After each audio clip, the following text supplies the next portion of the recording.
Johnny Dollar. This is Bert Larkin, International Casualty in Life. Oh, hiya, Bert. How are you? I'm afraid I have a bit of a problem, Dollar. Yeah? Yes, involving some $300,000. Wow. Will have to be distributed very shortly. Oh, well, easy. Bert, just send me a check. Forget the whole thing. You're testing, of course. Oh, well, now, how could you say a thing like that? Well, what about this 300 G's? You expecting a policyholder to kick the bucket? Exactly. Oh, though I wouldn't put it so crudely. Oh, well, maybe expecting him to be knocked off, huh? Oh, no. His name is Mr. William Makepeace Everly. Yeah? He lives out in the old Piney Woods section. Oh, yeah, that's a pretty well-to-do part of town. Exactly. And Mr. Everly is quite wealthy. Well, we'd have to have something to carry that big a policy. Exactly. I've just learned from his doctor, Dr. Thatcher, that he has only a very short time to live. Well, just what am I supposed to do about it? I don't know. You don't know? All I know is that Mr. Everly wants you out to see him immediately. And beyond that, Hey, Bert, there's something funny about this. I'm inclined to agree with you, Dollar. But will you do it right away? Sure, why not? But I wonder.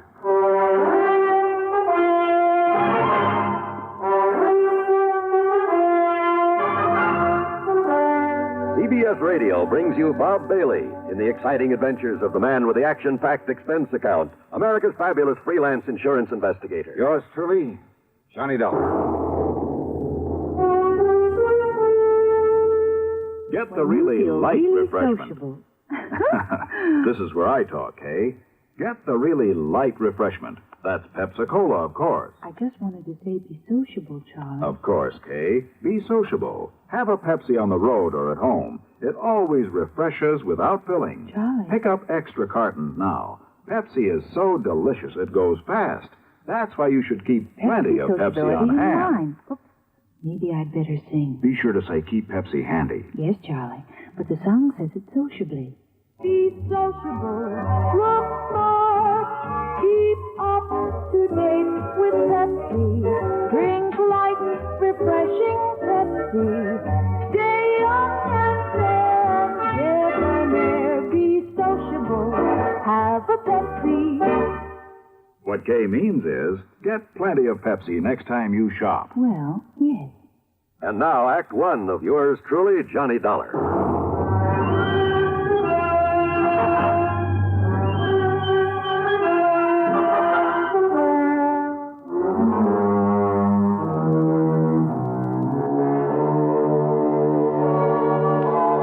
Expense account submitted by Special Investigator Johnny Dollar to the International Casualty and Life Insurance Company, Hartford, Connecticut. Following is an account of expenses incurred during my investigation of the Harried Heiress Matter. Expense account item 1, $4.85 for a tank full of gas, and I drove to the Everly address at the edge of Piney Woods. It was a beautiful old place in a setting of tall oaks and sycamore trees that spread protectively over and around the rather large frame house, with its slate roof, its cupolas and dormers and broad porches. Even before going in, I knew the inside was filled with heavy, overstuffed furniture and velvet draperies, gilded mirrors, that it had a kind of musty smell, perhaps a trace of camphor, and the parlor closed off except for very special occasions. It was that kind of place. In answer to my knock, I was met at the door by a man who looked anything but on his last legs. Mr. Dollar? Yeah, that's right. Good. Come in, please. Ah, thanks. But are you Mr. I'm Dr. Thatcher. I'm the one who called your insurance company. Oh, I see. At Mr. Everly's request. Or I should say at his insistence. Come along, please. He's in his bedroom upstairs. Yeah, sure. I'm afraid he has only a few days to live, Mr. Dollar. Early yesterday, I notified his stepson, Alfred Harker, but I haven't been able to locate his niece, Nancy Everly. And that is what has him upset. That's why he wants to see you. Oh? They're his only living relatives, by the way. Well, just what does he want me to do? Well, suppose I let him tell you. Oh, and although he realizes he hasn't long to live, he has no idea how short his time really is. All right. Please bear that in mind when you talk to him. Yes, sure. And above all, try not to excite him. Now, in here, please. Oh, okay, thanks. Mr. Everly, I have brought Mr. Johnny Dollar. Oh, isn't that nice? Well, sit down here beside my bed, Mr. Dollar. Let me let me tell you why I've sent for you. Yes, certainly, sir. Well, young Thatcher here doesn't really know what he's talking about, but he seems to think I have only a few months to live. A few months? Of course, I don't believe him. Mr. Dollar, I'll probably end up outliving both of you youngsters. That's the spirit. Well, I hope you do, sir. But he's given me something to think about. My estate. What about it, sir? I've willed everything to my niece, Nancy. And my insurance automatically goes to her in the will. Or did you tell him that, Thatcher? I thought it better if you did. Yes. Well, Dollar, it's not only because she's been kind and loving over the years, but, well, she's had gumption enough to stand on her own feet, rather than depend on me for a living. Where is Nancy, Mr. Everly? I don't know. Well, But I want you to find her, Mr. Dollar, and bring her here so that I can see her before I... Well, now, I still don't believe this young sawbones, but I... Yes, I think I understand, sir. And she is your only heir, your only living relative? I told you, Doc. My only heir. And I want to be sure. I want you to be sure it stays that way. Well, I'll do everything I can. want nothing to go to my stepson, Alfred Harker. I see. Idle, worthless, sponging off me all these years, even forging my name to checks to get my money now and then. That kind, huh? Yes. And if he finds out I'm leaving everything to her, there isn't anything he wouldn't do to... Please, take it easy, Mr. Everly. I'm all right. Well, of course, Nancy realizes this about Alfred, doesn't she? No. And that's why you must find her. Bring her to me. I'll certainly try, sir. Yes, you must. Please, Mr. Everly, and now if you... anything happens to me, you must protect her from him. You must. You... Dollar, quickly, hand me that hypo down the track. Yeah, sure, Doc. Here you are. I was afraid he might get too wrought up over this. Oh. There now. Just relax, Mr. Everly. Relax. Yes. Thank you.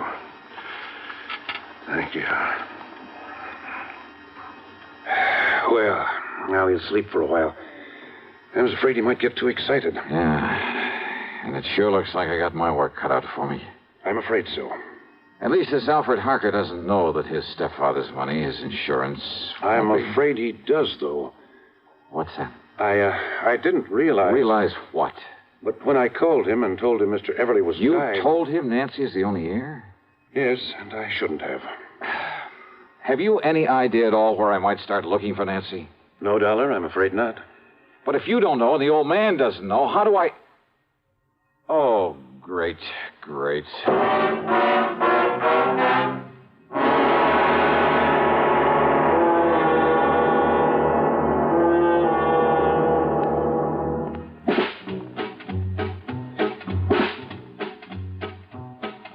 Have a real cigarette.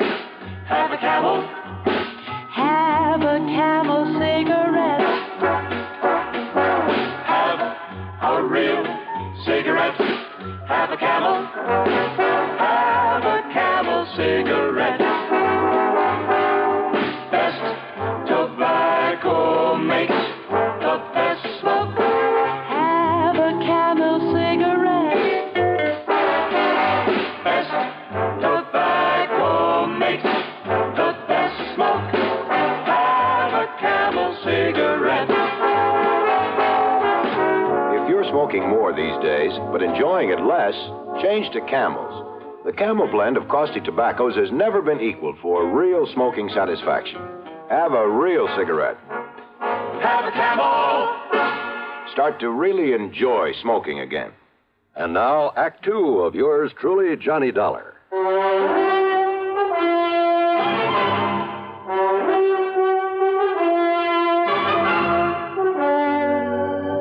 Now, look here, Doctor. If nobody knows where Nancy Everly is or how to find out where she Dollar. is...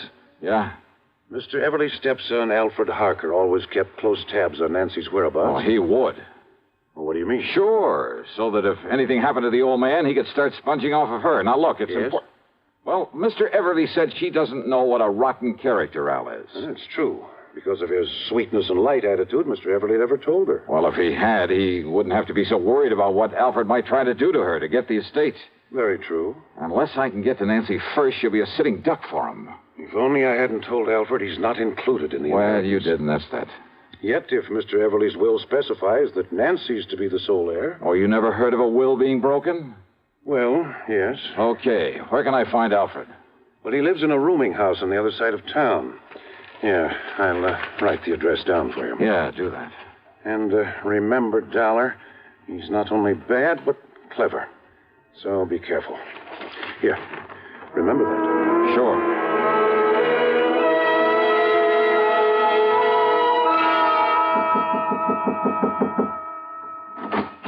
You looking for that young Mr. Harker, mister? Yeah, that's right. Yeah, well, he ain't there. I'm the building super. Now, where can I find him? Don't ask me. All I know is he packed a couple of bags yesterday morning and left. All right, look here. I'm a private investigator. My credentials. Oh, say. If you'll just let me get into Harker's apartment. Oh, here. Here, this 5-spot be of any use to you? Oh, now, you know better than to ask that, young fella.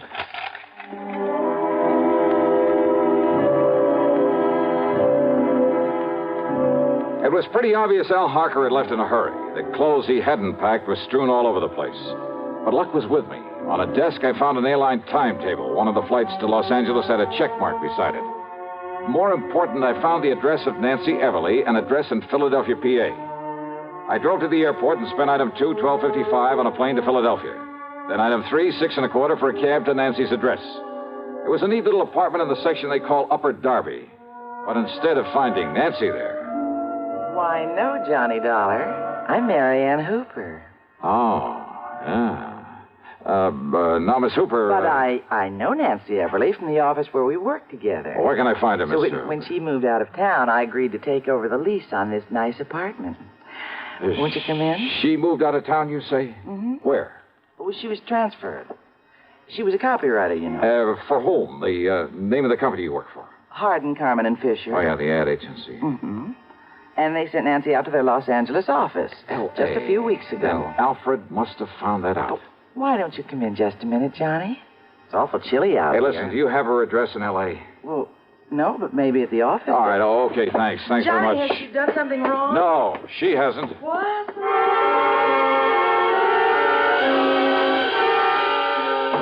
It was late, and I hadn't had any dinner, but I took a cab out to International Airport. That's another $6.25, and there, unfortunately, had plenty of time to eat before I could take the 1:30 a.m. plane for the West Coast. The meal is item 5, $3 even. Item 6, $161.60 plane fare to L.A. Item 7, another $6.25, taxi into the office of Hardin, Carmen, and Fisher, where I had to wait for the joint to open up. Then I talked to the receptionist. No, Mr. Dollar, Nancy isn't here. Oh, then I'll go out and grab some she won't breakfast. Be in at all today. Oh, when does she come in if you... What did you say? I said she isn't coming in today. Why not? Well, I don't know. Oh, then give me her address. Yes, certainly. It's 1308 Pandora Avenue out in West Los Angeles. Okay, thanks a lot.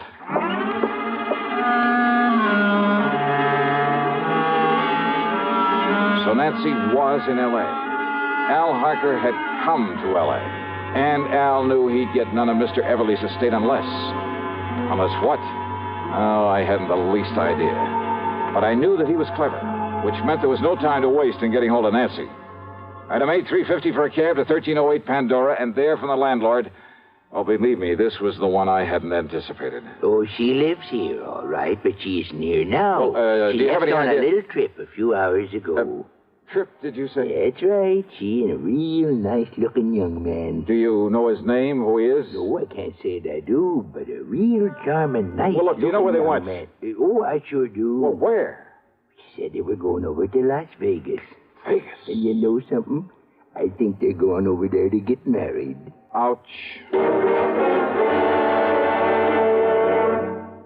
Munch, munch, munch a bunch of Fritos, corn chips. It's not polite to smack your lips, but you can't help it with Fritos, corn chips. Munch, munch, munch a bunch of Fritos, corn chips. That's right. Fritos corn chips. So crisp and light, there's contentment in every munch. Serve them at outdoor parties, as a snack or with dips. Fritos corn chips are so good with cold drinks, everyone will want to munch a bunch. Fritos have a flavor no other kind of chip can match. Munch, munch, munch a bunch of Fritos, corn chips. Fritos are golden chips of corn just made to munch. Keep Fritos corn chips on hand for the perfect warm weather between meal treat. Tuck a bag in every lunch, picnic or otherwise. Serve them with sandwiches, salads, all summer meals. Fritos corn chips are full of good, crisp, refreshing flavor. Fritos, Fritos corn chips. Munch, munch, munch a bunch of Fritos, corn chips. Now, back to yours truly, Johnny Dollar and the Harried Heiress Matter.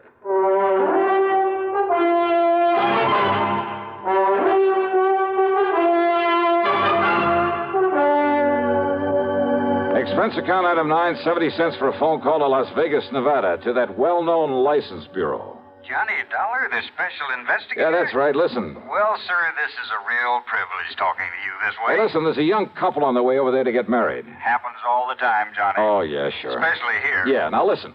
Their names are Nancy Everly and Alfred Harker. You want me to arrange something special for them to help them on their way? No. Somehow you've got to keep them from getting married. Well, now, unless you've got some legal reason, Johnny, some kind of court order or something. By the time I went through that, they could be married and gone. Yes, I guess that's So, true. look, you got to stall them. Somehow you got to keep that pair waiting. Well, now, Johnny, I'd certainly like to do you the favor. And do it. But unless I got some legal cause. You see, it works like Well, look, this. just you stall them off until I get there. I'll make it worth your while. Now, Johnny, that sounds like bribery. All right, call it anything you like. Just hold them up until I can get over there to Vegas. But on what excuse, Johnny? Anything you can think of, but do it. I'm on my way.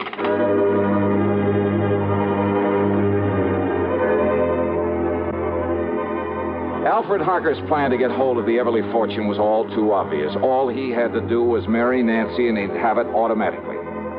Item 10, $7.50 for a fast taxi out to Lockheed Air Terminal in Burbank. And how come we didn't pick up a lot of tickets for speeding along the way? I'll never know. That driver really earned his tip. Item 11, $200 even for a charter flight to Las Vegas. And I knew the kids had had plenty of time to get there ahead of me. Item 12, $1 for a cab into the license bureau. And I'm sure honored to meet you, Johnny. Yeah, and you say they've already been here and gone, huh? Now, I tried to stall them here just as long as I could. Oh, yeah. But after a while, I'm afraid it got to be kind of obvious. Okay. But I tried all right. Okay, here. Here, thanks. This is for your trouble. Now, Johnny, I wouldn't think of Now, look, taking I'll that. double it if you Especially can not tell me from where... You see, I'm a real fan of that radio program of yours that... Where they went from here to get married? Yes. Johnny, in this town. Yeah, well, they left here on foot, so it must have been somewheres in the neighborhood. Okay. So, would you like a list of the places around here where they can, commit matrimony? Yeah, let me have it, will you?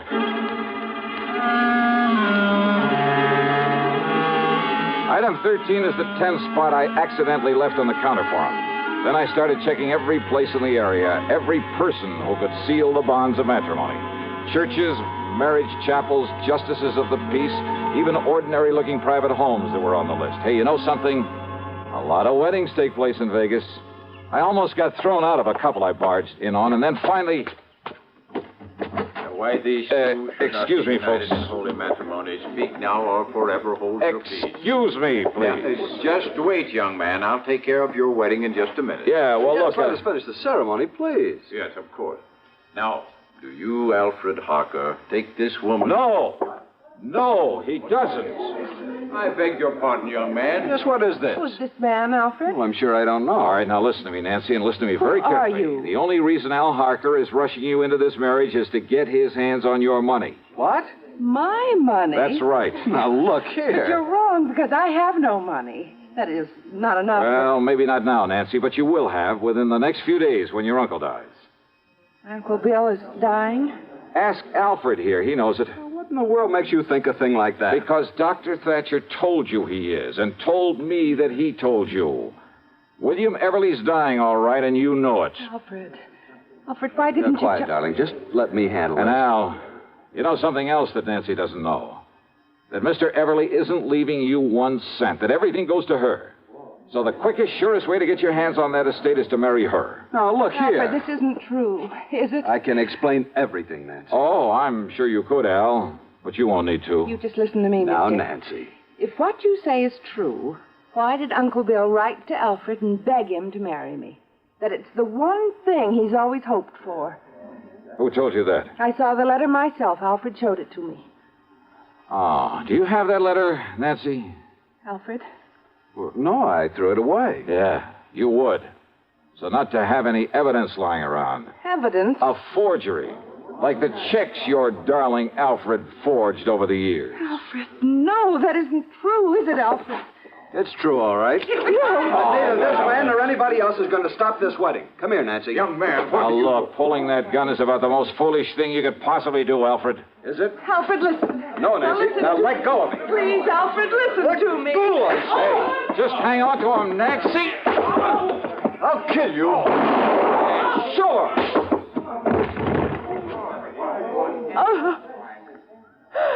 Oh, I'm sorry, Nancy. Terribly sorry.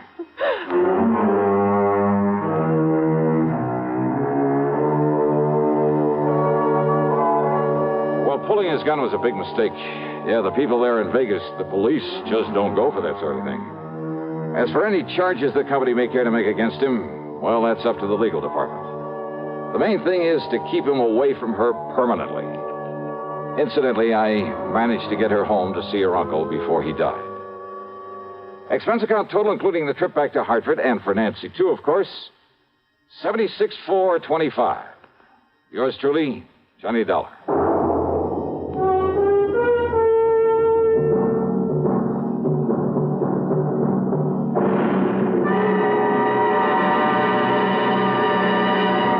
Hi, this is Dennis James with a longtime favorite.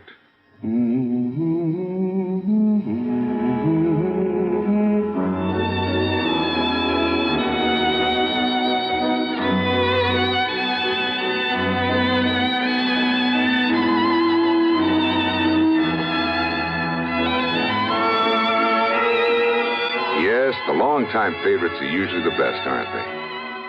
And one favorite folks have relied on over the years is Kellogg's All Brand. Since 1919, America's favorite natural laxative cereal. Kellogg's All Brand is the safe, gentle way to overcome irregularity caused by lack of bulk in your diet. It tastes good, too, and it never gets mushy in milk. There's only one All Brand, Kellogg's All Brand. So relieve constipation the way millions do with Kellogg's All Brand. ALL-BRAN. Yes, you're so right to stay regular with Kellogg's All Brand. Try it, okay? Okay. Now, here's our star to tell you about next week's story. Well, first, let me shout a word of welcome to the network to station KFBK in Sacramento, California. Glad to have you with us. Next week, I'm called in to help a small company that's involved in the race to conquer outer space. And I'm sure you know there are plenty of people in this world who go to any lengths to put a crimp in this project. But in this case, the man behind all the trouble turns out to be a real surprise. The case I'll tell you about is called the Flask of Death Matter. And believe me, there's lots of excitement and suspense. So join us, won't you? Yours truly, Johnny Dollar.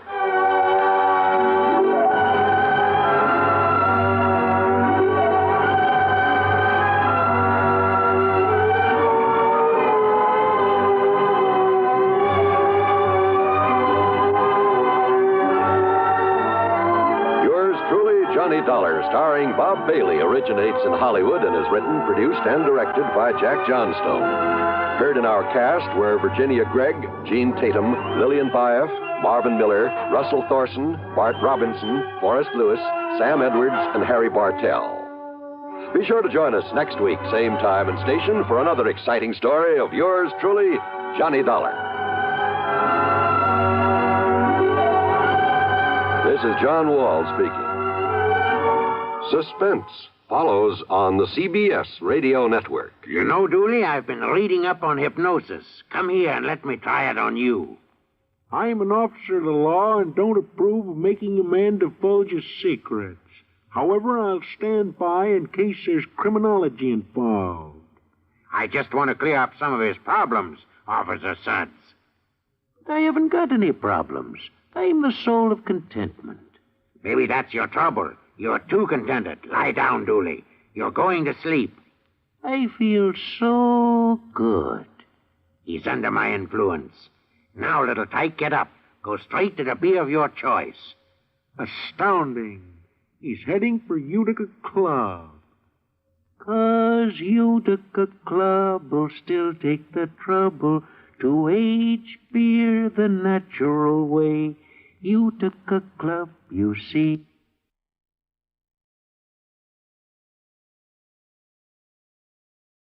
From Hollywood, it's time now for... Johnny Dollar. Pat Cummings, Inter-Allied Life. Hi, Pat. What's new with you? Johnny, ever hear of Everett Benton? No, I'm afraid not. Investment firm down in New York. Real estate, oil, mining, this and that. What about him? We're carrying a $100,000 life policy on him. So? So last night he fell out of a 14-story window. Oh, that's too bad. Accident, Pat, or was it suicide? Maybe neither. I think he got pushed. I'll be right over.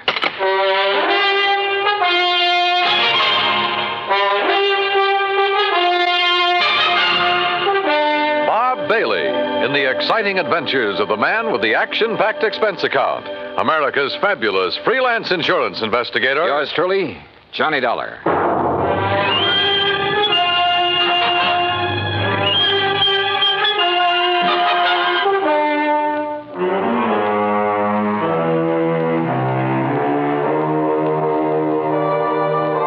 Expense account submitted by Special Investigator Johnny Dollar to the Inter-Allied Life Insurance Company, Hartford, Connecticut.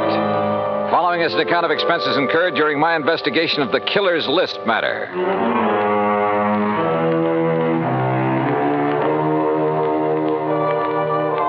Expense account item 1, $1.20 for a taxi from my apartment to the offices of Inter-Allied. Pat Cummings looked worried and got straight to the point.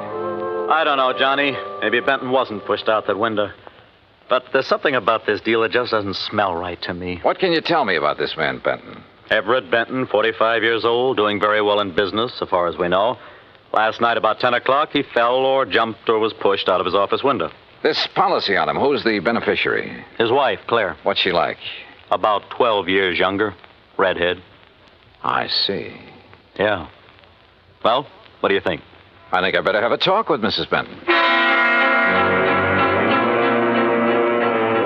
Item 2, $14.40, transportation and incidentals to New York City. The Benton's apartment was on East 67th, very fashionable, very expensive. And Claire Benton looked right at home in her surroundings.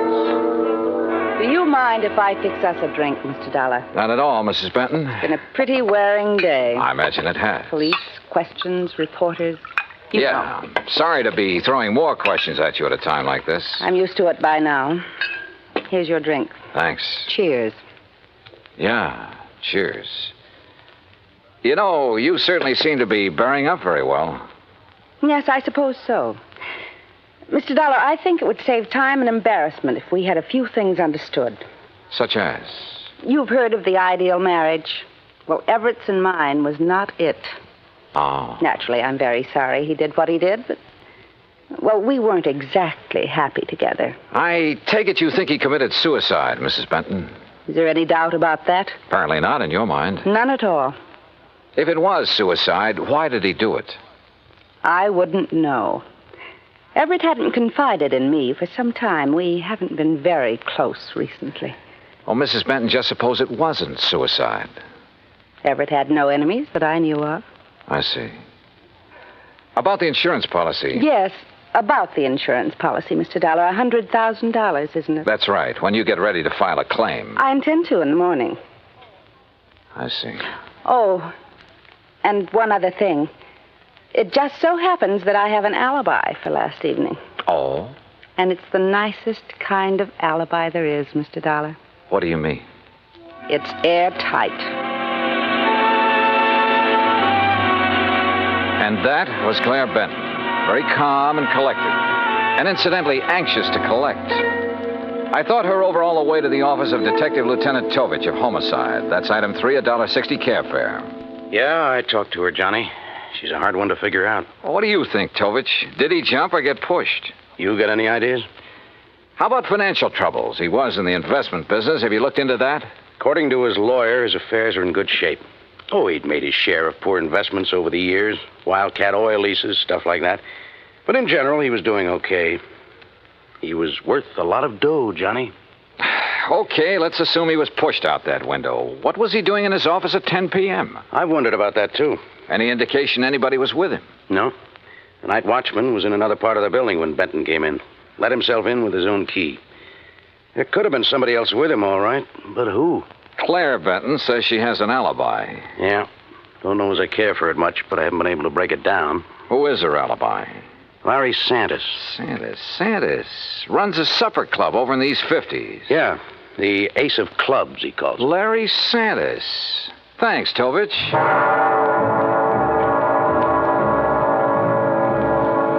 So I went calling again, but this time it was different from my visit to Claire Benton. In the first place, Santis didn't offer me a drink, and in the second place, he wasn't very friendly. Look, Dal, I already told the cops that Claire was here in the club last evening. All evening? Until midnight. Out in the bar? Most of the time. What difference does it make? How about the rest of the time? We were talking here in my office. Just the two of you? Just the two of us. Now, look, Dal, What it boils down to is you've each got alibis for one another, huh? That's right. Now, look, nosy boy, Claire didn't kill Benton. At the moment, I wasn't thinking so much about her. Well, wait a minute. If you're trying to pin this on me... You and Claire have been pretty friendly, Santis. She benefits to the tune of $100,000 by Benton's death. Look, Dollar, you're blowing smoke in the wrong direction. I like the arrangement the way it was. Why should I try to change it? Well, that's a good question. So just let it drop. You get me? You got nothing to worry about, Santis. If you've got nothing to hide. I don't want this kind of publicity. It's bad for my business. You know what's wrong with you, Dollar? You got nose trouble. Yeah, occupational disease. You better just get over it. Sometimes it turns out to be fatal. Act 2 of yours truly, Johnny Dollar, in a moment. And now, Act 2 of yours truly, Johnny Dollar, and the Killer's List Matter.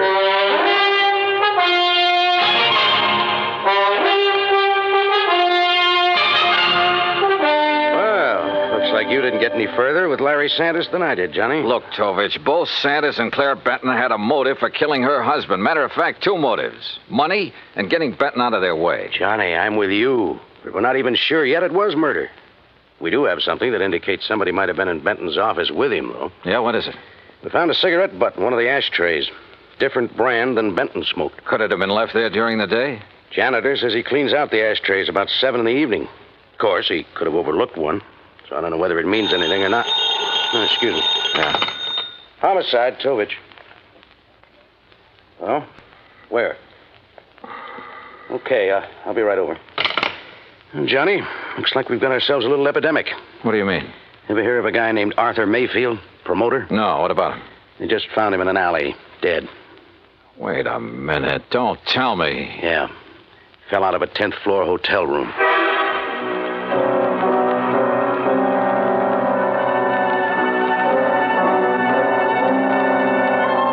Lieutenant Tovich and I went over to the West Side Hotel where Mayfield's body had been discovered.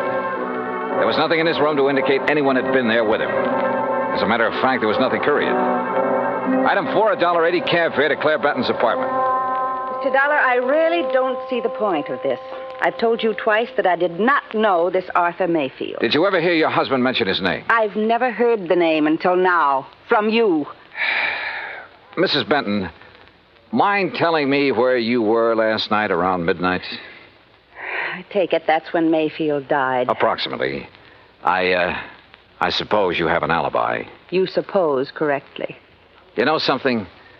I wouldn't be at all surprised if you were about to tell me you were with Larry Santis again.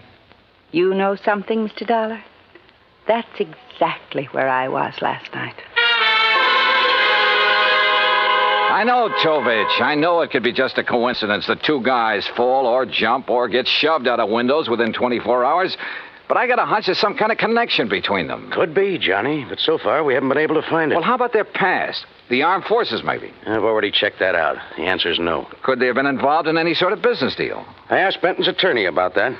He's checking through all of his papers. He's promised to call me. And you haven't been able to find any organization they both belong to, any situation in which they could have been thrown together? Not so far. Unless they served on a jury together, something like that. Well, don't laugh. That could be it. And they might have convicted somebody who took this way of getting revenge. Yeah, I'll check it out and call you if we find a connection. But don't count on it, Johnny. Don't count on anything.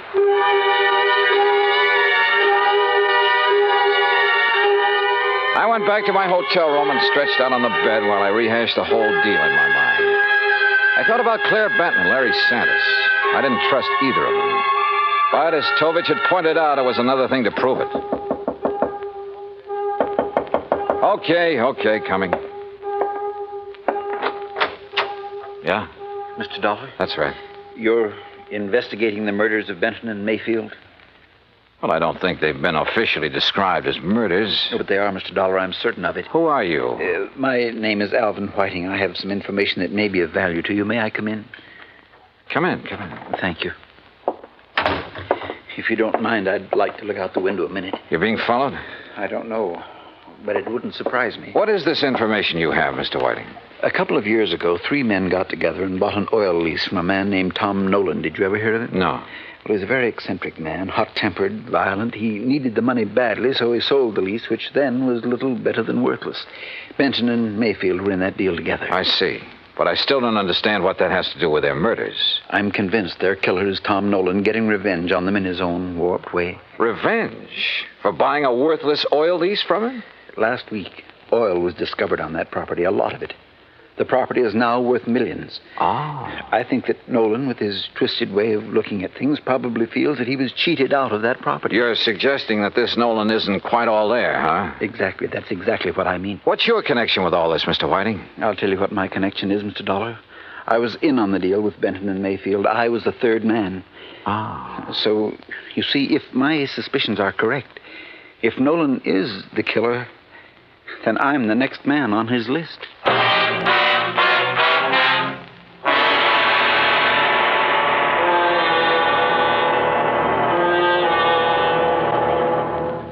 Act 3 of yours truly, Johnny Dollar, in a moment. And now, Act 3 of yours truly, Johnny Dollar, and the Killer's List Matter. I took Alvin Whiting down to Lieutenant Tovich's office, and he told his story again. I could see that Tovich felt the same way I did, that at last we were getting someplace. Matter of fact, Johnny, I was about to call you. Benton's lawyer just turned up the lease agreement linking Benton, Mayfield, and Mr. Whiting here. Question is, where's Tom Nolan? I don't think I'll draw an easy breath until he's been found and arrested. We have a bulletin out on him, Mr. Whiting. One thing we found out, about a year ago, he served time for assault and battery. Oh? Mr. Whiting, I'd suggest you take every precaution until we pick up Nolan. Don't worry, Lieutenant. I propose to remain in my apartment until you apprehend him. I'll post a man in the building to look after you. Thank you, sir. Homicide, Tovich. Oh, what's the address? Right. Thank you. We've located the little hotel where Nolan's been staying. Come on, Johnny.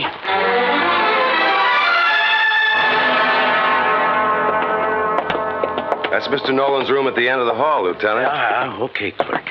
Is he in? I don't know. I really haven't seen him since he rented the room from me. How long ago was that? Oh, about a week ago, Mr. Dollar. If he's gone out since then, it must have been at night when I was off duty. Here we are. Now, try your pass key, quietly. Right.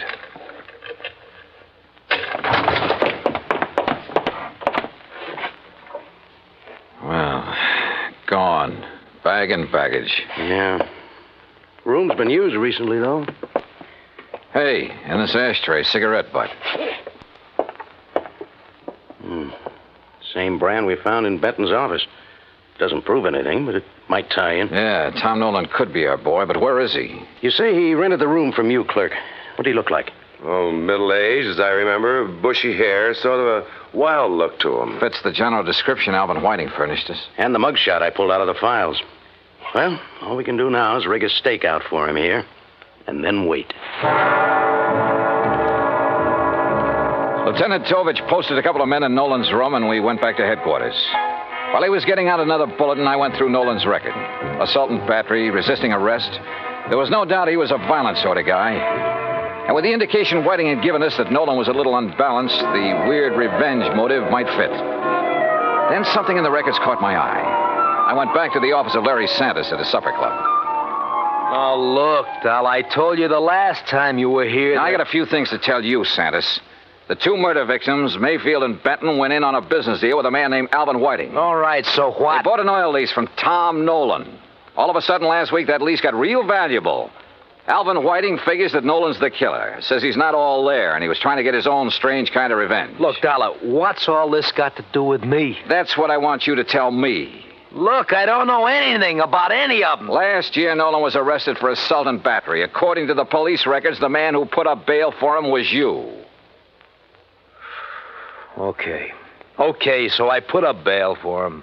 Look, Tom Nolan's my uncle, Dollar. Sure, he's offbeat, but he's harmless. Assault and battery? Harmless? So he beat up a guy. That doesn't mean he'd kill anybody. How'd he get mixed up with Benton, Mayfield, and Whiting? Well, he was broke. I asked Benton's wife to get her husband and the others interested in buying Tom's lease to get him some dough. I didn't know the lease would turn out to be valuable. After Nolan got out of jail, he left town, moved to Coopersville. That's upstate. Yeah? Well, he's had a room right here in the city for the last week. I didn't know that. Believe me, I didn't. Look, I haven't heard from him for 6 months. That's the truth. Dollar, I've told you all I know. I still didn't trust Santis, but decided to follow up the lead he'd given me about Coopersville. Maybe Tom Nolan had gone back there. I called Tovich to tell him, and he had a nasty little surprise for me. Alvin Whiting had disappeared from his apartment. I didn't know whether Tom Nolan had gotten to Whiting or not, but I did know I had to find Nolan in a hurry. I hightailed it to Coopersville. It was a small town with half a dozen hotels and rooming houses. I made the rounds, flashing Nolan's picture. Finally, I struck pay dirt. Why, yes, I recognize that picture. That's Tom, all right. But he told me his last name was Niles. You say he roomed here, Mrs. Carr? Yes, kept himself mostly, but he didn't make no trouble for anybody as far as I could see. Oh, didn't hear about, 6 months ago. Around the end of September it was. And then last week he left us. Sure, he probably found out they'd struck oil and moved into the city. You don't understand, Mr. Dollar. When I say he left us, I mean that last week Tom Niles died. There I was. But all of a sudden, the deal started adding up in my mind. It was after dark when I got to the graveyard, and my flashlight picked out the simple headstone. Tom Niles. Yeah, Tom Nolan. Resting in peace, right where he'd been, all through the murders he was supposed to have committed. The shot knocked the flashlight out of my hand. I hit the dirt, but the flash had pegged the gun for me.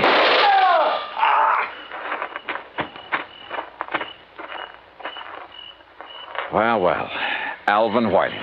Oh, Dollar, my arm. Oh, don't worry. I'll get you a doctor, Whiting. I want you to be in good shape to stand trial. How'd you work it?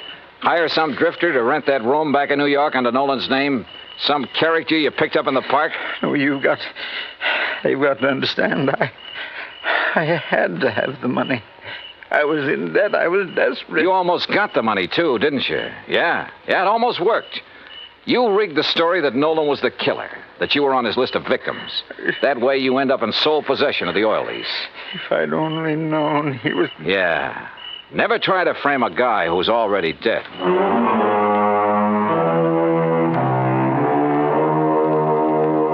Expense account total $146.50. Remarks? I turned Whiting over to the police and he made a full statement. Yeah, his motive was money. He was in the hole, gambling debts and bills, high cost of living, you might say. But I guess he knows now it's still a real bargain compared to the high cost of dying.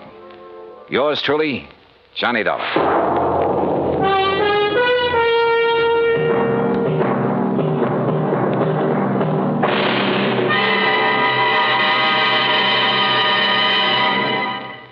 Our star will return in just a moment. Now, here is our star to tell you about next week's story. Next week, Dame Nature takes a hand and helps me solve a crime. Join us, won't you? Yours truly, Johnny Dollar.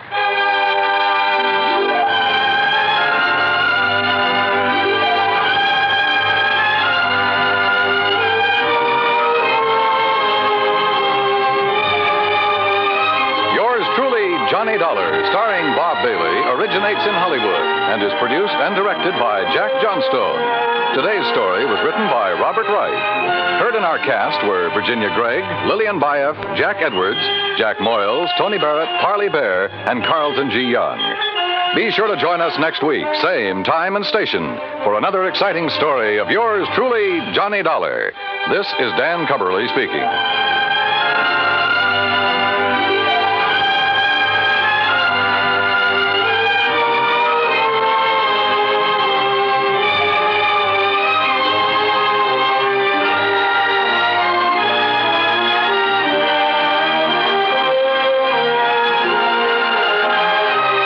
This is the United States Armed Forces Radio and Television Service.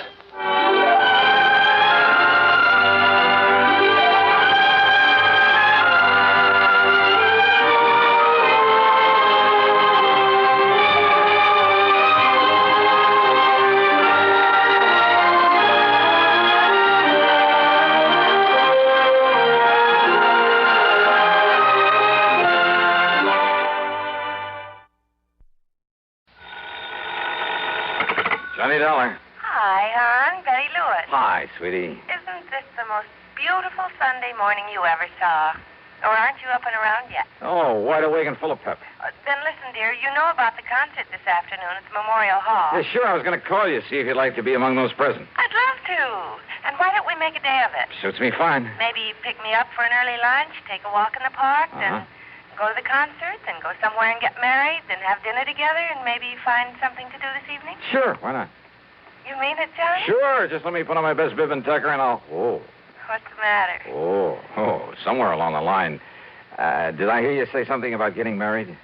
Sure, why not? Oh, well, now, look, honey, let's not kid about that. Who's kidding? Oh, honey, you know how I feel about you. And if it wasn't for this crazy, risky job of mine... And it's all off? Oh, doll, let's face it, it doesn't really make sense right now. Okay, Johnny. Bye. Oh, no, wait. Betty. Hello. Oh, well, Dollar, you dope. You'd better drive on over and see that gal and try to... Oh, now, listen, honey, Well, what I meant to say back there... Yeah, what did you mean? And what's this honey stuff? Who's that? Pat McCracken, Universal Adjustment Bureau. On a Sunday morning? On a Sunday morning. Listen, I've got to see you, Johnny, right away. You mean for an assignment, some insurance investigation? I sure do. Now, listen. No, sorry, Pat, I can't. Not right now. Look, I'll run on over there to your apartment. No, Pat, no. Now, wait just a minute, No, Johnny. I won't be here. You'd better be. But I tell you... Hello. Oh, son of a gun, doesn't Pat realize that sometimes there are things more important than... Oh, well, I suppose I shouldn't have barked at him.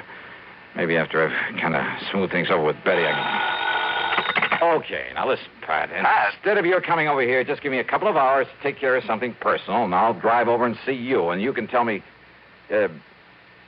No, Johnny, this is George Reed at Floyd's of England. George?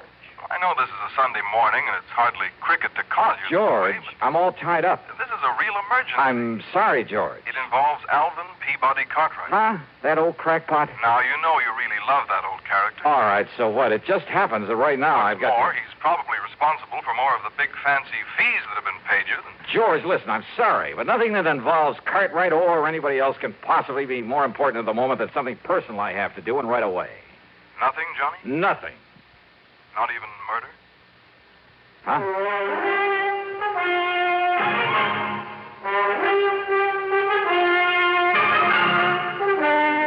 CBS Radio brings you Bob Bailey in the exciting adventures of the man with the action-packed expense account, America's fabulous freelance insurance investigator. Yours truly, Johnny Dollar.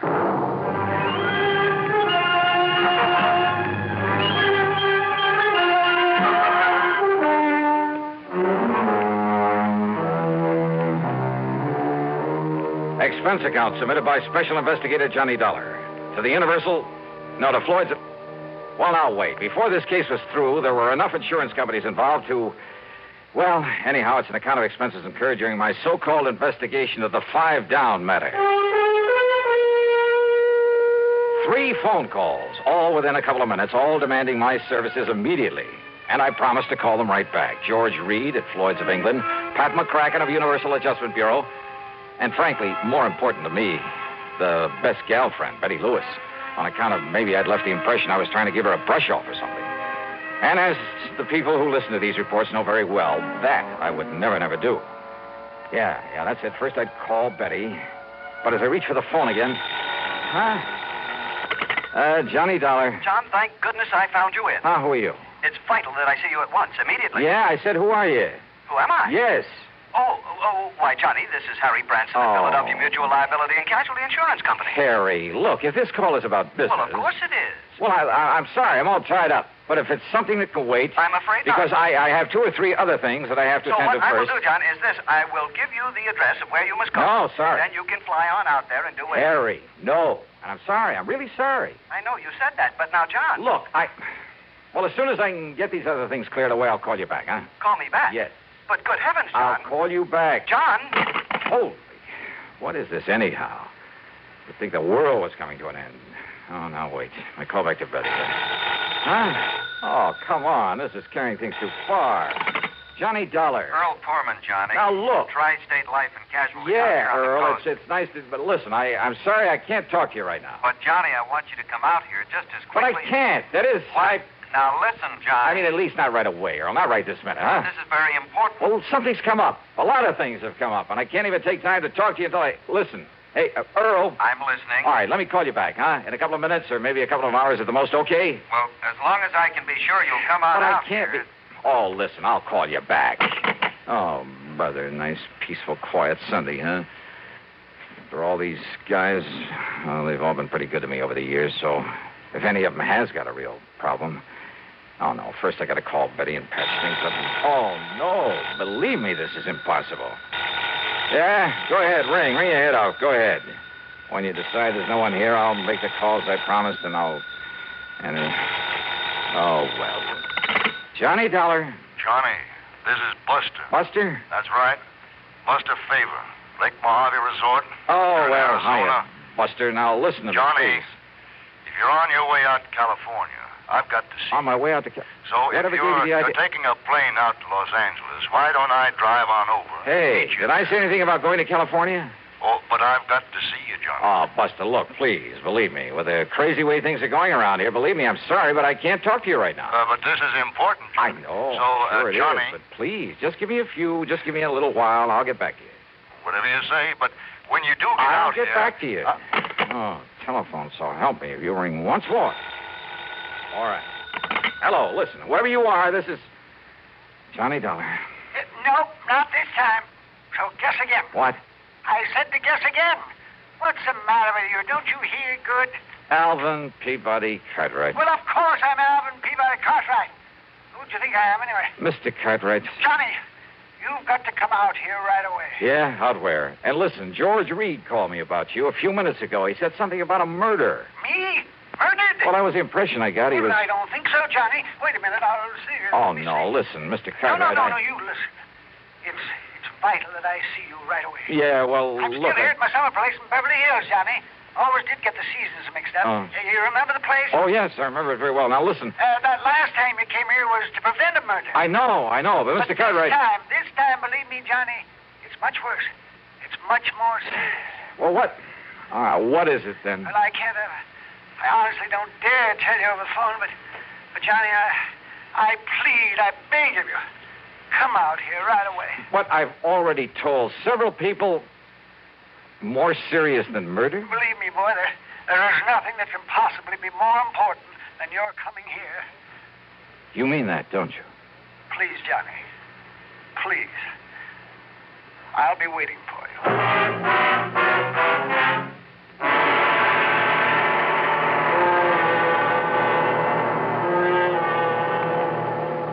Ever notice the way Pepsi-Cola has of disappearing fast? It's easy to understand when you remember how every ice-cold ounce of Pepsi tingles with a taste that everybody in the family enjoys. And then, too, there's no time limit on Pepsi. Day or night, with meals or by itself, work days or weekends, for parties or all by yourself. But the thing that really makes Pepsi go fast is its light touch. Pepsi always refreshes lightly, without filling. So a Pepsi just never tastes like too much. To make sure your supply of Pepsi meets the demand, always buy an extra carton or two. You can't run a household without it. Be sociable, look smart, keep up to date with Pepsi. Drink light, refreshing Pepsi. Stay young and fair and debonair. Be sociable, have a Pepsi. And now, Act Two of yours truly, Johnny Dollar and the 5 Down Matter. Phone calls, one on top of the other. First from Betty Lewis, and I'd really better patch things up with her. Then frantic calls from Pat McCracken, George Reed, Harry Branson, Earl Poorman, Buster Favor, and finally from old Alvin P. Cartwright, the latter sounding the most urgent of all. Not one of them had given me any details about the emergencies that prompted their calls. But these are men that I've been working for and with for years. And for my money, they're not only important to my insurance investigations, but they're the salt of the earth. And if it came to a matter of which one to favor over the others... Oh, but now wait a minute. Cartwright lived in Beverly Hills. George Reed was worried about Cartwright. Earl Poorman could be taken care of out there on the West Coast, too, and Buster Favor. I got back on the phone and tried calling Pat McCracken. No answer. The same with George Reed, and with Harry and Earl and Buster. Even with Alvin P. Cartwright. And when I couldn't even reach Betty Lewis to apologize for... Okay, I tore out to Bradley Field. Expense account, item 1, $170.40 for a plane ticket to Los Angeles. Here you are, Mr. Dollar. Okay. Your plane is ready for takeoff. Right, thanks. I'm sorry again. I couldn't get you on a jet from New York to L.A. Oh, that's okay, But now, you better hurry or... excuse me just a minute, please. Well, hey, Yes? let me have the baggage check and I'll... On this phone? Mr. Dollar. Yeah? Well, very well. Put the party on. Oh, what? This call's for you, sir. Oh, okay. Johnny Dollar. Your telephone exchange said they could get you for me. Huh? Who's that? But who else was here? It's your oldest, your dearest friend, Le Chagris. Chagris? Louis de Marsac, the great cat? But of course, monsieur. Your plane, Mr. Dollar. Oh, look, Louis, I can't talk to you now. But I must see And I'm certainly not going to run over to Paris to see you. But this is most important, monsieur. Mr. Dollar? Yeah, okay. My plane for the West Coast about to leave. I've got... And I thought that for me, your oldest, your dear... You do not like me anymore? Oh, sure, Louis. Of course I do. And you do not appreciate what... Believe me, I appreciate all the help you've given me over the years. Then you will see Mr. Dollar. Yeah, okay. Look, I got to make a plane, Louis. You will see me. Mr. Dollar, please, you better hurry. Yeah.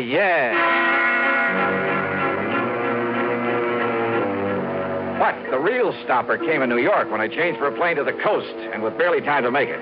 Yeah. Another of my old pals. Another one I didn't want to turn down. Lieutenant Randy Singer of the 18th Precinct. But under the circumstances and with only seconds to spare. But, Johnny, you've got to handle this one for me. I'm sorry, Randy. It's down on the West Coast in California. Which is exactly where I'm heading if I make the plane. Well, that's good. So let me tell you where to go when you Randy, please. I'll miss the plane. Send me a wire or something, huh? This your plane right here? Yes, it is. Well, then maybe I better climb aboard with you. No such luck. This flight is full up. All right, here you are. Here's my ticket. Fine, sir. Good. Right aboard. Thanks. Well, I can beat you out there on one of the jets. No space on them either. I tried it. Want to bet? Please, will you get aboard, sir? Right. So long, Randy. Yeah. See you, Johnny.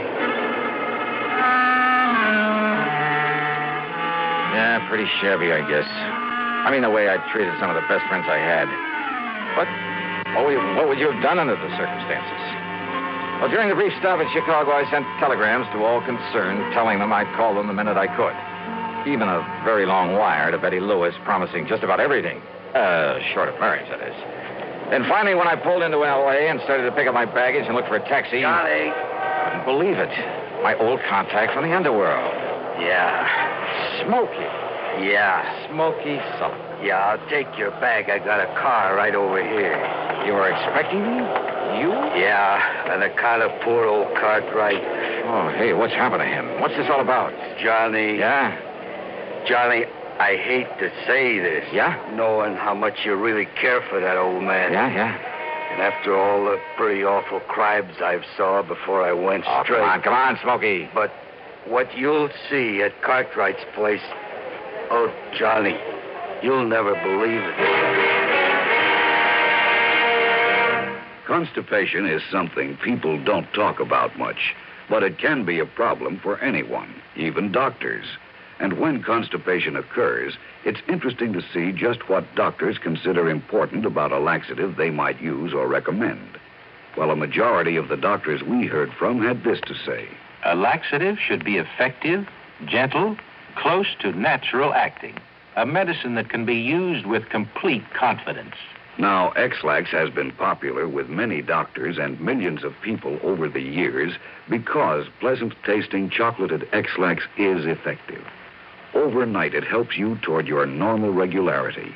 X-Lax is so gentle, so close to natural acting, there's no upset. That's why many doctors and millions of people use X-Lax with complete confidence. X-Lax, the laxative that helps you toward your normal regularity gently, overnight. Now, Act 3 of yours truly, Johnny Dollar. On the drive into the Beverly Hills address of Mr. Cartwright, I tried to make Smokey Sullivan tell me what it was all about. But he had only one answer for me. Oh, Johnny, you'll never believe it. When we finally pulled up in front of the beautiful home on North Roxbury Drive, I jumped out of the car and tore on up to the front door. All right, come on. What do you think you're trying to do? Break in this house? Oh, Johnny. Mr. Cartwright. Oh, Johnny, I've been frightened to death. What about, sir? What about? I was afraid you wouldn't make it. That's what it's all about. When all those bodies inside Bodies? there- Where? In the library, Johnny. Come now. I'll show you. Yeah, I think you'd better. All over the floor. Just wait till you see them. Well, here. Isn't this the library? Yes, sir. Oh, dear Johnny. All right, now. Wait now. Well, your gun? That's right. Okay, now. Okay, now. Huh? Oh. No. Look at them. All over the floor. Mr. Cartwright wasn't kidding.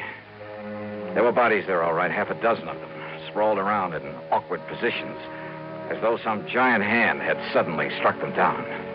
But why? And there was no sign of a struggle, not a... What is it, Johnny?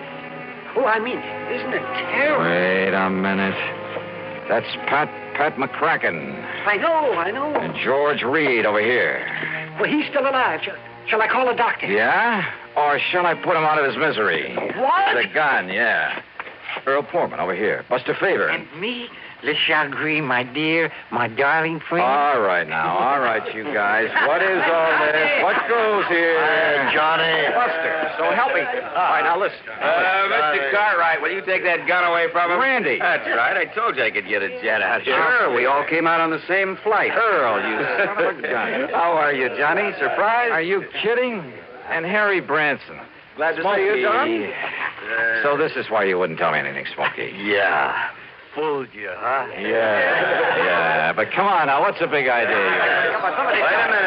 a minute. Now, will you stop waving that 38 around, Johnny? Huh? Oh, I'm sorry, Pat. Yes, over here. I'll take it. Yeah, you better, Mr. Cartwright. That's all right. I'll put it back in my pocket. I have it. Oops. Down, boys, down!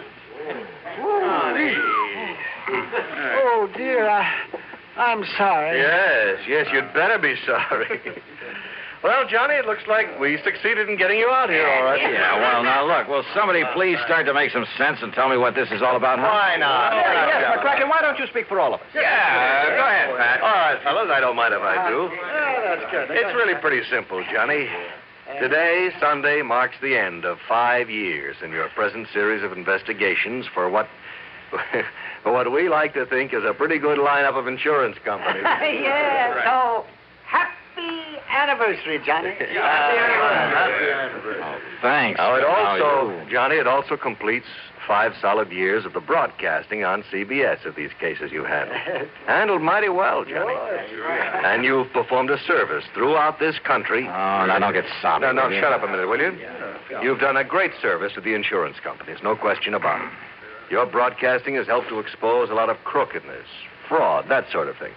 Has saved the insurance companies a lot of money. And that means it saved the people, their clients, the people who listen to your program every week. It saved them a lot of money, too. Well, And purely incidentally, these CBS shows of yours have provided a lot of entertainment, a lot of pleasure to literally millions. In other words, Johnny, a lot of people think mighty well of you. And with very good reason. Oh, no. But take it easy. Oh, now, you shut up. But to get all those people together to say thanks, well, that's impossible, obviously. So we thought, that instead of just handing you, if we could somehow, fellas, I'm doing pretty badly.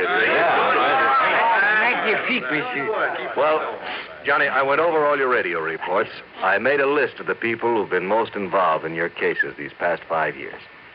And then when I made the suggestion to Mr. Cartwright... That's right. I told Pat that if he didn't let me give this party to do you honor... Honor? That would... Are you kidding? Yeah. Oh, no. All right. I mean, throw a big fat brawl for you just to get her through that skull of yours. Just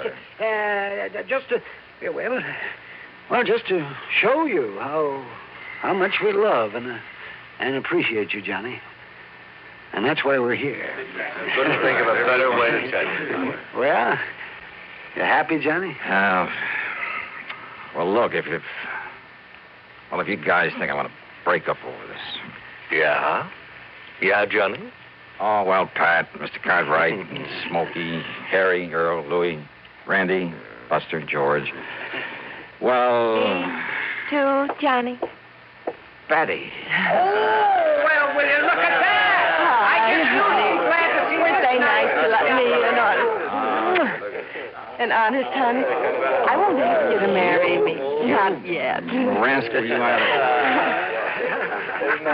Now, will somebody break this up before we all start crying like a bunch of children? Yeah, let's break it up, huh? Well, Johnny, we just thought that maybe a gathering of your friends, your real friends, Johnny. I mean that. And if there's anything you want, Johnny, this house, a nice yacht, a couple more cars, or anything, Johnny. Anything, huh? Yes, sir. More than this? Well, look, if I can somehow hold on to the friendship of people like you, that's all I ask. Believe me, it's the most that anybody could ask.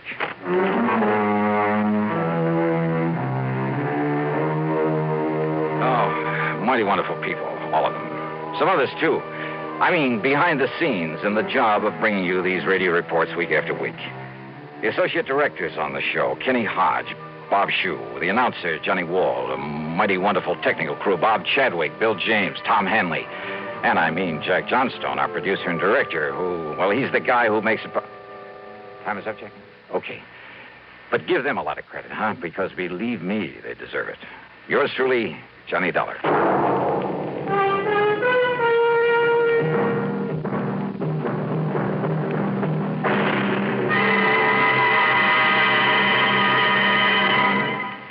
Stop and think a minute.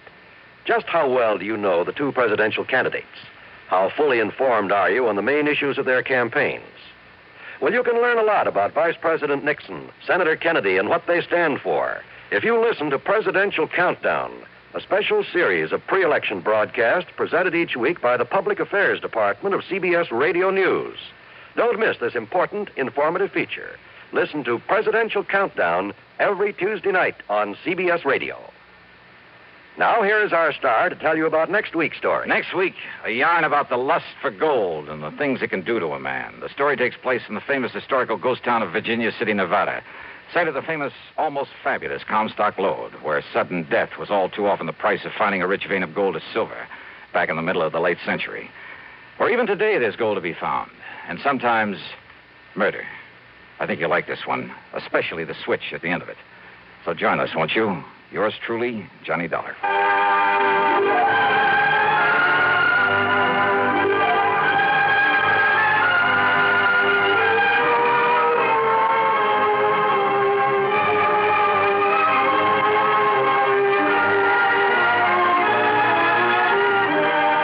Yours truly, Johnny Dollar, starring Bob Bailey, originates in Hollywood and is written, produced, and directed by Jack Johnstone.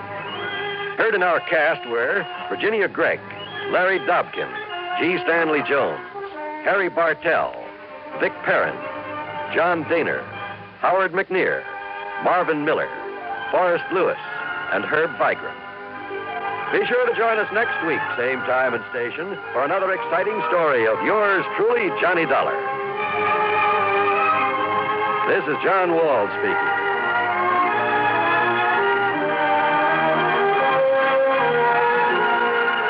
This is the CBS Radio Network. Stay tuned to WROW Albany, New York for a special news bulletin from Schenectady.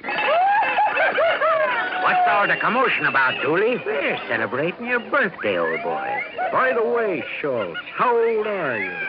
Listen, Suds, you're an officer of the law, not a census taker. Let's say 21 plus. I'd like to propose a toast. Pipe down there. Let's listen to Dooley's latest masterpiece. Here's to the mug who is full of good cheer. Here's to his favorite, natural beer. Darling of drawing room, pantry, and pub. Here's to magnificent Utica Club. Oh, brew me no brew, it's artificial bubbles, those carbonated beers of today. Cause Utica Club will still take that trouble to age beer at a natural rate. Utica Club, you see. Brewed by the West End Brewing Company of Utica, New York. We delay for a few moments the start of pro football from CBS to bring you this special report from Schenectady by WROW Radio News Director Monroe Benton. This is Monroe Benton reporting from IUE Hall in Schenectady. Nearly 9,000 members of IUE Local 301 here in Schenectady have just voted not to strike against the General Electric Company. The vote counting was completed just a short while ago and showed 5,033 in favor of accepting the latest company offer, 2,895 rejecting the company offer, 17 ballots were void. Therefore, a total of 7,945 members participated in the vote here at IUE Local 301 in Schenectady. The actual balloting was conducted on Thursday and Friday, but the votes were not tabulated until today and announced at an unusual Sunday news conference held here at the IUE Hall on Erie Boulevard, Schenectady. The vote again, 5,033 to accept the latest GE offer, 2,895 rejecting the latest company offer. Now, also this afternoon, the results of the balloting for the members of the IUE at the Capel Knowles Atomic Power Laboratories, both in Niskayuna and in West Milton and Saratoga County. The vote there was just the opposite, 172 in favor of striking, 104 against a strike.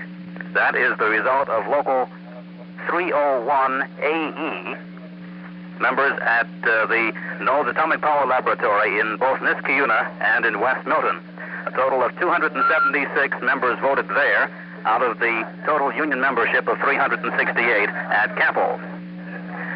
The vote here was counted under the supervision of 3 clergymen and announced at this news conference. However, this vote at Schenectady does not mean there will be no strike against GE, or for that matter, that there will be one when the contract expires next Saturday, October the 1st.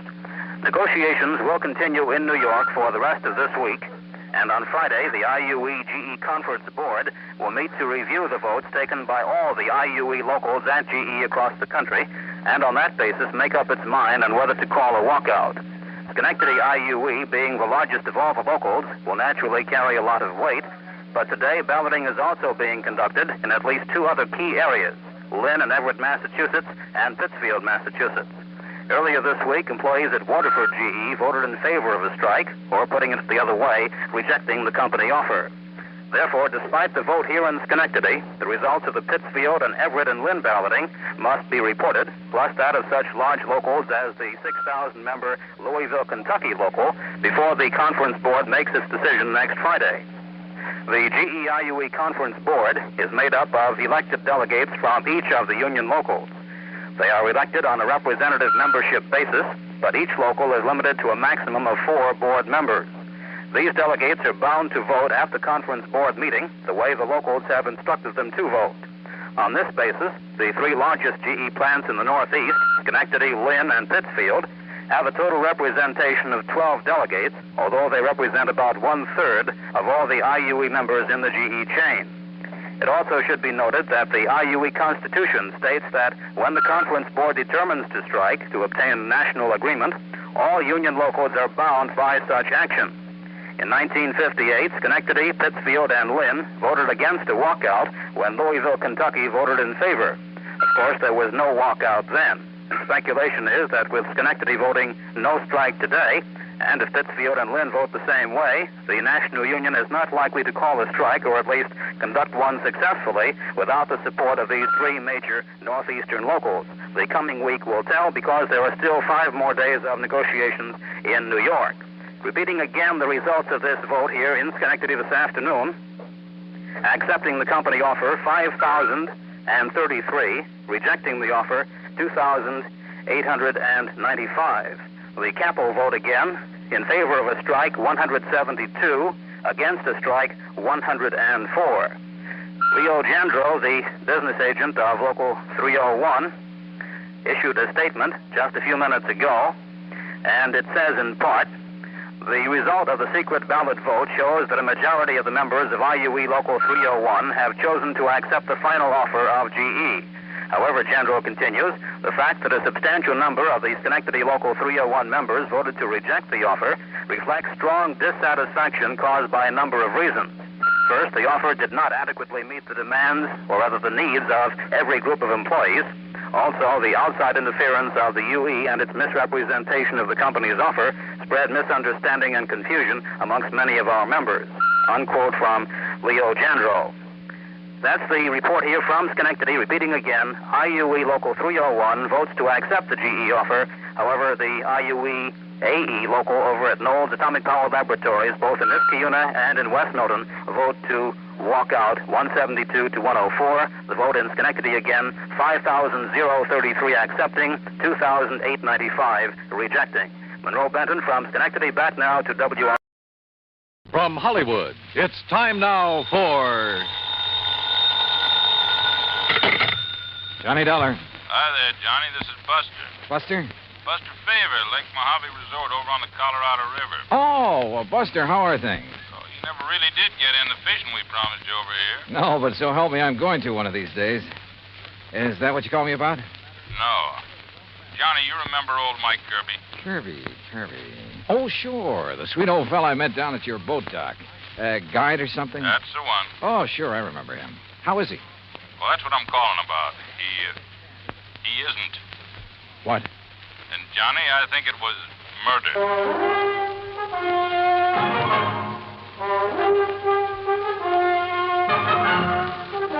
Bob Bailey in the exciting adventures of the man with the action-packed expense account. America's fabulous freelance insurance investigator. Yours truly, Johnny Dollar.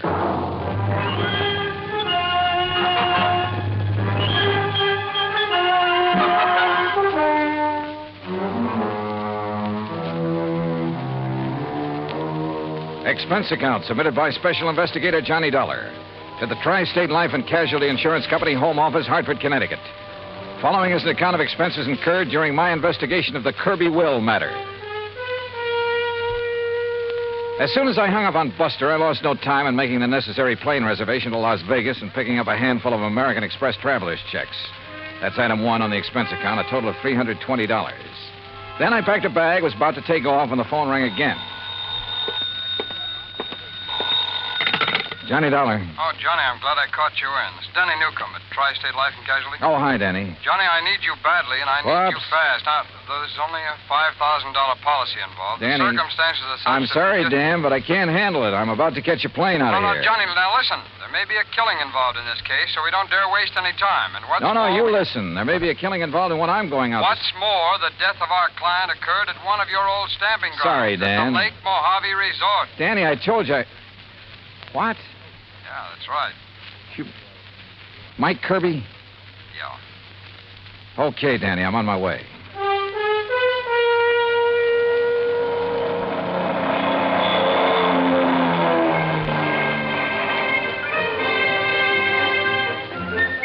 It was 7:30 a.m. when the plane dropped me off in Las Vegas, Nevada, smack in the middle of the Mojave Desert. Even at that hour of the morning, the otherwise clear, clean air was filled with the cacophony of this city of chance. The stuttering clicks of the ball on the roulette wheels, the rattle and gallop of the ivories on the dice table, the endless drone of the croupiers, the flat clank of the chuck-a-luck cages, The snap of cards by the blackjack dealers, the never-ending click of poker chips and silver dollars. And over it all, the interminable chunk and whir of the slot machines, day and night from one end of the town to the other. Fabulous. I grabbed breakfast, that's item 2, then rented a car and headed south and east on Route 93 toward Kingman, Arizona. Then, just 5 miles short of that town, I swung right on 68 down toward Davis Dam, down to Lake Mojave Resort. Mile after mile of nothing but sun-baked rock and sand, sagebrush and Joshua trees, tumbleweed and cactus. And right in the middle of it, the clear blue waters of Lake Mojave. Buster Favor, who's general factotum of the resort, was waiting for me. After a hearty greeting, he led me into the office, and we sat down and got to work. Yeah, it was murder, all right, Johnny. Sure. Yeah. And by the way, I don't know how much you knew about Mike Kirbey. Well, only that he seemed to be one of the fixtures around here. Was obviously well-liked. Well, he'd been a businessman back east. Owned a string of restaurants, made a fortune. Uh-huh. And about 10 years ago, he retired. Did a lot of traveling. All over the world, I guess. Oh, lucky man. Did he have any relatives, Buster? Oh, only some nephews and nieces. I see. Anyhow, a little over 3 years ago, he settled down here to spend the rest of his life just fishing, taking it easy. Can't think of a better place or way to retire. How old was he, Buster? 61. Didn't look it, though. No. Well, if I remember right, he was pretty fit. He was. Well, I had the impression when I was here before that he was just a hired fishing guide, something like that. Oh, he used that as an excuse to meet folks. Half the time, he clean forgot to charge for his guide services. Accidentally on purpose, no doubt. Well, now you said... Now, don't rush me, Johnny. I got to give you the background. Okay, shoot. He kept saying over and over and over again how glad he was to be out from under a lot of responsibilities. And one day, about 6 or 7 months ago, he suddenly transferred title to his boat, his motor, his fishing tackle, and his old beat-up Ford to us. Oh? I know. I asked him at the time if he wanted to get him off his personal inventory, why not give him to his relatives? Well, what'd he say to that? Said he didn't like him. Felt they were just waiting around for him to die so they could get their hands on his money. Oh. Said he just wanted to make sure that if anything happened to him, the stuff would end up with us on account of we'd use it and appreciate it. Also, Johnny, he plunked down $10,000 in cash and insisted that we take that, too. $10,000? What for? His rent on his cabin for as long as he lived. Oh.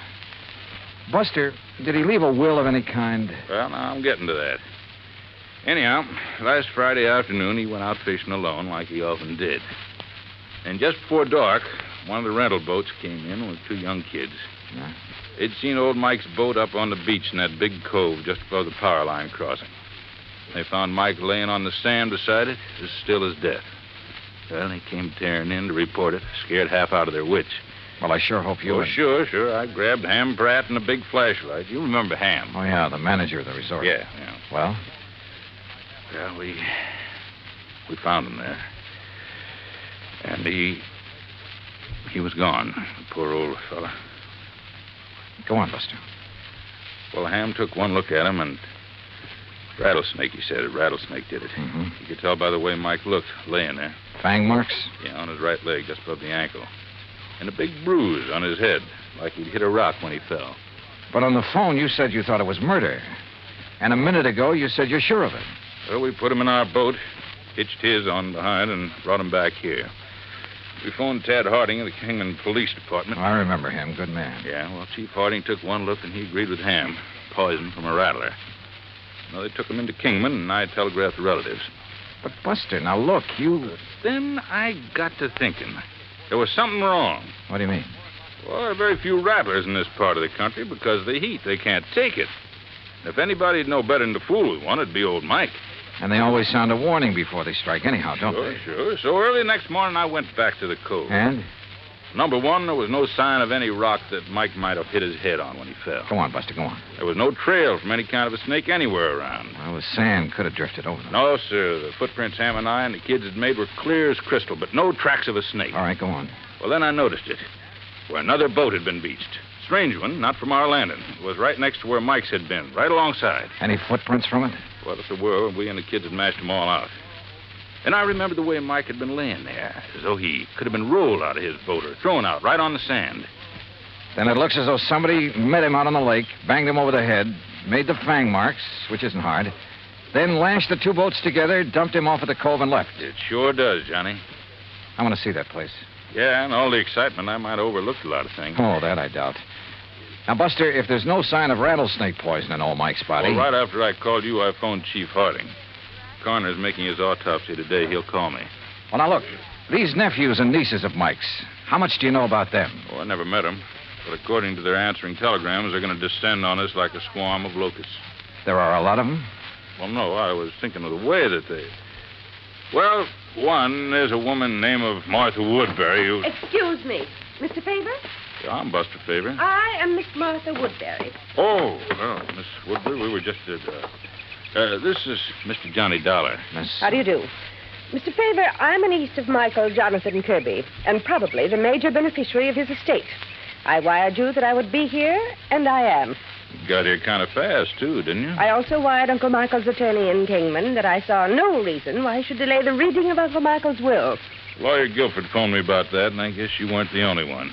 He should be here late this afternoon. I also wish to make funeral arrangements befitting one of his financial status. Won't you sit down? Now, please tell me the circumstances of his death. And, of course, I wish to see the poor darling's body. Miss Woodbury. Yes? What do you do for a living? Why, if it's of any concern to you, I teach at Armand College. Toxicology. Toxicology, huh? Yes. Poison. Very interesting. Is it? Why? Who are you, Mr. Dollar? Well, I'm a special investigator for your uncle's insurance company. What? Yes, you see, we have good reason to believe your uncle was murdered. Murdered? Murdered? Who said that? Hello, Martha. You said murdered. Are you talking about Uncle Michael? Well, that's right. Who are you? I am Chester Kirbey, and as far as I know, the heir to my uncle's fortune. Who are you, sir? Chester, Mr. Dollar is an insurance investigator. Oh? Investigator, huh? Dollar, I'm Hank Kirbey, family black sheep, also Uncle Mike's nephew. What's this talk about murder? Are you three his only relatives? That's right, Dollar, except for Lita. Lita? Lolita Laverne. Though we sometimes try to forget that. Oh, come off of that. Why, Miss Woodbury? My sister is a cheap nightclub dancer. We prefer to forget it. And the silly stage name she uses. Now, take it easy, teacher. Of course, Martha. This is hardly the time or place to... What do you do for a living, Mr. Kirbey? Chester? Play the stock market a bit, that sort of thing. He's a playboy, Mr. Dollar, and a gambler, and I suspect not a very honest one. Martha, my dear girl, I resent... You've never done a lick of honest work in your life. And if you think Uncle Michael didn't know it, would let his money ever get into those soft pickpocket fingers of yours... You don't think you're the one doing it? Well, let me tell you something, Oh, shut up, both of you. Fair of money grabbing. If you had to work for a living... Like what, Hank? What do you do? Yes. Tell him, Henry. Oh, I told you I was the black sheep of the family, but I work. You know, odd job. I'll tell you, Mr. Dollar. He's a roustabout. Circuses, carnivals, that disgusting sort of thing. Where are you working now, Hank? Well, there's a sort of a scientific exhibit. Sideshow is more like it. All right. Along the highway over near Victorville. A lot of rare animals, reptiles, and things on display. And Henry, dear boy, when he's off the bottle, is appropriately enough in charge of the snake pit. Oh. Well, we do scientific work, too. You know, like what, Henry? Like milking the venom from the snakes to sell to laboratories? Yeah. Well, that is... Excuse me. Hello? What? You sure? Well, Mr. Dollar, I think it's about time you tell us what you meant when... Yeah, Buster. I want you to hear this. It's Chief Harding. Go ahead, Chief. Well, as I said, Buster, there was evidence of rattlesnake venom in the body, all right. But it didn't enter at the fang marks on the leg. What do you mean, Chief? Well, the coroner says those marks were fakes. The venom was injected with a needle up near the armpit where it wouldn't be noticed. Chief, this is Johnny Dollar. Oh, hi there, Mr. Dollar. Haven't seen you since you were out here working on the... Was the venom injected into his body before or after old Mike received the blow on the head? Was the coroner able to check that? I don't think he's tried, Mr. Dollar. Well, have him do it, will you please, if he can? Well, sure. Also, do me a favor and check with Lawyer Guilford. I'd like to know when he's coming out here with a will. Oh, I I saw him just a few minutes ago, and he asked me to tell Buster sometime this afternoon if he can get away. Good, thanks. I'll talk to you later. Well, sure, Mr. As I started to say, Mr. Dollar, Look, Miss Woodbury, there is nothing that you or any of us can do until we get the complete report from the coroner. Well, you can at least tell us what you meant. And when what you about dear Uncle Michael's will, Mr. Dollar? That will have to wait for the attorney. He expects to be here sometime later today. Now, wait a minute. You said murdered. Incidentally, I suppose the will shouldn't be read until Lolita, or whatever her name is, gets here. According to her telegram, she ought to get here today. Well, she better. What I want you to do is arrange for quarters here. And, all of you stay here. If you won't do it of your own free will, I'll have Chief Harding of the Kingman Police Department take whatever... No. Such a humiliation is entirely unnecessary. There's nothing to keep me from sticking around. I want to hear that will, too. Of course. Don't we all? Okay, then. Sit tight. For my money, any one of them could have done it. A toxicologist, a man whose business was handling poisonous reptiles, and a cheap tin horn gambler, and the nightclub dancer who hadn't appeared yet. Yeah, any one of them to latch onto the old man's fortune. I avoided telling the three present about the circumstances of their uncle's death in the hope one of them would give himself away by saying something to show that he or she already knew. As soon as they were ensconced in their rooms, Buster and I hopped into his outboard and headed up the lake. Remember the last time we rode up here looking for evidence, Johnny? Yeah, I sure do. That was the Midas touch mine. Yeah. And the pretty little lady owned a high-power rifle with a scope sight. Just about here, she started taking pot shots at us from the shore. Wow, that's one thing we won't have to worry about this trip. Now, right around this point is where I found Mike's boat on the beach. And like I told you, I may have overlooked some clue that you'll spot in a second. Buster. Yeah? Tell me, did old Mike earn enough as a fishing guide to make a living? Well, just about enough to buy food and a few odds and ends and... Well, like I told you, most of the time he deliberately forgot to charge, not needing the money and all. Hey, Johnny, there in the cove. What? A boat, right where Mike's was. Whose is it? Do you know? Isn't out of our landing by... Hey, that puff of smoke from behind the bush way up on the sand dune. Swing us around. That's somebody with a gun. And look, we're taking in water, those holes in the bottom. Grab that can, start bailing. Hey, that guy can shoot. Pull us around, Buster. We're like a pair of sitting ducks out here. Right.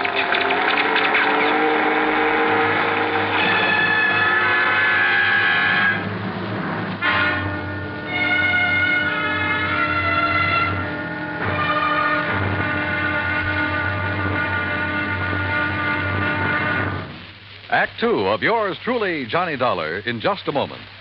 Democracy. It takes an awareness of life and a respect for mankind to make democracy work. But when this happens, democracy works in mysterious ways to better the lives of everyone. Why? Because democracy is concerned with everyone. One could say that democracy is people. For the people rule themselves in a democracy. No tyrant stands a chance. No dictator can get a foothold. The systems of laws and justice in a democratic government is made and operated by the people, for the people. And people like to be free. That's why democracy gives mankind its finest legacy of freedom. Now, Act Two of yours truly, Johnny Dollar, and the Kirbey Will Matter.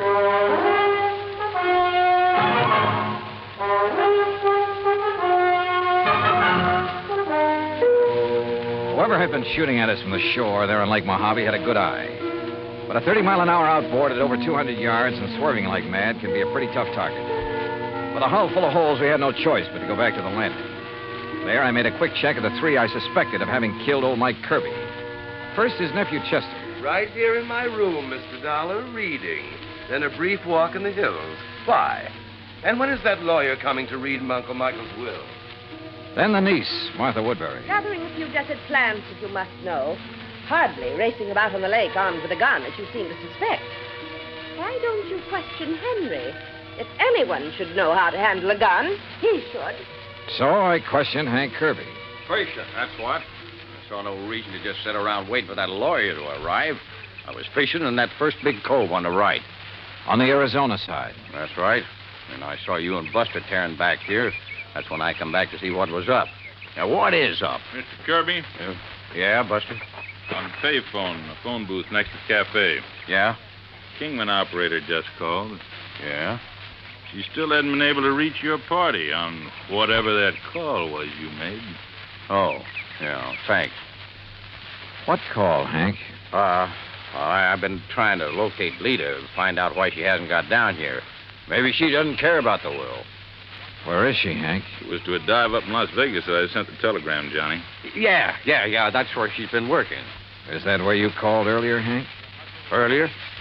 Yeah, didn't I see you in that phone booth when Buster and I pulled out? Oh, yeah, sure. Trying to get Lita then, too. Yeah. Yeah, it reminds me, Johnny. Lawyer Guilford just phoned me from Kingman. He'll be over here in about an hour. Then the will gets read, huh? Perhaps we ought to wait for Lita. What do you think, Hank? She'll be here. Well, did you talk to her? Is she on her way? Yeah, she's on her way. All right. If Buster's willing, we'll use the office when Guilford gets here. Sure. So, Hank, you tell the others to be ready and waiting. Yeah, sure thing. Come on, Buster. Right, Johnny. What's on your mind? Well, maybe it's just a hunch, nothing more. But I want to get on that phone in the office. I called Armand College first. Yes, Miss Martha Woodbury had left there only last night. So she couldn't have been here when Mike Kirbey was killed. A call to Chester's Hangout, a private gambling club in Reno, indicated the same thing. Call number 3 was to the so-called museum where Hank Kirbey worked with the Snakes, a place within easy driving distance of Lake Mojave. But the records showed he hadn't left the place in 2 weeks until this present trip to be here. Lolita? Well, the manager of the club in Las Vegas said she hadn't missed a show. Daytimes? Well, who knew? But she was there every night. Then I suddenly remembered something about the geography of Lake Mojave. Yeah, Johnny. Cottonwood Landing is only about 25 miles north on the west, the Nevada side of the lake. Could that boat we saw in the cove? Sure. That's where it came from. I knew there was something familiar about it. Hey, what are you going to do, Johnny? Kingman. Operator, get me Cottonwood Landing, please. Yes, sir. It's one of their rental boats, Johnny. Yes, sir, I'm sure of it. Any number, any identification on it? All that I didn't see. Anyhow, they rent so many to fishermen every day. Uh-huh. Hey, here comes Lawyer Guilford driving up. Good. Cottonwood. Hello, this is Johnny Dollar, special investigator. Yes, sir. What? I want to know if you rented a boat today to a girl named Lolita Laverne. Laverne?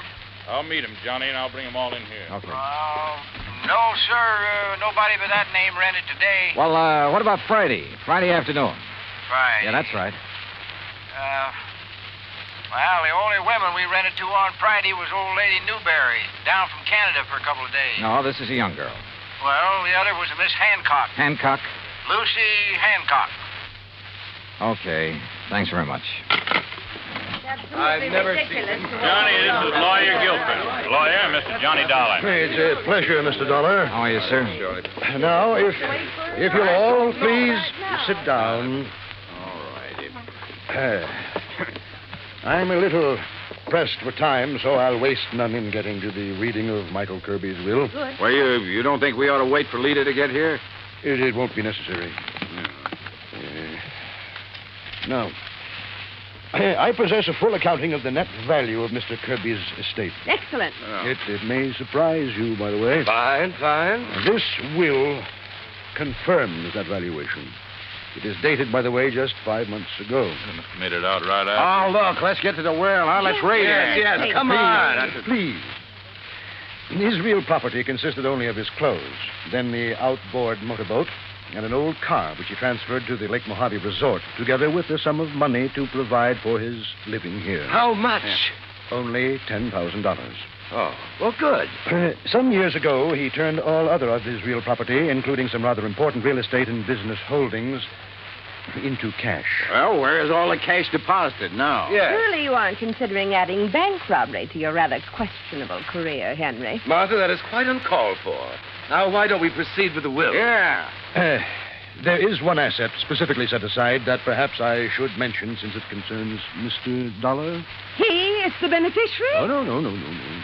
I refer to the insurance policy for $5,000. Well, don't worry about a piddling amount like that. Let's have the will, man. The insurance policy is to cover burial expenses and nothing else.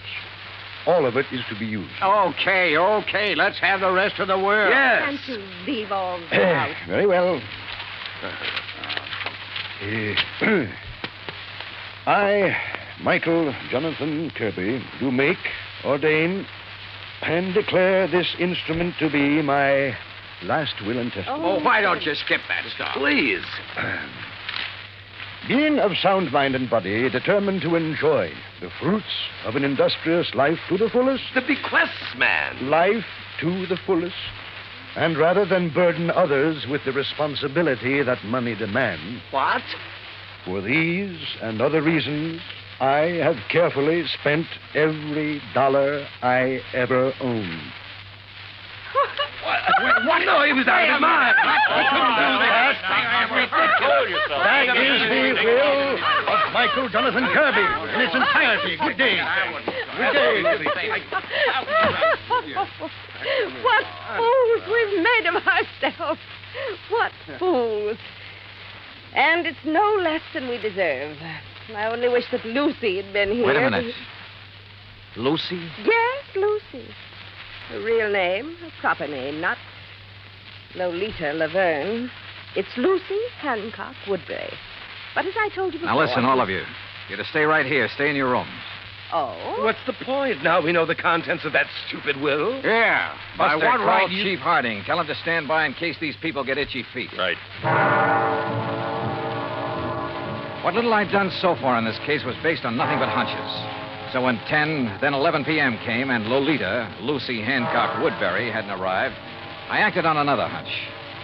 Sure, Johnny. My room is right next door to the office, so if this leader arrives and signs in, I'll let you know right away. No, Buster, no. Huh? Just sign her into a room after you've done a little tampering with the register. What do you mean? Chester is in number 6, isn't he? That's right. All right. Change that on the register to number 8. That's this one, your room. That's right. And be sure that Lita sees the register. I don't understand. You don't have to, Buster. Let's just hope she gets here. Buster left. And with my door ajar, I turned off the light and lay on the bed and waited. It must have been after midnight when I heard the car pull in. Heard Buster admit someone to a room a couple of doors down the line and then go back to his own. Then, silence. Then the quiet click of feminine footsteps approaching my door. Quickly, in the darkness, I lit a cigarette, held the glowing end away from my face.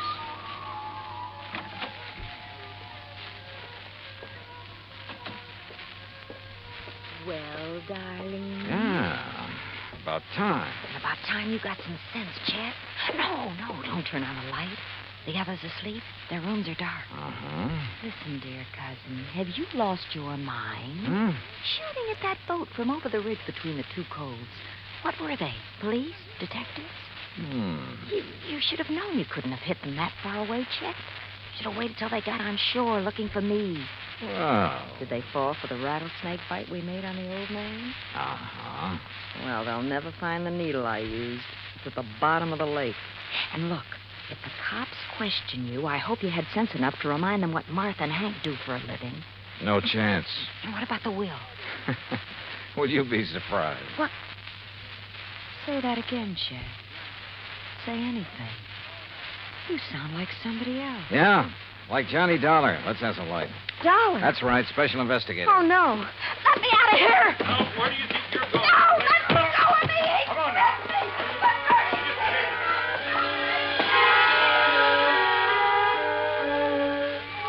Yeah, all 4 of them had wanted to see old Mike dead. But Hank, the only honest working man of the lot, didn't have the brains. Martha wouldn't have used the means that tied in with her toxicology work, and probably didn't have the nerve. So Chet, who lived by his wits, and Lita, who was a real cheap, no-account... Well, the courts will take good care of them. And I still have to chuckle over poor old Mike's will. Being of sound mind, I have spent all my money. Which reminds me, expense account total, including transportation back to Hartford, $331.25. Yours truly, Johnny Dollar.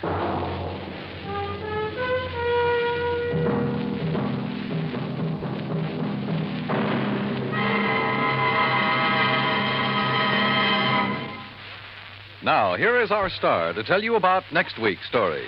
Next week, the most complicated case in years comes up with the simplest, most obvious solution. Join us, won't you? Yours truly, Johnny Dollar.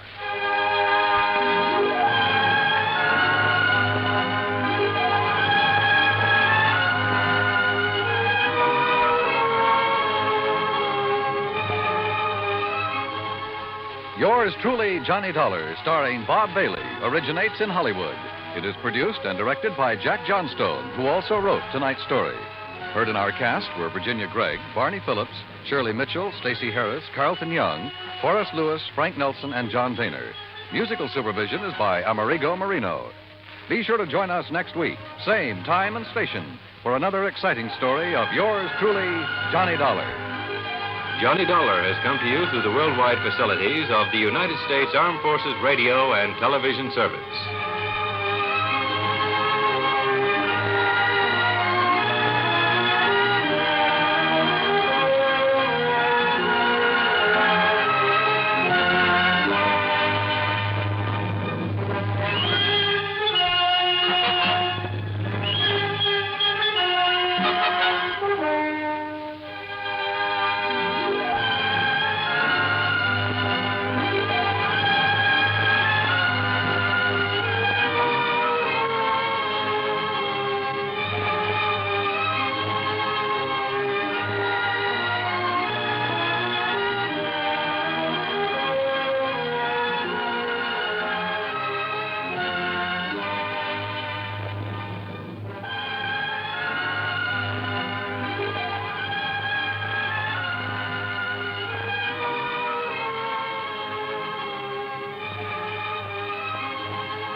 Johnny Dollar. At McCracken, Johnny, Universal Adjustment Bureau. Well, greetings, Master. And now, what's that supposed to mean? Oh, just being polite when I see a nice fat commission about to come my way. You know something? You clear this one up for me, and maybe it could involve a sizable commission. The sound of sweet music wafts to my ears. Who, what, when, where, and why, Patrick? Only answer two of them, Johnny. All right. What? What and where? Ever hear of the Rochemont necklace? I never. Well, you should have. But come on over to my office. I'll tell you about it. Missing? That's right, missing. From where? I'll tell you about it. Oh, what's it worth? I mean, unless it's pretty valuable, What's there's the no difference? sense. Your commission may be a sizable one. How much, Pat? Come on over. How much? Well? Okay. The necklace is insured for exactly $321,000. What? That's right, $321,000. Okay, baby. I'm on my ever-loving way.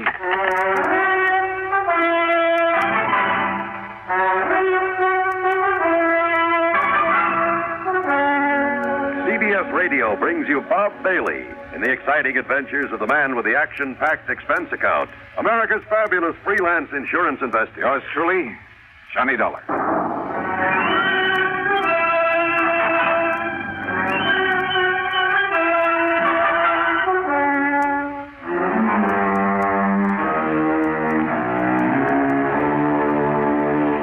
Expense account submitted by Special Investigator Johnny Dollar to the Universal Adjustment Bureau, Home Office, Hartford, Connecticut. Following is an account of expenses incurred during my investigation of the Super Salesman Matter.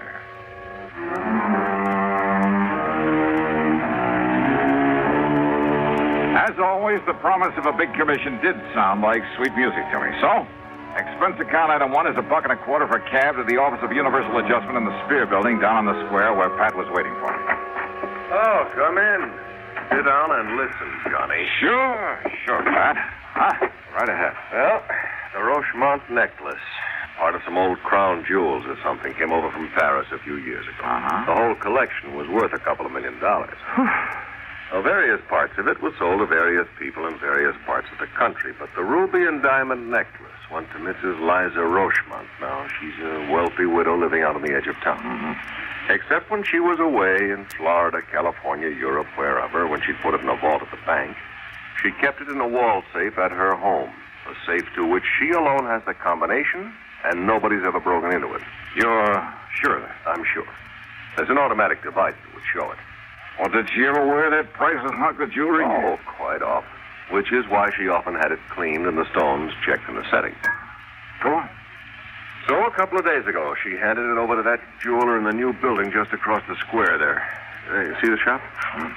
Parker? Mm-hmm. Clayton Parker. Oh, Seems to me she'd pick one of the big ones, one of the old-time firms, or send it down to New York to Tiffany's or Cartier or someone like that. After all, Well, that's exactly what her insurance man, Tim Pringle, you know him, Surety Mutual. Oh.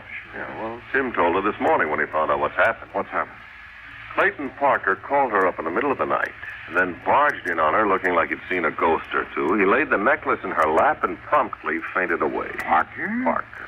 And when he came to, with the help of a little brandy, he shakily told her that her necklace, instead of the genuine article worth over 300 G's, was paste, was a fake. You are kidding. No. She took it over to Wilson Brothers, her regular jewelers. They told her Parker was right, so she fainted. Well, now, look. Well, when she came to, she notified Tim Pringle. He notified me. I called you. That is, after I took time out for a little thinking about it. Yeah?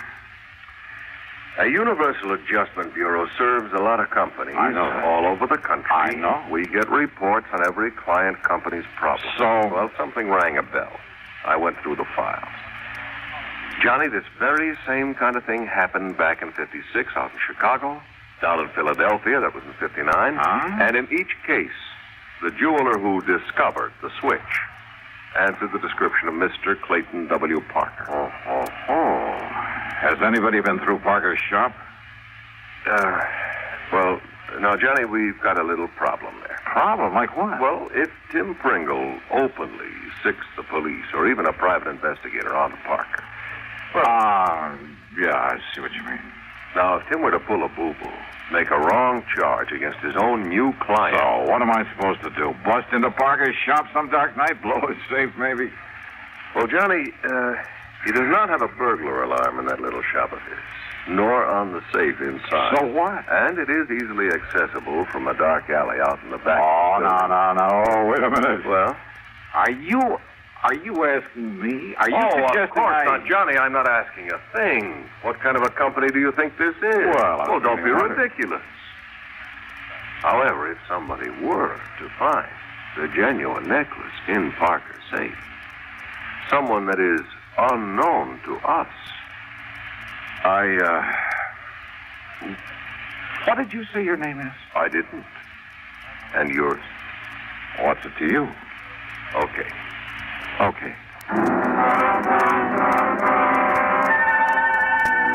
Item 2, $100 to a man named Fingers J.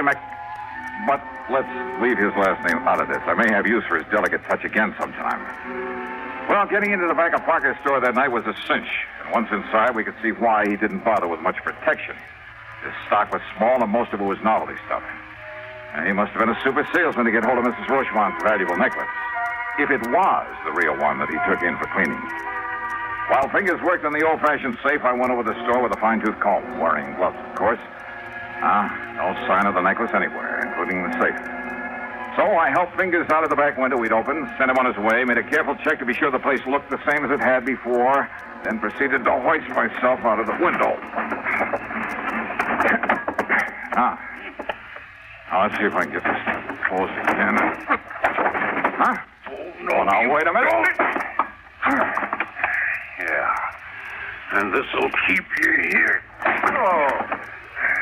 Help! Please!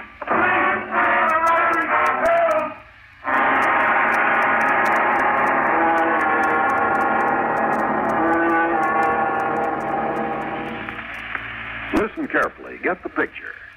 Timber needed for thousands upon thousands of new houses is needlessly destroyed. Watersheds supplying vitally needed water for industry and life itself are laid waste. Wildlife is cruelly killed, their habitats ruined for many years to come. Sorely needed outdoor recreational areas are burned black. Homes are leveled to the ground and human lives destroyed. And what causes this terrible destruction, this tragic loss? It can be as tiny a thing as one paper match. 90% of our forest fires are caused by people. People who are careless for just one fatal instance with their cigarettes, matches, campfires. Every American, every one of us, man, woman, or child, is a potential firebuck. It takes only a moment's carelessness or thoughtlessness to set fire loose in the forest. Let's all observe the simple common sense rules of forest fire protection. Remember, only you can prevent forest fires. And now, Act 2 of yours truly, Johnny Dollar.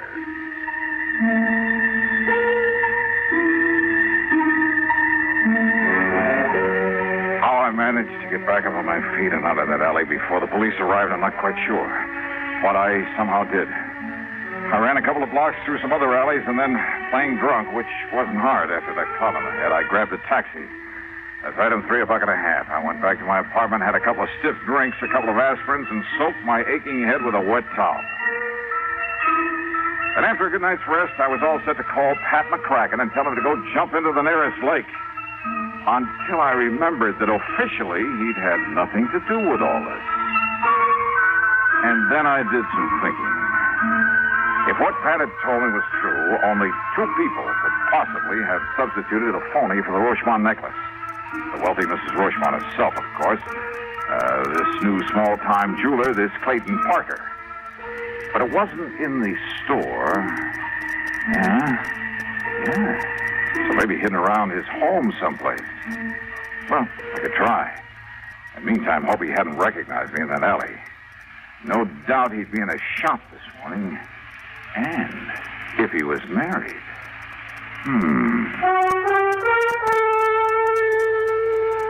Expense account item 4, $5 for a handful of business cards at the shop of a small printer. Item 5, $79.95 for a vacuum cleaner, one of the tank-type jobs with all the accessories. And I managed to grab a stack of literature on it. Item 6, $2 1/4 at a pawn shop for a beat-up fiber suitcase. The business cards went into my pocket. The vacuum cleaner went into the back seat of my car, which luckily was badly in need of a wash job, but kind of poorly. The accessories and literature went into the suitcase, then into the back also. Then I crossed my fingers and took off.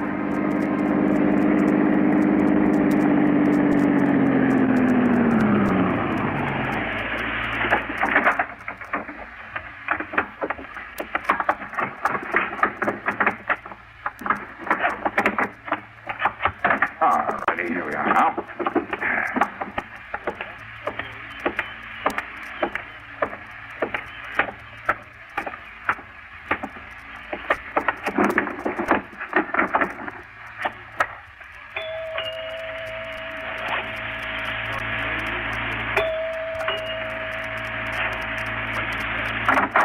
Yeah. Well. Mrs. Parker? Yeah, that's right. Only. Now, wait a minute. Yes? Didn't you see that sign over the doorbell? No salesman, it's solicitors. Oh, well, of course. Well. But I came in answer to the coupon you mailed asking for more information in the free demonstration. Coupon? Oh, yeah. My name is, well, here's my card. Now, look. No obligation to buy, you know. None whatsoever. Yeah, ma'am? Look, this is some kind of... James Dakin, sales engineer, and a national vacuum cleaner service. Yes, ma'am. What the sales engineer? You really want to know? Uh-huh. Well, it's just a glorified name for an ordinary salesman. Well, you're a pretty glorified kind of guy to have to be going around pounding doorbells, Jimmy. Well, gotta make a living. Yes, you do all right, too. A beautiful, lonesome, long-suffering housewife. See a good-looking guy like you at the door and pop off to work somewhere. You probably do all right. Oh, now, wait a minute. Mm-hmm. You should see some of those lovely, lonely housewives you're talking about. No makeup, hair still up in curlers, a pair of dirty bedroom slippers chewed up by the family pet. What? Yeah, and all decked out in a sloppy house coat with an old apron full of soap suds from the breakfast dishes. Oh, what a picture. Yeah, and maybe even kind of hung over from the night before. You mean that's what you usually run into? Oh, run away from. Are you cute, Jimmy? And that's why it's such a relief to be met by somebody like you. I mean, well, that is. Well? No, I'm sorry. I mean, I brought the cleaner around to give you the demonstration you asked for when you sent in the coupon. Are you kidding, Jimmy? I didn't send in any coupon. Oh, but you must have. Whoa. Would you like me to go get my list out of the car? Oh, because if you hadn't sent in a coupon, and I wouldn't... hate to do you out of commission. And I sure don't need to buy another vacuum. I'm sorry. Good luck. But I wasn't going to sell you one. What? Oh, no. No. They're sold only in the stores. I simply get paid for the free home demonstration. Oh? So just let me come in and show you how it works, huh? Then you can fill out the card saying you have had a demonstration and... Listen, Mrs. Parker. Yes, my name's Gloria. Well, look, things have been kind of tough. And if I don't fill my quota this week, well, look, I'll do the whole house for you, and no obligation whatsoever. Well, Mrs. Parker? Oh, look, Jimmy, if my husband should ever know that he doesn't like people in here while he's out, but... Well... Oh, come on in. And after all, if you have to work so hard, maybe you could use a little drink. Come on. Just to make the demonstration. Sure. Come on in.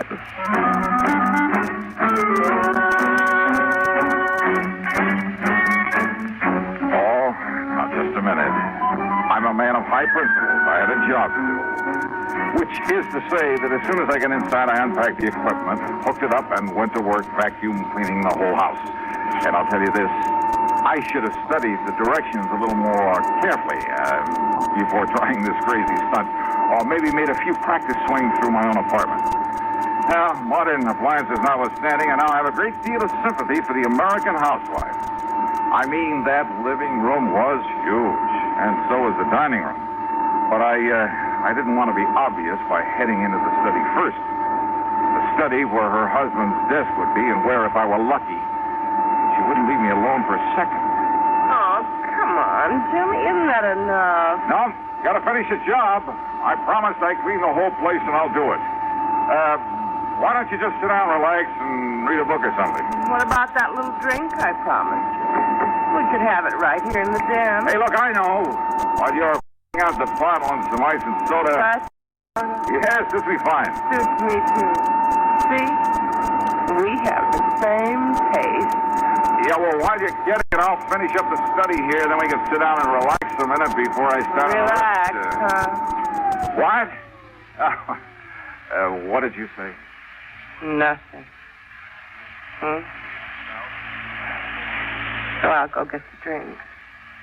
Yeah. Still keeping the vacuum cleaner going, I made a dive for the desk. Top drawer and two on the side had only the usual junk in them. But the third one down had a small lock on it. By stepping on the handle, I was able to spring it. And there inside, a small black metal box. Yeah, the Rochemont necklace. And even my untrained eyes told me this was no fake. But I couldn't very well leave it there. And what if Gloria Parker knew about this? What if she suspected that my loud job was just an excuse? Phone right there on the desk nearly scared me of a year's road. It was the only phone. No, it quit in mid-ring. Yeah, she must have picked up an extension. And that gave me time to close the drawer again and finish up my cleaning job before she came back into the study. But when she did, instead of a couple of drinks in her hand, she carried one of those interesting little devices made out of blued steel. Okay, baby, that's enough. Huh? That's right. Now, why don't you just put up your hands over your head? That's right. Johnny.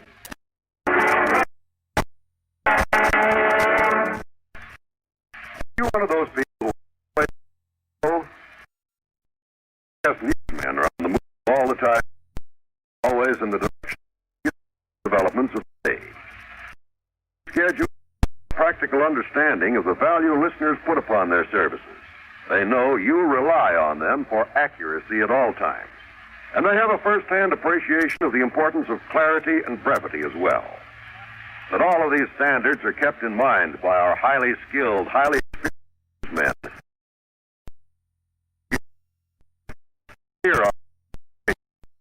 The busier you are, the more you'll appreciate the efforts of our CBS News staff. These men offer you a direct link with history day by day. But more than that, they do their job with full regard for your busy schedule.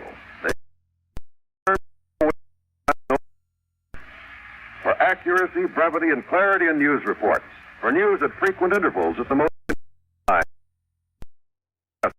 every day. Now, Act 3 of yours truly, Johnny Dollar, and the Super Salesman Matter.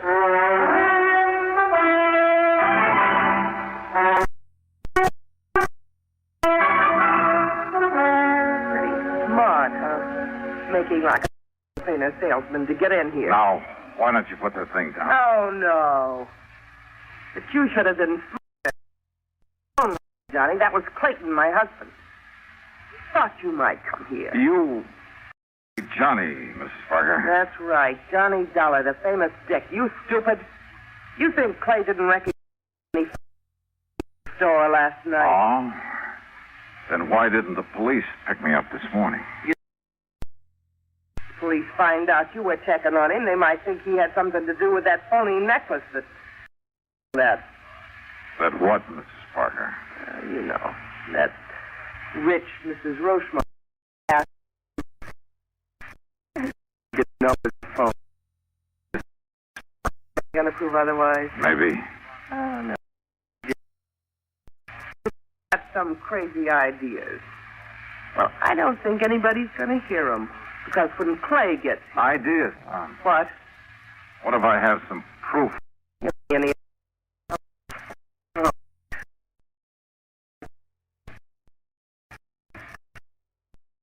it's still a lot. You've got no proof of anything. All right, now listen.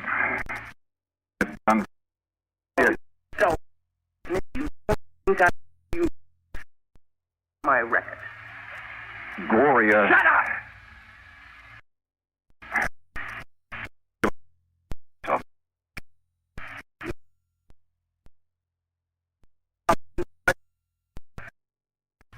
Go on.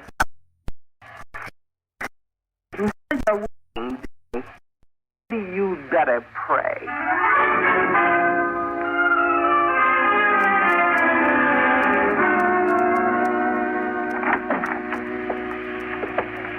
Good work, Glory. Sure, Clay. Comes to leading in the sheep to the slaughter. But why'd you let him in here in the first place? Even if you didn't know who he was. Are you kidding? What do you mean, Dollar? Well, if you could have seen the open-arm welcome I got on the strength of betting my nice brown eyes that are a couple of... What? Sure. You don't keep very close tabs on her when you're out of the house, do you, Parker? Don't listen to him, Clay. He's lying. He's trying to trick you, make you drop your guard. That's right. Won't work, Dollar. Yeah. Okay, I tried. So, now you can call in the police to pick me up. Police? Don't make me laugh. Why do you think I didn't call them in last night? You're on this case. You sure of that? You trying to tell me they'd go for breaking and entering my shop? They or that insurance company of yours? In the hopes that maybe you'd find that pretty little necklace? Yeah, I see. So you admit that you substituted Tony. Well...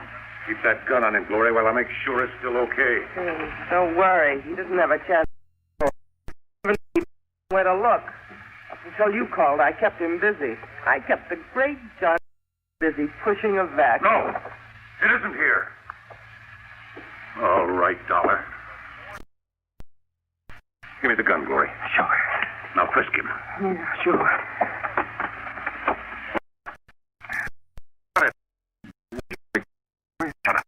Perfectly willing. Shut up! Not on him. Is anybody else in this house? No, Clay. And I only left him alone in this room for... Hear that? And shoot him down if he makes one move. Worry. He turned the room upside down, looked in and around, even outside the windows. He made me strip to my shorts and went through every inch of my clothes.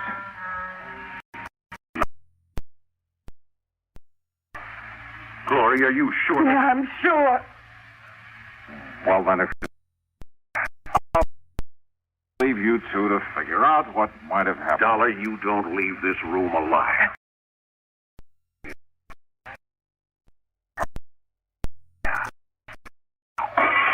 Police! Yeah, well, they don't get... Hey! There's You okay? Oh, sure, Pat. Oh, and thank you, Lieutenant. Only Pat. Why? Well, when you didn't report to me that you'd found that thing in when we were last night. Please go on. Yes. Well, when I saw Parker from my office window, they saw him tear out of a shop a few minutes ago and burn rubber heading out in this direction. Obvious. So Thanks. Yeah, thanks, Pat. And would you like to see the necklace? Somewhere inside this vacuum cleaner I didn't sell.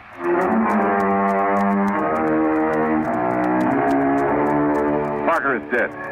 His wife yammered all over the place in the hope of getting off easy. Optimist. So that's that. Expense account total $189.95. Oh, and by all means, don't forget my commission over $320,000. Yours truly, Johnny Dollar.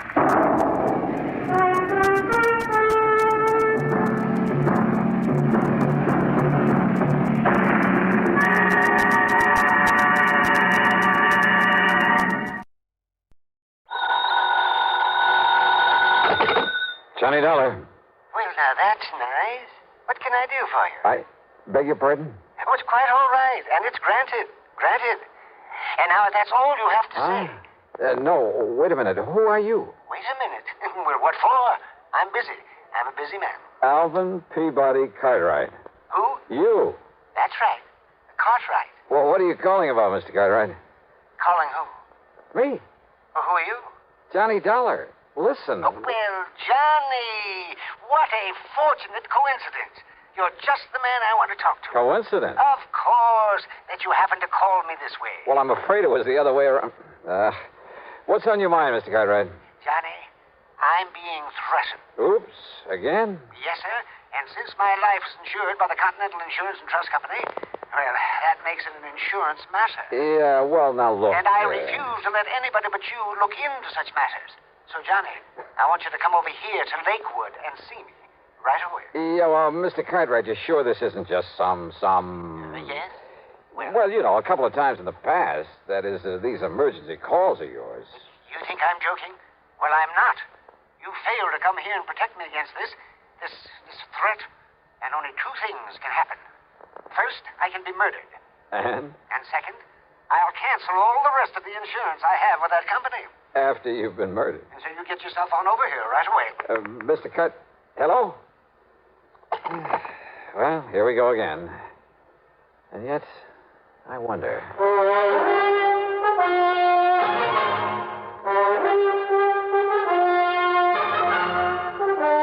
CBS Radio brings you Bob Bailey in the exciting adventures of the man with the action-packed expense account.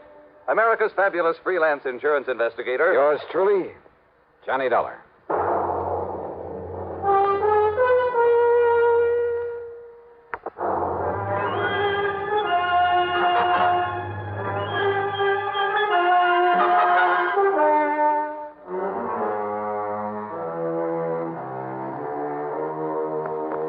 Expense account submitted by Special Investigator Johnny Dollar to the Continental Insurance and Trust Company, Home Office, Hartford, Connecticut. Following is an account of expenses incurred during my investigation of the deadly chain matter. Thanks to Alvin Peabody Cartwright, I've been involved now and then in some real wild cases, real crazy. On the other hand, he's an erratic old eccentric, but extremely wealthy. As a result, he's not only been the target of a lot of rackets, but has come very close to being murdered more than once. So, item one on the expense account, $1 for a taxi to the office of Bill Ferguson at Continental Insurance and Trust. No, Johnny, he hasn't said a word to me. He tell you what kind of threat he's received? No, Bill. As usual, he told me nothing. Well, it doesn't matter, but with the millions worth of insurance we've written for Cartwright, and I mean millions, and to be sure we don't lose his account to some other company, well, we can afford to pamper him a bit, which is to say we can well afford to pay your expense account, even if all he wants to do is say hello to you. Okay, then, Bill. I'll run over to his home in Lakewood and see him. Of course, if he really is being threatened... Don't worry. I'll let you know about it.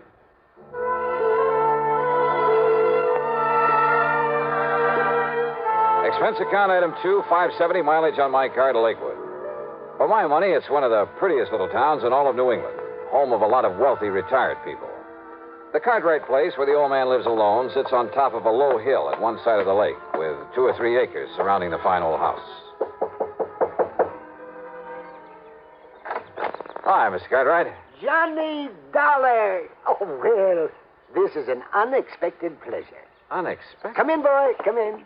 Oh, thanks. Well, sir, how are you this fine July afternoon? Afternoon. It's almost evening.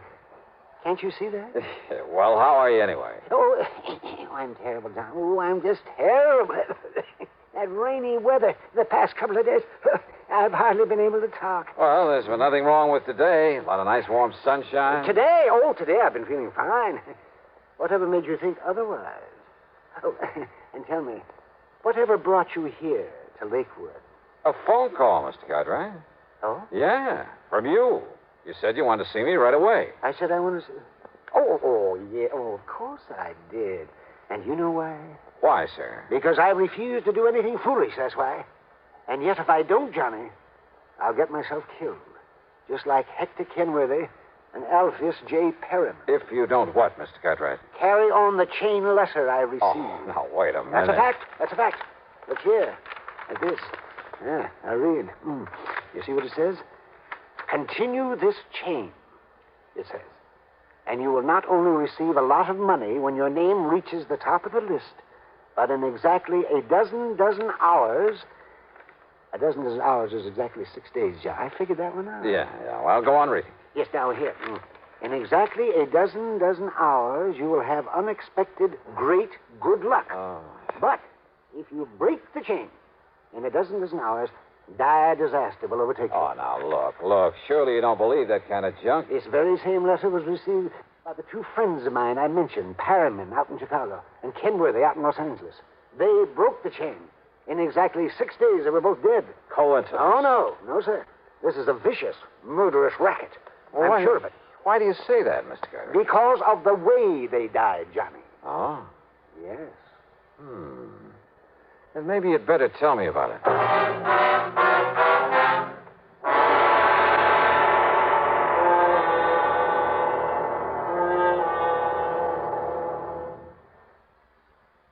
But...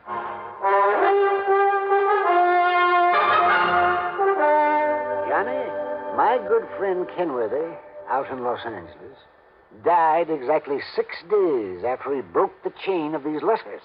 Just the way the letter said he would. Coincidence, I tell you, Mr. Cartwright, or at most a result of some superstitious fear that the letter instilled in him. No, sir. Well, that's what these chain letters do. They hold out that phony, hollow promise of giving you something for nothing. And they scare you into doing it, work on your superstition. Johnny... And if you think superstition is dead in this enlightened age, you're wrong.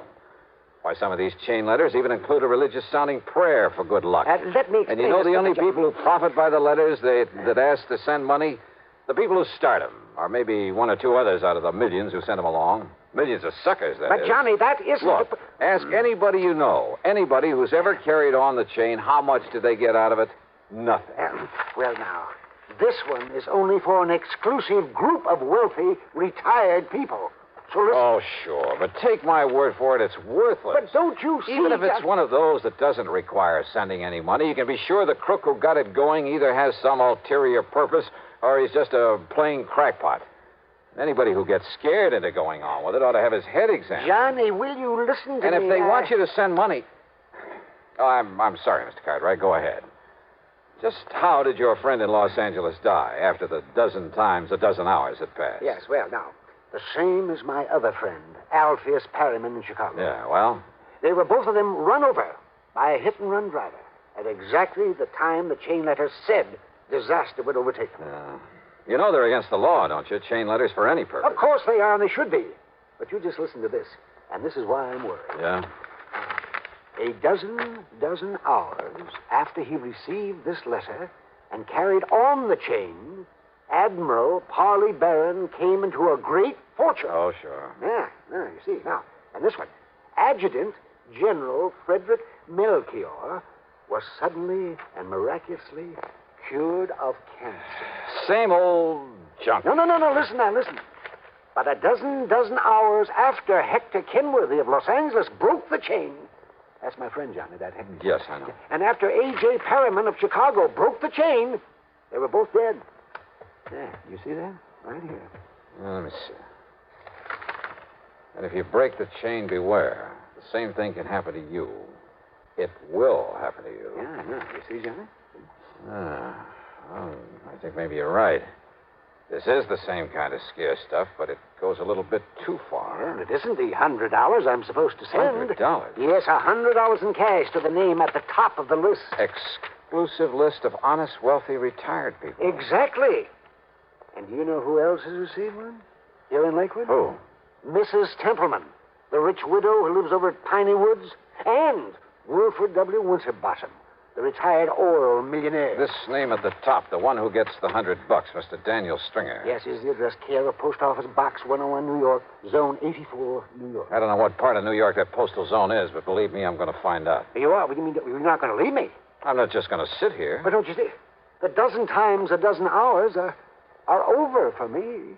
And you're superstitious, too? Enough to be scared by the threat in this chain letter? Enough to maybe hurt yourself by doing some fool thing or other because you are scared? Oh, well, no, John, no, why, of course not. All right, then. I'm going to get you a bodyguard from the local police. Where's your phone? They're on the stand in the corner. But now, Johnny... Yeah? If the police come around, wouldn't that warn anybody who might be coming here to harm me? Mr. Cartwright. Yes, Johnny? There are times when I think you're... Well, I think a lot of things about you. Oh, sure, I know, yes. Wild and crazy, eccentric old man. To be very blunt about it, yes. Yeah, maybe I am. A little bit. But when the chips are down, you're no fool. Oh, no, I wouldn't be too sure about that. I've never really given much thought to this chain letter thing before. Sure, I've tossed some of them into the wastebasket. But maybe I should have investigated them, even the little ones. Because they all work on the same principle. They all contain a threat, and they all capitalize on fear. Look at that. It says... Exclusive list of honest, wealthy, retired people. Yes? Why, a list like that can be bought from 100 sources, from companies that cater to the mail-order business. Yes, of course. Oh, maybe I'm all wrong, but suppose somebody bought a list of wealthy people all over the country. Suppose he went to Los Angeles. Yeah, well, where Kenworthy live? All right, yeah. Suppose he rented a post office box. Then he sent out a couple of hundred of these letters, maybe 1,000. A lot of rich people live out there. The letters were all the same, with his name at the top of the list. Then half a dozen fictitious ones. Fictitious? Yeah. Any names on that list that you recognize? Let's see here. No. All right. So maybe only 100 people were scared into sending the money, carrying on the chain. After all, like you said, it isn't $100. You're right, Johnny. And 100 people at $100 apiece. $10,000.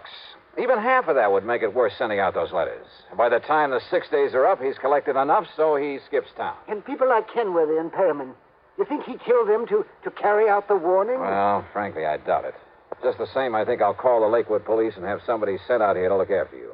Even though... Even though.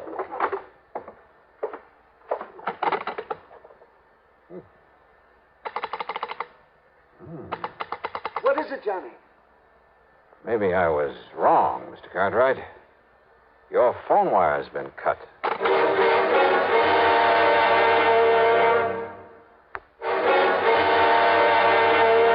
Johnny, the phone. The telephone isn't working. Ask me, Mr. Cartwright. Somebody's cut the wires. Then the threat in that letter. It means that somebody's come here to carry it out. Only one way to make sure. You stay inside here while I go out and take a look around. Maybe that's what they want you to do, go out there in the dark. Huh? Johnny, I'm going with you. No, you're staying right here. I'll be back in a minute. But there may be some danger. Or it may be that your phone is just out of order. We'll see. There was enough moonlight for me to see where the line off the telephone pole led to a connector box at the back end of the house. There wasn't enough light for me to notice a trailing vine as I edged my way along. So what happened? I tripped and fell flat on my face. Before I could get back up on my feet. So you come out to see what was wrong? Oh! You were Mr. Cartwright. Oh! For not reading your mail real good.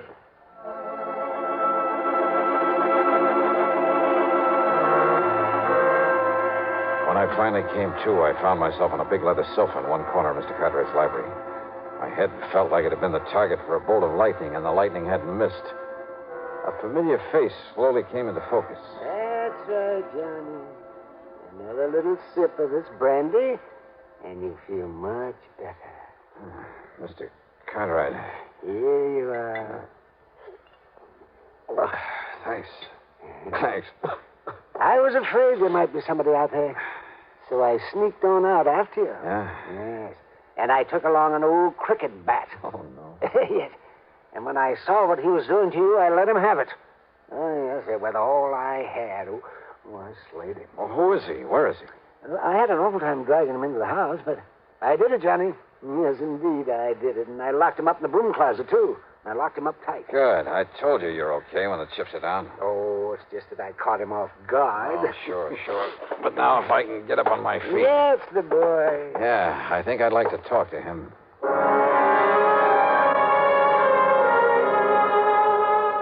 Our visitor turned out to be a pug-ugly gorilla, hardly the brains behind a chain-letter racket.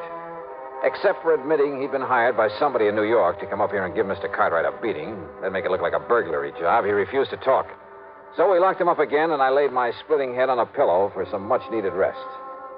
By the time I awoke in the morning, feeling somewhat better, Mr. Cartwright had fixed me a mess of bacon and eggs for breakfast. Sure, Johnny. I just walked down to the corner gas station and called the telephone company. And you know something? They came out here and had that line all connected up again in less than an hour. Good. Yes, just like that. So maybe I'll buy a couple thousand more shares of stock in the telephone company, huh? Just to show them how I appreciate it. Yeah.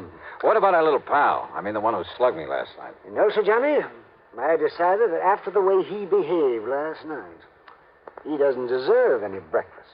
No, I mean, where is he? He's still locked up in the broom closet. Do you think I ought to call the police to come and get him? No, not yet. Maybe I can beat some information out of him if we need it. Well, of course we need it. Don't we? Now, let's wait and see.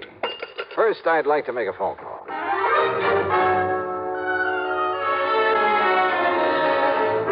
The call was to my old friend, Lieutenant Randy Singer, New York Police Department, 18th Precinct. Post Office Box 101. Yes. Postal Zone 84. And if he comes around to pick up his mail, you nab him. On what charges, Johnny? Fraud, sending threatening letters through the mail, anything you can think of. Yeah, okay, I'll dig up something. But I can't hold him for long unless you come down here and prefer something definite against him. And, Johnny. Yeah? You still haven't told me what this is all about. And if I didn't know you... Just you grab hold of that box holder if he shows, and I hope he does. Yeah, well, just you be sure and get on down here.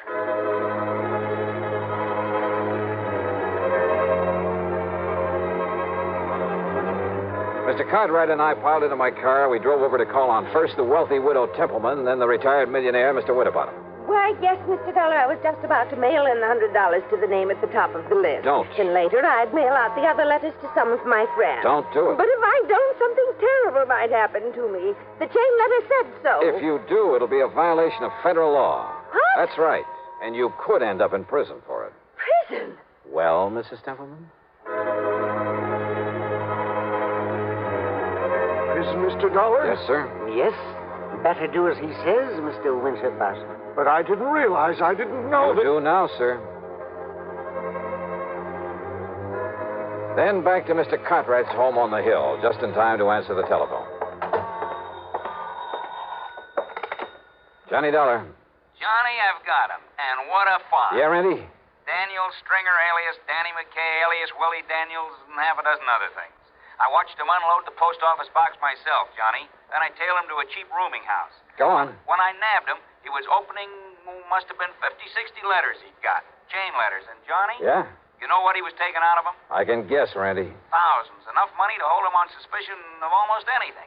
And, Johnny... Still here. He also had a bunch of new letters he'd written, all addressed to folks in a wealthy section down near Germantown, PA. Then hang on to him, Randy. I'll be down to make formal charges against him. Okay. Maybe I'll pick up a chief inspector from the post office department to do it. Okay, Johnny.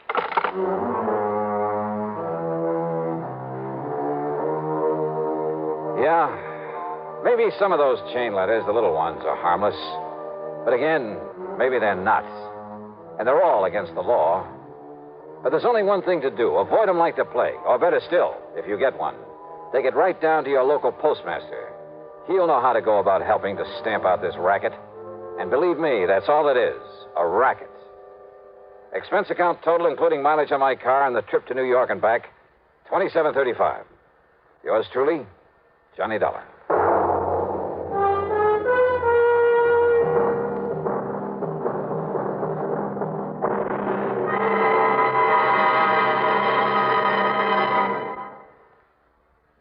Now, here is our star to tell you about next week's story. Next week, mystery, suspense, and, murder. Take me to Columbus, Ohio. Join us, won't you? Yours truly, Johnny Dollar.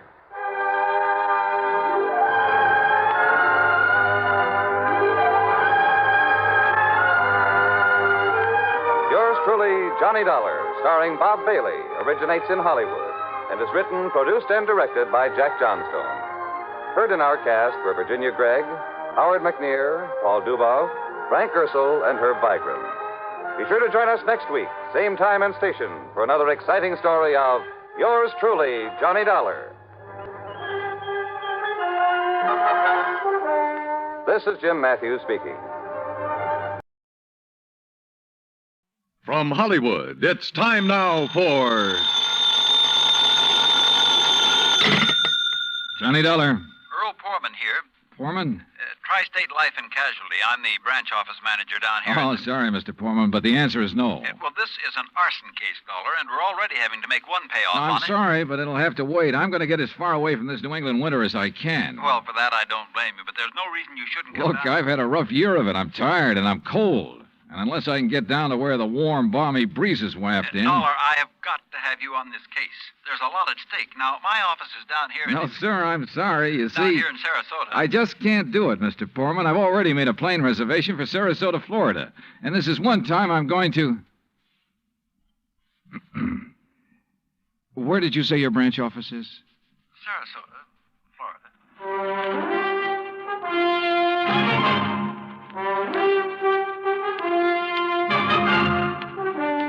Bob Bailey in the exciting adventures of the man with the action-packed expense account, America's fabulous freelance insurance investigator. Yours truly, Johnny Dollar.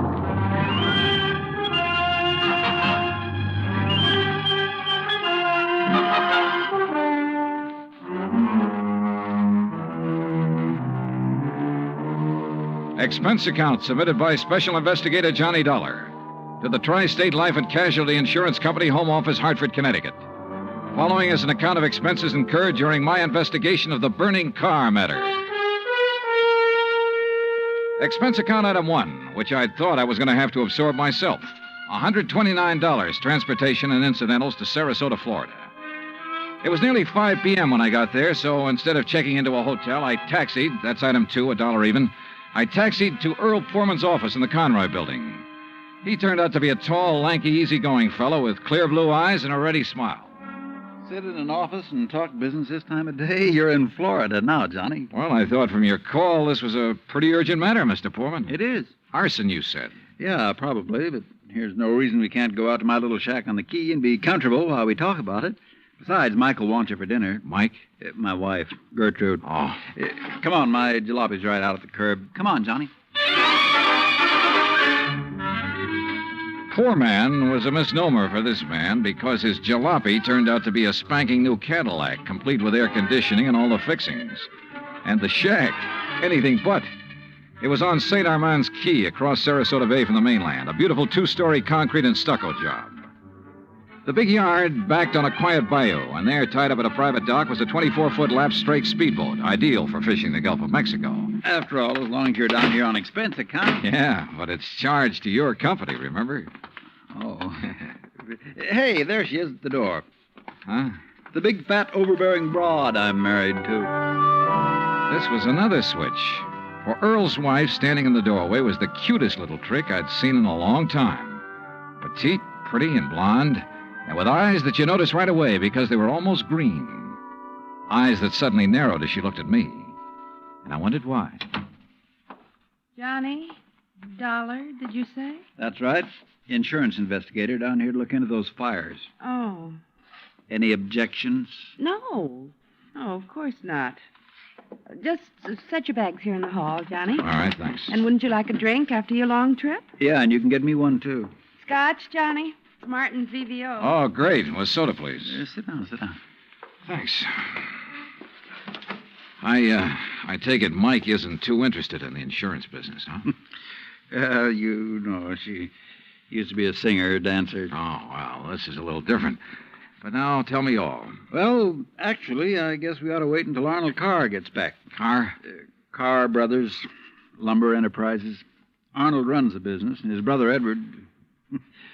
Well, Ed just shares the profits. Real black sheep of the family, from what I've been able to learn. Oh? Anyway, they have yards all over the state. There's one here in Sarasota, one up the coast a ways at Fort Pierce, and still another at Arcadia. That's about 40 miles inland, just east of here. And there was one up in Orlando. Was? Completely destroyed by fire a couple of weeks ago. And a $120,000 claim has been filed. Wow. That's where Arnold Carr is then, in Orlando, trying to clear things up. Here's your drink. Oh, thanks. Here, Earl. Yeah. Well, to the gods and goddesses and us. But shouldn't I be up in Orlando then? Arnold's on his way back here now. He lives here. He just went up there to arrange for clearing off and selling the property. You mean he's planning to just pocket the money? If Tri-State pays off, I mean. Looks like it. But I take it you suspect arson. Yes, Earl suspects arson, Johnny, and so does Arnold Carr. At least he says he does, but they have no reason. No? How about the other fires? Or attempted fires? Oh, where? At Arcadia, for one, but they got it out in time. At least that's the way Arnold Carr reported it. The way he Let tells me it... tell it, Mike. Oh. There was another at the yard here in Sarasota. Arnold himself discovered it one night when he was just driving around. But nothing to indicate it was attempted arson. No, Well, and the authorities up in Orlando found no indication of it there. Mike, you know as well as I do that a lumberyard fire will obliterate signs of arson better than any other kind of fire in the world. Yeah, but she has a point, though, Earl. Unless there's some evidence of arson. Of course. Yeah, why send for me? Well, mostly because... Actually, because Arnold Carr suspects it. But he's given you no real reason. None at all. I think he has a real reason, but he just won't tell us. Wait till you see him. He's going to call when he gets in. We'll run over to his place on Longboat Key. What about his brother? Edward, did you say? I've never met him. He's always stayed in Orlando. I was wondering if he might tell things that Arnold is holding back. Edward Carr wouldn't know anything. You can never be too sure. Look, why can't you agree with me for a... that must be Arnie now. Excuse me. Hello. This is Arnold Carr. Oh, hi, Arnie. Johnny Dollar arrived, so we'll be... Well, here, I'll let you talk to him. Here, Johnny. No. Okay. No, Earl, listen. What? I told you before it was arson. It was arson again tonight. Tonight? What's that? Arcadia just went up in flames. The whole yard. Good Lord. Did you hear that, Johnny? Yeah, I heard it. Well, can you prove it was arson tonight in Arcadia and before in Orlando? I have proof. Well, Arnie, we'll be over just as fast No. as... What? No. Wait for me there at your home. Well, but look now. You mustn't come here. And I mustn't stay here because I... Now, listen, man. You... Arnie? Well, I guess he's ready to tell us now. A suspicion began to grow in my mind. A suspicion that Mike apparently shared with me. That Arnold Carr himself might be responsible for the fires. After all, he was the only one who had seemed to know about the two unsuccessful attempts. He himself had planted the idea of arson. He'd lost no time in filing claim for the Orlando burnout. But Earl said I was wrong. Arnold was too honest a man. Earl had also said we were only 15 minutes from Carr's home. So when half an hour passed, we called him back. Got a busy signal. After the fourth try, the three of us took off in Earl's cab. As we pulled into Carr's driveway, we could see him through the picture window, sitting at his desk, telephone in hand, apparently engrossed in a call. Then, as we walked up to the door, I noticed something else. Arnold Carr looked enough like me to be my brother. Maybe that explained Mike's reaction when she first saw me. Hey, Arnie. Can't you see? He's on the phone in there. Well, the least he can do is hear his own doorbell. Earl, wait. Good Lord. What's the matter? Through the window. Oh, no. Earl? Stand back. Earl, for heaven's sake, what is it? Couldn't you see from out there? No, what's wrong? Oh, Well, Johnny? Right through the forehead, Earl. Looks like a .38. Before I could stop him, Earl took the phone out of the dead man's hand and called headquarters. Mike turned pale and slumped into a chair. And I gave the place a quick rundown, checked doors, windows, etc. A few minutes later, an officious young sergeant named Larkin arrived and took over. 38 caliber straight through the middle of the forehead. Were all three of you here when it happened? Mr. Foreman, Mrs. Foreman, and who are you? The answer to your first question, Sergeant, no, none of us was here. And this is Johnny Dollar, insurance investigator. You insurance guys work pretty fast. You related to Mr. Carr? No, why? Look a little like him.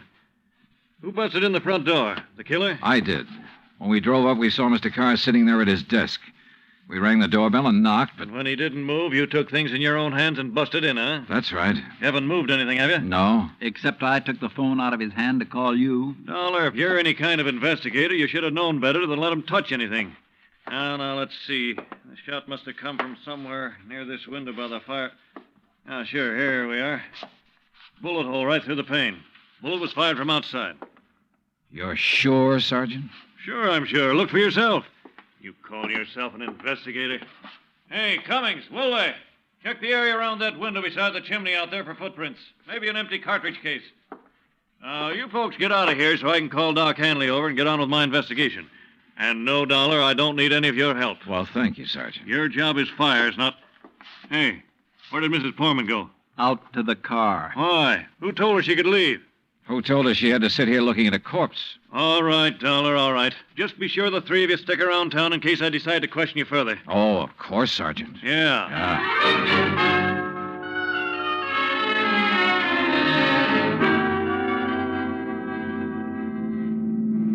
Not shot by somebody standing outside? What do you mean, Johnny? Oh, I spotted that bullet hole in the window, too. So? I also noticed there were no particles of glass on the inside sill. But there were some on the outside. Yeah. The shot that made that hole was fired from inside that room to make it look as though it had come from outside. Then somebody was in there with Arnold Carr. Yeah. Either somebody he let in or who had normal access to the house. And he had to stop Arnold from talking about the fire in Arcadia. Hey, how much do you know about his brother, Edward? Nothing, really, outside of what Arnold told me. Was either of them married? Family of any sort? Arnie wasn't, but Arnold's death means Edward will own the business, then. Well, yes. And he lives up in Orlando, scene of the first big fire. Yes, good heavens, Johnny, you don't think his own brother... Where can I rent a car? Take Mike's Chevy. It's in the carport at the house. But what are you going to do? Drive up to Orlando by way of Arcadia.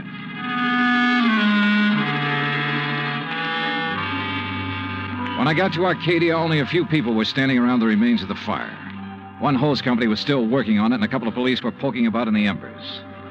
Walking toward it, I almost stumbled over a little old man sitting alone in the darkness beside a palm tree, hunched over, his head in his hands, sobbing. He didn't even look up when I stopped beside him. It's like losing part of my own life, it is. You lost someone in the fire, sir? No, son. Only part of my life. I helped build up that yard, me and Mr. Arnie. Arnold Carr. All along, he's been worried about it. And last week, when him and me smelled smoke and come over here and put out the barrel of trash that was smoldering, he knew. Knew what? That somebody was trying to burn him out? That's why he stopped by tonight on his way home. That's why we drove over here, him and me. And I brought my gun just in case. Yeah. Well, we got here too late. It was already blazing. And when he seen the automobile pulling away... What auto? Yes, Frank, he said to me. I knowed he was the one trying to burn me out, he said. Who, old-timer? Who do you mean? He didn't say. Then he called the fire department. That car that pulled away, what was it? Just a auto, big white Buick. But he tied it in with whoever set the fire. All he said was, I knowed he was the one. Do you know who it was he meant? Well, he told me even if I did know, I should never tell. Even the police. Well, who do you think it was? Break my word to Mr. Arnie? Never, son. All right, look, old man, I'm sorry to have to tell you this. Mr. Arnie's dead. What? But he can't be. He was... You. Huh? Maybe you thought in the darkness I would know you. But I do know you. Oh, now, just a minute, old-timer. If Mr. Arnie's dead, it's because you killed him. What? Just like you set the fires. No, I'm not who you think I am. And I'll kill you. That's what I'll do. Put down that gun. I'll kill you.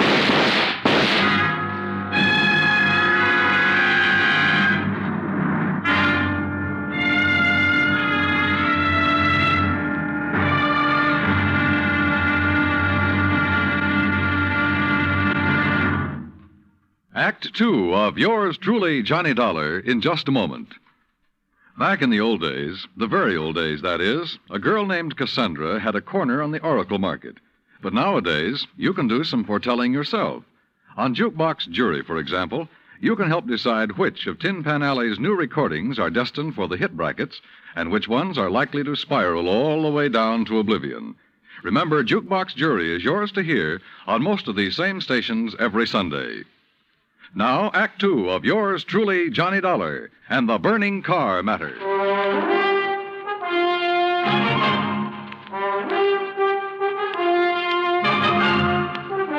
Expense account, item 3, $5.15, gas for the borrowed Chevy to keep me going to Orlando.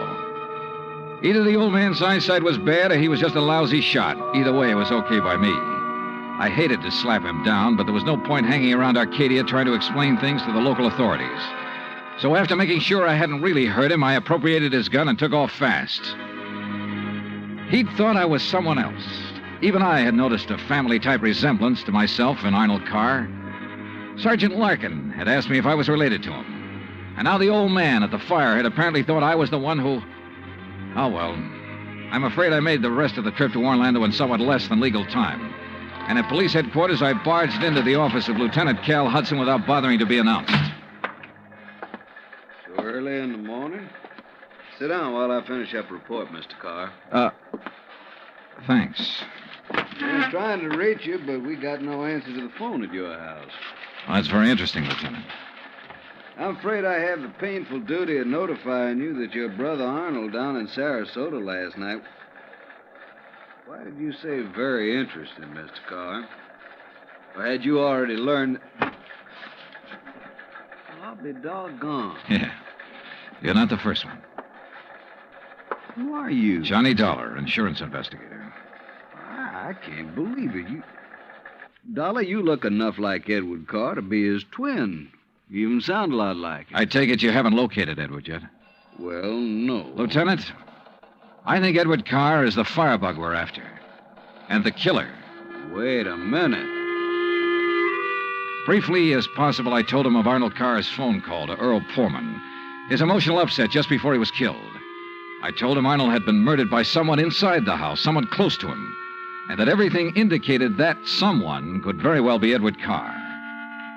That's still all just theory, Dollar, without any proof. Well, I will admit that Edward is a pretty worthless playboy living off the profits of the lumberyard. In any event, the lieutenant promised to put out an APB on Edward Carr. That was at breakfast for the two of us, item 4, $3.25. Before I left him, he gave me Ed Carr's address, 1726 Allen Place. As I expected, there was no answer to the doorbell at 1726, so I tried visiting up the street. It quickly became clear that Ed Carr wasn't very popular in this otherwise quiet, well-ordered neighborhood. Those big, noisy parties at all hours of the night, cars parked up and down the street, blocking respectable people's driveways. Yes, ma'am. You know, well... once in a while you expect a person to have callers and such. Me, I have the ladies' bridge club every third Wednesday, for instance. Well, that's nice. But these are all ladies, not like some of the trash that man and his friends have, dancing and drinking and carrying on at all hours. Yes, you mentioned cars, Mrs. You Harper. know, people like Mrs. Hereford Robbins. She's awfully nice. And Janet Osterworthy. Now, she's a widow. Well... And, you know, she could have her pick of anybody she liked. But does she ever look at another man? No, sir. And then there's Mrs. Harper. Yes? You mentioned cars. Do you know what kind Mr. Carr drove? Why, yes. It was a big white one. And the make? Well, no. My husband, when he was alive, always drove a Maxwell, and I guess that's the only kind I ever got to know by name. But Mr. Carr's is white. Only I guess that isn't much help to you, is it? All the white cars here in Florida, I mean. Look. Now, even that blonde hussy who's around him all the time drives a white car. Oh, I really shouldn't use a word like that, though, should I? But it fits. Wait a minute. What blonde, Mrs. Harper? Mr. Dollar, I don't pay any attention to people like that. Why, you'd think she owned that house of his, the way she keeps popping in and out all hours as if she belonged there. Mrs. Harper. And drives all the way up from Sarasota, too. Do you know who she is? I do not. I refuse to pay any attention to people like... And the way she dresses, too, like a newly rich chorus girl with all her fancy clothes and furs and things. How do you know she comes from Sarasota? By the license on her car, of course. Every city has its own number. You know that very well. And hers is 12WW something. And you don't know her name? Of course not. Flaunting all those expensive furs as though she'd bought and paid for them herself. And if there's anything I hate to see, it's a little shrimp loaded down with furs. Now, a tall person I like see. me... And Well, her thanks. Eyes, if there's anyone I don't trust, it's a person with green eyes. Why, Thank you, Mrs. Harper. Her description of Carr's girlfriend stopped me in my tracks. That description could fit Mike Poorman to the letter. Petite, blonde, green eyes, and she came from Sarasota.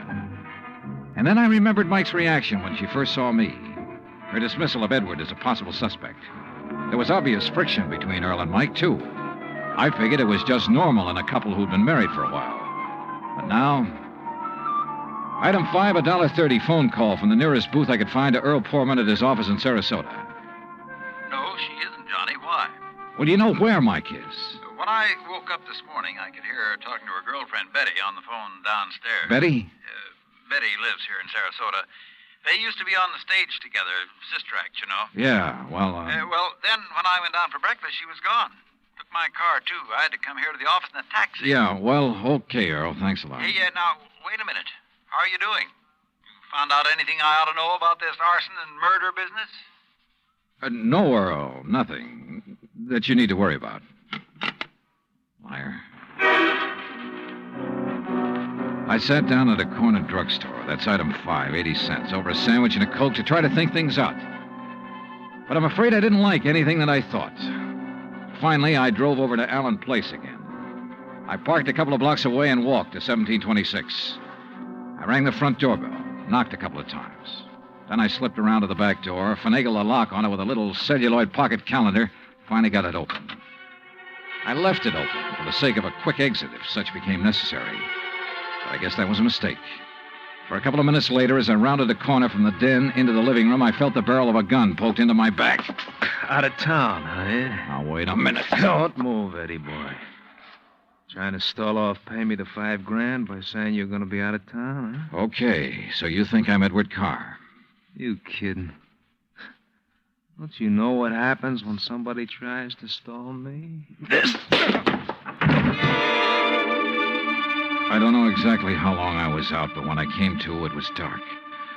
Except for the glow from a streetlight outside.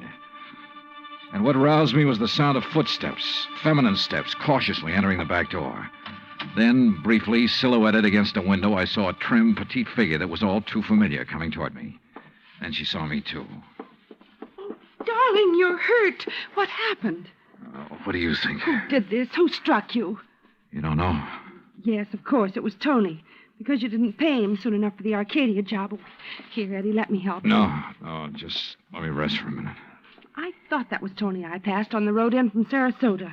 Why'd you come over from Sarasota? To see you. I knew you'd be here. Oh, why? Why? So the police could surprise you with the news of your poor dear brother's death. But why did you come to the house? Because I hoped you'd come here, I guess. Eddie, you should have waited until I could raise the money to pay off Tony. You mean for killing Arnold, too? Of course. No. Are you trying to say you didn't kill Arnold? But I saw you from outside in the Buick. You'd swear to that, wouldn't you? I don't know what you... Eddie, you sound like you don't trust me. We're in this thing together. Yeah, you sure of that? What are you talking about? Whose idea was it to knock off Arnold? But you had to. When he saw you at Arcadia, he knew that you were having the yards burned up. That's the way you figured it from the beginning, wasn't it? Now, look, baby. First burn up the lumber yards and collect the insurance on them. Then convince me that you and I should have it all by putting Arnold out of the way. But you had to kill Arnold. I don't understand you, Eddie. Yeah. And I wish I didn't understand you, Mike. Mike? Come on. Let's turn on the light. No. No, if somebody sees us. Eddie, you... Who are you? Are you kidding, Mike? Wait a minute. Who are you? You're that insurance investigator, Johnny Dollar, that Mike told me. Let me out here. Oh, no, you don't. You're staying right here. Mike Poorman's sister, aren't you? Well? Oh, sister. So we once did a sister act before she married that Poorman guy. Now, let me go. Not by a long shot. You may as well, Dollar. What? Eddie. Don't move, Dollar. Get his gun, Betty. Get it. Yeah, sure. Here, Ed. Good. Ed Carr, huh? That's right. And you know we do look alike, you and me. Yeah, sure. Enough for Betty here to have told me all I need to know. Don't believe him, Eddie. He's lying. I heard, No, baby. Eddie, I thought it was you. Don't you see? Sure. Why'd you come up here anyway? Because Mike told me that Dollar was coming up here. You been shooting off your mouth to her, too? She knew about us. She thought you might have something to do with the fire. She was my friend. She was trying to get me out of this whole mess, and I wish I'd listened to her. Well, it's too late now, baby. Eddie, what are you going to do? Now I gotta get rid of both of No! you. And figure some way to shut up Tony's mouth. Ed, please! You know you'd never get away with it, Carr. Oh, no, I'll call him. That's what I'll do. Yeah, Betty, and he'll come here to get his money. Then I'll call the police, see? Tell him to come right away. Tell him I found out about you having Tony start the fire. What? That's right, that you had him burn up the yard so there'd be even more money for you to bleed from me, like all the dough you got from me already. You're crazy, Ed. I'll tell the police to meet me here. And when they come in, it'll just be in time to see me kill Tony in self-defense. After getting here too late to save you, I'll tell them. You're out of your mind. They'll check that gun of yours so fast. And that'll prove it. Because the only shot out of my gun will be the one that gets Tony. This gun of yours is the one that's going to knock you two off. And they'll think it's Tony. Oh, Eddie, please, you're drunk or you're crazy. Crazy to save my own life, to keep you and Tony and Dollar from putting a noose around my neck? If you think that harebrained scheme of yours will ever work, you're off your rocker. It's got to work, because it's my only chance, so it's going to work now.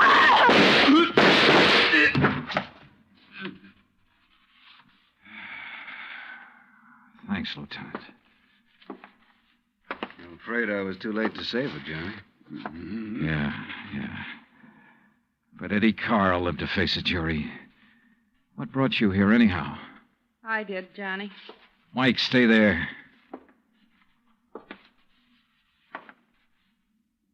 Stay right here, Mike. I know. I don't want to see it.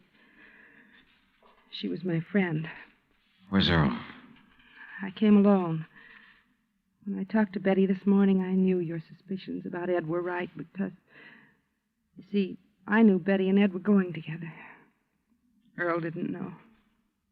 Yeah. Maybe you better call him.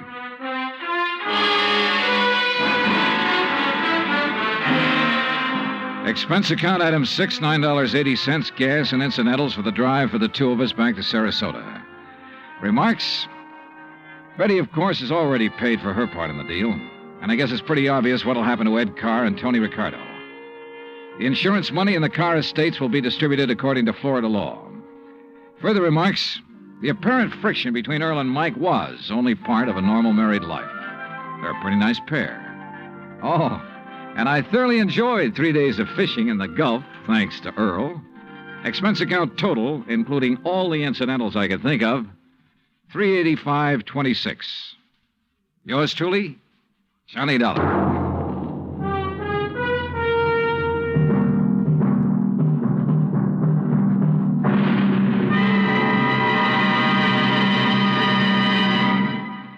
Our star will return in just a moment.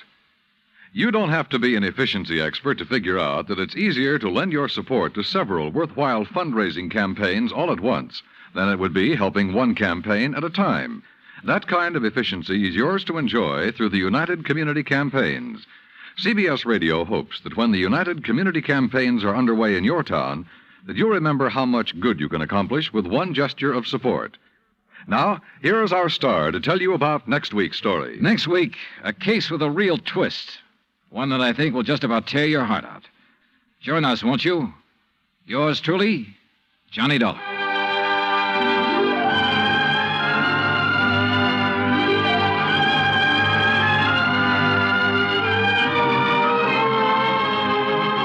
Yours truly, Johnny Dollar, starring Bob Bailey, originates in Hollywood.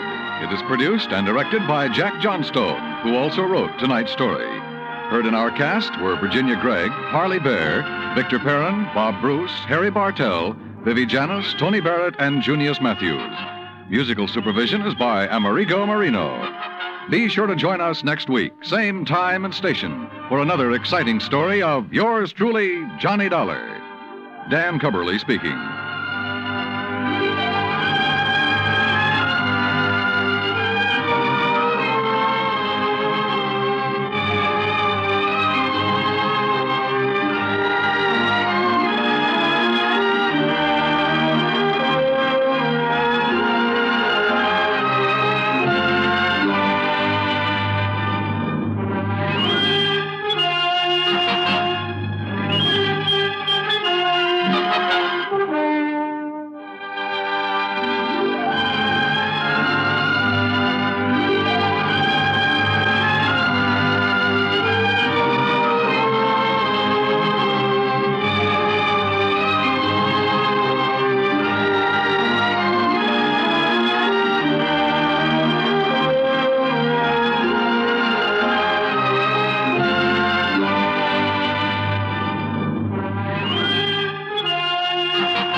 Johnny Dollar.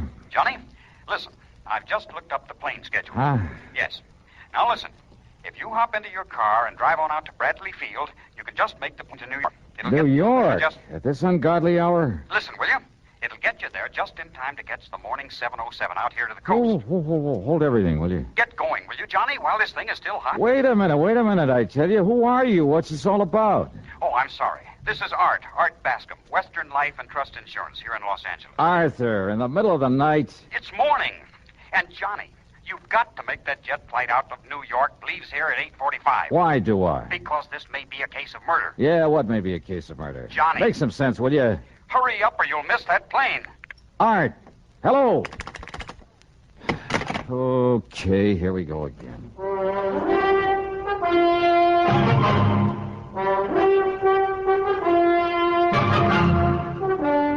CBS Radio brings you Bob Bailey in the exciting adventures of the man with the action-packed expense account, America's fabulous freelance insurance investigator. Yours truly, Johnny Dollar. And now, Act One of yours truly, Johnny Dollar.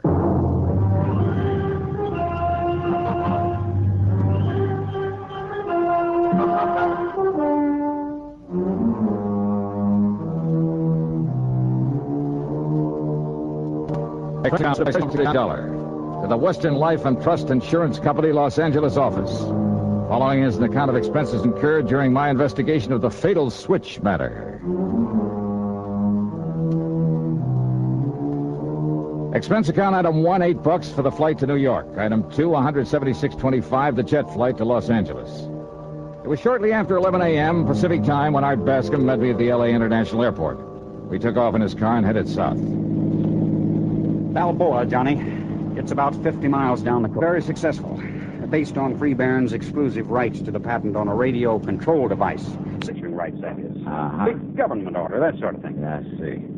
All right, now tell me what's happened. Well, Freebairn's partner, so to speak, is the man who invented this device, who owns the patent. Young bachelor by the name of Edgar Porter. And? Johnny, it seems that Porter took the cruiser out for a trip yesterday morning. Yeah? Last evening, Mr. Freebairn thought he'd call him by radio. You know, just to find out where he was, make sure he was all right. Uh-huh. Couldn't raise him? No, he contacted him without any trouble. But then, in the middle of their conversation, suddenly... Well, Johnny, from what Porter said, his last words over the radio... Yeah? Well, it looks as though somebody killed him. Where's the cruiser now, Art? Somewhere out in the Pacific. The Coast Guard's trying to find it. Well, then he hadn't given Freebairn his position. No. I guess he didn't have time before whatever it was killed him. Uh-huh. Who else was on board the boat with this man, Porter? That's the first thing I asked Mr. Freebairn when he phoned me. Well? No one. Huh? Not even any other boats around. Porter and that cruiser were out there alone. Yet, judging by what he said, someone somehow managed to kill him. Who said? Porter himself. Well, how do you know what he said? Lester Freebairn told me. He and his wife were talking with Porter by radio when it happened. Oh, well, then you only have his word for what Porter may have said. Also, Johnny, Freebairn was making a tape recording of their conversation. Oh, I wonder why. I don't know. But he told me over the phone that he has that recording. And you're sure that Porter was alone out there? That's what he told Freebairn. But if he was murdered... I know. It doesn't make sense. Brother, it sure doesn't. Let's get on down there to Balboa.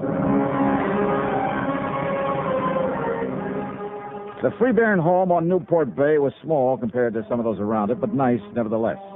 A speedboat was tied up at the dock, but there was no sign of the cruiser. Lester Freebairn was a man of 57 or 8, I'd say, but right now he looked a lot older than it. His wife, considerably younger, was quite a dish. A tall, statuesque redhead.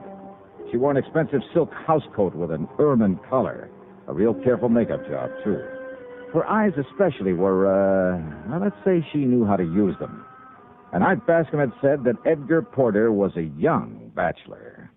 Sit down, gentlemen. Sit down. Yeah, sure. And, Marilyn, will you bring me another cup of coffee? Why, of course. Perhaps Mr. Dollar and Mr. Bascom would like a drink. No, thanks. You can pass me. No, thanks, Mr. Peavy. Excuse me, gentlemen. I just talked to the Coast Guard again. We've got planes and boats, even a helicopter out there looking for the less one. the cruiser.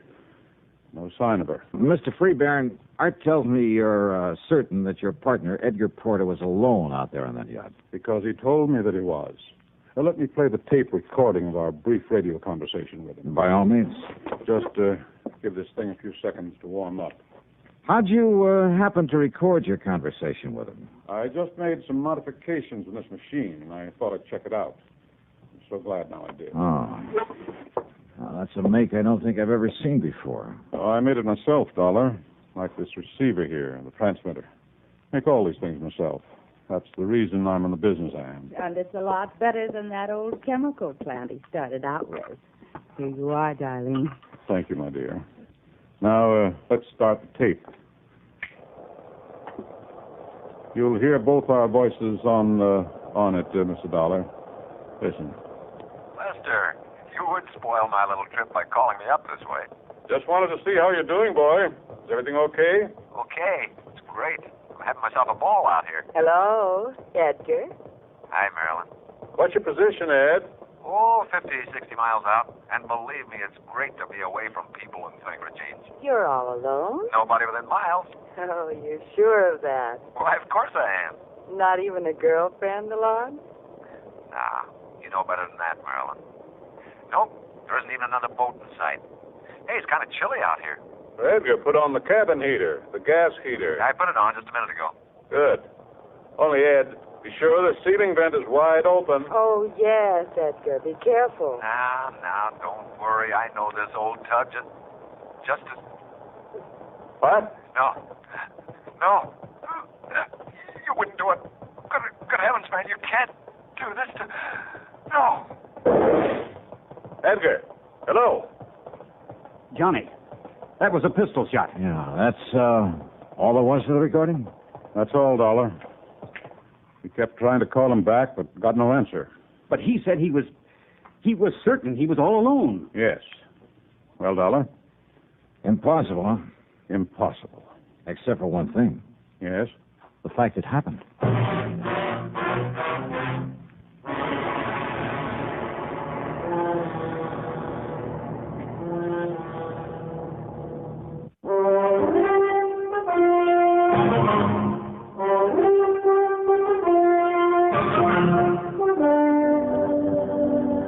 One thing is sure, Mr. Freebairn, there isn't much we can do until the Coast Guard locates that cruiser of yours. They've promised to call the minute they do. Johnny. Yes, Mrs. Freebairn. Oh, it's Marilyn, if you don't mind. Oh, sure. No, I don't mind. Well? Edgar said he'd already put on the gas heater there in the cabin. Why, yes. And the cabin on the Leslin is rather small. Carbon monoxide would build up in a matter of minutes. Yeah, but he said he just turned it on. Nevertheless... He also said he knew that boat as well as you do, which means he knew have to be careful of that heater. Well, we all get careless now and then. Also his last words. Good heavens, man, you can't do this. Now, who's the man he was talking to? It doesn't make sense, Johnny, because he swore he was alone out there. Yeah, but was he? Oh, Edgar was so painfully honest, even about little things. If he said he was alone, he was. Or at least he believed that he was. Well, if somebody had come out of some hiding place to threaten him, wouldn't he have identified him by name, at least for your benefit? Hiding place? Well, don't forget, he knew that you were hearing every word he said. Yes, of course. But as for anyone hiding there on the boat, no, it's impossible. Edgar was too meticulous. He would have checked over every inch of that cruiser before setting out. Now, you're sure of that, huh? Oh, when we'd all planned to go out together, it used to drive us to near distraction, having to wait for Edgar to inspect every line, every locker, even the engine box, every nook and cranny. Could somebody have got aboard after he left the harbor? Without his knowing it? No, never. What about that shot, just as he was cut off? Yeah, I wonder. You know about radio equipment, Mr. Freebairn? And I know what you're thinking, Dollar. Yes, it's quite possible that was simply some connection breaking when he fell against the transmitter. Or it may have been a shot. By whom? Suicide? Edgar? Oh, never, Johnny. You sound pretty sure of that. Oh, I agree with the Dollar. Edgar had too much to live for. His invention's about to make him millions, thanks to what I've been able to do with it. Well, then this radio control device will do all right by you, too, won't it? Of course it will. Now, just a minute. What do you mean to imply by that? Incidentally, Art. Yes, John. Just what's the insurance angle on this thing? Oh, I thought you understood. There's a partnership policy between Edgar and Mr. Freeburn. Survivor of the two becomes the beneficiary? Yes. For good heavens, do you think money would ever compensate for the loss of a man, a friend like Edgar? What's the face value? $225,000. Oh, No, dollars. Hey, tell me, if Edgar is dead, Mr. Freeburn, do all rights to this patent revert to you? Yes. After all, I'm the one who... Now, look here, young man. Yes, Johnny. Well, just take it easy now. Oh, and there's one thing I forgot to ask you. Well? How did you get to know Ed Porter? There's no secret about it. Marilyn met him at some yacht club affair, persuaded him to bring the radio control to me. Oh, and there's another thing I forgot to ask. Yes, what's that? Who is your contact over at the Coast Guard? A man by the name of Adam Patrick. Huh? Pat? Why do you say it that way, Johnny? Well, he's an old friend of mine. Gave me a hand when I was out here on the Ellen Deer matter. Ellen Deer? Yeah, name of a big yacht that was being used for smuggling stuff up from Mexico, narcotics and stuff. Well, certainly you don't think our cruiser was being used for... I don't see the connection. All right, let me use your car. Of course, Johnny. Here are the keys. Good, thanks. Where are you going? Well, instead of waiting for Pat to call here, I think I'll run over and see him. I think you're right, Dollar. Why don't we all go on over there? We can get any news of the Leslin and Edgar firsthand. No, thanks. I'll go alone. May I ask why? Because I've suddenly got me a handful of ideas about this whole affair. Oh, Johnny? Like what? I never was very good at mathematics. Mathematics? If I can get there first, well, maybe I can add 2 and 2 together and somehow come up with 5. What? That is, if Edgar Porter was murdered.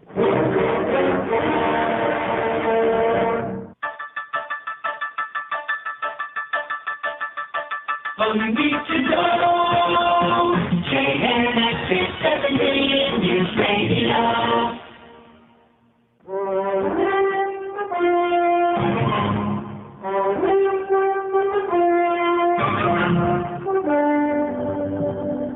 I tore on over Coast Guard quarters. Now that my old pal, Adam Patrick, was just about to take off in a cutter. Okay, boys, cast off and let's get underway. Aye, sir. No, wait. Johnny! Hold everything, will you? Oh, sir. Here I come. Johnny Dollar, who do you think you are, Superman? Hiya, Pat. I hope you're heading out to the Leslin. Why, yes. One of our coppers spotted her a few miles out. You're working on this one, too? Yeah, kind of a thick one, isn't it? Sure it is.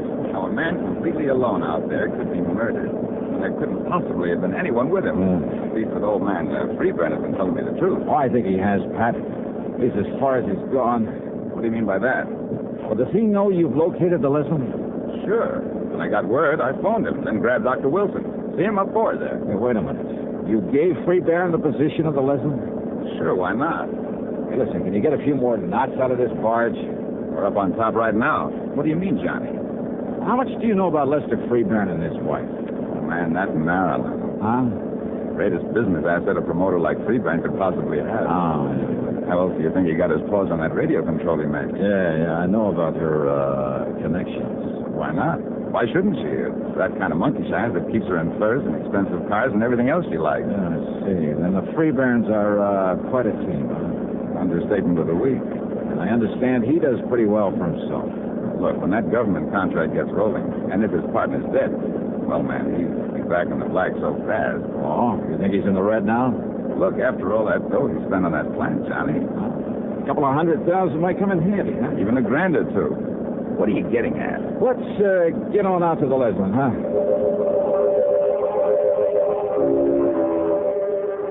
It took us something under an hour to reach the Leslin, where she drifted around on the calm sea untended. She'd had her engines running. She might have got halfway across the Pacific before we found her. While the crew of the cutter were preparing to tow her into harbor, Pennon, the doctor, and we climbed aboard. I took a good, careful look around, and believe me, I found plenty. Edgar Porter was dead, all right. His body slumped over the radio set.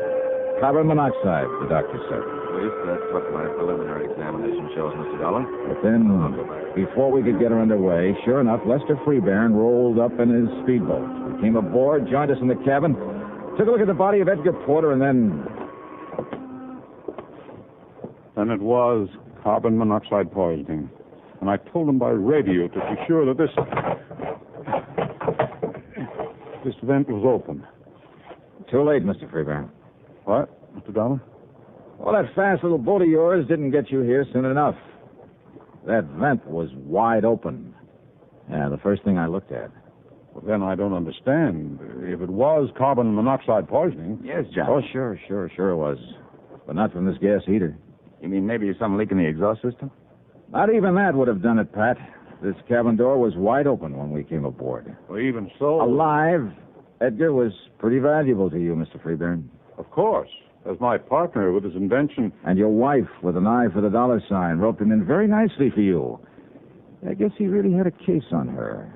I utterly failed to see... But Edgar dead would be even better, you thought. Oh, now, look No here. more need to share the profits on his invention. Are you trying to say I thought of killing him? This radio transmitter and receiver, some of your work? Of course. But before getting into electronics, you were a chemist, weren't you? So you'd know even better than I do how carbon monoxide can be produced from a little crystal of some kind. I forgot the name of it. But when it gets thoroughly heated... Now, look here, Dollar. Edgar was alone on this boat. Now, you look. The cord on his microphone is very short. So? He had to lean over the transmitter when he talked to you by radio. So what? That's one of the reasons you knew he fell against Spinetta when he keeled over. You mentioned it when you played back that tape for us. Well, I simply assumed... You knew he did. Even as you knew his head would be right over this grill work on top of the transmitter when he used the mic. Look through the grill, Pat. Yeah, Johnny. All right, that little coil on the back of the panel where nobody'd notice it. Yeah? A heating element that was turned on when the mic was turned on, see? There, you see, it's starting to glow. Like a small coil on one of those electric heaters. And believe me, it had nothing to do with transmitting a signal. Dollar. Instead, it was used to heat up a crystal of that chemical I mentioned to produce a deadly concentrated dose of carbon monoxide. Johnny. Sure. Take a good look at that coil, and I'm sure you'll find traces of the chemical on it. Get the picture, Pat? Yeah, Johnny, I sure do. All he had to do was stay right there in his home and put in a call to Porter on the radio. That's right. To answer him, Porter turned on this transmitter, and he leaned over to use the mic. That meant he was right on top of the coil with the chemical on it. The coil that was heating up, producing the gas that killed him. All that dirty, diabolical... Well, Mr. Freeburn?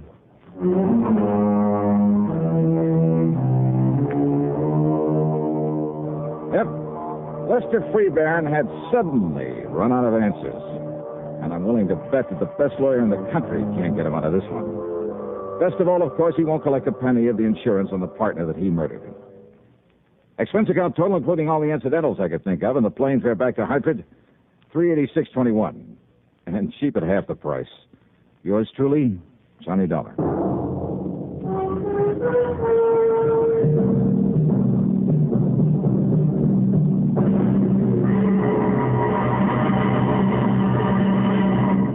Now, here's our star to tell you about next week's program. Next week, well, one of the most clever, most ingenious crimes I've ever run into during my career as a special investigator. Motive and method are all too obvious. So are all the clues needed to solve the crime. Yet, a simple little device we're all familiar with is used to cover them up and apparently make them meaningless. Yeah, I'm talking about a device that we all use every day. There's probably one of them right there in that room with you, right beside you, waiting for you to pick it up and use it. Just be sure that you don't use it to cover up a murder. Instead, well, be sure to join us, won't you? Yours truly, Johnny Dollar.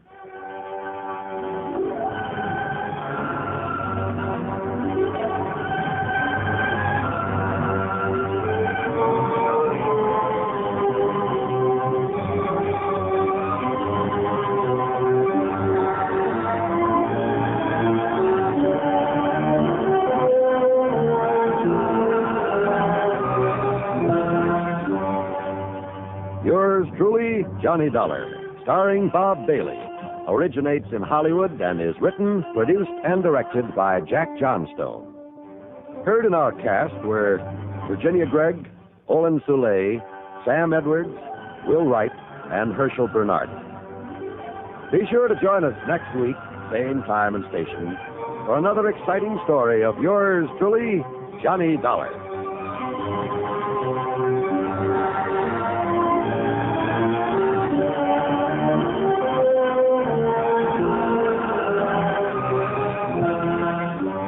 This is John Wall speaking.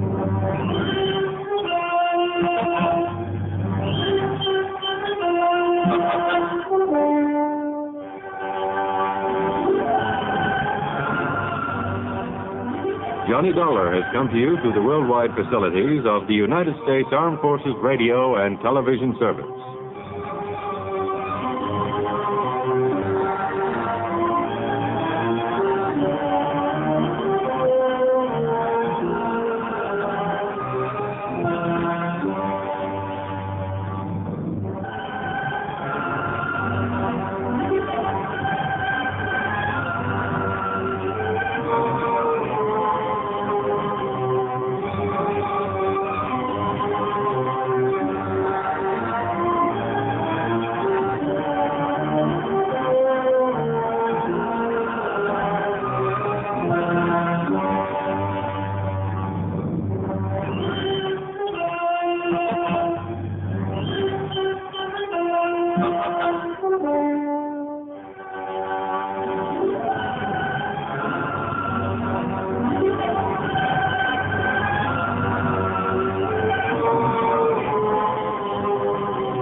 From Hollywood, it's time now for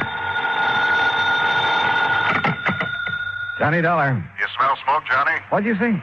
Who is that? This is Henry Willoughby at Fourth State Mutual Insurance Company. Oh, hi, Hank. And I asked if you smell smoke. Should I? What kind? The kind $5,000 makes when it goes up in flames. Where? Over in Cranford, the Peerless Junkyard. Junkyard? That's right. But if there's only a $5,000 loss, how can you afford me? Because what I smell is arson.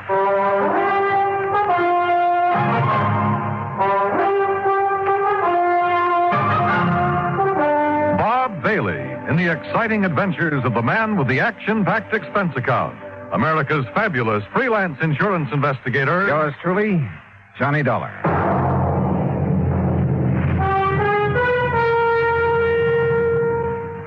And now, Act One of Yours Truly, Johnny Dollar.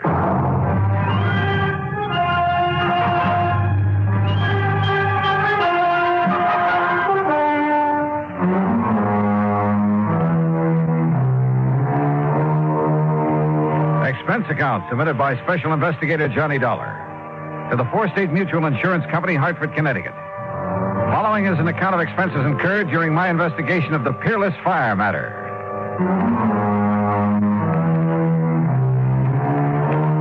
Expense account item one, $1 even, cab to Hank Willoughby's office in the Security National Building, where he lost no time in getting to the point. Policy was taken out by one Oscar H. Lehman about 4 years ago. He's the owner of the junkyard. Address of the yard is corner of Howard and Kingsway Boulevard. And why do you suspect arson, Hank? That fire didn't start until about 4 o'clock this morning. When I got here to the office a few minutes after 9, the claim was already on my desk.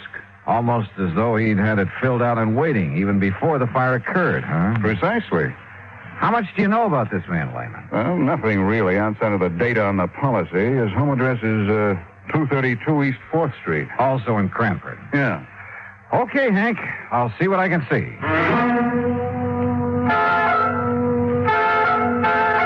Item 2, 40 cents phone call to make sure the suspect, or at this point, I guess I'd better call him the client, to make sure he'd be around for questioning. Here speaks Oscar Lehman. Mr. Lehman, this is Johnny Dollar representing your insurance company. So why do you waste time at the telephone? Or then maybe you're coming here with my check for $5,000 right away, huh? Well, you see, there are a couple of things that... So, all right, I'll be waiting for you when you come with the money. Goodbye. Huh?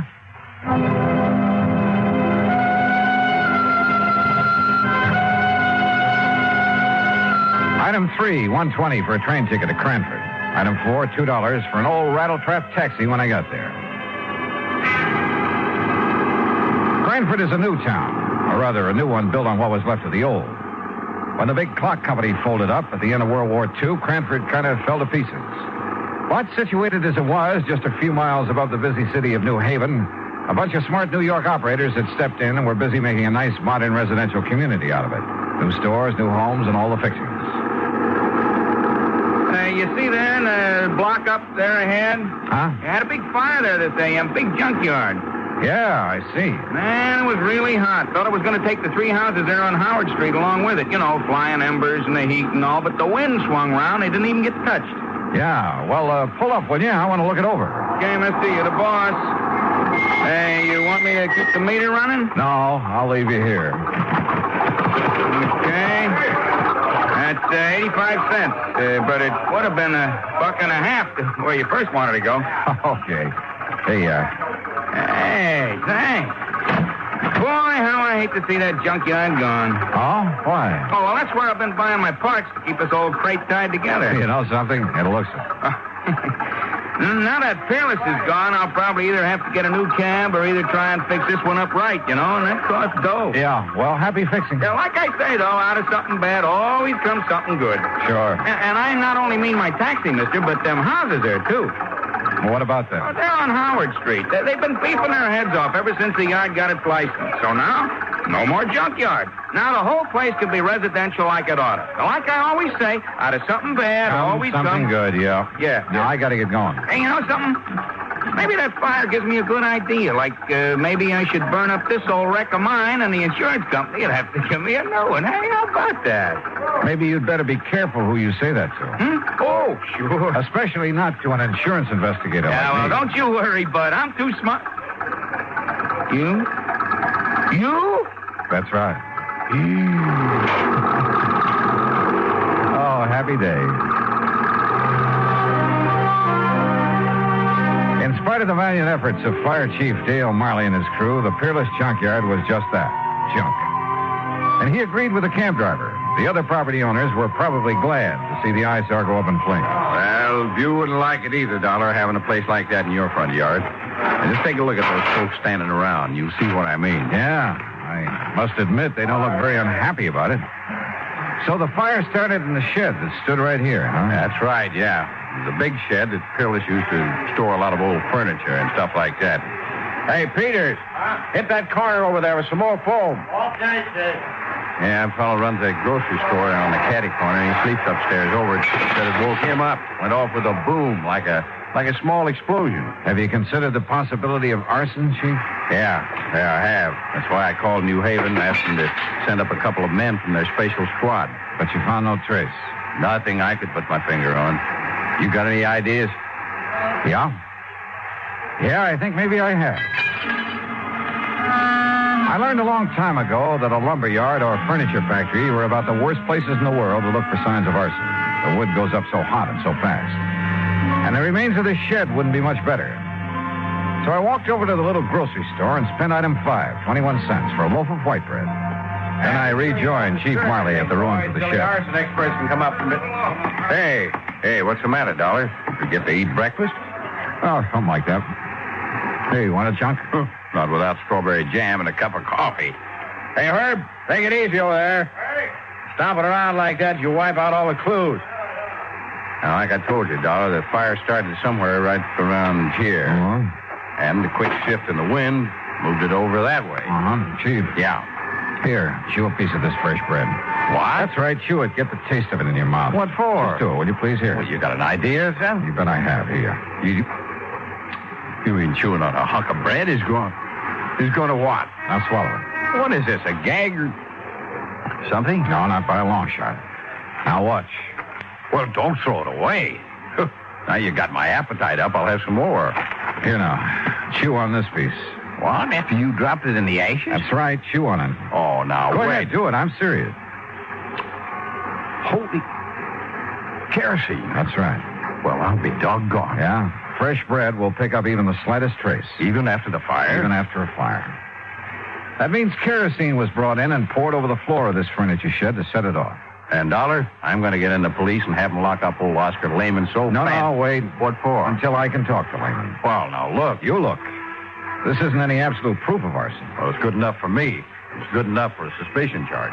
I'll tell the police what I found out. Who found out? Well, What I found out. Now, don't forget that. But if it puts us on the trail of an arsonist, if you like, you can take the credit for it. Only if you'll cooperate. Yeah, but Dollar... Otherwise, you'll lose any cooperation from me. Okay? Okay.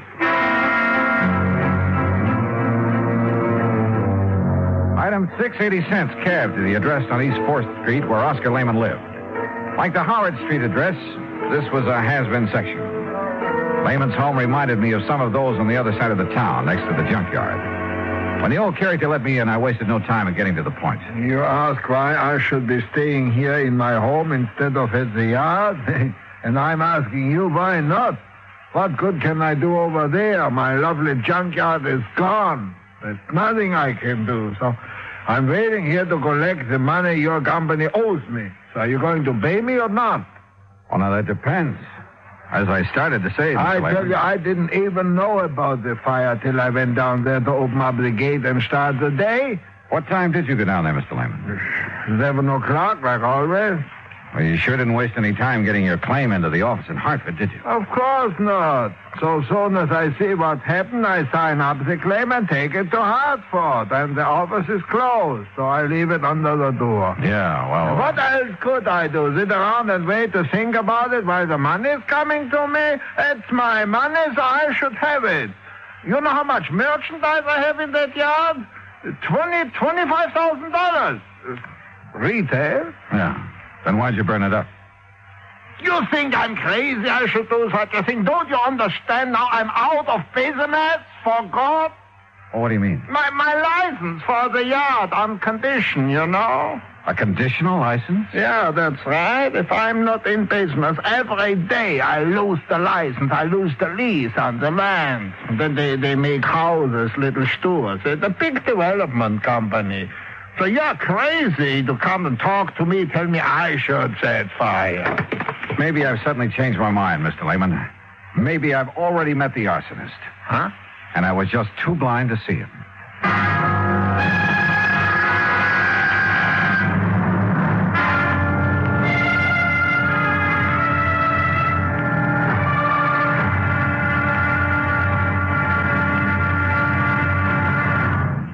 Act two of yours truly, Johnny Dollar, in a moment.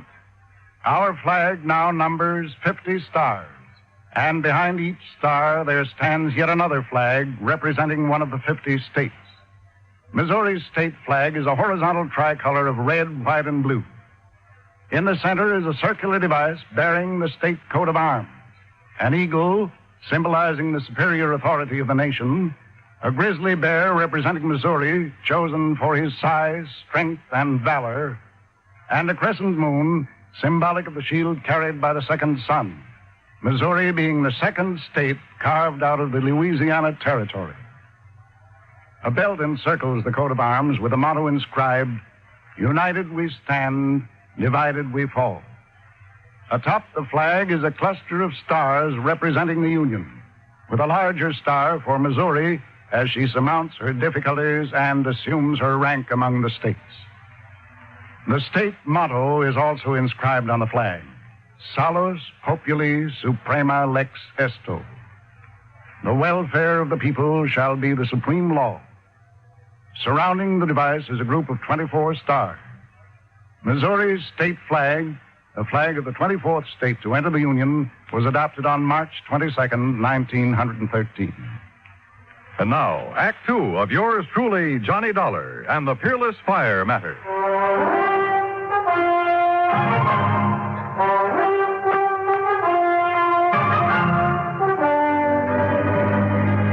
Something the cab driver had said while taking me to the scene of the junkyard fire had suddenly come back to me. He'd been talking about the nearby property owners, homeowners. They've been beefing their head off ever since the yard got its license. So now, no more junkyard. Now the whole place can be residential like it oughta. Yeah, like I always say, out of something bad always comes something good. Item 785 cents, another taxi back to the scene of the fire.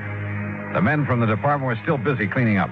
Their chief, Dale Miley, had been busy with some detective work. Had some answers that seemed to make good sense. Now, look here, Dolly. You see this hardware? See this groove in the foundation wall? Yeah. Big sliding door, huh? That's right. And here, the lock was still in a hasp. Yeah, I see. It's hardly likely somebody tried to pull a big sliding door closed and lock it after starting a fire with kerosene. It's too dangerous. Unless he used a wick of some kind. Yeah, but look here. On the side that faced Howard Street. Street? I just call this an alley. Yeah, pretty narrow from the old days. Now, look here. Well, it's window glass. Right. Yeah, there was a window here. You see, here's Here's the two parts of the catch from it. The catch was open. Yeah, but the question is, was it open from the inside or outside? And I think I've got the answer. Look across the street. So? Those homes and the little lawns and gardens in front of them. So what? You see the rocks they all use to border their flower beds? Go on, Chief. Now, look here. Just inside the shed where the window was, I found this rock under the ashes. And, Dollar, it looks to me like somebody threw that rock through the glass, opened the catch, climbed in, spread the kerosene, climbed out, tossed in a light of some kind, and left in a hurry. Yeah, but who? That's just it. You got a better idea than old man Lehman? You talk to him. Yeah, I think I have. Like who? I'll let you know when I find out the name. Well, now, wait a minute, Dollar. I hope that last crack would keep Chief Marley from sending the police after Oscar Lehman. Maybe he was guilty of firing his own junkyard. But with only $5,000 insurance, it didn't make sense. And I had a couple of better ideas. At least about people who might have had reason to do it. 3, as a matter of fact. 4, there were 3 residences on Howard Street facing what remained of the junkyard. Thanks to the sudden shift of wind, they'd received little damage. I walked down the short length of Howard Street to the first old house. The name Howard McNeil was on the little metal mailbox. Yes, well, what is it? Mr. McNeil, I'm Johnny Dollar, insurance investigator, looking into this junkyard fire. This is a fine time to come around selling insurance after the fire's out. You should know better, young fellow. No, you misunderstood me. I'm Why, not do selling. you know what would have happened if that wind hadn't changed? It would have set this whole block on fire. That's what it would have done. Would have burned us all out. We'd have been helpless. Yes, Mr. McNeil. Especially that poor widow lady, Miss Cummings, down there in the third house right across from the shed where the whole thing started. Mr. McNeil. Yes? I'm not here to sell insurance. I'm investigating the fire, understand? Well, don't. What's that? You can stop right now. Just leave things as they be. Don't you know that fire was a blessing? I'm not quite sure I said blessing. That fire was the finest thing that's happened around here in years. Oh, you like its having happened, huh? You just bet I do. The only way we could ever get rid of that awful pile of junk right in our front yards. Now, maybe they'll give us back our nice little park that used to sit there. Or build a lot of track houses. Yeah, all right. What did they do? Anything is better than that wretched junkyard. I've hated it. Everybody's hated it. I hated it. Enough to set it on fire? Yes, sir. Absolutely. Oh, no.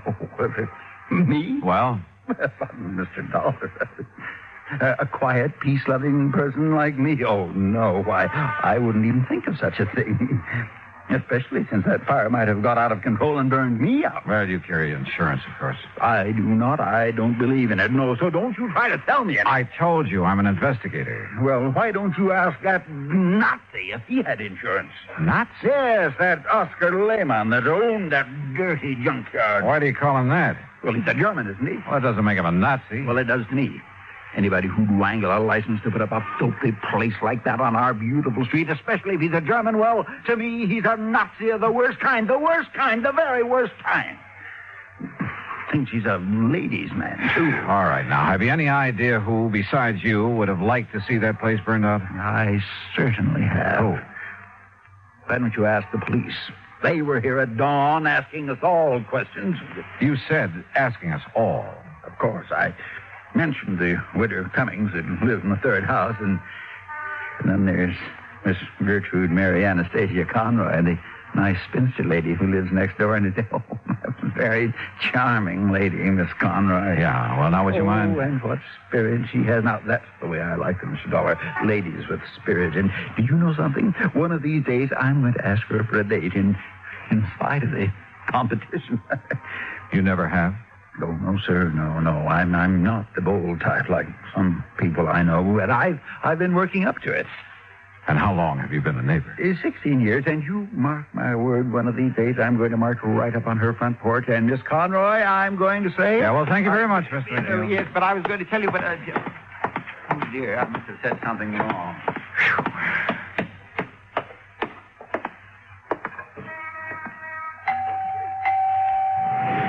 And what the devil is it you'd be wanting? Miss Conroy? That's right. And don't you see the sign beside the door? No peddlers, no solicitations. So be gone with you. I'm busy cleaning the smoke out of your house for that awful fire this morning. Well, that's what I'm calling about, ma'am, that fire. I'm an insurance investigator. Investigator, huh? Oh, now, just a...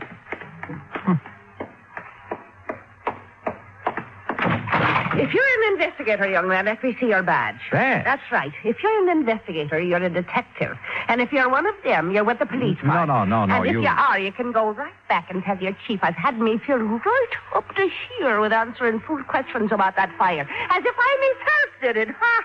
Oh, did you? For years now, I've connived and connipted how to get that terrible, dirty, filthy junkyard out of this neighborhood. And now, poor soul, he's lost it. Oh, I could cry my eyes out. You what? Oh, such a lovely old man he is when I finally met him, that dear Mr. Lehman. Oh? Oh, the horrible things that Hitler done to him before he escaped them Nazis that took over his fine old country. And when he got here, he put all his savings in that lovely second-hand lot. Lovely. So he could earn an honest living. I'm afraid I don't understand. Such a fine man. Such a gentleman. The way he'd click his heels and bow when he come and call in on Sunday afternoon. Oh, he was such a gentleman. Wait a minute, Miss Conroy. I don't get it. A couple of minutes ago, you sounded as though you hated that junkyard. Second-hand lot. Oh. And so I did. Until I got to know that nice Mr. Lehman. And I'll tell you this. In spite and despite of the fact they won't ever let him set up in the same kind of business again. If it takes every cent I own, I'll see that he gets started in something else. Well, I'll be... Investigator, huh? Insurance investigator. And then I suppose I can tell you confidential that I've set me cap for dear Oscar. You mean you hope to marry him? Aye. And that I will before I'm through. But I got the impression that your neighbor, Mr. McNeil... Oh, that crazy old stick-in-the-mud, that old coot, huh? But if you're from the insurance company, how can I help you, lad, with your investigation thing? Well, you can't tell me this. Was your friend, Mr. Lehman, in need of money, particularly? Well, no. His business has been good. He drives a nice car and keeps a nice home. But like I said, if he needs more than he's got to get started again, I'll be the first to help him. Besides, it will sort of help to bring us closer together if I'm worrying about him a bit. No, won't it? Yes, I guess it will. I just want to make sure. Now, wait a minute. Yeah? It's so blind I was thinking of me darling Oscar. So that's what you were up to with your nasty questions. What? Implicating that he might have burned up his place by his own self to get the insurance money. Is that what your evil, filthy mind was thinking of? I didn't say that. But that's what you meant, now, ain't it? No, after all, somebody set that fire. And if he was in need of money... And just because I told the poor soul to get his claim in real quick this morning... You told him? Of course I did. Give him something to do besides standing around in the ruins crying his poor old eyes out, keeping his sorrows to himself. But I'll soon put a stop to that. I'll cook him up a real nice mess of corned beef and cabbage, German style, that is, and take it over for his supper to comfort and keep him company. And what will you be doing for the poor soul? Well, that depends. Oh, it depends, does it? Well, you and that insurance company better pay up what you owe him instead of making snide talk about maybe he himself set that fire in his... Oh, get out. Go on, get out. Why should I be wasting my time talking to the likes of you when I've got cooking to do for me? Oh, brother.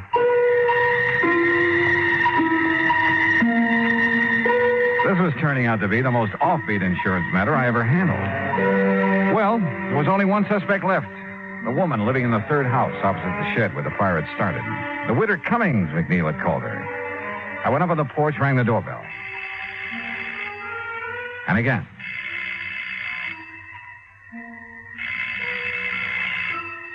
After the third time, I was about to decide no one was home when the door slowly opened. And just inside the door, in a wheelchair, sat a little old lady, pale, gray-haired. Her face reflected years of pain. Worry. I've been waiting for you to come, Mr. Dollar. So you know who I am? I overheard you at my window when you talked to Mr. McNeil and Miss Conroy. Listening to the neighborhood is the only thing I have left these days, tied down as I am to this wheelchair. Yes, I see. I'm sorry. Come in and sit down, please. Thanks. There's no one to take care of you here? Only Rudolph. who does as little as he dares. And you must take him away, Mr. Dollar. Rudolph? My stepson, who keeps me here, waits for me to die. What? Not even a rest home where I'd have care and friends, but here to die. He'd help me die, too, if he dared, because of the money. What money, Mrs. Cummings? That my husband left me. A lot, Mr. Dollar. And this Rudolph wants to get his hands on it? That's all he wants. That's why he wants me dead.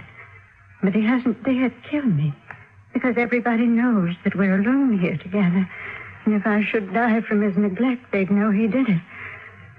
But he's smart. That's why he thought of the fire. He what? He thought that it would burn down this house, too, and trap me here. Mrs. Cummings, do you know what you're saying? The divine providence. The changing wind kept the fire away. He set that fire to burn this house and you? He's clever. He made it known that he'd be away all night, that he wouldn't be back here until he finished his work at the plant in New Haven. But he came back, Mr. Dollar, this morning before dawn. I heard him here in this house. And from this window, I could see him in the moonlight. Mrs. Cummings. No, I must tell you. Quickly, because he'll be coming back from work. His work. To keep up appearances, to keep them from suspecting. His gambling. The terrible people he goes out with at night. Gangsters, that's all. And I must tell you, because if I don't, listen to me. I'm listening. I saw him take a can, the kerosene we keep in the cellar for when the electricity goes out. He took it across the street. He broke the window of the shed and went in. Then he came out. He threw a piece of burning waste back in. Then ran. Mrs. Cummings, are you sure? I lied to the police. I couldn't make myself tell them. After all these years of knowing what he's been and saying nothing. But I thought I'd wait for him. Maybe when he saw his evil plan had failed, that I was still here. Maybe I could make him give himself up. But in my heart, I knew he wouldn't. Because he's bad. All bad. Mrs. Cummings, I'm glad you told me. God forgive me. But I knew that if I didn't, he'd find some other way to... You must take him away, Mr. Dollar. Before he does murder.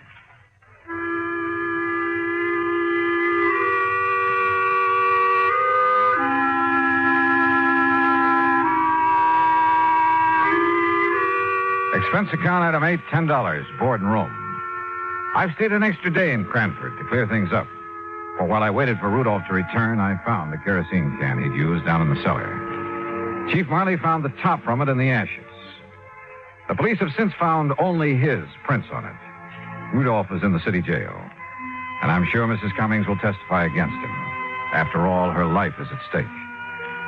Hospital layman, his claim will be paid in full. Well, I hope he and Miss Conroy live happily ever after. Expense account total, including incidentals on the way back to Hartford, $14.46. Yours truly, Johnny Dollar.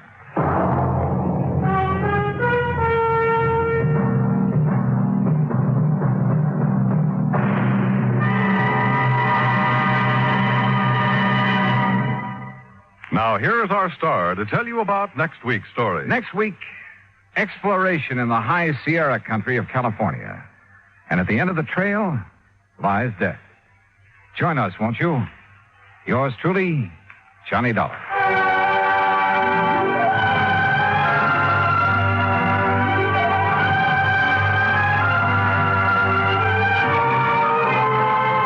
Yours truly, Johnny Dollar, starring Bob Bailey, originates in Hollywood. It is produced and directed by Jack Johnstone, who also wrote tonight's story. Heard in our cast were Virginia Gregg, Peggy Weber, John Stevenson, Herb Vigran, Hans Conried, Forrest Lewis, and Parley Bear. Musical supervision is by Amerigo Marino. Be sure to join us next week, same time and station, for another exciting story of yours truly, Johnny Dollar. This is Dan Cubberly speaking.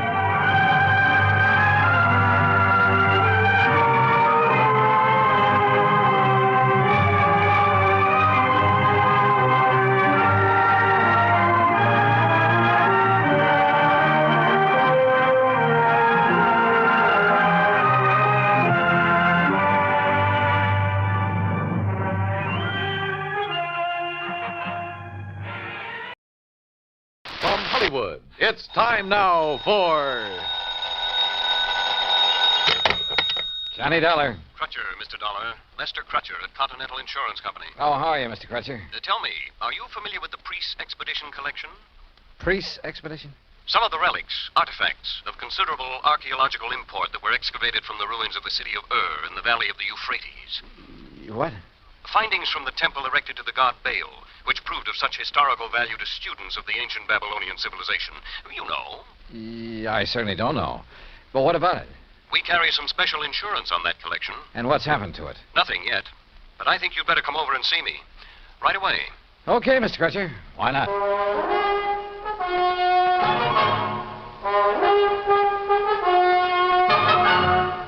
Bob Bailey in the exciting adventures of the man with the action-packed expense account. America's fabulous freelance insurance investigator. Yours truly, Johnny Dollar. And now, Act One of yours truly, Johnny Dollar.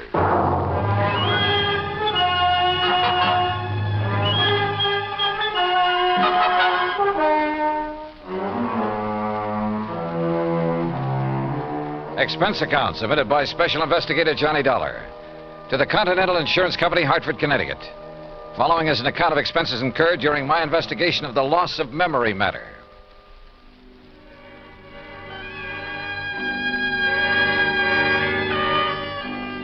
Ancient Babylonia, Crutcher had said. So on the way down to his office, I stopped off at the library for a good look at the encyclopedia. And I learned that what was once Babylonia is now a part of the country of Iraq, one of the hot spots in the Middle East. Good. There might be some action, even international intrigue. On a map, I found the location of the long-forgotten city of Ur. The confluence of the Tigris and Euphrates River near the Persian Gulf was where it was. Romantic names, all of them. And not too far away, the exotic city of Baghdad. Yes, at long last, a trip to the Middle East. Middle East? Well, that's what the map said, Mr. Crutcher. Near west is more like it, Dollar. Huh? You must have misunderstood me. The relics from the temple of the god Baal I mentioned are presently in the little town of Lakeview. Lakeview? Yes, right here in Connecticut. I guess I did misunderstand. They're owned by a Mr. Alvin Peabody Cartwright, who, I might venture to say, is a crackpot of the first order, but who happens to have placed a great deal of insurance with us on his life, property, art collection, and so forth. I see.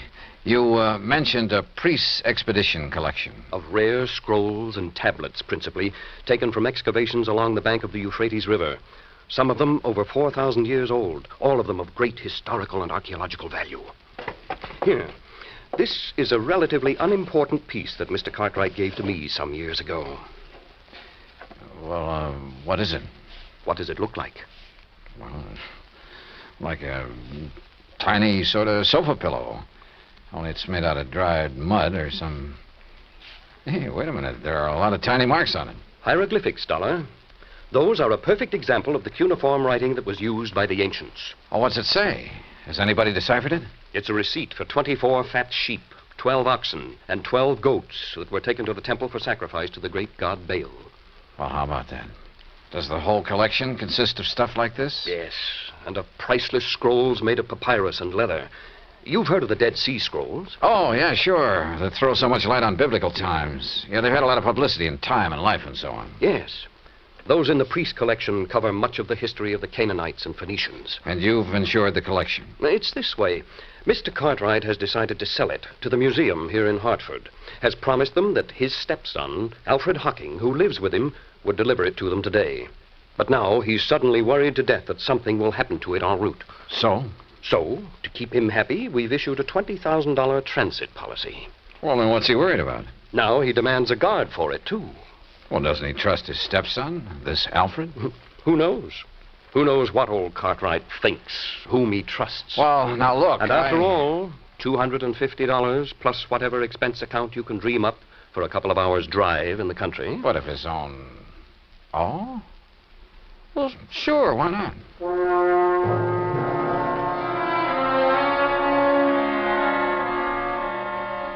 Expense account item 2, $50 deposit on a rental car in which I promptly headed north and west on Highway 44. The 50-odd mile drive to Lakeview was easy and pleasant. Finding Cartwright's home was also easy. It sat prominently atop a hill on the outskirts of the little town with perhaps 2 acres of ground around it. All of it looking worth a lot of money, yet rather seedy and run down. Alvin Peabody Cartwright himself greeted me at the door. I take it you're Mr. Dollar. That's right. Mr. Cartwright? Let me see your credentials. Oh, well, yeah, sure. All right, here you are. Yes, all right, you can come in. This way, in my study. Right here. And there, Mr. Dollar, is the box containing the Babylonian relics. That one carton is all that's to be delivered to the museum in Hartford? That's all. Young man, the contents of that sealed carton are worth $21,000, and it's sealed, do you understand, so that neither you nor that worthless stepson of mine can get your hands on any part of it. Alfred, this is Mr. Dollar. Alfred Hockey. Hi, Dollar. Oh, I'm sorry I didn't see you sitting back there. Yeah. Now let me finish this phone call that you interrupted. You still there, Mr. Waring? All right, now. Huh? Yes, he finally got here. Dollar's his name. That's right. Shall I sit down? Yeah, sure. Well, just you be sure he identifies himself. Yes, and that he's accompanied by my stupid stepson, whose name's Alfred Hocking. Now, if only one of them appears, or if the seals on the carton are broken, you're not to accept it. Make him bring it back to me in a... No. Call the police. Yes, that's what I said. Call the police. Otherwise, give the money to Mr. Dollar. Not to that half-wit stepson of mine. I don't trust him. Now, they'll leave here shortly, and I know it's late, but Waring, just make sure that you're there waiting for them with the money. Goodbye. Mr. Cartwright. Yes? Well, what? If you're so concerned about it, I can't help wondering why you haven't asked the police to guard this shipment for you. Because I don't trust them. I don't trust them any more than I trust this numbskull Alfred. Thanks. I don't trust anybody. Oh, does that include me? Of course it does. Why do you suppose I'm having both of you take it over there? I'll tell you why, to keep an eye on each other. Now, get yourselves out of here and on the way to Hartford. Just be sure you bring that cash right back here to me tonight. You mean check, don't you? I mean cash. I don't believe in checks. I don't believe in banks. I don't trust them. I've kept all I have in my big safe here in the house for the past 47 years, and I intend to continue keeping it there, where I can watch over it myself. Now, go on, you and this dumb Alfred. Get out of here. Dumb, Alfred? I'm not so sure. On the other hand, as we drove back toward Hartford with Alfred at the wheel, he said he knew a backcountry shortcut. I decided he just wasn't as clever as he'd like to be. Hey, take it easy, Al. I'll give it to you straight, Dollar. I'd hoped the old buzzard would let me make this delivery alone. Because believe me, if he had, he'd never see 1 red cent of that 21 grand we're going to pick up. I take it you and your stepfather don't get along too well. That's putting it mild. But I'm telling you, boy, that once I figure a way to relieve him of his dough, he'll never see me again. $21,000. Boy, that would get me so far away from here, I tell you... You, been living with him long? All my life. The crazy old Scrooge has never let me have any money of my own. And me, I got a right to blow myself, have a little fun, as much as anybody. Well, maybe he thinks you ought to work for it. Hey, now, you better slow down, Al. Work, did you say? When he's got more than he'll ever be able to use stashed away in that old safe in the cellar? Why should I have to work? Hey, I said take it easy, Al. Why don't those trucks stay off those backcountry roads? Oh, now, Al. Why should I work when all I need to do is to get my hands on some of that pile he's got in the safe and I can live like a king? He'll never spend it, and he'll never leave it to me when he kicks off. That's why I haven't knocked him off myself, but believe me, Al, look, just stop this crate and let me take the wheel. Yeah, why? Oh, with all your ranting and raving, you're all over the road. Sure, okay. Sure, you can drive. Well, stop. Sure, I'll stop. Look out, we'll skid. Let us skid. Look out!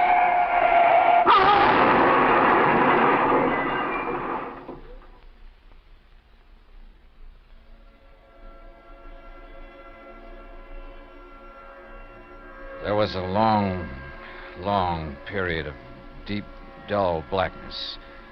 Without sound, without feeling. And then, slowly, hazily, the light came back, but it wasn't clear. Everything seemed very confusing, very vague. I was conscious of a terrible throbbing in my head. And then it slowly passed, leaving only a dull ache, a strange and helpless feeling of not knowing who or what or where I was, until the shadow of a man rose from the ground beside me. It slowly took definite form as it wavered for a moment, then stood over me. How about you, boy?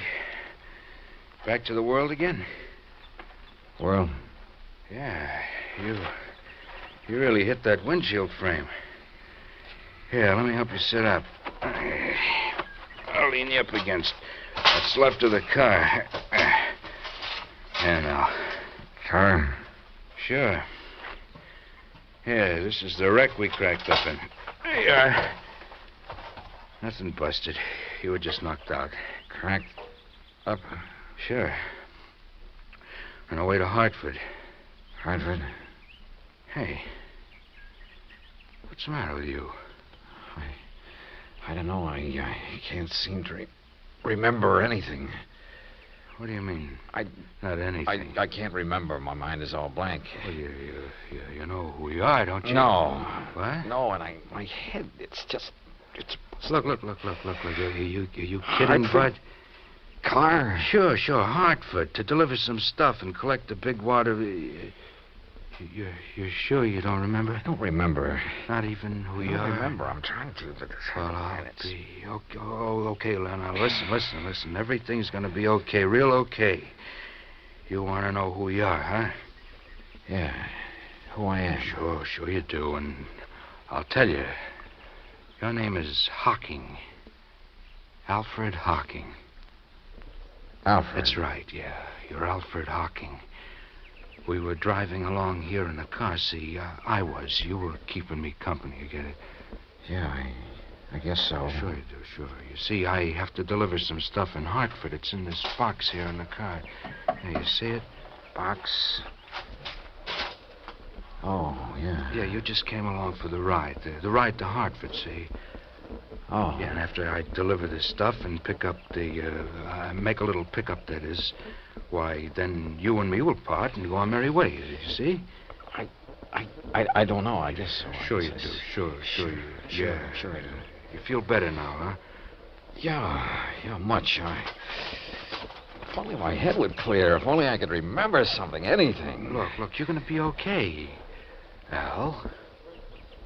Al. I'm Al. That's right. Yeah.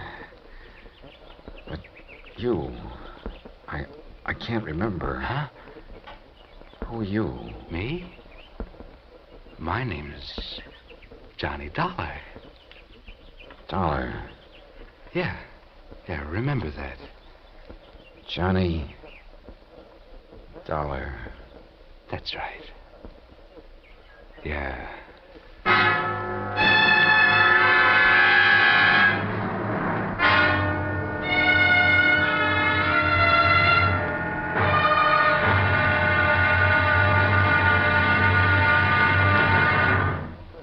Act two of yours truly, Johnny Dollar, in a moment. We sometimes wonder, what is the life of a human being really worth? Not too much? Or maybe a great deal? Does it depend on whose life it is? Whatever the answer, one thing is certain. Fred Hargesheimer, since World War II, has felt that his life is worth quite a lot of gratitude. During the war in the Pacific, about June of 1943, Lieutenant Hargesheimer had his P-38 fighter plane shot out of the sky. Badly wounded, he bailed out over a tiny island, New Britain. It looked pretty small from where he hit the silk, but he found it much bigger when he hit the ground. It was bigger, and in complete control of the enemy. But Hargesheimer was lucky. After a month of lonely hiding, he was found by a group of friendly natives from the village of Nantambu. They cared for him and successfully hid him from enemy patrols for the next 4 months at the risk of their own lives. Then Hargesheimer was able to make it back to civilization. For the next 17 years, Fred Hargesheimer thought about those wonderful people of Nantambu. 12,000 miles away in the United States of America, Hargesheimer put a great plan into effect. He made speeches, took up collections, sold jewelry belonging to his family, and worked out a way to bring a bit of civilization and happiness to the little village of Nantambu. Needless to say, the villagers gave him a spectacular welcome upon his return. Fred Hargesheimer showed his gratitude to the people who had saved his life. But life is worth little without freedom, the right of all men, everywhere. Now, Act Two of yours truly, Johnny Dollar, and the Loss of Memory Matter.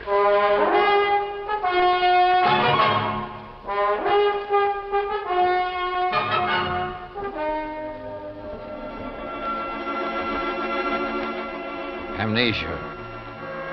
Sudden, complete amnesia. And all the feeling of utter helplessness that goes with it. The man who was with me told me the crack-up of our car on the way to a place he called Hartford. Hartford meant nothing to me. Nor did I recognize anything in the countryside or the road where we sat waiting, hoping someone would pick us up. Names, places, I remembered nothing. Not even who I was, or who the man with me was. That's right. Dollar. I'm Johnny Dollar. I see. And your name is Hocking. Alfred Hocking. Hocking. Yeah. Yeah, you're feeling better, aren't you? Yeah, I think so. Well, look in the pocket of your coat. Pocket? Oh, isn't there a billfold there? Yeah, open it up. Yeah, here it is. Yeah, there's a name in it? Sure, see? Alfred P. Hocking. That's right, that's you. And I'm Johnny Dollar. Just remember that and everything will be all right. Now, why don't some truck come along and pick us up, or a car? What are we doing out here, Johnny? You see this box? Well, I've got orders to deliver it to the museum in Hartford. Museum, huh? What's in it? No, just some old relics. Then I'll collect the money for it, and that'll be that. You can be on your merry way, okay? Yeah. Yeah, I guess so. Sure. But how come I'm going with you, Johnny? Why, you live in Hartford, see? Oh, I see. You didn't even know that. You still don't remember anything. Only what's happened since I woke up here. Look now. Yeah? Why don't you take me home first, if we can get a ride, that is, and maybe if I rest, I'll feel better. No. Maybe my mind will clear up. No, first the museum. But, Johnny... All right, listen.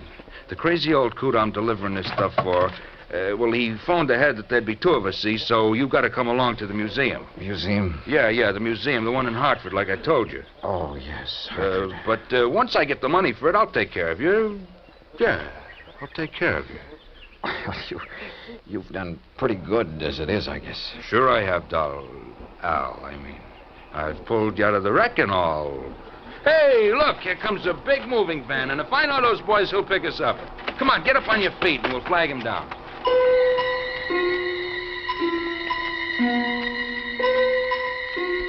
The helpful driver of the big cross-country truck picked us up and was all for getting me to a hospital before anything else. But my companion, who called himself Johnny Dollar, assured him he'd do it as soon as our mission was accomplished. So the driver agreed to take us directly to the museum Johnny had mentioned.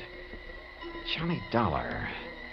The name had a strangely familiar sound, but I couldn't remember.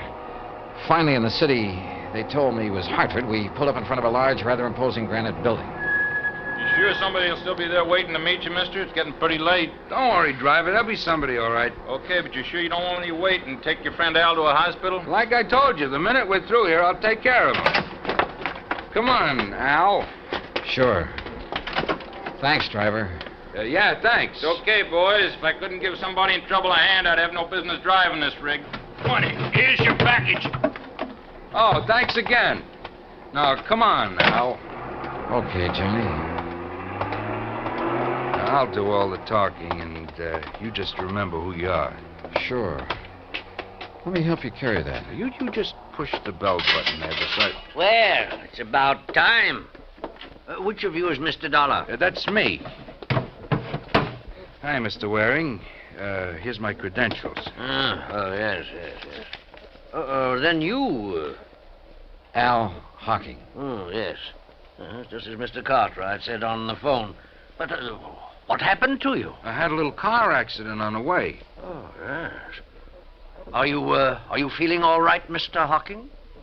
Well, my... Oh, sure. I'm going to take care of him as soon as we leave here. So, if you don't mind, you've got something for me, haven't you? Yeah, of course. Seals are still intact. Sure are, in spite of the accident. Oh, very well. If you'll step inside, I'll give you the money. Good. Come on. Al. I must confess my bewildered mind was somewhat puzzled by what happened next. Mr. Waring opened a small wall safe and handed my companion a package. From it, he extracted and counted almost greedily $21,000. He signed a receipt, accepted a receipt for the packet of bills. Then we left the museum and hailed a taxi. Hey, buddy, you know a drive-your-own-car place that's still open? Sure do. Then take us there, and there's an extra fin for you if you step on it. Right you are. Johnny, can't the cabbie take me home first? I said I'd take care of you, didn't I? All right, now, don't ask any questions. We haven't got time. Maybe I had lost all memory. Maybe my mind was befuddled, confused. The pain in my head nearly driving me out of whatever sanity I'd retained. Nonetheless, I had a strange feeling that things weren't what they should be. Still, my friend, this Johnny Dollar who'd saved me from the wrecked car... If only I could remember things from before we cracked up. There was something strange, too, in the way he slowly, painstakingly signed the application for the drive-your-own-car, looking carefully all the while at the license he pulled out of his pocket. Then a few minutes later, we were on the road again, and we were heading, according to the highway signs, out of town and toward a place called Danbury on Route 6. These rental cars could stand a little souping up. Look, Johnny, I thought you were going to take me home. I am. But you said I live in Hartford. Listen, if I know that stepfather of yours, the sooner we get out of the state. What? What were you going to say? Nothing. Now, listen. I got to get you to a hospital, see, and the best one I know is over the line in New York. You want to get your memory back, don't you? Yeah, sure, but now look, Al. Huh? What'd you say? It's funny. I called you Al. What's funny about it? Sure you aren't beginning to remember things, huh? How about it? I wish to heaven I could. But now, look, Johnny, there's something funny about all this. I may be a bit muddled after that crack-up we were in, but it seems... You are muddled. That's the reason you're getting crazy ideas, but don't. See? Just quit thinking and relax so you might do something you'd be sorry for. Yeah. Real sorry. This determination of his to get across the state line. Things were wrong, and I knew it. But I didn't know why. A man's judgment is based on his experience, or his reasoning powers, based on things he's done or that have happened to him, or at the very least on things he's known about in the past. And all of my knowledge of the past was gone from me. Anything I might do or say at this point would probably be wrong. So how could I argue with this Johnny Dollar? What's more, he had a gun. I'd felt it in his pocket when he bumped against me. Perhaps if I had a gun, I could stop him, demand an explanation. I felt that I should. Why? I didn't know why, but somehow. Johnny? Yeah? Why are you so anxious to get into another state? I told you to get you to a hospital. Now shut up. Oh, listen to me. Don't ask questions. Just leave everything to me. Well, why is driving all this distance, 50 or 60 miles now, better than if you'd taken me to a hospital or doctor back in Hartford? I told you to stop asking questions. Yeah. Johnny, why do you carry a gun? Why shouldn't I? Don't worry about it. Are you supposed to? Sure. I got a permit, so forget it. Let me see it. Hey, what is this? Later. Now. Later, I said. Then I don't believe you. All right, then here. Look in this card case. looked in Johnny Dollar's card case. His driver's license, business cards, and said he was a freelance insurance investigator. And again, something vaguely familiar stirred in my cloudy mind. You find it yet? And then an identification card with thumbprint and snapshot. And the picture was not of the man beside me. Instinctively, I leaned over to look into the rear-view mirror to look at myself. But he pulled the gun from his pocket, and before I could do it, he struck me hard across the head.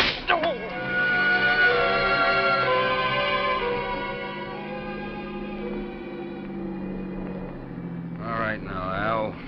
We're gonna stop. You hear me, Al? Yeah. Yeah. You hit me with that gun. That's right. That was a mistake. Because that second blow on the head. Why have we stopped? You'll see. You see, you gave me an idea about this gun. Get out. Sure. Why not? Pretty wobbly, huh? All right, now. Look down over the side of the road there. What about it? See that deep ravine down there? Why? Al? That's why. Because you called me Al. And this time you meant it. Yeah? I guess I did. Thanks to that poke on the head. So, you got some of your memory back, huh? But not your strength. No. So before you do... No, put that away. Oh, you're not going to...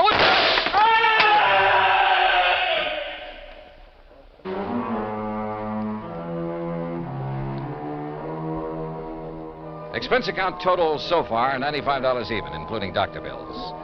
Repair bill on rental car is still to come, and strangely enough, old Cartwright is perfectly willing to pay it and any other expenses that may be involved.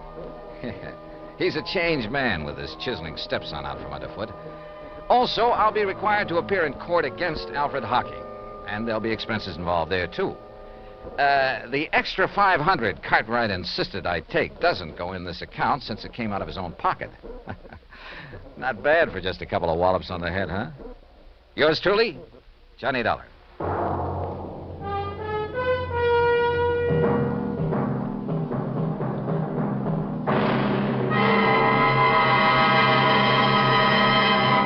Now, here is our star to tell you about next week's story. Next week? Well, it's another case of mistaken identity, but believe me, a completely different affair. Join us, won't you? Yours truly, Johnny Dollar. Yours truly, Johnny Dollar, starring Bob Bailey, originates in Hollywood. It is produced and directed by Jack Johnstone, who also wrote tonight's story. Heard in our cast were Les Tremaine, Parley Bear, Joseph Kearns, Barney Phillips, Tom Henley, and Shepard Menken. Musical supervision is by Amerigo Marino. Be sure to join us next week, same time and station, for another exciting story of yours truly, Johnny Dollar.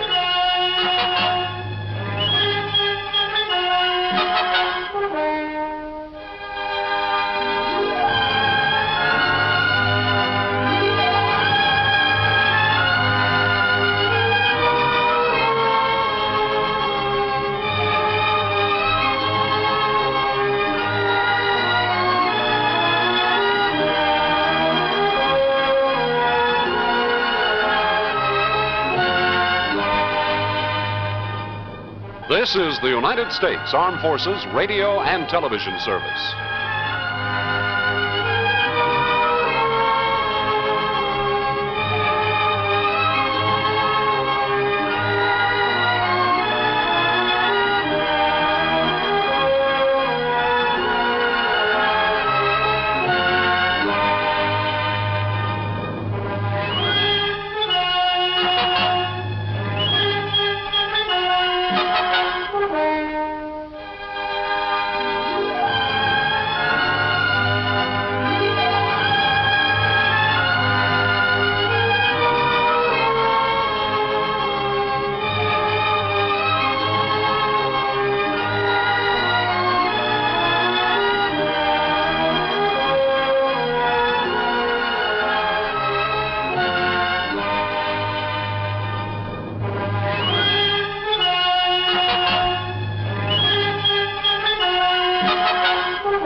From Hollywood, it's time now for... Johnny Dollar. Johnny, this is Byron Kay at Intercoastal Maritime and Life in Boston. Hello, boy. Remember Hurricane Audrey? Back in the latter part of June, sure. Must have hit your company pretty hard. Yes. But if anybody ever needed help, it was those people down in Louisiana and neighboring states. Yeah. So we've paid up the claims just as fast as they've come in. Except for one. Oh, what's that? One we received only a couple of days ago. Okay, bye. Give me the dope and I'll head for Louisiana on the first plane. Wrong direction, Johnny. Huh? Texas? No. Oklahoma? Arkansas? Buffalo, New York. What? And I think you'd better run over here and let me give you some facts. Yeah, I think I'd better.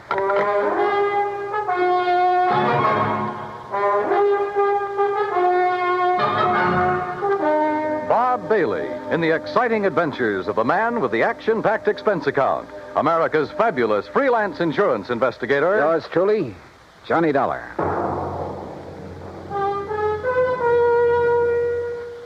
And now, Act One of yours truly, Johnny Dollar.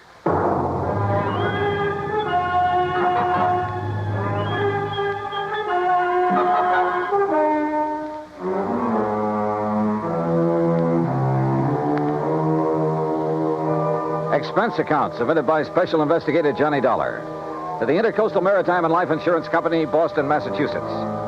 Following is an account of expenses incurred during my investigation of the Charmona Matter.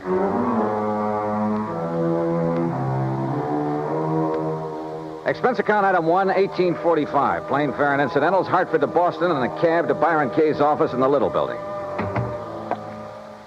Glad to see you, Johnny. Hi. I'm glad you can take this on for me. Sit down. Okay, thanks. Ever hear of Charles Francis Keeley? Keeley? A very much reformed man, Johnny, who was apparently making a valiant try to live down some of the things he did earlier in his life. Like what? Well, he was I guess you'd call him a promoter, stock manipulator, that sort of thing. The point is, he made himself a lot of money a few years back until the authorities, the Securities Exchange Commission and so forth, put a stop to his fancy dealing. Sounds like a real nice guy. In any event, he had enough money by the time he quit to live pretty well. Nice home, beautiful wife, 62-foot cruiser, and that, by the way, is our biggest problem. Oh, I wish my biggest problem was a 62-foot cruiser. It is, Johnny. Now. Then tell me all. Yes. Early in June, he took his boat across Lake Erie to Detroit to have some work done on it at the Detroit Yacht Basin. Then, a couple of days before the end of the month, he started back for Buffalo. Oh, yeah, that hurricane was moving north about then, wasn't it? Yes, it was. And his failure to appear in Buffalo within a reasonable time didn't worry his wife a bit. Often before making that same trip, he'd stopped off in Cleveland to visit some of his old cronies. Uh-huh. But by July 20th, she began to get worried. She called the friends in Cleveland. They hadn't seen him. Then she called the Coast Guard. No word. A few days later, a couple of the life preservers from his boat washed up on the south shore of Erie near the little town of Lindsay. Ah. That enough for you, Johnny? How much insurance did he carry? On himself, $35,000. On the boat, $106,000. I see. Okay, bye. I'm on my way. Expense account item 2, transportation to Buffalo, where I signed in at the Statler Hotel. Item 3, $520 for dinner. Then taxi, that's item 4, to the Keeley home north of Delaware Park on Colvin Avenue. I don't know just what I'd expected Keeley's wife to look like. Suffice it to say, I was pleasantly surprised. She was young, tall, blonde, and beautiful, with eager, sparkling eyes and none of the signs of grief I'd anticipated. I don't know why you registered at a hotel, Johnny. May I call you, Johnny? Why, sure. Please call me Mona. May I pour you another drink? No, thanks. As I started to say, you could have stayed here. There's plenty of room, as you can see. Yes. This is a very beautiful house, Mona. Yes, but so empty now. I get terribly lonely, Johnny.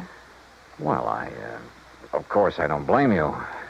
But now suppose we talk, if you don't mind, about the Johnny, thing if you have to be around for a few days, why don't you move out of that hotel and... Oh, I'm sorry. I shouldn't say that. I guess I'm sorry. It's all right. But I am lonely. Sure. Now, Mona, you realize this investigation is, it's just routine. Of course, Johnny. Now, as I understand, every effort has been made to find your husband. Of course. And to find the Charmona.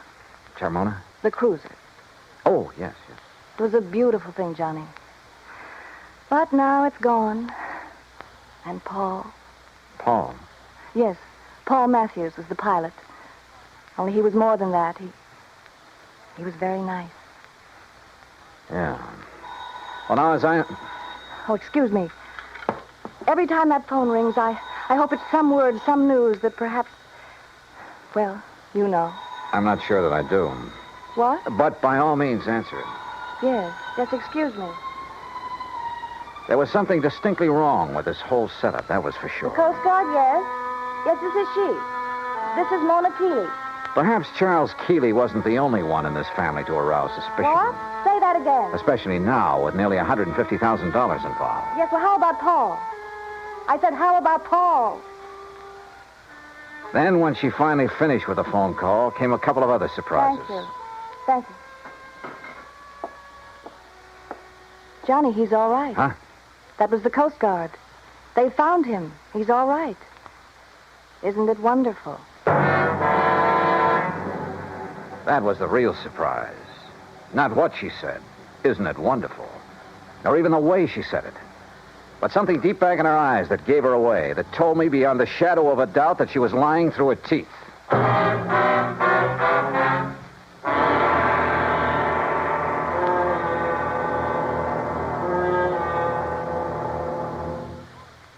Act two of yours truly, Johnny Dollar, in a moment.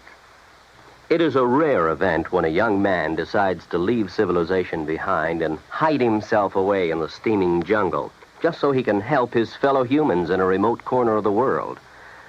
The late Dr. Tom Dooley did just that when he left the United States to help the sick and starving jungle people in the little kingdom of Laos in Southeast Asia.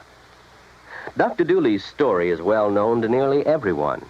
And all over the world, people talk of his little jungle hospital on stilts. That's where he treated the dread diseases of the jungle and trained native medical technicians so that they might help their own people. Dr. Dooley wrote and lectured to many people so that the work of his medical assistance program, Medico, might go on. It was not easy for someone so young and so talented to give up the bright lights of the city and plant himself down in an unknown jungle just for the purpose of helping unfortunate people he didn't even know. But through Medico, Dr. Tom Dooley wanted to help people. He wanted to help people to help themselves. Today, the work of Medico is going forward in a number of countries besides Laos. Young men are being sent to the United States to be schooled in medicine with the idea of returning to their own countries to help their own people. Hundreds of thousands of dollars worth of medical supplies have been donated by American businessmen and pharmaceutical companies.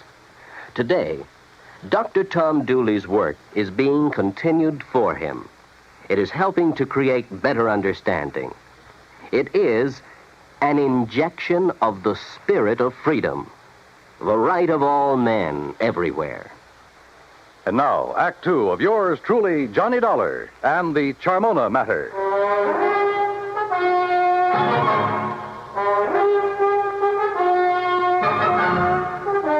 The news that her husband was still alive came as quite a surprise to Mona Keeley. Isn't it wonderful, she said. But I didn't believe that she meant it.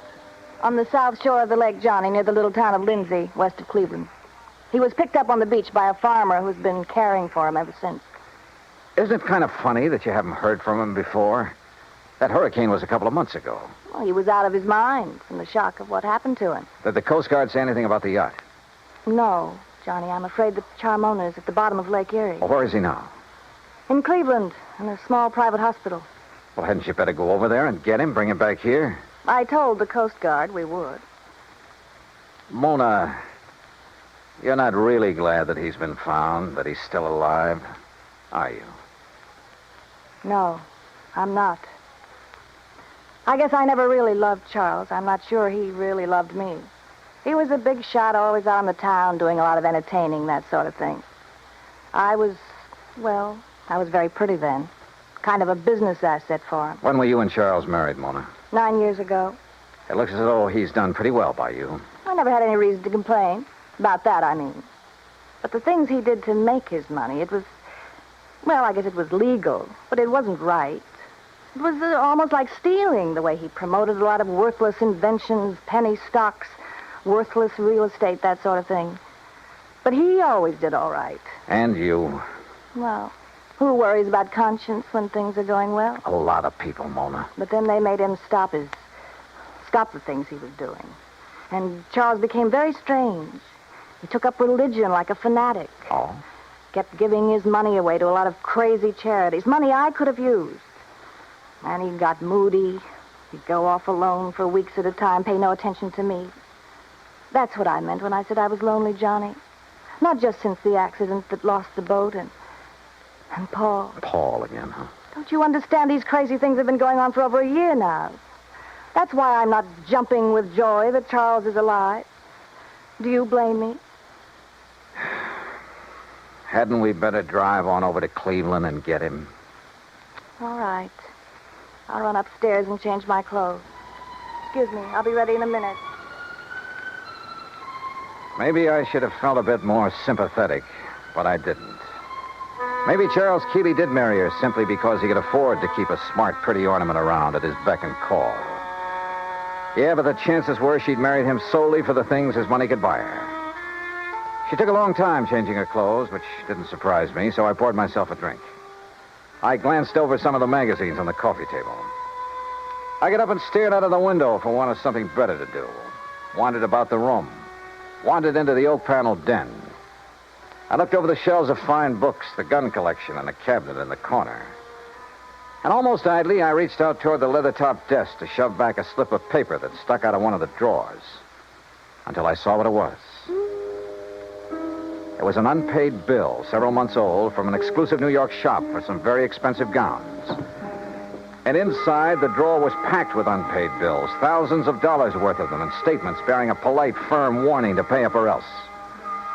No wonder Keeley's sweet, charming wife had hoped she'd never hear from him again. Gone, he was worth $35,000 to her, and the yacht $106,000.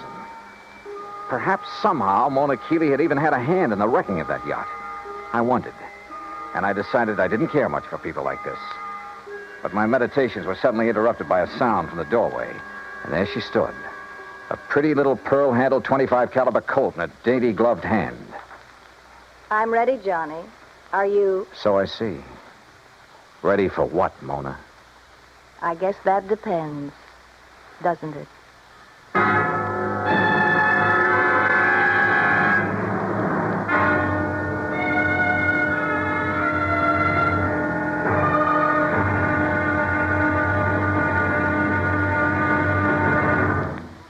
Act 3 of yours truly, Johnny Dollar, in a moment. Our flag now numbers 50 stars, and behind each star there stands yet another flag representing one of the 50 states. Wisconsin's state flag bears the state motto, Forward, and a likeness of the state mascot, the badger. The word badger was a nickname for the miners in southwest Wisconsin. During the mining boom just prior to 1830, the people who came from Illinois mined only during the good season and left during the bad. They were called suckers, just like the fish in the streams. But the busy Wisconsinites, with either too little time to leave or to build a house, moved into abandoned mine shafts to live as badgers. The Wisconsin banner pays tribute to these industrious natives. Wisconsin's state flag, the flag of the 30th state to enter the Union, was adopted on April 26, 1913. And now, Act 3 of yours truly, Johnny Dollar and the Charmona Matter. Mona Keeley stood there in the door of the den, a .25 caliber Colt in her hand. For she'd caught me going through the drawer of a desk, through papers that showed only too clearly why the loss in a storm of a $100,000 yacht might well have been carefully planned. Why she wished that her husband had gone down with her. You shouldn't have done it, Johnny. You shouldn't have looked in that desk. Pretty good proof, isn't it, Mona, that the wreck of the Charmona was no accident. I don't know how your husband worked it and still managed to get back to shore alive. You don't know what you're talking about. But he almost didn't make it, if what you've told me is the truth. Maybe that's because he didn't anticipate that the storms from Hurricane Audrey would hit Lake Erie. Maybe it's because... well, we'll soon find out. Will you? Yes, when we drive over to the hospital in Cleveland and talk with him, if he's really there. Oh, he's there, all right. And you and I are going for a drive, but not to Cleveland. All right, now. Oh, put that thing down, Mona. Sorry, sweetheart. That little thing in your hand is about as accurate as a slingshot. Now, why don't you... No, don't move. I still don't get it, though. Oh? What? And I'm sure you must have been in with your husband on his deliberate sinking of the yacht. If you think Charles sank it deliberately, Johnny, you're all wrong. Then I certainly don't get it. Because if... Oh, now, wait a minute. You've made a couple of cracks about... What was his name? Paul? Do you want to know the truth? Paul was the pilot for Charles, and there's been no word about him. So he must have gone down with the Charmona. That's why I'm lonely and feel the way I do. Mona, this whole thing smells worse to me every minute. He was young, and he was kind, and he loved me. I was glad when they found that Charmona had gone down, because the money for it would be mine. And I could get free of Charles, and Paul and I could... That's why I hoped Charles was gone. Yeah, another $35,000 for you. You're about the crummiest lot I've ever run into.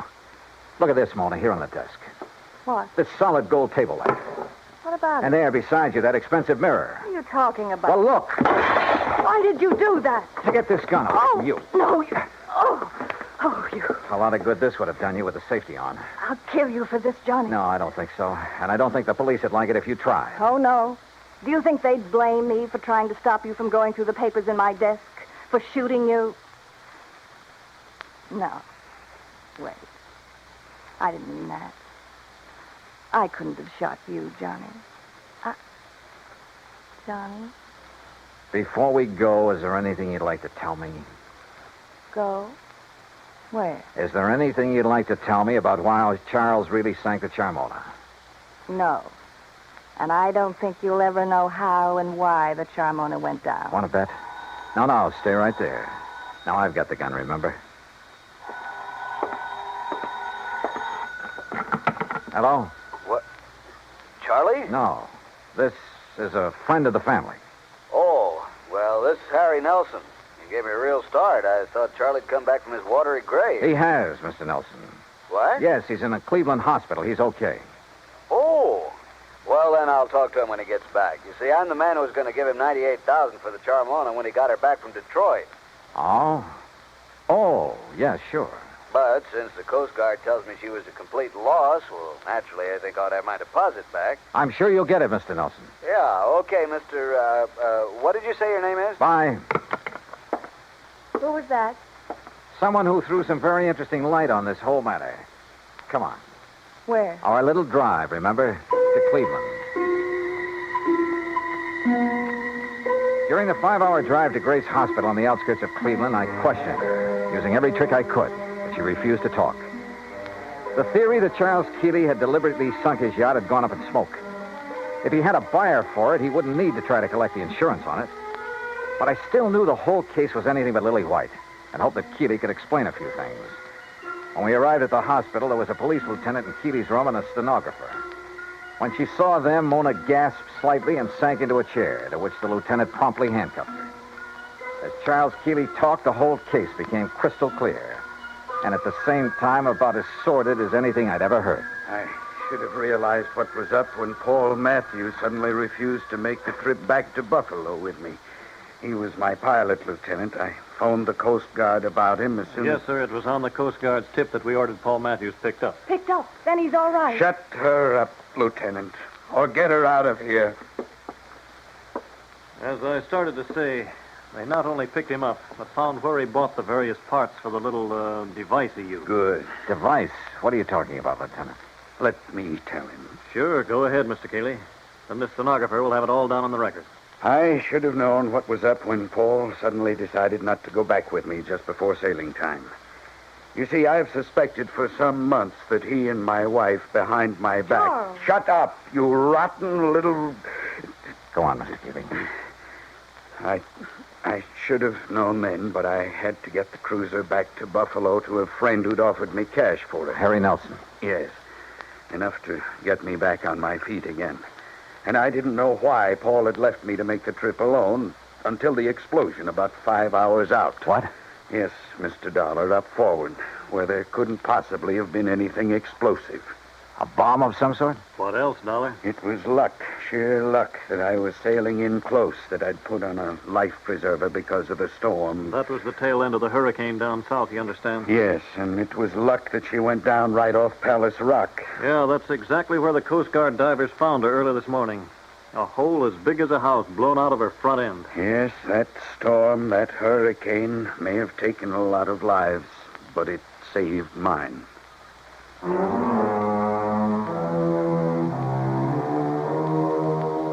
All I can say is I'm glad there are courts to take care of situations like this. I myself would hate to have to dirty my hands any further. Yeah, it probably does take all kinds to make a world. But believe me, the world would be a lot better off without some of those kinds. The claim on the yacht, sure, it'll have to be paid. And to a man I honestly think is trying to live a decent life for a change. Expense account total, including incidentals, and the trip back to Hartford, $103.80. Yours truly, Johnny Dollar.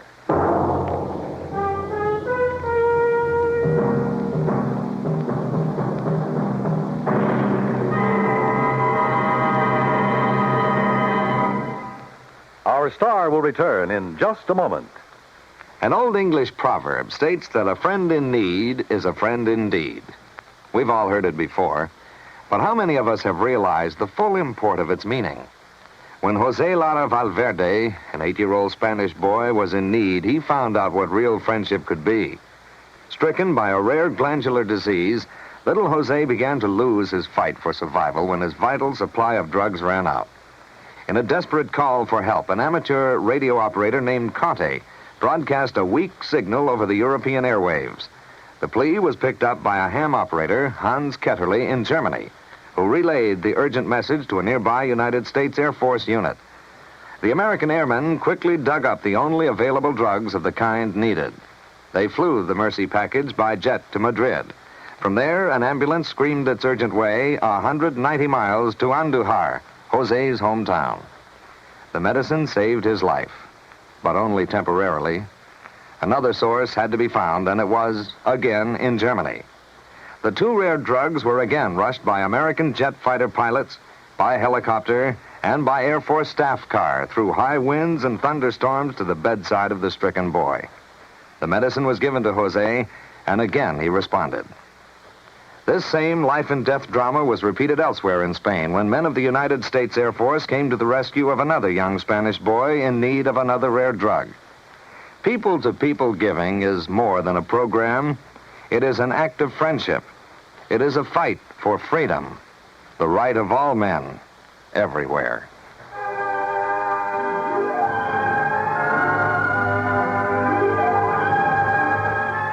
Yours truly, Johnny Dollar, starring Bob Bailey, originates in Hollywood.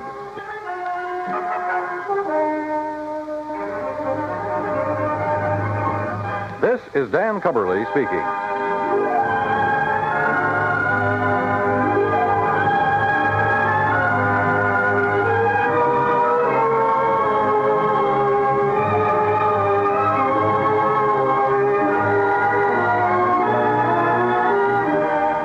This is the United States Armed Forces Radio and Television Service.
From Hollywood, it's time now for Johnny Dollar. Pat McCracken, Johnny, Universal Adjustment. Oh, hi, Pat. What's on your mind? The lovely, beautiful Ellen Deer. On the strength of that description, I'll take her. And she's loaded. $325,000 worth of jewelry. Hey, that girl needs a bodyguard. Sweet. Yeah, Johnny. Needs a guard of some kind, only she isn't a girl. She's a boat. I've just lost my enthusiasm. What's the matter with the old tub? That's what I want you to find out, Johnny. That last crack suddenly got me interested again. Okay, Pat, I'll be right over.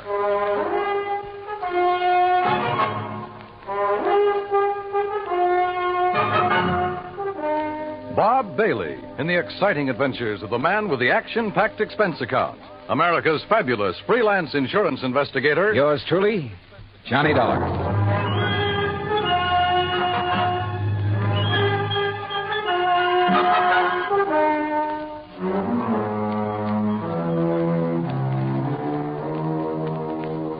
Expense account submitted by Special Investigator Johnny Dollar to the Western Maritime and Property Insurance Company, Los Angeles, California. Following is an account of expenses incurred during my investigation of the Ellen Deer matter. Expense account item 1, 90 cents taxi from my apartment to the offices of Universal Adjustment Bureau in Hartford. Pat McCracken's usual smile was noticeably missing when I walked in on him. Come in, Johnny, and sit down. Thanks. Oh, and you're to bill Western Maritime and Property on this one instead of us. Okay, but how are you involved? We handle all their claims that are of any size. Story. You ever hear of Randolph Berman? I know of a jeweler down in New York. That's the one. And if you know him, Johnny, you've been putting too much gravy in your expense account. I said no of him. Didn't he bring in the Star of Cape Town and the Kamandu Emerald? That's right. Everybody seems to think he's a crook, and yet somehow he manages to handle some of the finest jewels in the world. How could an honest man afford it? Yeah. This time it's the Bettenhaus collection. It's out of Hungary. Oh, yeah, I read about that. Only I thought somebody down in Mexico owned it. Yeah, a fellow named Rigo Mariani down in Guadalajara. He's the one who sold it to Randolph Berman. Okay, now. Is this Ellen Deer you mentioned Berman's wife? No. Former wife. He's on about his fifth. All beautiful, dumb dolls. But more important, it's the name of his 72-foot motor cruiser. And the Bermans have been traveling around in it, down the coast, through the canal, along the coast of Central America, and so on. Anyhow, when he got word that the Bettenhaus collection could be had, he wasted no time in getting to Guadalajara. And that's where Western Maritime and Property comes in. Right. They had already written a policy on the boat for $52,000. Their main office in Los Angeles was close at hand, so he had them write the policy on the jewels. Is that where Berman is now, in Los Angeles? Oh, no. He's still in Mexico. Didn't want to move with those priceless rocks until he was certain of the insurance. And before Western would write it, of course, they wanted the collection appraised. Naturally. But who in Mexico? Jacques Jean-Pierre, the famous gemologist, was right there in Guadalajara, to look over the collection himself. So he made the appraisal. The policy has been issued. $325,000. I still don't see anything wrong with the whole deal, Pat. There isn't anything wrong with it yet. But in spite of Berman's standing in the profession, his reputation, it isn't everything it might be. Yeah, come to think of it, wasn't there a killing or two involved in this acquisition of the Star of Cape Town? There have been several things like that. He's been involved in attempts to smuggle in some valuable pieces. He always managed somehow to come out smelling like a rose. Legally, perfectly clean, you understand? But you still don't trust him? Oh, no. And with his planning to carry that load of stuff around in his yacht. Yeah, I see what you mean. If anything happened to those rocks or the boat, over $300,000 right out the window. Exactly.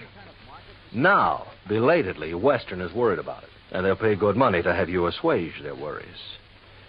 You have a Mexican tourist card? Sure, from my last fishing trip down there. And I think you better go down and guard that collection until Berman gets it safely up into the States. He's considered quite the host. He'll probably be perfectly willing to have you aboard. Now, this is the kind of assignment I like. Yachting in the Blue Pacific. But surely he hasn't got his boat parked in Guadalajara. That's over 100 miles inland. No, it's at Mazatlan. And from what I've been able to learn, it's surrounded by armed guards day and night while he has some engine work done. But as soon as that's finished, he'll head north to the States. So he says. Got a branch office in Los Angeles. He'll probably deliver the collection there.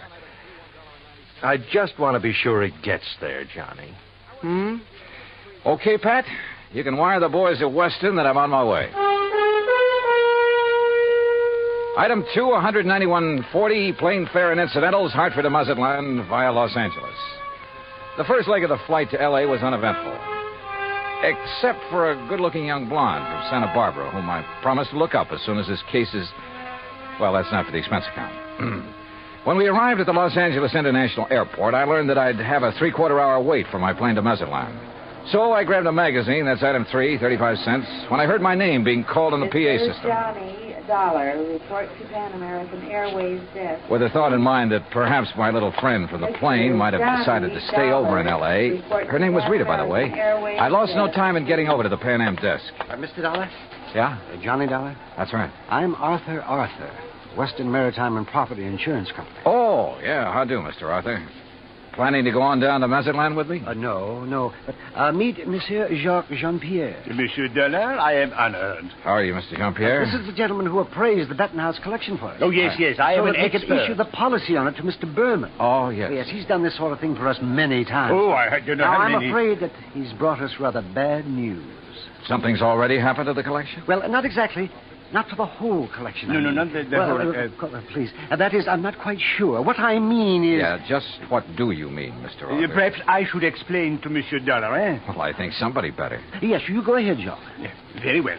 And while you're doing it, I'll cancel the rest of Mr. Dollar's reservation to Mazatlan. Yes, I'll do that. Oh, clerk... Oh, no, wait a minute.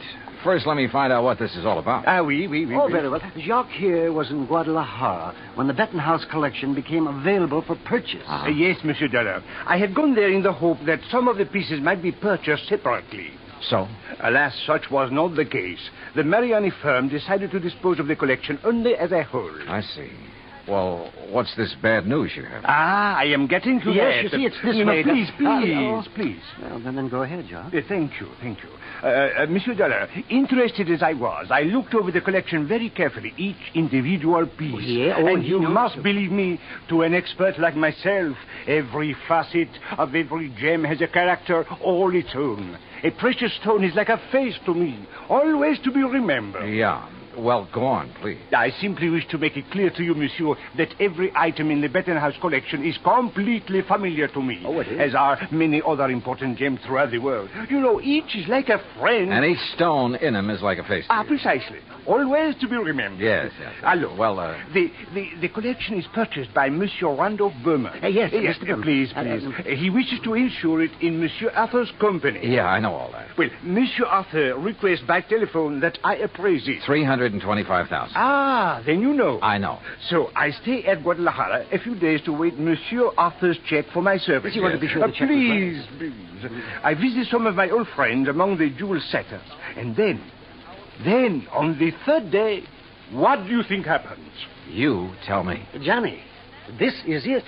In the shop... No, please, Monsieur I'm sorry. In the shop of my friend Garcia Hernandez, I watch him work on the mount for a beautiful diamond. And suddenly, I see that the stone is an old friend. One from the Bettenhouse collection? Oui. The Calabar diamond that was supposedly in the possession of Monsieur Berman. You're sure of the identity of that stone, Mr. Jean-Pierre? Oh, please. As I told you, monsieur, a precious stone to me. Yeah, it's like a face to you. So what you figure, Arthur, is that you've insured a boatload of $300,000 worth of gems on the way to the USA, and maybe they're not on board. Exactly. Unless, of course... Mr. Jean-Pierre, did you tell Mr. Berman about this one stone? Oh, I went immediately to Mazatlan, where I knew he had his boat, the LMD. Well, what did he say? Alas, he had sailed away. Did you learn his destination? Oh, yes. Los Angeles, Johnny, right here. He has a branch office. Well, has he had time to get here yet? I don't think so. Have you tried radioing to his yacht? No, I've done nothing. You see, I didn't learn about this until Mr. Jean-Pierre arrived just a few hours ago. Yes, I came up on the aeroplane, the better to arrive and speak with Monsieur Arthur before Monsieur Berman would arrive. Do you know where Berman plans to dock his boat? Well, probably the port in San Pedro, if he is coming here. But who can be sure? Usually on vacation trips, he docks down the coast of Balboa, the yacht club. Or who knows, he might even... Yeah. He might have no intention of coming up to the States at all. He might not even have the jewels with him. Arthur, do you know where his branch office is? Oh, yes. It's in Los Angeles. Well, actually, it's in Beverly Hills. Got a car? Yeah. Then let's go. Though he couldn't quite put his finger on it, Arthur was convinced that Randolph Berman was up to something and that his insurance company was going to have to take the rap. On the way into Berman's Beverly Hills office, we dropped Jean-Pierre at the Beverly Hilton and told him to sit tight in case we needed him again. Berman's office was in a nice modern building on South Beverly Drive, tastefully furnished with pictures of various famous jewels on the walls, but with nothing of particular value in evidence. However, I did notice that one wall held a built-in vault big enough for a reasonably sized bank. We were approached by a hand-rubbing, obsequious little character dressed in striped pants and cutaway coat and wearing thick glasses. Good morning, gentlemen. Is there any way I may be of service to you? Yeah, I think there is. Are you the... Mr. Arthur, forgive me. I didn't recognize you for a moment. Mr. Corello, this is Mr. Johnny Dollar. Hi. How do you do? Is there something I may show you, Mr. Dollar? Some little bauble, perhaps, for a charming lady? Well, not at the moment, Mr. Corello. Oh, Mr. Arthur, there's no reason to mail this to you. Let me see now. Oh, yes, here it is. Here is a request for slight revision of the policy on the Benton House collection. Oh? What's this? Well, the wire was sent by Mr. Berman just before he embarked for Mazatlan. I was going to put it into letter form to be more What's proper. it say? But Well, now here, I'll read this. Please request Arthur revise Benton House policy. Exclude Calabar diamonds. Value $4,000, which I have sold private party in Guadalajara. Oh, well, we kind of guessed wrong, didn't we, Johnny? Mr. Corello. Yes. Has Mr. Berman wired you whether he's coming here? Oh, of course he is, with that collection. When? When is he going to arrive? Well, his lovely yacht, the Ellendeer, should reach San Pedro Harbor late tonight. But that's what he wired me, and I intend to meet him there. Then I'm sure you won't mind if I go with you. Oh? Mr. Dollar is a special investigator. Investigator? Well, actually, I'm here just to help Mr. Berman protect that collection. Oh, excellent. Then you can arrange for the police escort. Yes, and alert the harbor police to guard the Ellendeer, as Mr. Berman requested. Did he request that? Oh, indeed. But apparently he hasn't been worried about anything happening to the collection while he's at sea. At sea? Oh, surely you don't mean pirates or anything like that in this modern day and age. You know something? At this point, I'm not quite sure what I mean, or even why I'm here. Well, of course. Well, of course, what, Arthur? Oh, excuse me while I answer that. Well, I mean... Berman Jewels. That is... What? Well, at least I'll feel better when the stuff is here in the vault. Wait a minute. Oh, no. Corello at the phone paled visibly, then gasped and clutched the back of a chair for support as he listened on the phone. His jaw dropped, his eyes widened, and he shook his head once or twice in horrified disbelief. Finally, slowly, he hung up and came unsteadily toward us. Mr. Corello. Yeah, what is it, Mr. Corello? The Coast Guard. Yes? They said the Ellendeer, the yacht. Yes? Sunk. What? In 600 feet of water. In the outer channel.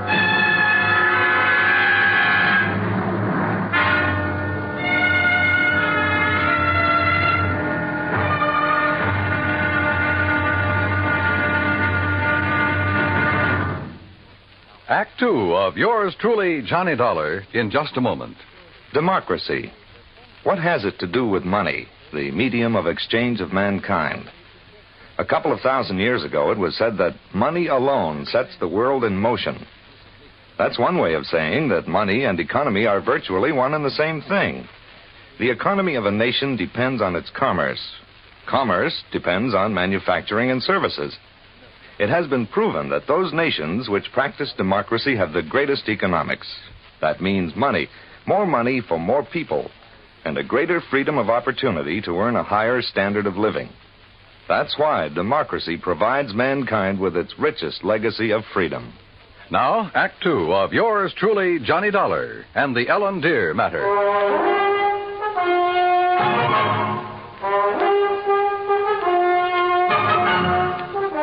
Expense account item 4, $7 even for a fast taxi ride to Coast Guard headquarters in San Pedro, which is really the port of Los Angeles. By dint of elbowing my way in, I got directly to Captain Barney Thorson. Afraid you got only half the story, Mr. Dollar. All I know, Captain, is that the Ellendeer went down in some 600 feet of water in the outer channel. Total loss. That's correct. However, what you don't know is that the passengers, Mr. and Mrs. Berman, and the crew were picked up and brought in here. Oh? Outside of a little soaking and a little scare, they were perfectly all right. You see, the Ellendeer had apparently had some engine trouble before she left Mazatlan. Yes, so I understand. Mexican authorities, with whom we fully cooperate, notified us we'd better keep an eye out for her. So when she reached the channel, we weren't surprised to get a radio call from her asking us to stand by, that Universal joint was kicking up. Is that what happened? By the time one of our cutters got within hailing distance, she was on the way down. That propeller shaft had whipped loose, torn through the hull, and the Ellendeer was sinking fast.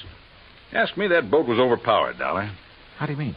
Well, it must have been, because sheer torque tore the whole engine loose from its mountings. And it plowed through the bottom along with everything else on board that was heavy. There was a big safe, for instance, anchored amidships. There was a what? A safe, a small, heavy steel vault. Yeah, I know. That went down, too? Yeah, with the engine. It was all our boys could do to keep the owner from diving over after it. It was crying like a baby. You'd think he'd had the crown jewels in it. Maybe you're not too wrong at that. What? Not the crown jewels, perhaps, but a collection worth something over $300,000. Now, what about salvage?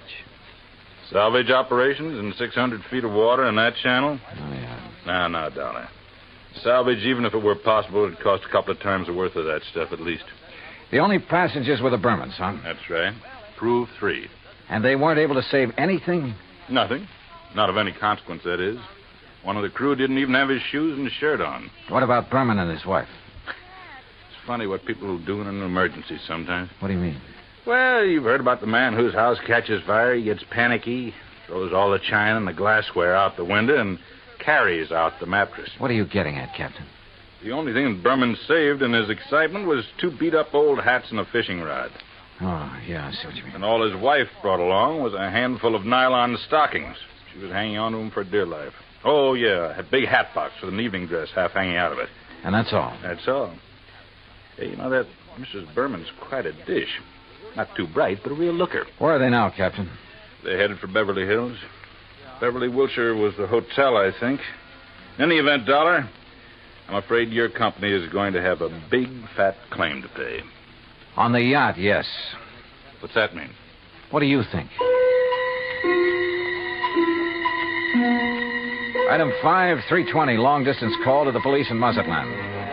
I wanted to be sure that the Bettenhouse collection had been on board the Ellendeer when she left port down there. Inspector Romulo assured me it had, that he'd checked the safe on the boat himself before allowing it to sail.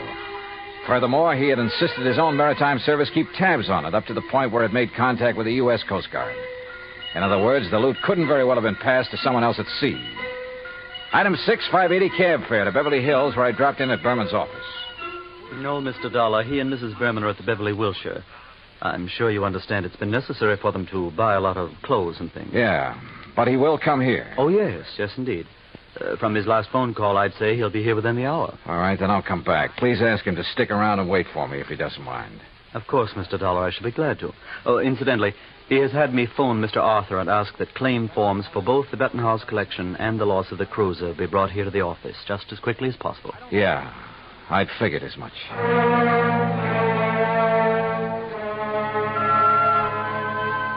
Berman wasn't wasting any time.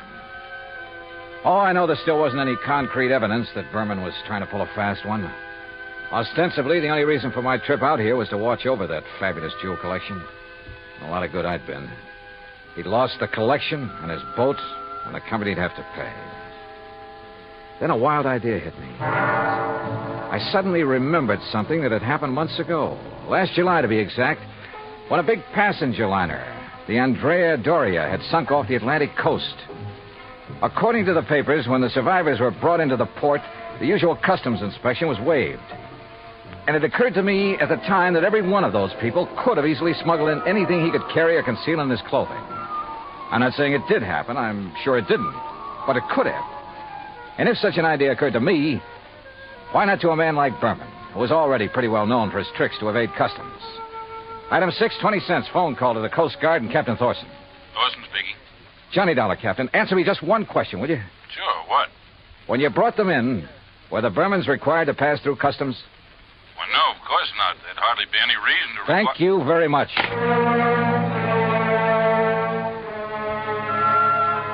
Item 7, 10 cents, another call. This time to Arthur at Western Maritime and Property Insurance. You caught me in the nick of time, Johnny. I was just walking out the door. On your way to Berman's office? Why, yes. With a handful of claims forms? Yes. Now listen, get there as fast as you can. Get there ahead of him. What? So that you can see if he brings anything into the office, like the Bettenhouse collection. What? Though I doubt if he'd be that foolish. Foolish or not, how could he, Johnny? That collection, unfortunately, is at the bottom of the ocean. Listen to me. Keep him there. Maybe on the pretext of having to wait for me. Any reason you can think of. I'm afraid I don't understand. Just hold him until I get there, understand? Very well, Johnny. But what are you going to do? Arthur, I may have to break in and rob a hotel room. I went out and stationed myself across the street from the Beverly Wilshire. 5 minutes later, I saw Randolph Berman walk out the front door and head east on Wilshire Boulevard in the direction of his office on Beverly Drive. I waited a few minutes to make sure he didn't turn back, then entered the hotel. At the desk, I learned the number of Berman's suite on the 9th floor. Break in, it would have taken a battering ram. So I tried knocking.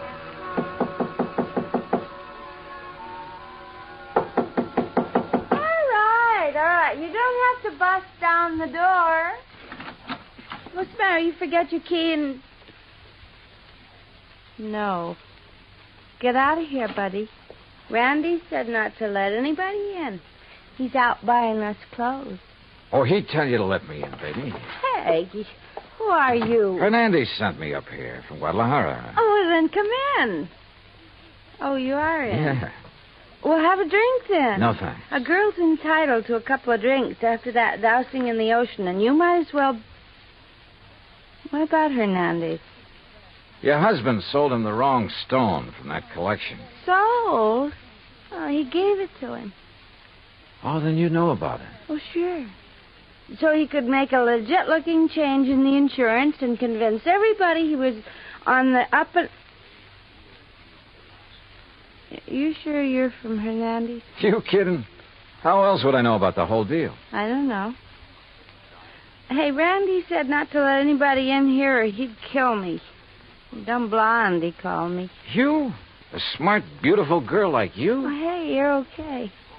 My name's Vi. Come on, let's have a drink. No, thanks. Listen, Vi. I've got to get the right stone from that collection, the caliber diamond. Then I'll leave this one I've got in my pocket here.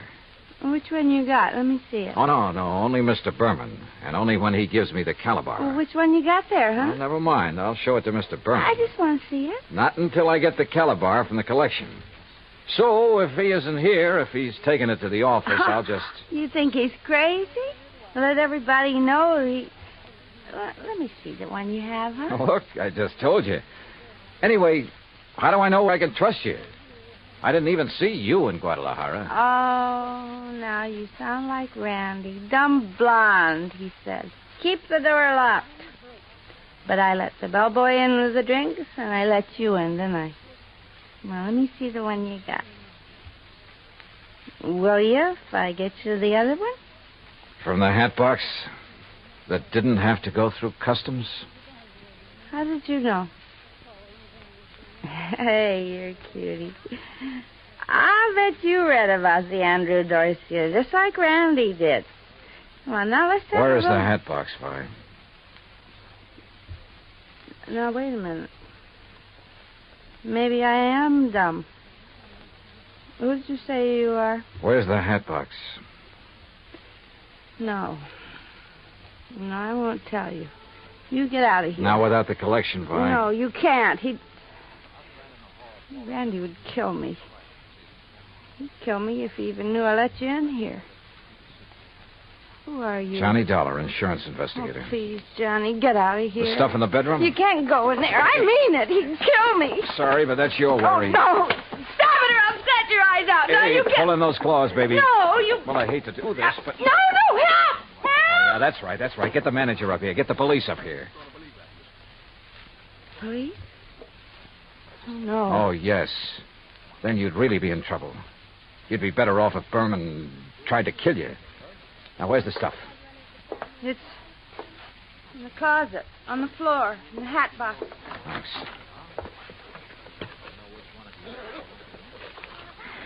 Well. Just a handful, but worth a fortune. Well. Oh, now, wait a minute, girl. Put down that bottle. I gotta stop you. He'd kill me, don't you understand? Just for letting you in here. You don't know him. Look, baby, you're in this thing deep enough as it is. Don't try to make it any worse for yourself. But when he finds out that I... Listen. Yeah, he's come back. And I open up. Get my hands full. What'll I do? Where'll I go? Right here, behind this closet door. Quick. Arm. Johnny, Just stay there. Hang on to that bottle and think over what I told you about getting in deeper. Hi, where'd you get these drinks? You let somebody in here. Bellboy? Why, you half-witted bird brain, I told you. Who are you?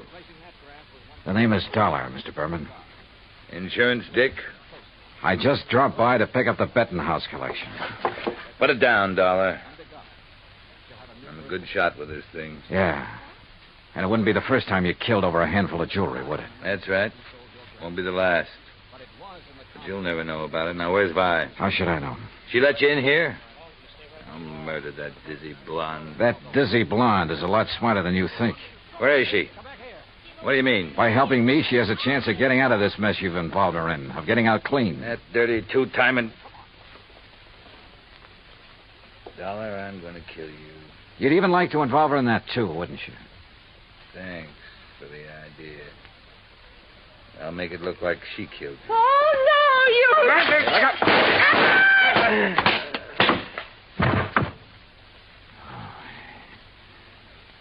Nice work with that bottle, Vi. But he missed you. Please, you won't let him... No, don't worry, baby. He won't bother anybody. Not for a long, long time.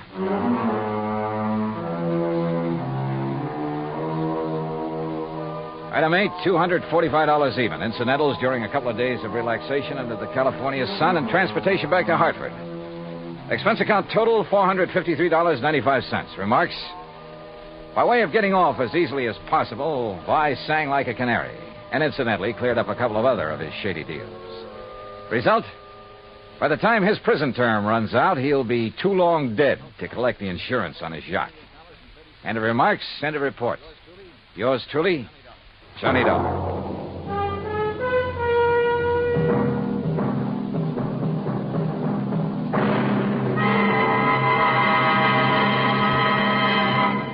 Now, here is our star to tell you about next week's story. Next week, the DeSalle Matter.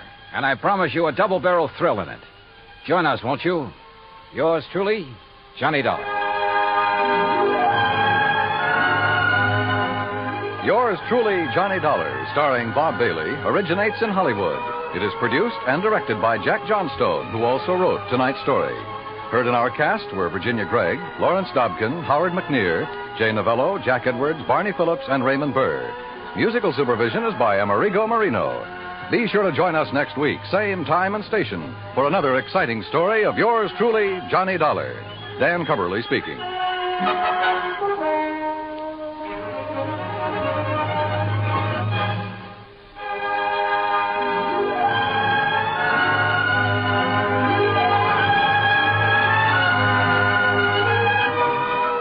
Johnny Dollar has come to you through the worldwide facilities of the United States Armed Forces Radio and Television Service.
From Hollywood, it's time now for...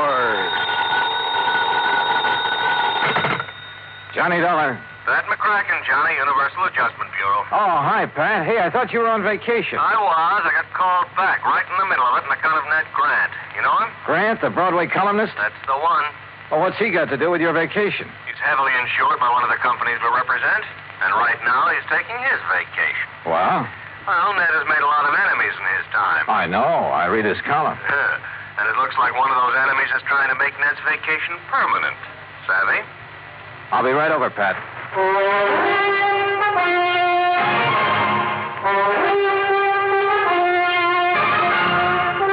Bob Bailey in the exciting adventures of the man with the action-packed expense account. America's fabulous freelance insurance investigator. Yours truly, Johnny Dollar.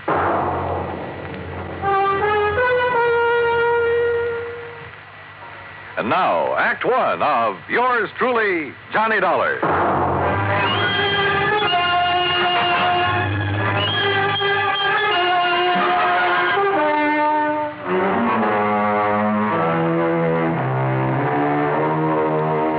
Expense account submitted by Special Investigator Johnny Dollar to the Home Office, Universal Adjustment Bureau, Hartford, Connecticut. Following is an account of expenses incurred during my investigation of the ideal vacation matter.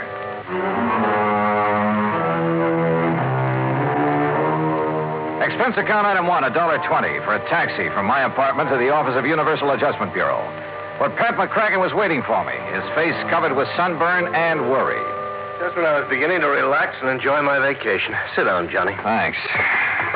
Now, what's the deal about this Ned Grant? When you say you read his column, you know he prints some pretty blunt stuff sometimes. Yeah. I've often wondered how he gets away with it. A couple of years ago, he dug up some evidence on a bad boy named Willie Bemis. Bemis, yeah. The stuff he printed helped get Bemis convicted, didn't it? Yeah, but he swore he'd get even with Ned. Oh, well, a fella in Ned Grant's position hears that kind of threat all the time. Besides, with Bemis in jail, what's the problem? None at all, Johnny. If he were in jail, he broke out last night. Oh, I see. Does Grant know that Bemis is on the list? No, I told you, Grant's on vacation, probably as far from a newspaper as he can get. So you think he's in danger? Well, what would you think? Oh, but if Bemis has any sense, he's heading in some other direction as fast as he can. We can't afford to take the chance, Johnny. Well, look, Pat, I still don't see where I figure in this. Why not just arrange for police protection for Grant until Bemis gets picked up? Want to protect the guy, you got to find him first. Find him? Yeah. You mean you don't know where Grant is? Apparently nobody knows. Oh, great. And I'm supposed to find him? That's right. Oh, and do me a favor, huh? Like what? Find him before Willie Bemis does.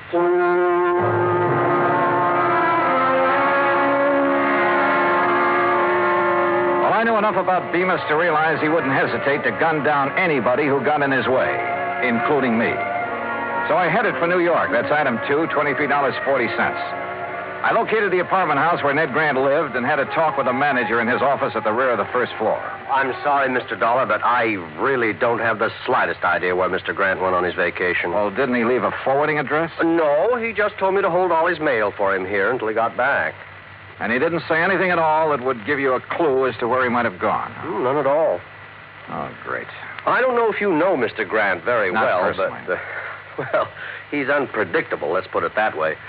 Of course, the kind of life he leads would make a character out of anyone, I guess. You mean batting out that column every day, huh? Yes, and his phone ringing every 10 minutes and strange people traipsing up to see him at all hours.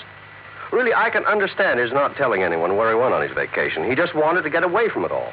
He kept saying that this time he was going to have an ideal vacation. Ideal vacation. That could mean anything from a trip to the moon to, well, Lord knows what. Tell me this.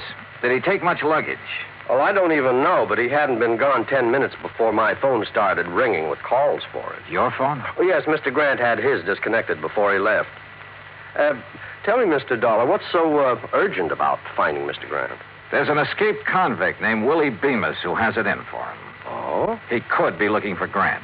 If so, I have to find Grant first. I see. Well, I wish I had more information for you. Oh, I tell you, you might try Miss Anthony. Huh? Possibly she could help you. Well, who's Miss Anthony? Doris Anthony. A close friend of Mr. Grant. Oh? Do you know where I can find her, where she lives? Well, as I understand it, she has a small apartment somewhere on East 73rd Street. Good, I'll find it. Thanks, Mr. Crothers. I walked outside and hailed a taxi. But then, just as I was about to step into it, I froze. Because I caught a glimpse of somebody walking quickly into the service entrance at the side. And there was just enough light to tell me it was none other than Willie Bemis. I headed back in fast and straight to the door of Crothers' little office. The the door if it was locked. Brothers, open up. Brothers. Okay, then I'll open it.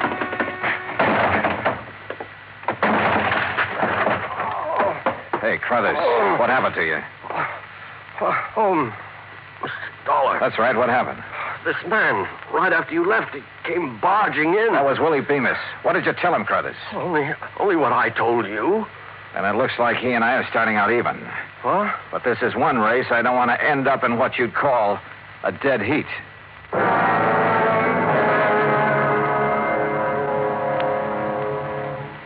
Act two of yours truly, Johnny Dollar, in a moment.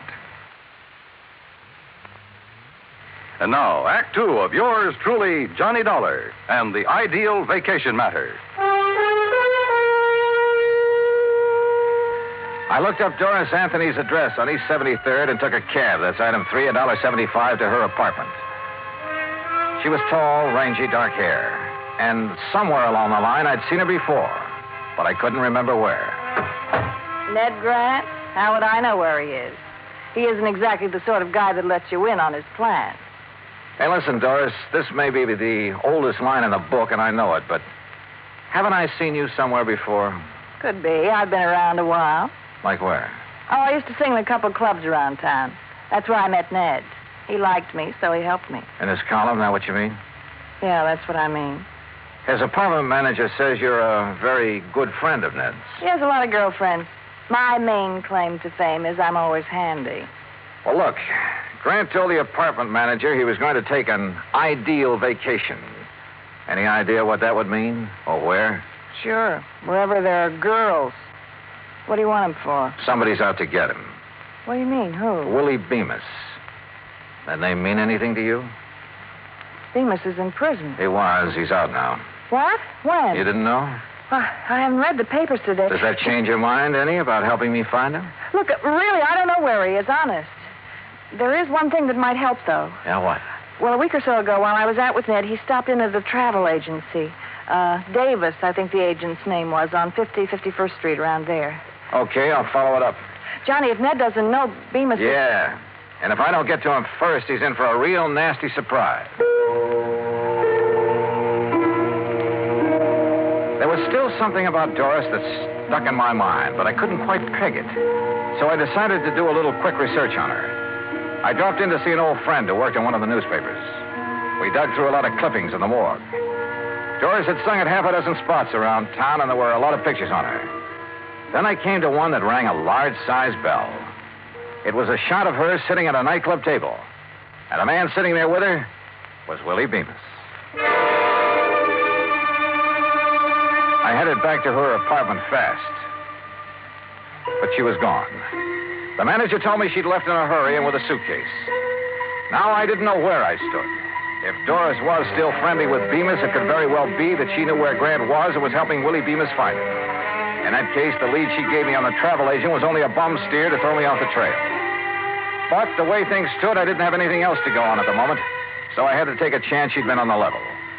I headed for West 50th Street, and the travel agent she told me about, a man named Davis. Ned Grant. Look, customers like him I can do without. What do you mean by that? Here, I'll show you. Here we are. A reservation at Nassau. Here's one in Bermuda. Oh, and here's one for the Virgin Islands. He had you make all those for him? Every one. That sort of thing doesn't make me very popular at those resorts, believe me. Well, it's a cinch he can't be at all those places. If you ask me, he's not at any of them. He's always doing that sort of thing. Well, that's a lot of help. Just the same, I'm going to call those places. Where's your phone? Right there on the desk. But I tell you... Excuse me. Hello? Who? Oh, yeah, just a minute. It's for you, Mr. Dollar. Oh, thanks. Johnny Dollar. It's Doris Anthony, Johnny. Well, I didn't think I'd be hearing from you again. Why not? After I found out you were an old friend of Willie Bemis, I went back to your apartment. You'd cleared out. Johnny, I'm no longer a friend of Willie Bemis. Oh, now, wait a minute, sister. It's the truth. But I was afraid he might come to see me. That's why I left. Oh, sure. Johnny, the reason I'm calling, I think I know where Ned could be. Where? Well, I'm not sure, but a few days ago we went to see a friend of his named Mike Hastings. Mike owns a ski lodge up in Vermont. Ski lodge? There's no skiing this time of year. I know. The lodge is closed, but Ned's gone up there once or twice before when he wanted to get away from everything. Okay, where is it? It's called Hastings Lodge, about 20 miles beyond Bradbury, on a little country road. Now, look, I have no choice but to go on up there. Have you told anyone else about this? No, of course not. Okay, Doris. Don't. Expense account item 4, $38.50. Transportation by plane and rented car to Hastings Ski Lodge. As I jounced over the bumpy road up in the Vermont woods, I couldn't help thinking this might be strictly a wild goose chase. But at the moment, I couldn't afford to pass up any lead. It was after dark when I finally drove up to the lodge. It sprawled on the side of a hill way out in the middle of nowhere. There were no lights on, no sign of life about the place at all.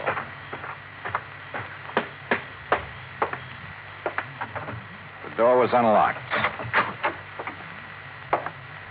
Inside, the room was pitch dark with all the curtains drawn.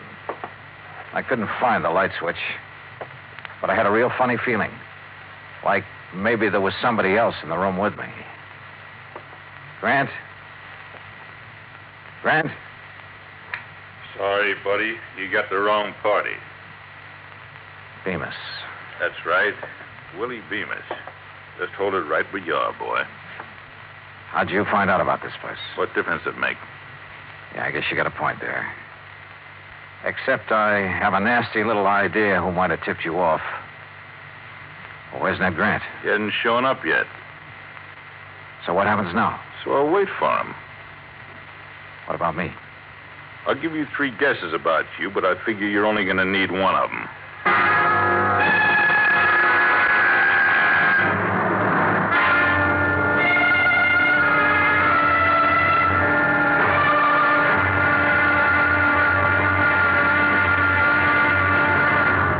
Act 3 of yours truly, Johnny Dollar, in a moment. And now, Act 3 of yours truly, Johnny Dollar, and the Ideal Vacation Matter.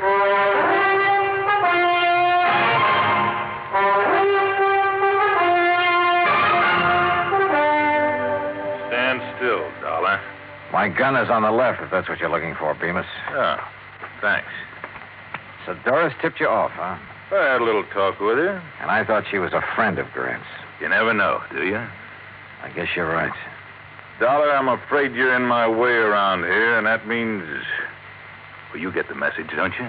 Yeah, I get the message. You see, you made just one mistake. What's that? You should have stayed at home. Yeah, I should have stayed at home, all right.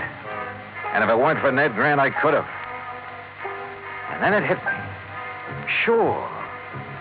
Suddenly I knew what the ideal vacation meant for that crazy Broadway columnist. The answer had been right under my nose from the start. Yeah, I'd finally figured out where Grant was. But it wasn't doing me much good. I had to get out of here, and at the moment, my chances didn't look too good. You know, Dollar, you got a very funny look on your face. Have I? Yeah, like something just rang a bell with you.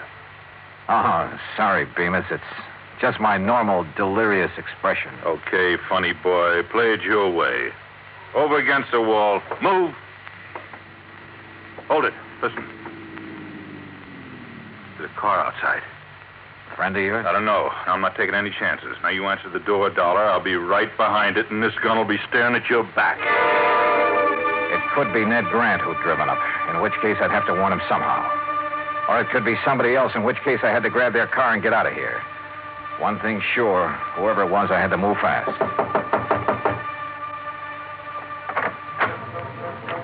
Johnny?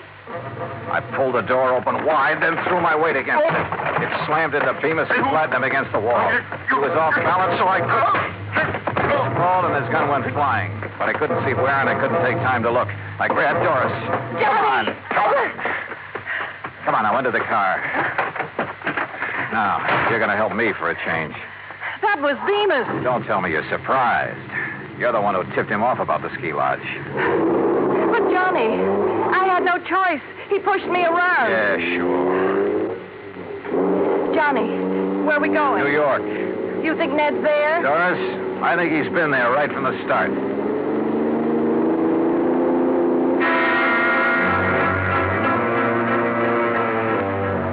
We stopped at the nearest town to call the sheriff. I wanted his boys to try and intercept Bemis. He was a cinch to be following us by now. Then we headed for the city. The sun was rising when we pulled up at Grant's apartment house.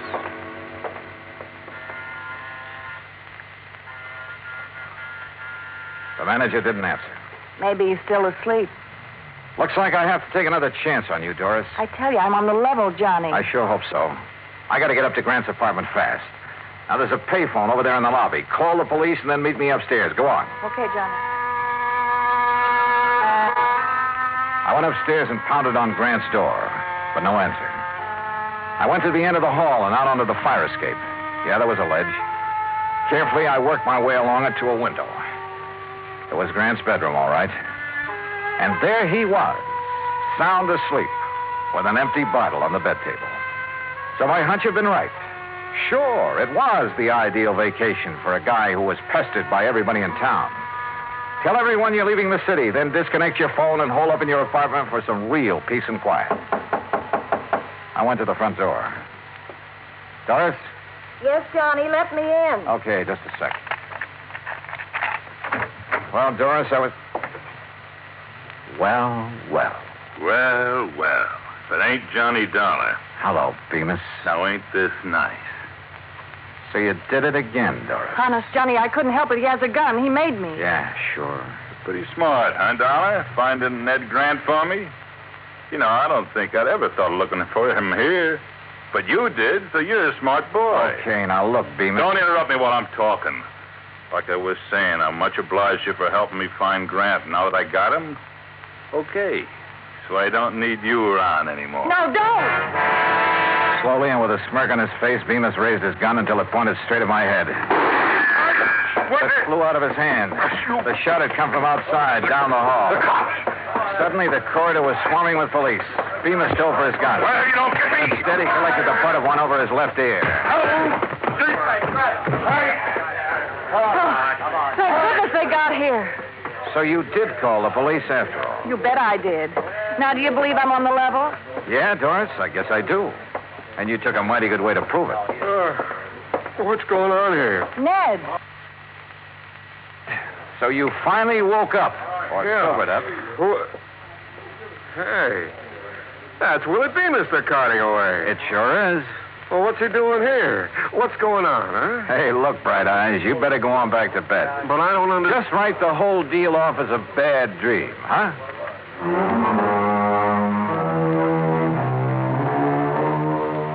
Expense account total $115.25. And look, the next time you send me out to protect a guy, don't pick one who's going to sleep all the way through the deal, huh? I don't know, it kind of takes the sport out of it. And Pat, since I didn't find a man who ran away for you, on account of he never really ran away, well, how about sending my fee on this one to the community chest? Yours truly, Johnny Dollar.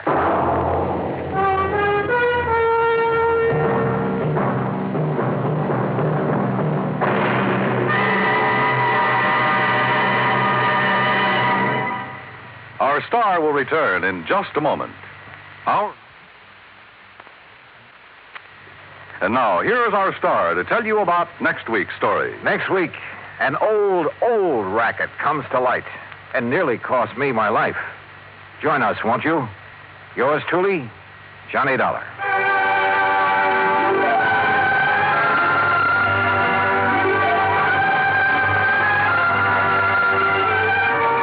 Yours truly, Johnny Dollar, starring Bob Bailey, originates in Hollywood. Written by Robert Wright, it is produced and directed by Jack Johnstone. Heard in our cast were Mary Jane Croft, Lawrence Dobkin, Joseph Kearns, Jack Edwards, Barney Phillips, and Byron Kane. Be sure to join us next week, same station, for another exciting story of yours truly, Johnny Dollar.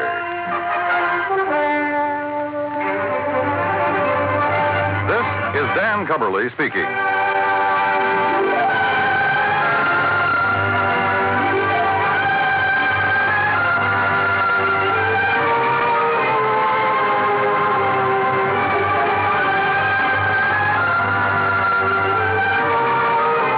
This is the United States Armed Forces Radio and Television Service. From Hollywood, it's time now for Johnny Dollar. George Reed here. Oh, hi, George. How are things at Floyd's of England? Very good, as a matter of fact. Very good. Well, now, it can't all be good, or you wouldn't be calling me. Well, to tell the truth, I do have a small problem. Figures. No, figure's the word, singular. Huh? A small figure, a statuette belonging to Mrs. Dora Harkness Ballin down in New York. Ballin? Yes, terribly wealthy, but a real eccentric. So what's happened? The little statue I mentioned, it's gone, disappeared. Oh? What's it worth? Insured value is $26.50. Wow. $26.50. Huh? $26.50 wouldn't even cover my expense account. Well, it just happens that she carries hundreds of thousands of dollars worth of personal property insurance with us. But for some reason or other, she attaches particular value to this statuette. Oh, I get it. You're afraid that if we don't go through the motions of trying to find it, she might take her insurance elsewhere. Precisely. Real important to you, huh? Very. Then I take it I won't have to be chintzy with the old expense account. Well, now, Johnny... Okay, George, I'll be in touch.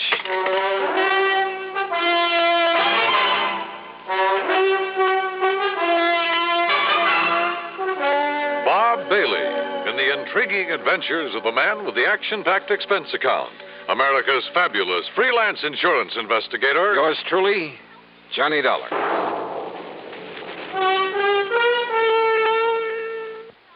Now, Act One of yours truly, Johnny Dollar.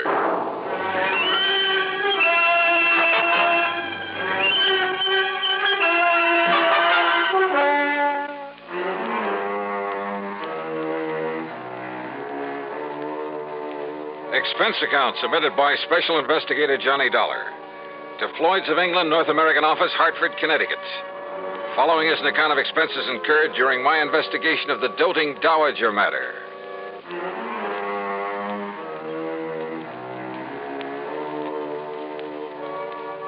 Expense account item 1, $7.90, taxi, train fare and incidentals, Hartford to New York.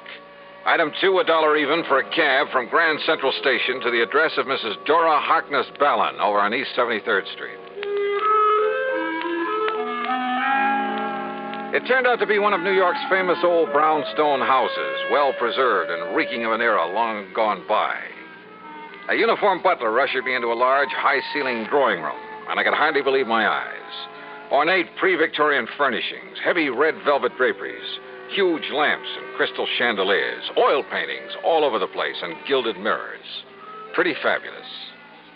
If you will be kind enough to wait here, Mr. Dollar, I shall tell Mrs. Ballin that you have arrived. Thank you. I know that she'll want to see you. Oh, excuse me, Master Harold. It's all right, Higgins. Has the mail come? Would you like me to check, sir? Yes, good idea.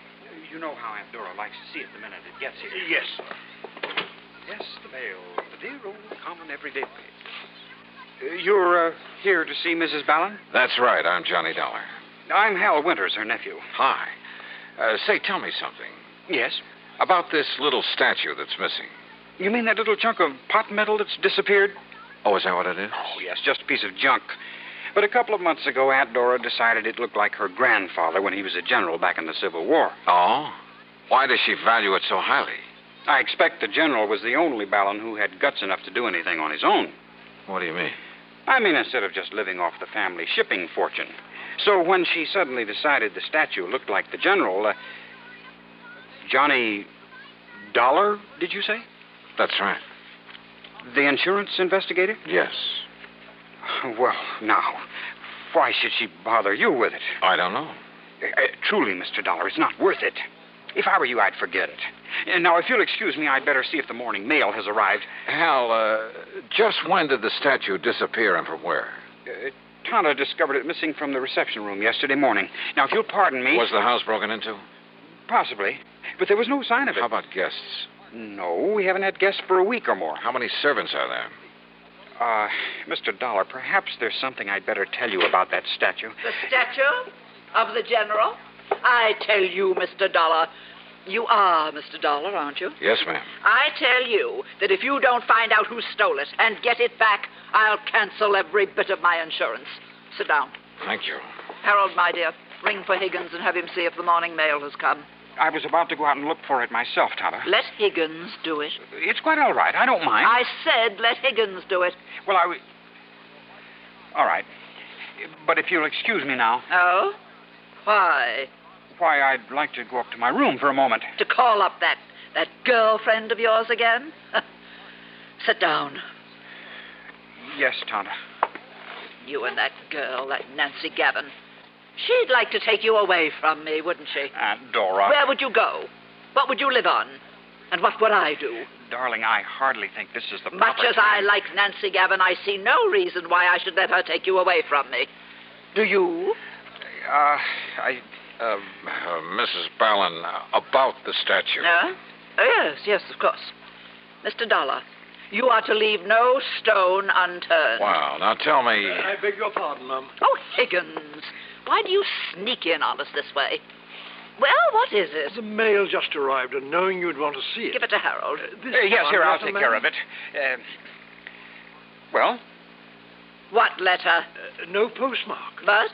And it's so badly scrawled in pencil. Well, don't bother Aunt Dora with it now. But it's marked personal, sir. Well, then let me have it. Yes, ma'am. Tonto. You may go now, Higgins. Yes, ma'am. Here, Tonto, suppose you let me see what it's all about. Be quiet, Harold. Now, Mr. Dollar. Well, first of all, I'd like you to tell me... what's the matter, Mrs. Ballin? Aunt Dora, what is it? This letter. Yes? It's a ransom note. Ransom? For the return of the statuette. The general. They want $75,000. What?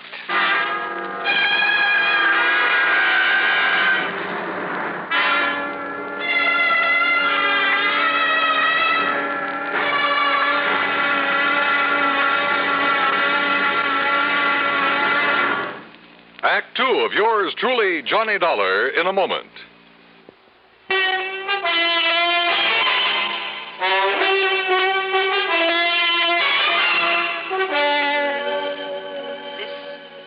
This letter, Mr. Dollar. Maybe you'd better let me see it, Mrs. Ballin. It's a ransom note demanding $75,000 for the return of my statuette of the general. $75,000? Yes, Harold. Oh, they can't be serious. For that little piece of pot metal? Sure, they must be out of their minds. I beg your pardon. What? That statue means everything to me. It happens to be a memento of my grandfather, the famous General Horace Harkness Ballin. At least it looks like him. But good heavens, Aunt Dora, $75,000. Oh? Do you object because it will mean that much less for you when I die, Harold? Of course not. I wasn't even thinking of such a thing. Well, don't. At your age, with your lack of experience in getting along on your own, money like that would only do you harm. Would it? Yes. You'd probably leave me, strike out on your own, perhaps even marry, and heaven only knows what would happen. Mrs. Ballin, are you really serious about paying this ransom? I have the money. I have it right here in the safe. And if it will bring back the general... Look, why don't you let me see what I can do about it first? And have it destroyed? Destroyed? Well, here, read the letter. It was the usual sort of thing, poorly written on cheap paper and scribbled in pencil. And it simply said that the money in unmarked bills was to be turned over to her nephew, Harold. That instructions for its delivery would be given to him later, secretly. That if he then divulged the place and manner in which he was to make the payment, his life would be in danger. Don't you see, Mr. Dollar? If we don't do as they say, they might kill him. It further said that if the police were brought in, the statue would be destroyed. I have no choice, Mr. Dollar. I'll pay the ransom. Tonto. Harold, you will take it to them, whoever they are, when you receive their instructions. They've threatened me. Only if we don't obey instructions. All right, now look, Mrs. Ballin. Yes, Tonto, listen to Mr. Dollar. I have told you I must have the general back, at any cost. Very well. No one is to leave this house, except Harold, of course, when he is told to by the kidnapper. Mrs. Ballin, I won't let you do this. You what? It's utter nonsense for you to consider paying out that kind of money for a cheap little piece of junk that can't possibly be worth anything to whoever took it. Except, perhaps, for its effect on you. I told you, young man, it's the one priceless memento I have of the great General Ballin. Yeah, you told me. Very well. You are here on my orders, are you not? Well, yes. All right. Then you will remain subject to my orders. Very well now. Hi, everybody. Nancy. Well, what's everybody looking so glum about? Hi, sweetie. Nancy, Hello, Mrs. Ballin. Miss Gavin? Mr. Dollar, this is Nancy Gavin, a friend of Harold. Johnny Dollar? Hi. Hey, I know about you. Nancy, dear. You come to find that whatchamacallit that Mrs. Ballin lost? It was stolen. Okay, stolen. And the kidnappers are demanding $75,000 ransom. That's easy. Pay it. I shall. And Nancy, you are to stay right here in this house until this whole thing is over with. Auntie, I don't mind that a bit. Do we, Hal? Forward, wench. Seriously, Auntie, when are you going to let Hal marry me? Get out on his own. And leave me? Do you think for 1 minute that my precious Harold would do that? Why don't you answer that, Hal? Mr. Dollar, this is none of your business. It has nothing whatsoever to do with the reason for your being here. You know something, Mrs. Ballin? I'm beginning to think you're wrong. You came here to find the statue that was stolen from me. That's right. And maybe I'm on the track of it now. So how about it, Hal? Would you leave your aunt if you could? It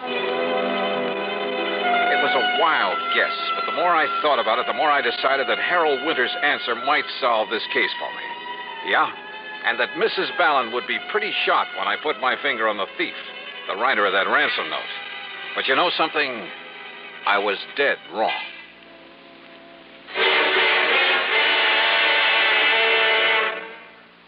Act 3 of yours truly, Johnny Dollar, in a moment. And now, Act 3 of yours truly, Johnny Dollar, and the Doting Dowager Matter.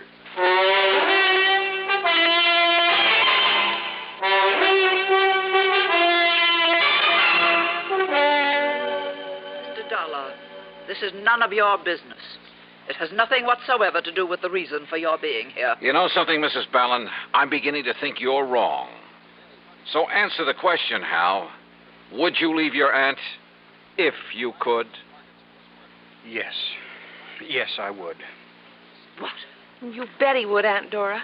You know he would. If you'd just break down and admit he's no longer a child to be tied to your apron string. Nancy. Give him a break and enough money to get by for a week or two, and he'll show you. Don't you want him to amount to anything? Of course I do. Well, he can't as long as you keep him tied up to you this way. But he needs me. Does he? Maybe he needs somebody like me. Somebody who loves him and will help him get somewhere. Help him to accomplish the things he can accomplish. You do love him, don't you? You bet I do. But so do I. And he loves me. He'd love you a lot more if he weren't so tied down to you. Harold? It's true, Aunt Dora. I never knew you even thought about leaving me. About going out on your own, as you put it. Because you never gave me a chance. Because you never thought of anyone but yourself. I'm sorry, Mr. Dollar. What? I mean that you've had to become involved in a family fight. Well, I'm not. Because now I think I know where to look for that statuette. Oh? Well, I wish you luck. Come, Nancy, I want to talk to you. Sure, honey, I want to talk to you. Now, wait just a minute. No, Mr. Dollar, let them go. Yeah, because but... I want to talk to you. Now, look, isn't it pretty obvious? I knew that something was wrong when I first got here. Hal hadn't known you were going to call me in. So that when he saw me here... You didn't? No. It was my kind, thoughtful butler Higgins who called your insurance company. And he shouldn't have. The fact remains that when Hal saw me here, he tried to stop that ransom note he'd planted in your mail. Oh, now, wait, Now, please. about that ransom note. It was badly written, much too badly written, by someone who was trying to hide his identity. I'll wager that paper it was scribbled on came from right here in this house. Probably. And I'll bet that if I accuse him of it, Hal will break down and admit that he wrote it. Wait, Mr. Dollar. Yeah? I devoted many years to the care and upbringing of my nephew. I realize that. In the hope that he would someday go out on his own, accomplish something himself. Well, now listen. I know. Perhaps over the years I made him too dependent on me. I'd say yes to that. But that's because I am as I am and I can't change. But I kept hoping that he would change. That somehow, sometime, he would make just one desperate move to break away from me. But it would have to be of his own doing. So? For years, people have called me eccentric. And I've enjoyed the reputation. So I made a fuss over that cheap little statuette that I picked up in Coney Island one time as a child. Huh? Of course. That was the only sentimental value it had. But according to Harold... Oh, now, should I have picked one of the valuable artworks, paintings, or sculptures that I really care about, in my selfish way, for this little experiment? So you gave the worthless statuette the big build-up? Yes, and he fell for it. He believed that if it was stolen, I'd give almost anything to get it back. And then finally, he got up enough nerve to do something about it. Now, just a minute. What you're telling me is that you're tickled pink that you've made a thief out of him. I'm tickled pink that he's finally shown some guts and gumption. And you can't call him a thief over that piece of junk. But it has a price of $75,000 on it. That's what he'll be stealing if you give him that money and let him walk out of here with it. No, he won't. What else can you call it? I like to be eccentric, remember? Oh, Mrs. Ballard. So the note I'll enclose with it, you know, when he tells me he's received instructions about where and how it's to be delivered. What note? In it I'll say, Dear Harold, the best of luck to you and Nancy. I hope you'll be tremendously happy. And I hope that now and then you'll drop in on your loving and now somewhat lonesome Aunt Dora. I see. Oh, and I think I'll enclose a few extra thousand, just in case. And as a kind of extra wedding present. Extra wedding present? Of course. The statuette. I certainly don't want them to bring that atrocity back here. Oh, no, well, don't... Wait. Yes, dear? I just wondered if Mr. Dollar has decided how he wants to proceed with his investigation. Well, Mr. Dollar? Hal, after getting what information I could from your aunt, what little information I could... Yes? Hal, I've decided to give up the case. Yes, Harold. You may as well show Mr. Dollar to the door. Whatever you say, Tonto. Yeah. Goodbye, Mrs. Ballard. Oh, and maybe you'd better phone the insurance company about the extra fee I'm to get on this case. Oh, I did. Right after Higgins told me he'd called them. But if he's giving up the case, dear... Show him to the door, Harold. Yes. This way, Mr. Dollar. Yeah. Thanks. Now, you listen, Hal. I can tell by your look that you've learned something, Mr. Dollar. I have. Perhaps even more than I know. So, look here. Huh? Do you think this will do for the sequel to the ransom note? What? You know, the instructions about where I'm to take the money. Oh, now, wait a minute. You mean to say... You mean you knew... Are you kidding? That's why I tried to discourage you in the beginning. But will somebody please tell me why? Tata, just being herself. You don't think for a minute she'd have just handed me the money, would have admitted she wants Nancy and me to get hitched. Don't you see? That would spoil her reputation for being an eccentric. Oh, and if you like, I'll send you the statuette when this is all over, as a souvenir. Well, I'll be...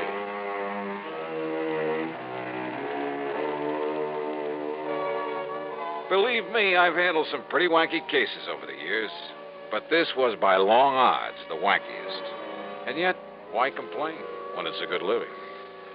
Expense account total, including all the incidentals I could think of, and fare back to Hartford. What? $17.80. Tommy. Yours truly, Johnny Dollar.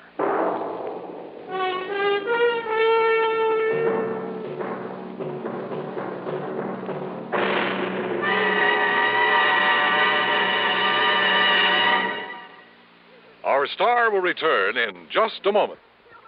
Our star to tell you about next week's story. Next week, well, if you've ever read the personal columns of your newspaper, you'll surely want to hear it. Join us, won't you?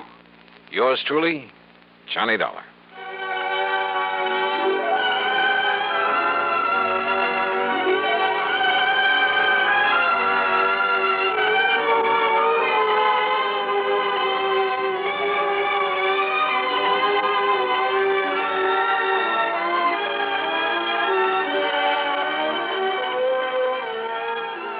Yours truly, Johnny Dollar, starring Bob Bailey, originates in Hollywood and is written, produced, and directed by Jack Johnstone. Heard in our cast were Virginia Gregg, Eleanor Audley, G. Stanley Jones, Eric Snowden, and Sam Edwards. Be sure to join us next week. From Hollywood, it's time now for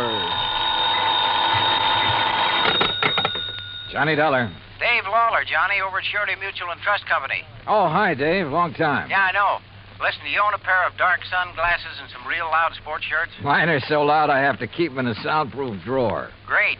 But where you'll be at this time tomorrow, nobody will give 'em a second look. Oh? Like where? Well, according to the travel folders, it's, quote, the land where the summer spends the winter, unquote.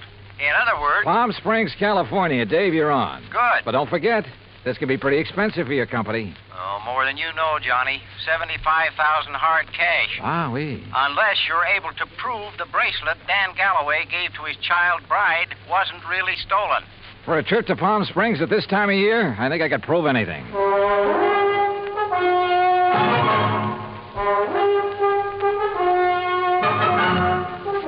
Bob Bailey in the exciting adventures of the man with the action-packed expense account.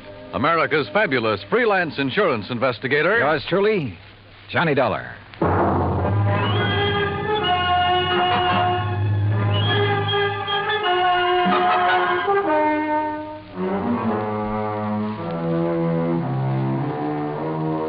Expense account submitted by Special Investigator Johnny Dollar to the Home Office, Surety Mutual and Trust Company, Franklin Building, Hartford, Connecticut.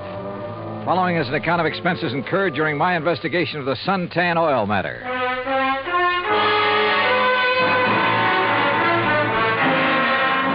Expense account item 1, $197.40. Airline fare and incidentals, Hartford to Palm Springs, California. I registered at La Casa de Paz on South Palm Canyon Drive, changed into casual clothes, and sauntered over to police headquarters. Detective Sergeant Lacey was about to leave for lunch, so I went along with him. Yeah, Dollar. You'd be surprised at how much stuff is lost in this town during the course of just one season. The report we got says it was stolen, Sergeant. Oh, sure. But I doubt it. A $75,000 bracelet, just 5 days old? That'd be a little careless of the lady, wouldn't it? Well, if you were married to one of the biggest wildcatters in the oil business, maybe you could afford to be careless. What about Dan Galloway? Didn't you say he was drilling somewhere around here? About 80 miles south, in the middle of the desert, down by Salton Sea. Salton Sea. Oh, that's really a big inland lake that lies way down below sea level, isn't it? Want to bring me a check, Dottie? 245 feet below sea level, Dollar. There's oil there? Dan Galloway figures it this way. One of the most successful new fields that's been worked in years is deep under the Gulf of Mexico off the coast of Louisiana. There are a lot of salt domes down there, and underneath them are big pools of oil, millions of barrels. So, why not under the Salton Sea, which is all salt deposits? Who knows? Maybe he has something. Anybody else drilling down there? Just Galloway. Who else needs it? I mean, any more than he does. Well, does he? All yours, Dottie. How would I know if Galloway needs it? But there has been talk around. You know. But if he's hard up, how could he afford that fancy bracelet last week? Yeah, or the snazzy Italian sports car the week before that. I don't know either, Dollar. What about his wife? Oh, that Roberta. What a doll. And in 3D, if you know what I mean. How an old coot like him could ever latch onto a pretty little chick like her. Ruff. I take it Roberta's somewhat younger than her husband. Oh, not more than 35, 40 years. Oh, I see. How long have they been married? 2, maybe 3 years. Down in Dallas, I think it was. She's a Texas girl. Well, is it working out? I mean, are they happy? There's talk about that, too. What kind of talk? Oh, it's really just small-town gossip for the most part. Ever hear of Sonny Wyman? Wyman? No.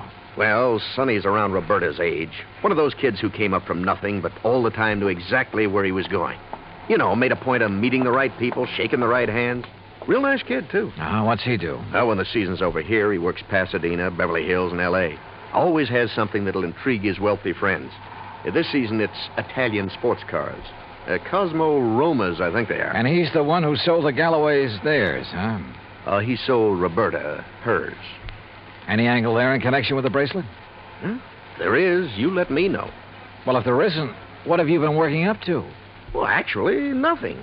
You see, I still believe it was lost.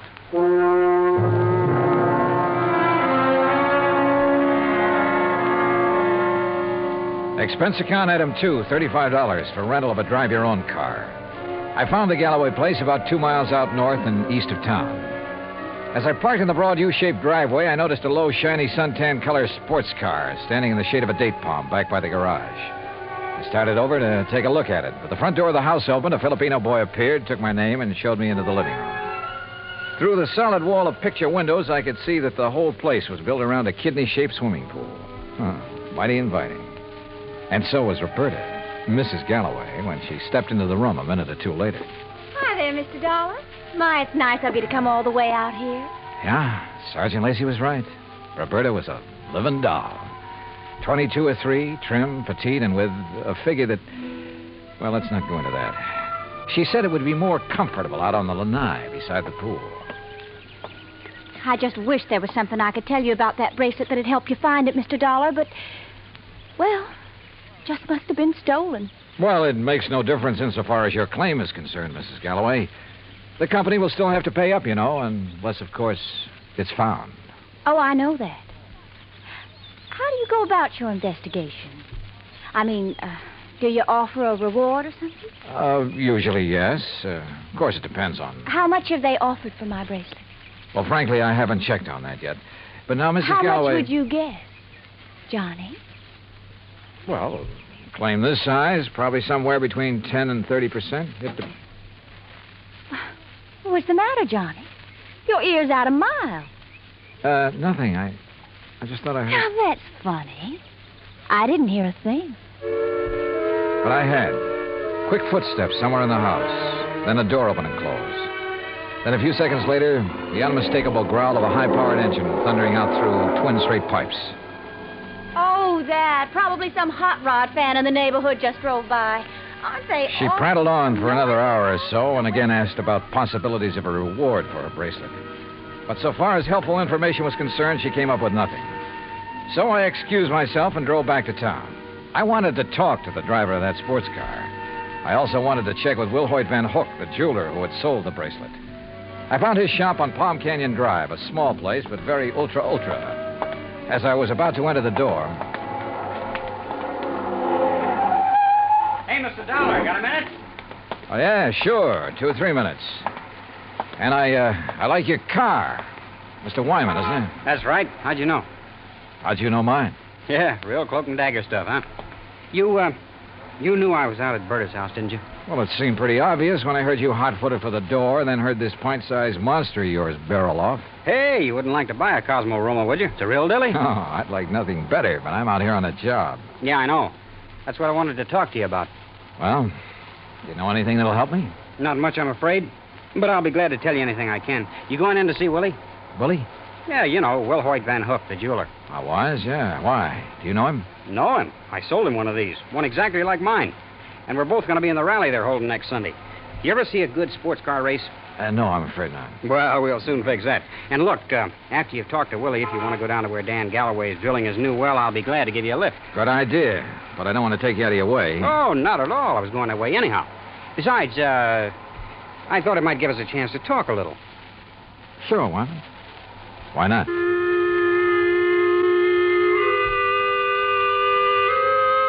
With a name like Wilhoit Van Hook, I expected... Well, I don't know what I expected. As it turned out, he was a smartly dressed chap of about 40, tall and slim, blonde hair and quick blue eyes, an alert mind. I told him why I was in Palm Springs, showed him my credentials, and he immediately offered full cooperation.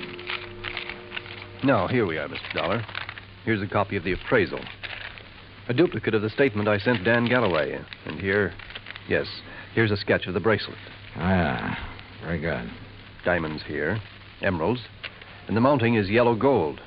Hand-worked, all of it. Mm-hmm. One thing I can't help wondering about, Mr. Van Hook. Yes? Isn't a $75,000 bracelet a bit unusual for a shop in a resort town? As a matter of fact, it is. As you can see, I specialize in rare and exclusive sort of things. But very little over, say, $10,000 or $12,000. Then the Galloway bracelet was an exception. Yes. After Dan told me what he had in mind to give to his wife, I had some sent over from Pasadena and Los Angeles by wholesalers with whom I do business. You know, had them shipped down on consignment. He liked one, and that was that. I see. Mr. Dollar, I wouldn't want this to go any farther, of course. But after all, jewelers and insurance companies are... Well, our businesses are pretty well tied together, at least on occasion. Yes, unfortunately. But what are you getting at? I'll tell you. 2 days after the bracelet was delivered, one morning, just as I was opening up, Dan came in here. So? He was ill at ease, looked worried. He said he had to have some cash quickly. He asked if I could possibly refund his money. Oh? Did you? No, because I couldn't. Things have been rather slow for me this season. Quite frankly, I'd used all I'd made on the bracelet to pay up some old bills. I told him as much and that I was sorry, but I just couldn't help him. Did Galloway say why he had to have that much cash right away? Yes. Well? I don't know much about oil drilling, but as I understand it, his test well is down some 400 feet further than he'd planned on going. And the day before he came in here, something on his rig had broken loose and left him with a highly expensive repair job before he could proceed any further. Apparently, it was all very serious and very expensive. Strange, his wife didn't seem to be bothered. I just talked to her. Berta? Believe me, Mr. Dollar, she wouldn't be. In fact, I doubt if she even knows. Oh? Figure it out for yourself. A man of nearly 60 who has to give bracelets and fancy cars to his wife to keep up her interest. Well, you'd hardly expect him to tell her that kind of news, now would you? No, I suppose not. Especially if he's worried about the competition. And if you ask me, he has competition. If only he could see it.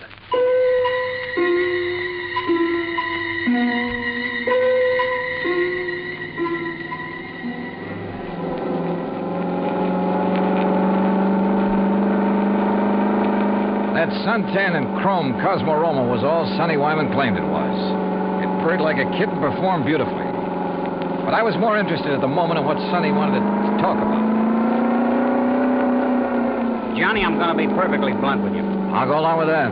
Out at the house a while ago, I felt pretty foolish when you arrived, and Berta insisted I hide until she could get you out on the lanai. Did she have any particular reason? Well, you see, we know that... Well, there's some talk going around about Berta and me. Any truth in it, Sonny? A little, I guess. You saw her. Oh, yeah? I mean, there's nothing serious between us. It's just that, well, with Dan away so much of the time, we have fun together. Yeah, sure. Now, what about the bracelet? You mean who might have stolen it? That's the general idea. I don't know. I have no idea. That sound funny to you? Should it? Well, after all, Dan and Berta keeping their house open to everybody. People in to swim, play badminton, cocktails, barbecues. I guess half the population of Palm Springs has been there at one time or another. And even if it weren't an invited guest, why, it'd be simple for someone to just sneak in and walk off with it. Providing, of course, they knew where it was kept. Well, yeah, someone who was close enough to... Well, yeah, I heard Berta ask you about a reward for it. You think a big enough reward would turn it up? I would think so. I understand that stolen jewelry brings about 20 cents on the dollar. Sometimes it brings 20 cents. Sometimes 20 years. Well, yeah. Well, I just wonder. How's the car business doing, Sonny? Oh, great. It's really one of the reasons I'm driving out this way. Oh, a prospect? An oil-rich Indian or a well-to-do prairie dog? Hardly. No, I told you we were having a sports car rally on Sunday. Well, being the promoter, so to speak, I'm going down to check the course. If you're still around, you ought to come. Oh, maybe I will. Having some good events, too. Willie Van Hook and I are running a match race. He's quite a bug, you know. And ever since I sold him the twin to this job, he's been working it over. Special carburetor, racing cams, everything. And I wonder I can't afford this kind of stuff. Oh, man. You'd be amazed at the amount of money that changes hands on wait a some of minute, these races. Sonny. Isn't that an oil rig over there? Yeah, Dan Galloway's. The rig itself's about 50 feet out in the lake. The shack or office or whatever you want to call it's over the other way. You see?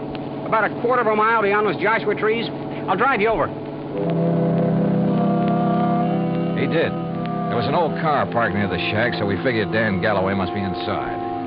Sonny Wyman dropped me in front of it, then took off in a cloud of dust and exhaust gas. I picked my way between the cactus plants, opened the door without knocking, and barged right in. Mr. Oh, hello.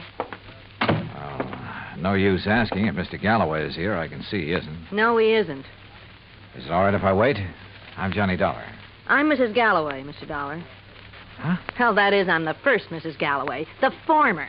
The one who scrimped and saved while Dan was booming around every oil field all over the country trying to make his score. I'm the forgotten Mrs. Galloway. Oh, yeah. Well, I'm sorry. Are you expecting him back soon? Who knows? I've been waiting here 3 hours. But I'll wait 3 days if I have to. Promises, that's all. Promises. What do you mean, Mrs. Galloway? After working to help him the way I did for all those years, and then to be tossed over for somebody else who never did a lick of work in her life. Oh, sure. Give me anything I want if I let him free. So what do I got? Promises. Well, I'm sorry. But getting all upset is going to help. Well, wouldn't you be upset if you had more than $18,000 in back alimony coming to you? And with them living like royalty? Oh, I see. Well, he's not going to keep on getting away with it. That's why I'm here. Well, now that gun in your handbag isn't the answer, I'm afraid. How'd you know? I've seen that kind of bulge in a handbag before. You really have ideas about using it on him? Well? Well, I don't know. There are times when I feel as though killing would be too good for him. Then there are other times when... I don't know. Well, here, better let me have it. Leave me alone. Well, I'm not going to sit here and try to make sense with somebody as upset as you are who has a gun. Well, how would you feel? What would you do if you were me? How should I know? But killing him isn't the answer. Isn't it? Or sitting here shouting at me. Who are you anyway? What are you doing here? I came out here to see your husband, your ex-husband, on business. What kind of business? A friend drove me out here and figured Dan would drive me back. But since he isn't around, there's no point in my staying here. Or you either. Well, maybe you aren't going to You have a car, so you and I are driving back to Palm Springs. I'm not leaving here till I see Dan. Until I get some money from him. Or see him dead. Maybe he's at the well. All right. Maybe he is over there. Now, come on. Why I took this on, I didn't know. But I couldn't leave that slightly frantic woman sitting there, waiting, with murder in her heart. For all I knew, she'd murdered Dan already. Better inspect the gun later. The road down toward the oil rig was just a pair of ruts in the desert sand. Then just as we cut in between some yucca plants and a wind-blown Joshua tree, I slammed on the brakes. There, in the middle of the trail, lay a man's body, crushed and twisted. Dan Galloway had been carefully, repeatedly, run over by a car.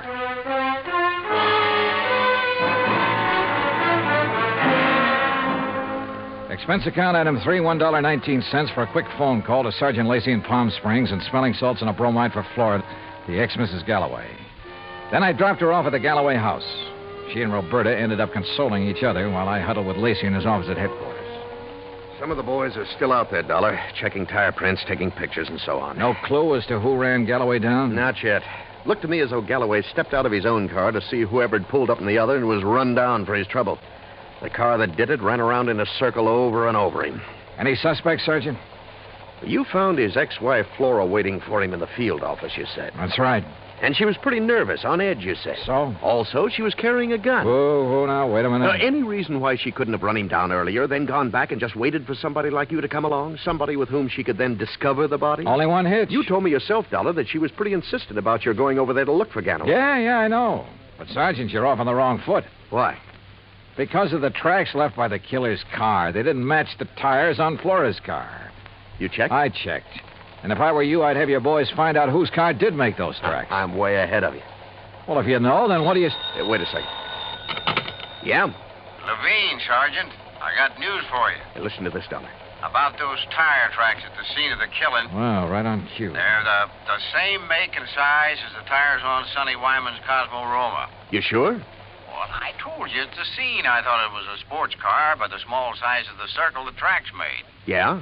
And knowing the feeling between Wyman and Galloway, I went right over to his place. Nice, clean tracks all over. And they match.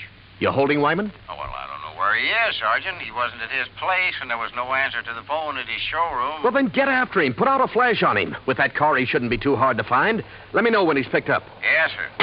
What do you think, Sergeant? You know something, Dollar? I have a notion that when we find Sonny Wyman, we'll also find out what happened to that bracelet. Yeah, could be. One thing was certain. Dan Galloway could no longer be suspect in the case. But Roberta? Why not? Maybe she did know that Dan had run out of money. Maybe that's why she was so interested in the amount of reward for the bracelet. Now, what about Sonny Wyman? Well, it looked bad. A smart young opportunist out for the fast buck. And, of course, close to Galloway's wife. Anything he could do to hurt Galloway would help him. And now these tire tracks, the one solid clue to Galloway's killer. Sergeant Lacey and I drove out to the Galloway house. No, Johnny. I haven't seen Sonny since he left here this afternoon. That's when you were here. He didn't call up? Why should he call up? Why shouldn't he call, Roberta, if he'd heard that Dan was killed? Now, you listen here, Mr. Dollar. If you're trying to trick me into saying something about Sonny having anything to do with Dan's death, you're wasting your time. And what's more... Pardon me. Hello? Oh, yes. Just a minute. For you, Sergeant Lacey. Oh, thanks. Hello? Yes? Yes, when? Yeah, I see.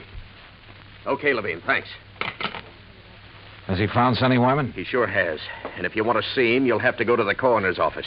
What? Oh, no. Yeah, that souped-up car of his, a couple of miles out of town. Ran off a curve and over a 100-foot bank. Within minutes, Lacey and I were at the scene of the accident, looking things over with the help of flashlights. Yeah, he must have been really burning up the road to spin and roll this far off the highway. But surely he must have been familiar with that curve. Oh, sure. He knew these roads around here as well as anybody in the county. Tires still in one piece, too. And these sport cars usually corner pretty well. Well, this one didn't. Hey, Lacey, look here. Yeah? This left rear fender. Looks to me like this car was sideswiped. Hey, you're right. Rolling over would never make a long crease like that. Uh-huh. No, wait. If another car sideswiped him, there'd be paint on this fender. Paint from the other car. Sergeant, you're absolutely right. And since there's none here... Sergeant, you're absolutely wrong. How far to the nearest filling station? What? I want to make a couple of calls to some wholesale jewelers in Pasadena and Los Angeles. Right now, in the middle of the night? Right now. Wholesale jewelers? Expense account item 4, $11.90, phone calls to Pasadena and L.A. The third call yielded Mr. Alfred Mencken of Mencken Imports Incorporated, who was pretty cheerful about having been gotten out of bed. It's quite all right, Mr. Dollar. Now that I'm up, I'm wide awake almost. Well, I hate to throw something like this at you in the middle of the night, Mr. Mencken, but tell me, please, did you ship a diamond and emerald bracelet to Will Hoyt Van Hook in Palm Springs within the past few weeks? Why, yes, Mr. Dollar. Oh? As a matter of fact, I sent him 3. That was 2 weeks ago, and he returned them all. Returned them? When? Well, 2 of them the day after he got them. But the third one he kept for a while. I got it back just last Thursday. Now, I don't know if that means anything to you. You bet it does. Thanks very much. Lacey and I piled into one squad car, 4 patrolmen in another. It was several miles out to the little ranch where Van Hook lived, and Lacey and I chewed it over as we drove along. Don't hold out on me, Johnny. Whatever made you think a Willie Van Hook is the one who drove Sonny Wyman off the road? Well, apparently there was no paint on that fender from the car that sideswiped him. Actually, there was. Holy... Of course. Van Hook's car is exactly the same color as Sonny's. Another thing. The car that ran down Galloway, like the one Sonny drove, even down to the tires, but not necessarily the same car. Plus the fact I couldn't help wondering about Van Hook all along. Yeah, but why? In a job like mine, you have to wonder about everybody connected with a case. Anything particular about Van Hook? Well, he told me that he'd used the money he got from Galloway to pay off some overdue bills. And yet, a few weeks ago, he was able to buy an $8,000 sports car. It ties up, Dollar. It all ties up. But how did Sonny Wyman figure in it? Oh, Sonny was a fellow who lived by his wits. He may have reached the same conclusion about Van Hook that I did. May have had an idea for latching onto the reward money. He mentioned the matter of reward to me a couple of times. Or he may have had ideas for blackmailing Van Hook. Another thing. Van Hook saw me drive away from his shop in Sonny's car. That meant he had to act fast, get rid of Galloway, who'd given him back the bracelet, and, of course, take Sonny out of the picture, too.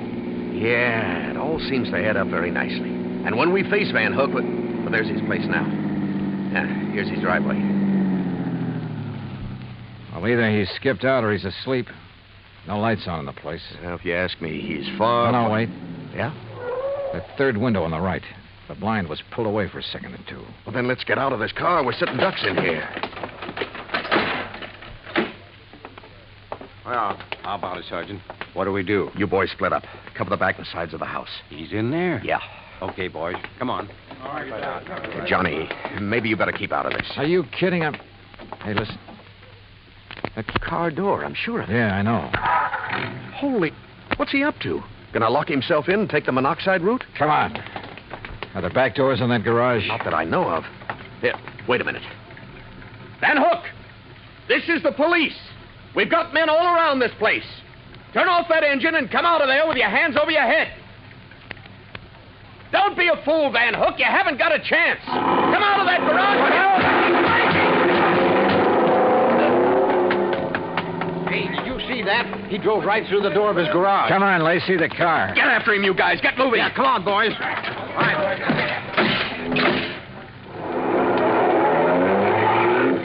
Crazy fool. He's getting into the sideswiping habit. See what he did to that other patrol car? Yeah, they're okay. They're off and tailing us. Come on, step on it, Lacey. This is one time we ought to have a Cosmo-Roma. Well, maybe he can outrun us, but with 2 cars on his tail, he may get careless, take chances. If so... Yeah, hang on. Oh! Lacey, you could qualify for some of those road races yourself. That guy's out of his head. Main highway like this, full of trucks and trailers. Oh, don't worry about those guys. Those interstate truckers will give you a clear road after them. They're the best drivers in the country. Come on, hit your siren. You're right. Hey, see, I told you those guys would give you the road. Holy... Look! The trailer in front of him. And the oncoming truck. Van Hook's trying to squeeze through. Pull up. Pull up, or we'll...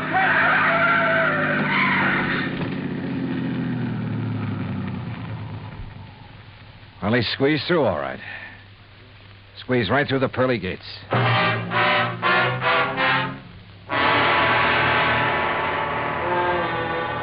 Expense account item 5, $38.75, room, 2 meals, and valet service at the Casa de Paz. Item 6, $191.60, airfare and incidentals, Palm Springs, California, back to Hartford. Expense account total, $474.84. Remarks? Well, justice is done in pretty strange ways sometimes. Kind of makes you think. Maybe it pays to tread the straight and narrow, doesn't it? Yours truly, Johnny Dollar.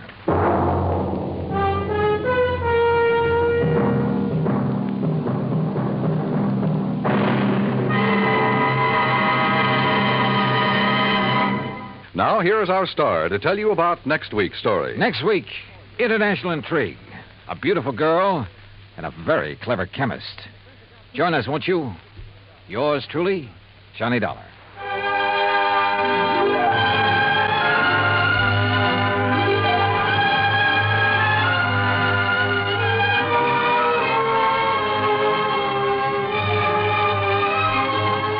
Yours truly, Johnny Dollar, starring Bob Bailey, originates in Hollywood. It is written by Paul Franklin and is produced and directed by Jack Johnstone. Heard in our cast were Barbara Eiler, Paula Winslow, Forrest Lewis, Frank Nelson, Sam Edwards, Austin Green, and Shep Menken. Musical supervision is by Amerigo Marino. Be sure to join us next week, same time and station, for another exciting story of yours truly, Johnny Dollar.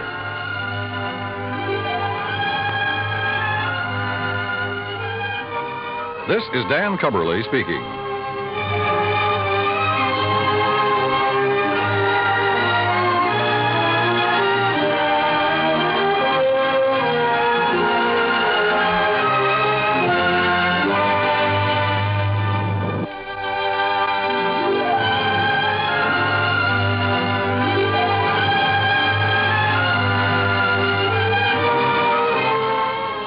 Johnny Dollar has come to you through the worldwide facilities of the United States Armed Forces Radio and Television Service.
Johnny Dollar. George Reed here. here. Georgie, how's Floyd's of England holding up this hot weather? Fine, Johnny, fine.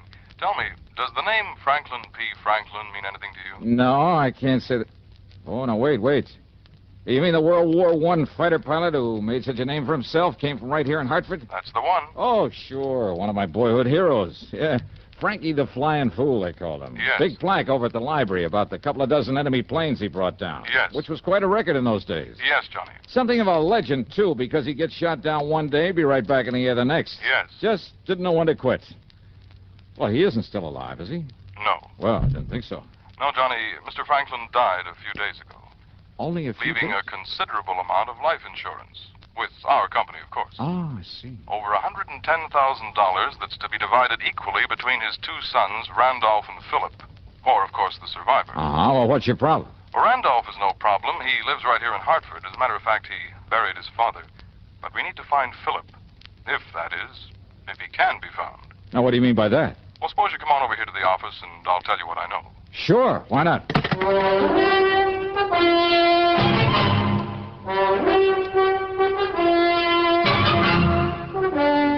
CBS Radio brings you Bob Bailey in the exciting adventures of the man with the action-packed expense account, America's fabulous freelance insurance investigator. Yours truly, Johnny Dollar.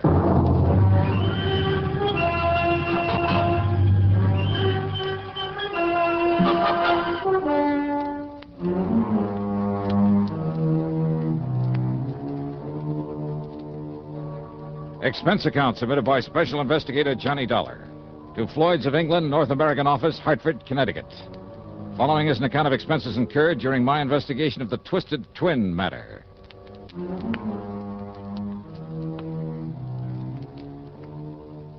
Floyd's of England hands me some pretty screwy cases, but I love them because they always put money in my pocket, sometimes plenty.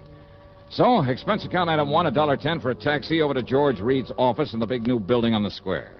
Yes, Johnny, as you mentioned over the phone, Franklin was one of the wildest, most daring aviators in all of World War I. Yeah, from what I've heard and read about him, flying and fighting was a kind of obsession with him. That's exactly what it was, an obsession. It was more than that. It was a mania. Yeah. They simply couldn't keep him down. They could blast his plane out of the sky, fill him full of lead, but within a day or two, he'd be back up there fighting again. Yeah, must have been a real nut about it, huh? That's almost an understatement. So what about him, George? Well, a few days before that war ended, flying through a storm on the way back from a mission over Germany, he crashed into a mountaintop.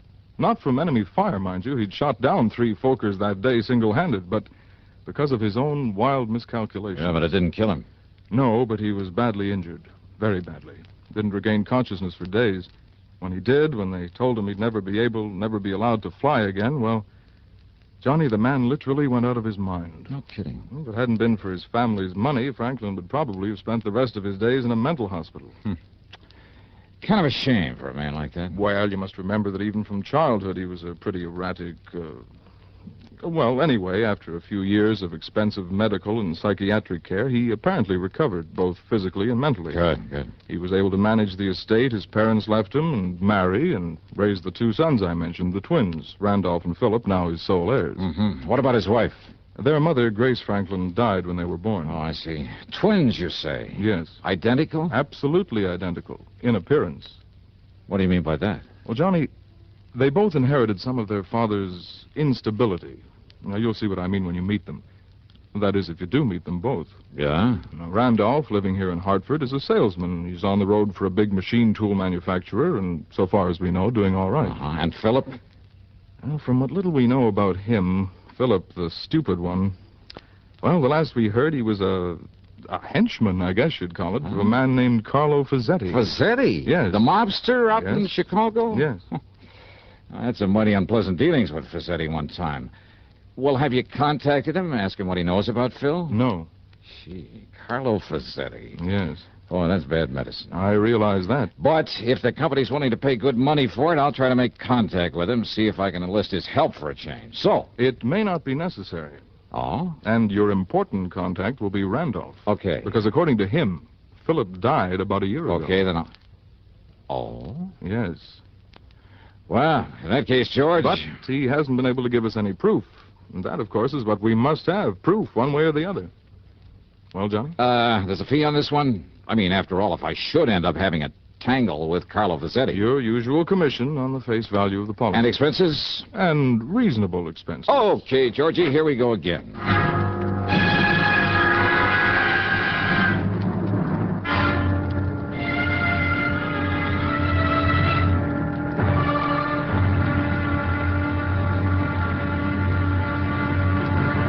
Now, Act Two of yours truly, Johnny Dollar.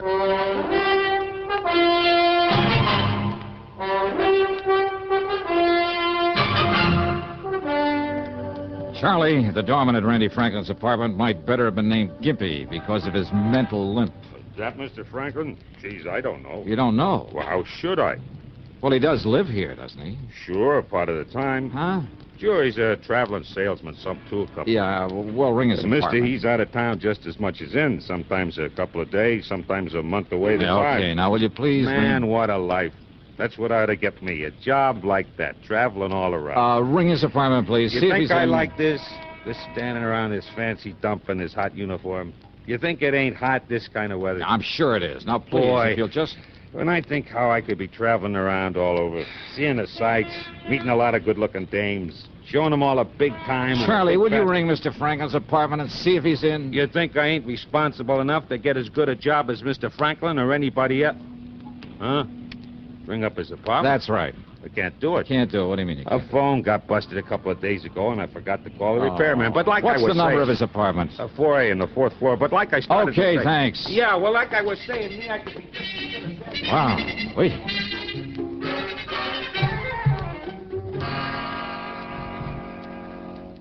Randy Franklin was in.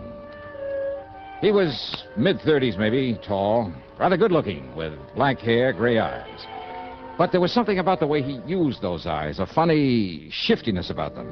And he was nervous, terribly nervous, with a trick of twitching his head so quickly I almost expected his neck to snap. His handshake was warm and friendly enough, though, but his hands trembled. He drummed his fingers on the arm of his chair and kept adjusting his tie, touching his forehead, running his fingers down the edge of his jacket. Of course, I wish you could find Philip, Mr. Dollar, but you can't. Well, you seem pretty sure of that, Franklin. I am absolutely sure. Philip is dead. It happened about a year ago, and Mr. Dollar, it was my fault. Well, now, why do you say that? Philip lived in Chicago. He worked with a man named Carlo Vazzetti. So I've heard. You know who Vazzetti is? I've met him.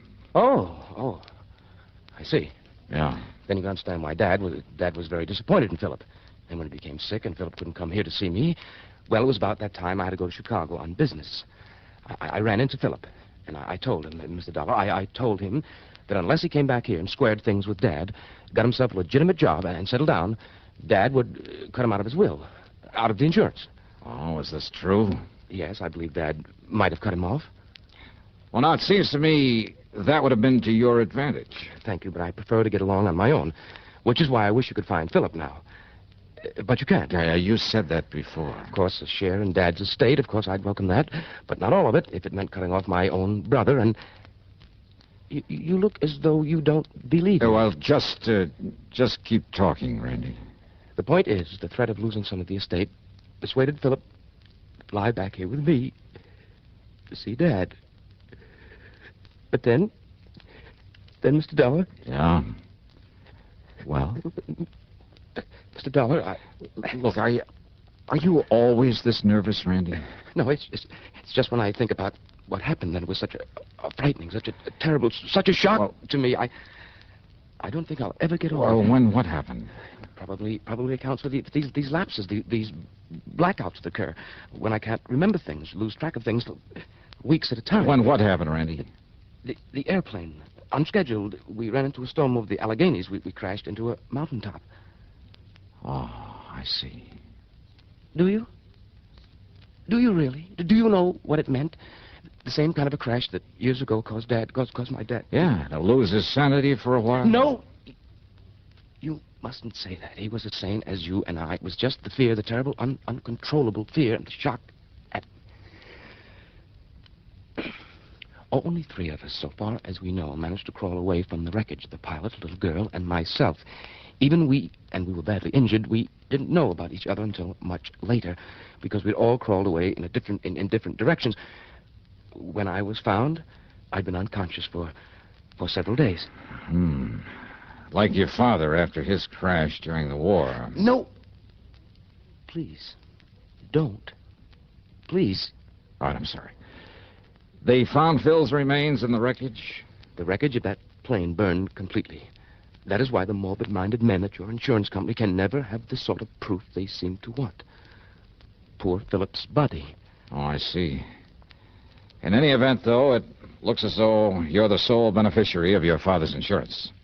And I tell you, I don't care. Don't you understand that? If you like, I'll give Philip's share to some charity. Randy, give me the name and address of the company you work for. Why, it's in New York, at the... Oh? Why? Because I've suddenly got a real crazy hunch, real crazy. Don't use that word. Okay, then. I got myself a real wild hunch. How's that, huh? Yeah. Instead of going on back to the insurance company and telling them to pay off this policy to you, the sole survivor... Yes, Mr. Dollar. Well, Randy, I'm going to continue my search for your brother. Search? For Philip? After all, I've just finished... Are you serious, Mr. Dollar? I sure am. But I told you... Yeah, you told me. Just stick around, Randy. And now, Act 3 of yours truly, Johnny Dollar and the Twisted Twin Matter. Expense account item 2, 3820 for a day in New York, locating and checking with the machine tool company that Randy worked for. Well, by the time I got back to Hartford the next morning, I'd learned plenty about him. He'd been a good salesman for him for years, but not lately, not since the plane crash. And he never had a satisfactory explanation for long absences from his job. They were seriously considering dropping him from the sales force. Now, in other words, he had plenty of use, maybe need, for his father's insurance money. All of it, despite what he told me. So maybe if Phil was still alive... But when I went over to Randy's apartment again, he wasn't there. Okay, then. Item 3 on the expense account is $52.10, plane fare to Chicago. Items 4, 5, and 6 are 30 cents for telephone calls to my old underworld contact on, an ex-arsonist by the name of Smokey Sullivan. Item 7, $100 cash to Smokey when he dropped me off at Carlo Fazzetti's hangout, which, as might be expected, was an exclusive apartment out near the Ambassador East. What I didn't expect was the man who opened the door. Yeah? I want to see Carlo Fazzetti. My name is... Randy. Huh? So this is the answer. What are you talking about, mister? Oh, now, don't give me that, Randy. So you've been playing it both ways, huh? You ain't making no sense, Buster, so go on, get out of here, get lost. Now, just a minute there, Randy. What's this Randy stuff? My name's Phil. Phil Franklin? No, get out. Just a minute, Phil. Who is he? Should I know, boss? This jerky comes in here Dollar. and starts talk. Well, my dear old friend, Johnny Dollar. Huh? Old friend, huh? Why, of course, since you can't possibly be trying to tie me in with some of your insurance trouble. For once, Fazzetti. Come in, Dollar. Come in. Yeah, sure. Ah, Phil. Yeah, boss? Make an extra one of them drinks for Mr. Dollar here. My old friend, Johnny Dollar. Okay, boss. Whatever you say. Now, wait a minute. I want to talk... Phil. Yeah. Sit down here, Dollar. Right in here. That's Phil Franklin, huh? Yeah. Dopey Phil Franklin. You're sure of that? Of course I'm sure. He's been with me for years, off and on. Off and on, huh? One of my good boys once, but now, I don't know why I keep him around. See, listen, Did I Fazzetti... say keep him around? Half the time he's here doing odd jobs around the place, serving the booze, helping himself to it. Half the time I get the boys out looking for him. Sometimes he's gone 2 days, sometimes for weeks. Wait a minute. Yeah, Wait he used to be minute. one of my good boys. But ever since somebody knocked him on the head about a year ago... Say, he cracked up in an airplane. Oh, he did, huh? I know. What would Dopey Phil be doing aboard an airplane, huh? Here's your drinks, boss. Here. Ah, that's the boy. Now, Dollar, why'd you come here to see me, huh, pal? Only, drink up first. Here, Carlo. Just add this drink to yours. Huh? But if you don't mind, I'll hang on to this glass. Now, wait a minute. Sorry, I gotta get going. What? See you next time I'm here in Chicago. Wait a minute. Maybe. Dollar.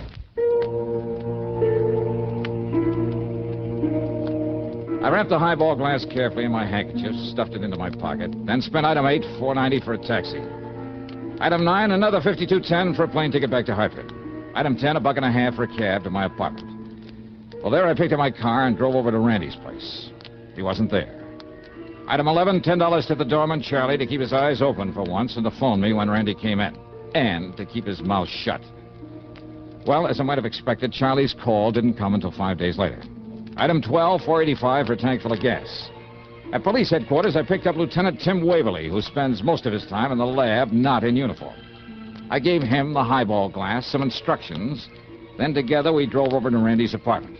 And this time he was in. Yes? Oh, Mr. Dollar. Yeah, that's right. You've been away, Randy, huh? Away? Oh, why, yes, I guess I have. Yeah, I guess so. Oh, Tim Waverly, a friend of mine, Randy Franklin. Hi, Mr. Franklin. How do you do? Just where were you, Randy? Well, does it make any difference? Where? Well, Mr. Dollar, I don't know. No, I'll bet you don't know. All right, let him see it, Tim. Sure. Mr. Franklin, have you ever seen this glass before?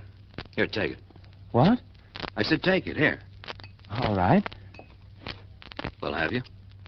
No, I can't say that I have. Okay, thanks. Let me have it back. Well, of course, here. Want to take it back to the lab, Tim? The lab? No need to, Johnny. These prints are identical, all right. Mr. Dollar, what's this all about? Randy Franklin, huh? And Phil Franklin, too.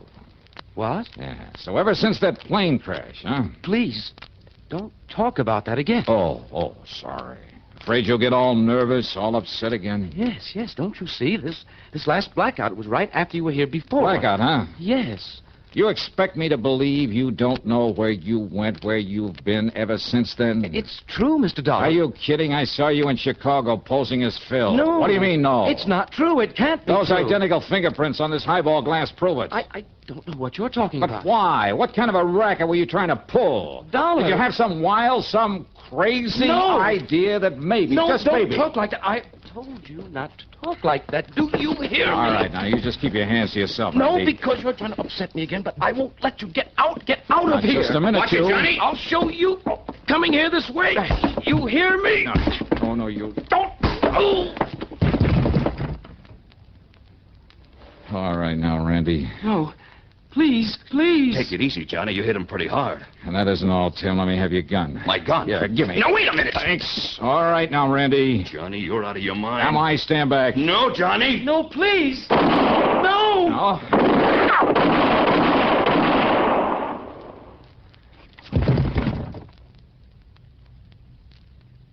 Johnny, if I didn't know you... Okay. It was the shock that knocked him out, Tim. I know. You not only didn't hit him, you didn't try to, but yeah, I that's did... right. Now, let's get him over to old Doc Parsons. Dr. Parsons? Yeah. The psychiatrist? Yeah, come on. Give me a hand with him.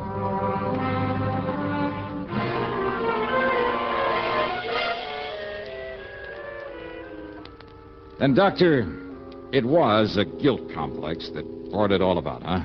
This condition of his. Plus shock, Mr. Dollar.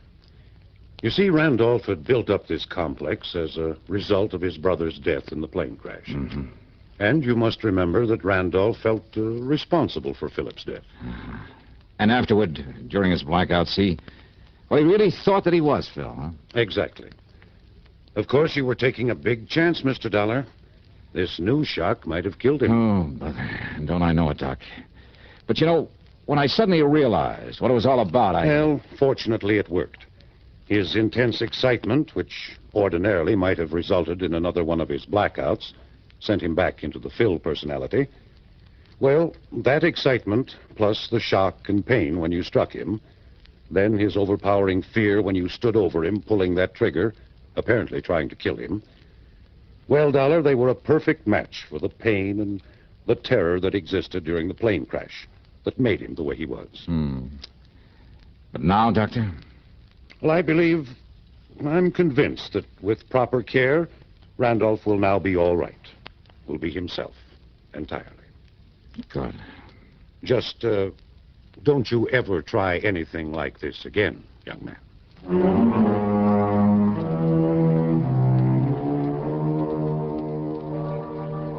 Yeah, Dr. Parsons was right. After this, I'll leave the shock treatment bit to people like him who really know what they're doing. All right, let's see now. Expense account total comes to $196.55.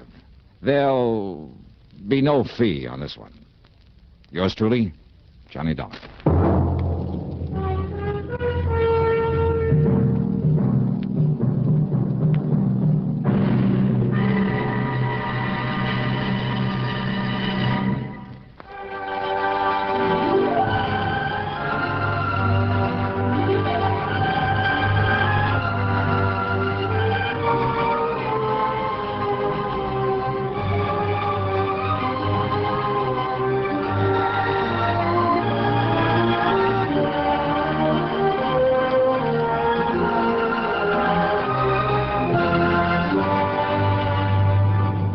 Yours truly, Johnny Dollar, starring Bob Bailey. Originates in Hollywood and is written, produced, and directed by Jack Johnstone. Heard in our cast were G. Stanley Jones, Frank Gerstle, James McCallion, Jack Moyles, Herb Ellis, and Russell Thorson. Be sure to join us next week, same time and station, for another exciting story of yours truly, Johnny Dollar.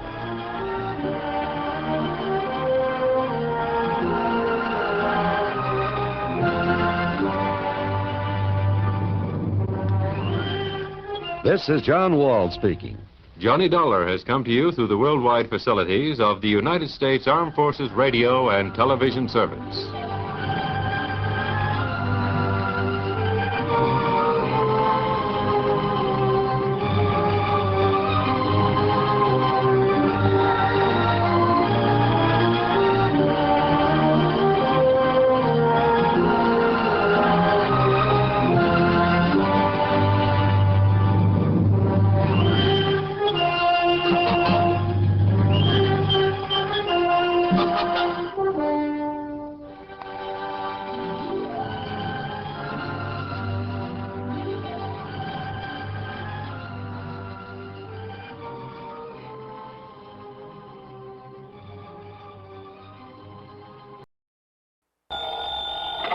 Johnny Dollar. St. Clair, Mr. Dollar, and Kennett, Missouri. Would it be possible for you to come out here right away? Kennett, what did you say your name is? Charles Kingsley St. Clair.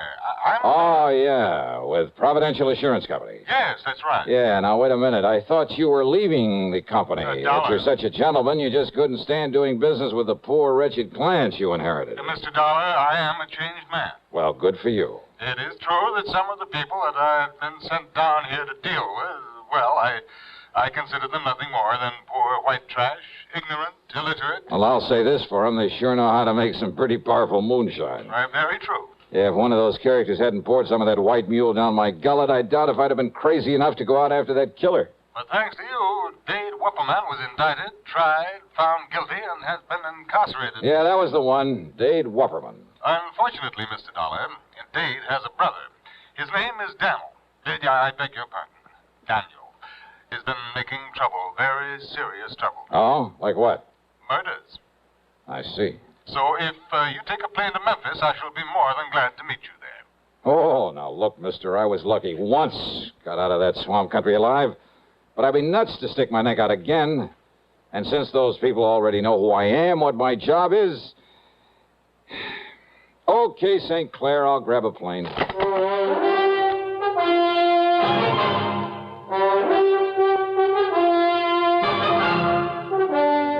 CBS Radio brings you Bob Bailey in the exciting adventures of the man with the action-packed expense account, America's fabulous freelance insurance investigator. Yours truly, Johnny Dollar.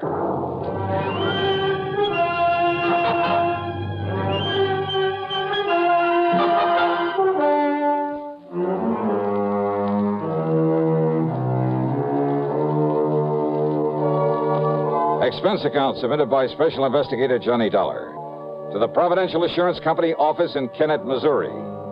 Following is an account of expenses incurred during my investigation of the deadly swamp matter. Item 1 is 7645 plane fare Hartford to Memphis. Charles Kingsley St. Clair met me as promised. And apparently the man had changed considerably from the snooty, better-than-thou stuffed shirt I'd found him to be on my first trip. Yes, Mr. Dollar, in spite of my earlier feelings about the clients my predecessor had left me. Yeah, I know, Mr. St. Clair. But those moonshiners and such existing in that 20-mile swamp are hardly typical of the folks living around Kennett, where your office is. Oh, I realize that now, and I shall stay in Kennett, try to justify the company's confidence in placing me there. Very good. Nevertheless, when I came to this part of the country, the swamp people were the only ones with whom I had to deal. They were the only ones to whom he had sold insurance, and when I saw the horrible, dirty, squalid way in which they lived in those broken-down shacks full of vermin... Kind of turned your stomach, huh? Quite frankly, it did exactly that. That's why I requested transfer to our New England offices. But now, of course, I plan to stay down here. Now, when you came here before, you taught me a great lesson in how to deal with them, how to understand them. Yeah? By having my car wrecked for me, by getting shot at and nearly drowned in that swamp. But you succeeded in enlisting the help, the cooperation of the good ones among them, and earning their respect. Well, I had to do something to get out of there alive. The point is that you did. You have friends among them now, and you'll be willing to help you again. Yeah, well, that's something that... Oh, now, wait a minute. Yeah. You mean these murders you call me about, they're back in that swamp country, too? Oh, great. Oh, no, Mr. And I thought that maybe for once... Okay, St. Clair, let's have it. What's it all about? As I told you, a series of murders. So you're having to pay out a lot of insurance. No. And you think that I can somehow, miraculously, put a stop to... Huh? Did I hear you say no somewhere along the line? Oh, the victims of these murders have, they've been, relatives of some of my clients. Up in the swamp country? Up in the swamp country. Well? Clients whom you know, whom you met when you were here before. Go on.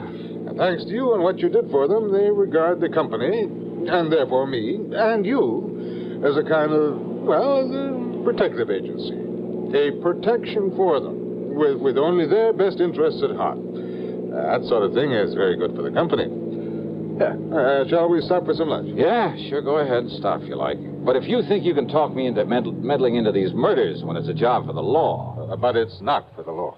What do you mean by that? Well, as I told you before, these people living far beyond any town or city limit, they're pretty much a law unto themselves. Well, yeah, that I know. And the local police leave them alone. They have no jurisdiction. So what about the state authorities?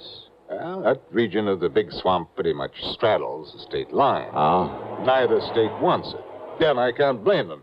In any event, when a murder occurs, by the time jurisdiction is established... Miss Dollar... Well? Do you remember the beneficiary of the policy you came down here to pay off with the insurance money? A Eupha Crump. That's right. Yeah, real sweet, pretty young kid. Yes. St. Clair, I'll never forget the look in her eyes, the almost childish, unabashed gratitude when I gave her that money.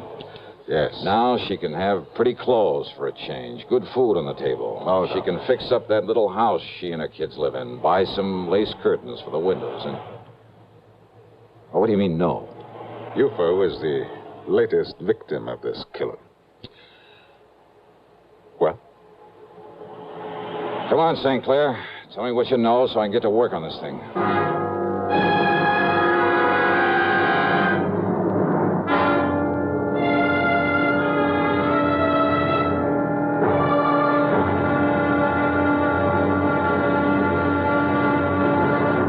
Next time you refresh, enjoy a frosty, ice-cold Pepsi-Cola. Sociability, Charlie. All right, Kay, how's this?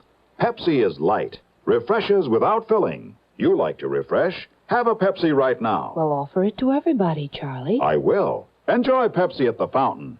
It's delicious at home, too. Have one at lunch or with a snack. Charlie. At the beach or at dinner. Wherever you go, Pepsi is there. It's here, too, in our Be Sociable song. Be sociable, look smart, keep up to date with Pepsi. Drink light, refreshing Pepsi. Stay young and fair and debonair. Be sociable, have a Pepsi. For the weekend, have plenty of Pepsi around. Pick up an extra carton today. CK, I'm sociable. With Pepsi, everyone is. And now, Act Two of yours truly, Johnny Dollar.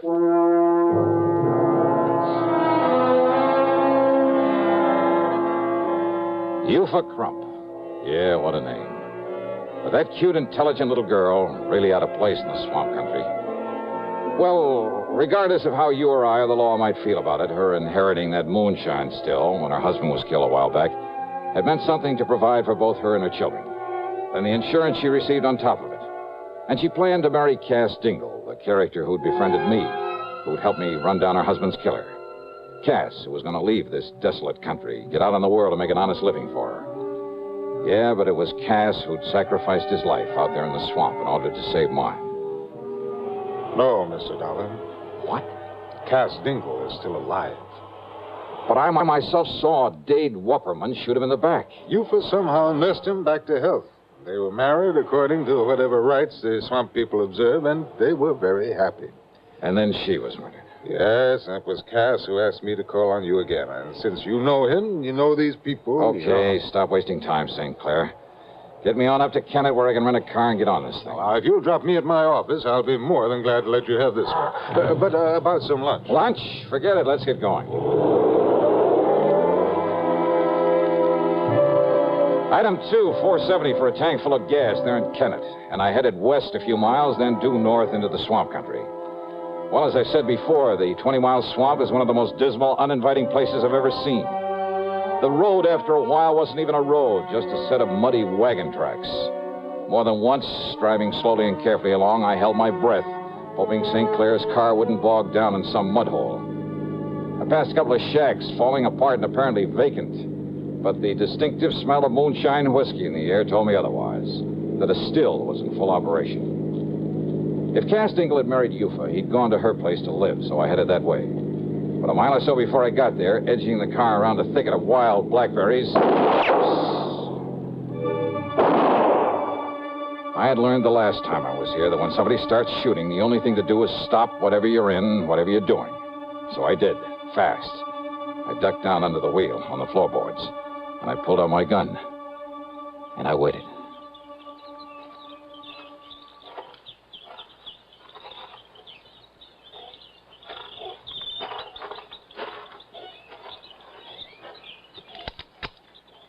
Miss Johnny? That you, Miss Johnny? Who are you?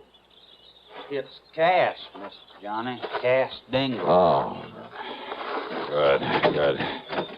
Only what was the idea of pulling off a couple of shots? Howdy, Miss Johnny. I'm glad you come, sir. Yeah, I knew maybe a shot would make you stop the car, Miss Johnny. And that way you wouldn't go on up to the house in the still. Yeah, well, that's where I was headed to look for you. It's much better you hide this car back in my old cabin. You remember where it is? Little turnoff right up ahead, isn't it? Yes, sir. Now you do that and I'll cut through the swamp and meet you there. Sure, whatever you say. I'll meet you there. I should have got there in 5 or 6 minutes at the most. The car bogged down in a sticky black mud hole. By the time I pulled enough twigs and branches under the wheels to get traction, make the turnoff, and pull up in front of his place, more than half an hour had passed. Because of his shortcut through the woods and the swamp, I'd expected to find Cass out in front waiting for me. But he wasn't, though the door of his cabin was ajar. Now, if I'd had any sense, I would have stopped for a minute, and I'd have given some thought to that. But I didn't. And believe me, it was a mistake. Come in, mister. Come right In the dark, windowless cabin, I could see Cass Dingle on a bunk at the far end, tightly bound with ropes and rawhide, looking at me helplessly. I said come in. And standing in front of me was the biggest, most ugly man I've ever seen. 250 pounds at the least, built like a gorilla. His face was covered with coarse black stubble. His long hair straggled down into the back of the collar of his dirty shirt. Aimed at my chest was an ancient rifle with a bore almost big enough for a shotgun. That's better, mister. Now, Peter, Luke, John. 3 specters came forward out of the shadows. Smaller men, also dirty, unshaven, looking no less menacing than the man in front of me. Each of them had a rifle. I could feel one of them against my backbone. Now, listen, I took a course once from the FBI on the proper procedure for disarming a man who has a gun in your back. But they forgot to tell me what to do about 4 of them. So I raised my hands up over my head. That's right, Mr. Johnny. Now, you just keep them hands right up straight. You, Paul? Yes, Daniel? Daniel Wupperman. All right now, Paul. You taking Mr. Johnny's gun away from him. Yes, now will, Daniel. Yes, you taking it away from him, Paul. I got it, Daniel. Ooh-wee. It'n's a real pretty one. That's right, Paul. So you holding on to it real careful. So I won't damage it none. While I kill him.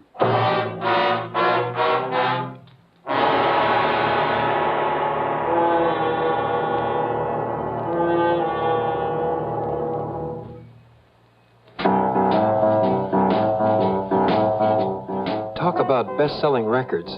Here's a familiar tune about America's best-selling filter cigarette, Winston.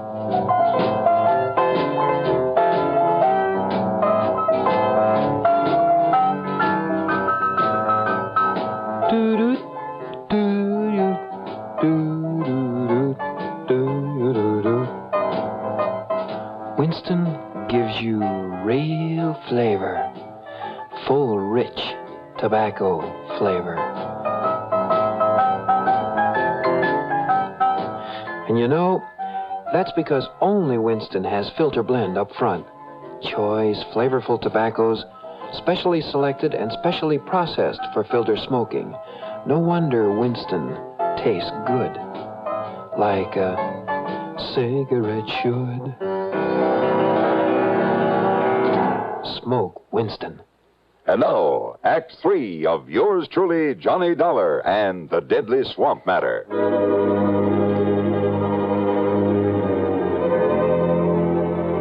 I've been in some pretty tough spots in this crazy job of mine, but nothing ever quite like this. 4 men, like 4 vicious animals who crawled up out of the muck of the 20-mile swamp. Armed with ancient rifles I was sure they knew how to use and use well. For a man living and moonshining in this godforsaken country depended on his gun for survival. Survival. It was obvious by the way the guns were aimed that survival was the one thing they didn't plan for me. Like 4 vicious animals, I said. Stupid, maybe? Enough to be tricked somehow? Yeah, but how? And there wasn't anyone within miles to give me a hand. Except for Cass Dingle, tied down on the bunk at the far end of the cabin, helpless. If only he were bright enough to... Then the ugly giant in front of me talked again. That's right. Daniel Wupperman, and I'm gonna kill you, Mr. Johnny. Right now, for it being that you sent my brother Dade up into prison. He was a killer, Daniel. The same as you are. That's right. So one more killer, namely you, it ain't gonna make me no worse than I am. Why, Daniel? Because you had no business to come here to begin. We don't like that here in the swamp. No, I mean, why these other killings? Why murder Yufa, Cass's wife? Why you do that, Daniel? Because it was her insurance money, Mr. Johnny, brought you here the first time. Then you put my brother in jail. So you murdered her, a harmless young mother, just to get me back here. That's right. Now I'm gonna kill you. You stand away from him backing him. This charge gonna go right on through him. Yes, Daniel. But now you no, should. Daniel, no. It's all wrong you killed Miss Johnny. You shut up, Cass. Maybe Cass, he thinking what I thinking, Daniel.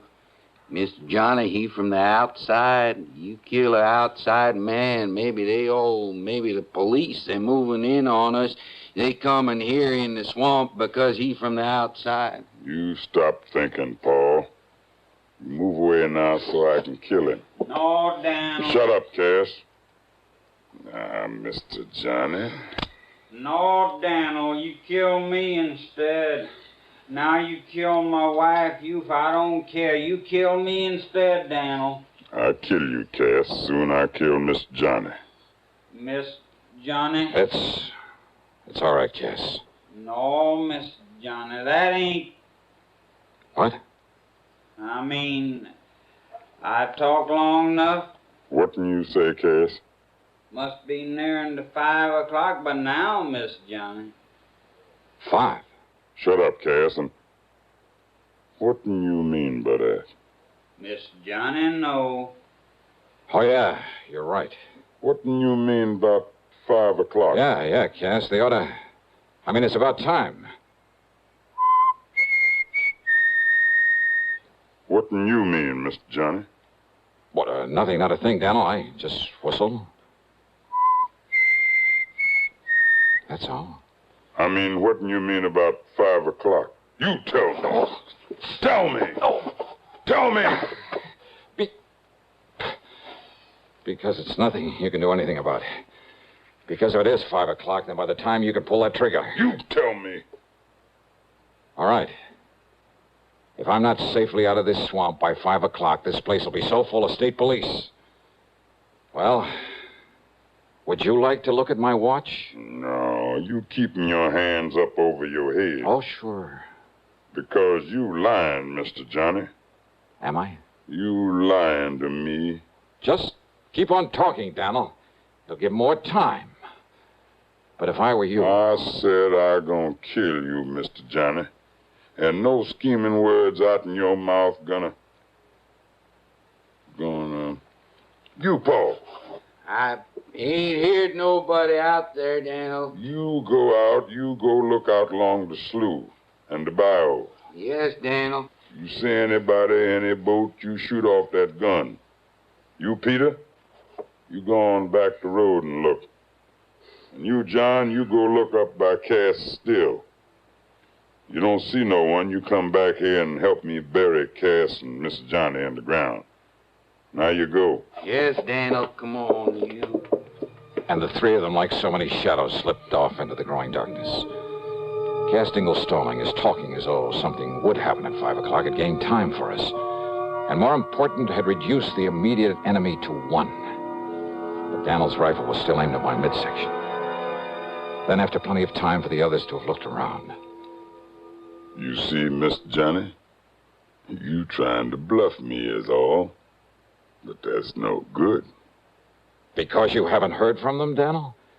That means the police have taken them. Without them getting off a shot? No, Miss Johnny. And I tell you that by 5 o'clock, and it must be 5 o'clock by now. It's getting dark, Miss Johnny. Yeah. Let me look at my watch. You keep your hands right up straight. It's long after 5 o'clock. Me, I prove it. I look at your little watch. Oh, yeah? You think I can't tell the time? Oh, I'm sure you can, Daniel. But don't you move, Mr. Johnny. Because I'm keeping this right in the middle of your belly. And you try and grab and I pull the trigger. Okay. Easy. Easy. Slowly. And see. Cautiously. The barrel of the gun still in my belly. He looked upward toward the watch on my wrist. And I turned my wrist ever so slightly away from him so that he had to twist his head a bit. Just a little. Long about 10:15, maybe. Then I brought up my knee with everything I had. No! You!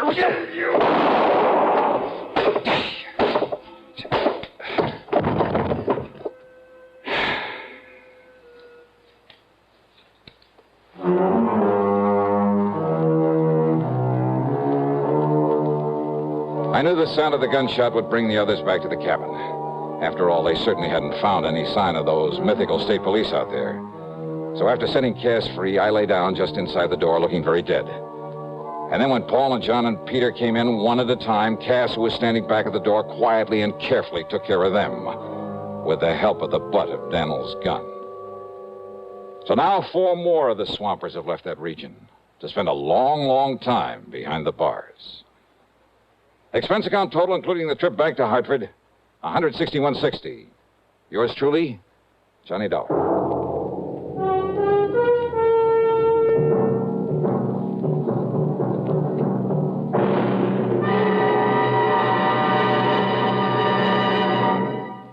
Our star will return in just a moment. Constipation is something people don't talk about much, but it can be a problem for anyone, even doctors.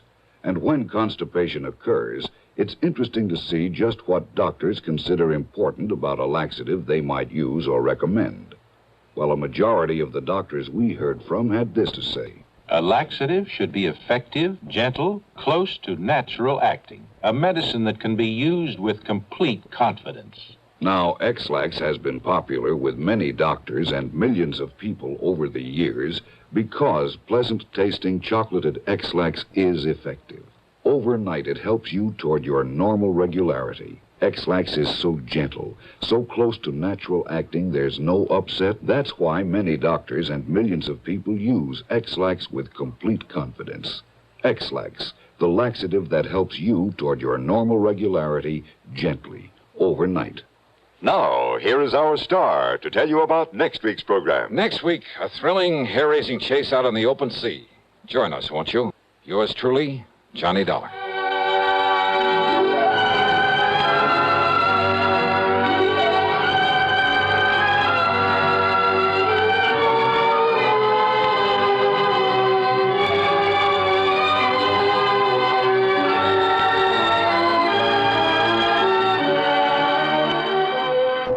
Truly, Johnny Dollar, starring Bob Bailey, originates in Hollywood and is written, produced, and directed by Jack Johnstone. Heard in our cast were Ben Wright, Sam Edwards, Roy Glenn, and Vic Perrin. Be sure to join us next week, same time and station, for another exciting story of yours truly, Johnny Dollar.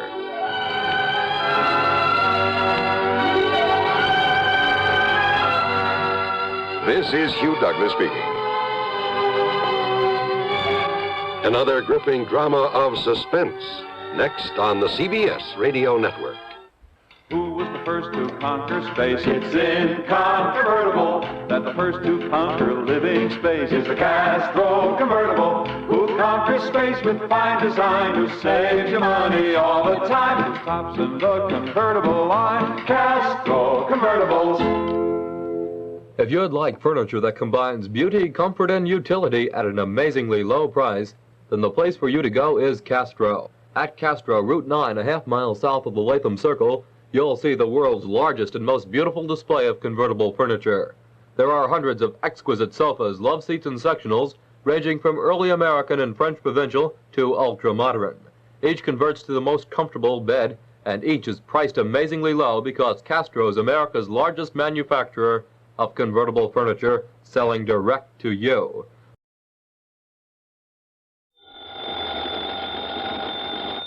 Johnny Dollar. Clark Tracy at Providential Assurance Company. Yeah, hiya, Clark. I'm glad I caught you in.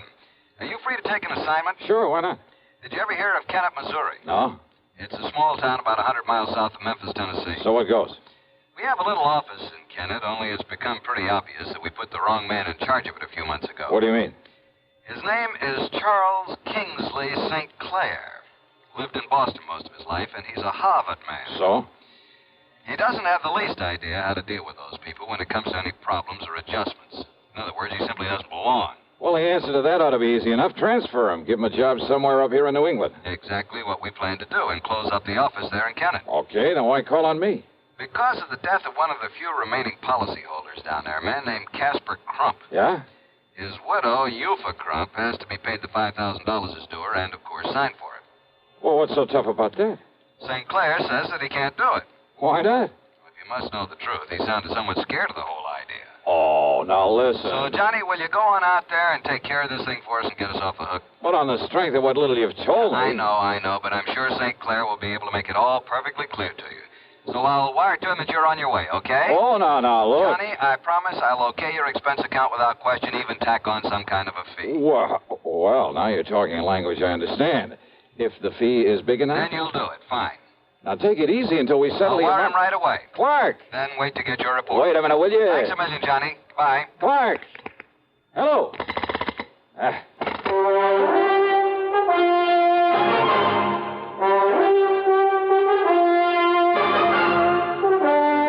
CBS Radio brings you Bob Bailey in the exciting adventures of the man with the action-packed expense account, America's fabulous freelance insurance investigator. Yours truly, Johnny Dollar.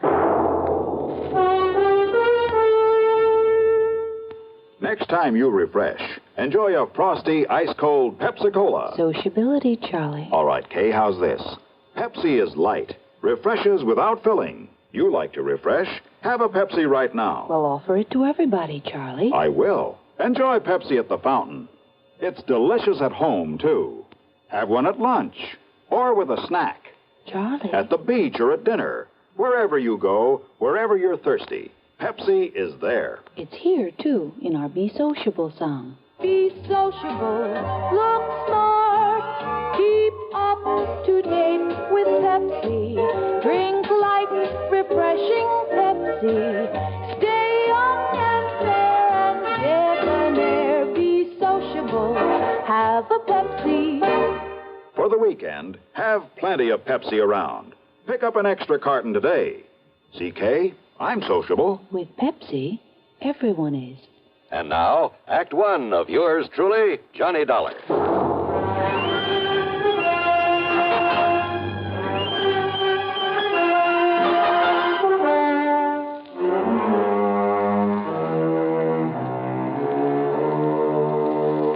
Expense account submitted by Special Investigator Johnny Dollar to the Providential Insurance Company, Home Office, Hartford, Connecticut. Following is an account of expenses incurred during my investigation of the Moonshine Matter.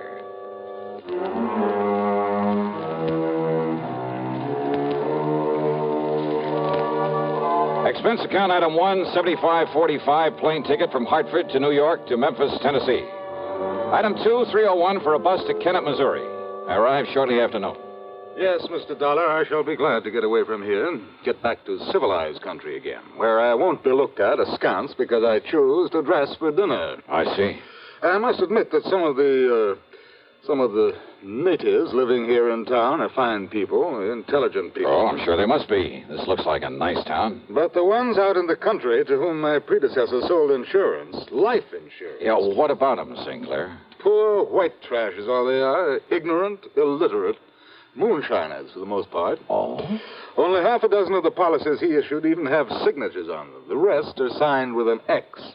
The people didn't even know what they were buying. Your predecessor must have been quite a salesman.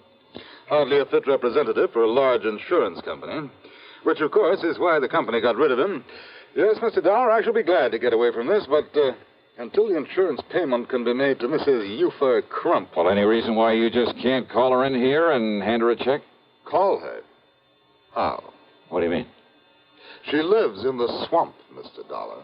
In the swamp? 20-mile swamp up north of here. It's terrible country. It's hardly fit habitation, even for the wildcats and coons and otter and the cottonmouths that infest it. A treacherous, swampy jungle. Ah, I see. A veritable nest of moonshiners, too. And if you think a gentleman would dare to simply walk in among those people... So I'm no gentleman, so you sent for me. And don't forget that Caspar Crump died under, shall we say, questionable circumstances.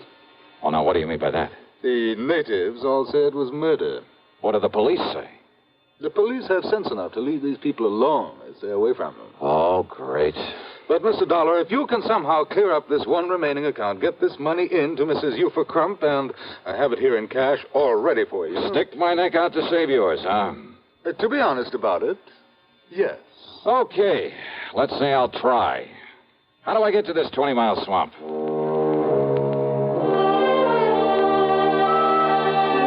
St. Clair drew me a rough map, handed me the $5,000, and wished me luck. Item 3 is $20 deposit on a rental car from one of the local garages. And what a car. It should have hit the junk heap 15 years ago and was actually held together in spots with baling wire. The left-hand door was closed with the help of a piece of rope. But it was transportation of a sort. I headed west a few miles and then north into some of the wildest country I've ever seen. It reminded me of the Everglades in Florida. The so-called road I followed was a deeply rutted set of wagon tracks full of mud and potholes. On both sides, the brush-covered, soggy swamp. There were huge, rotting logs crawling with water moccasins out sunning themselves. Yeah, I was glad I had some kind of a path to follow. And then up ahead, I saw a shack sitting on stilts to keep it above floodwater. But as I slowed down to make a turn over toward it,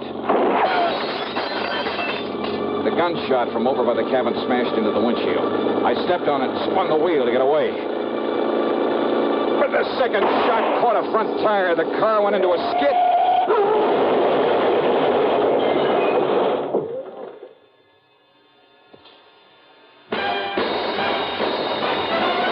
Are you smoking more now, but enjoying it less?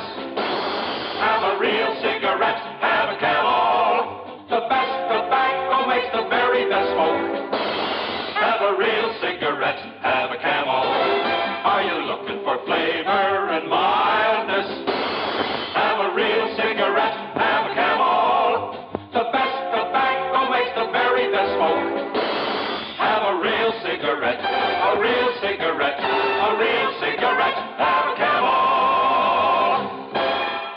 If you're smoking more today, but enjoying it less, try Camels. The Camel blend of costly Turkish and domestic tobaccos has never been equal for rich flavor, easygoing mildness, real smoking satisfaction every time you light up. The best tobacco makes the best smoke. Have a real cigarette, a real cigarette, a real cigarette. Have a Camel. And now, Act Two of yours truly, Johnny Dollar and the Moonshine Matter.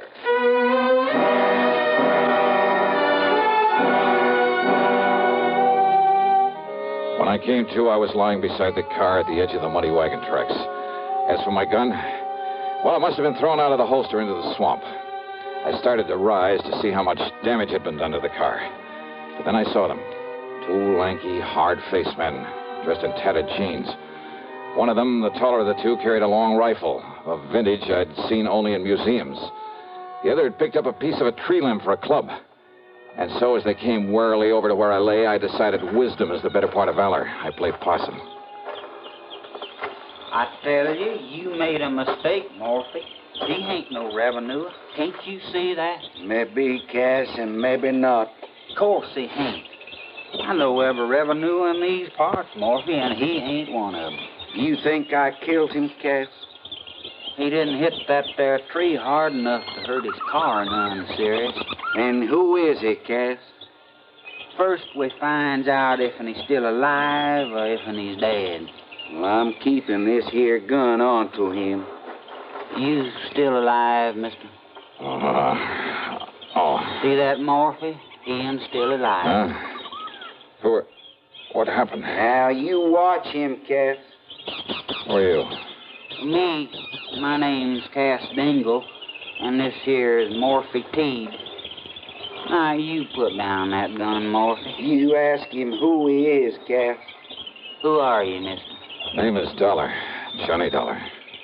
What you doing out here, Mr. Dollar? Well, I've come with some money. Some insurance money for Mrs. Eufa Crump.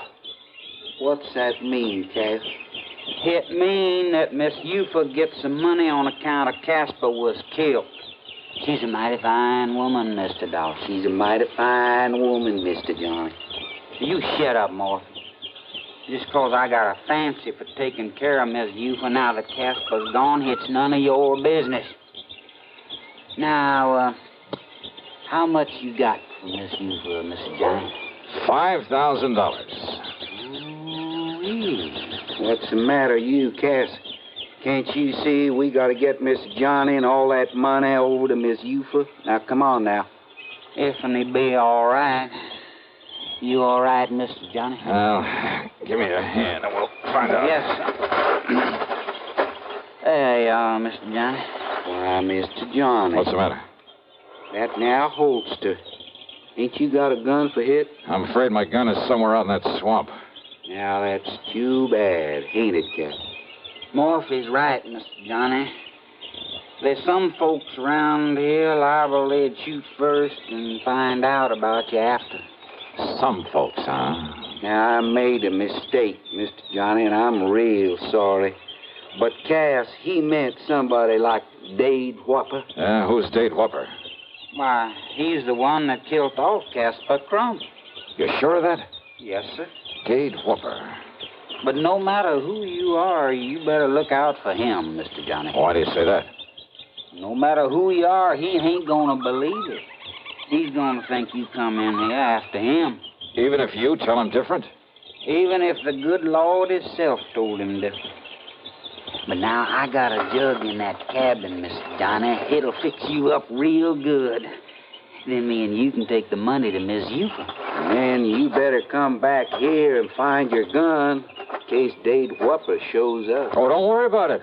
As soon as I turn over that money to Eufa Crump, I'm on my way.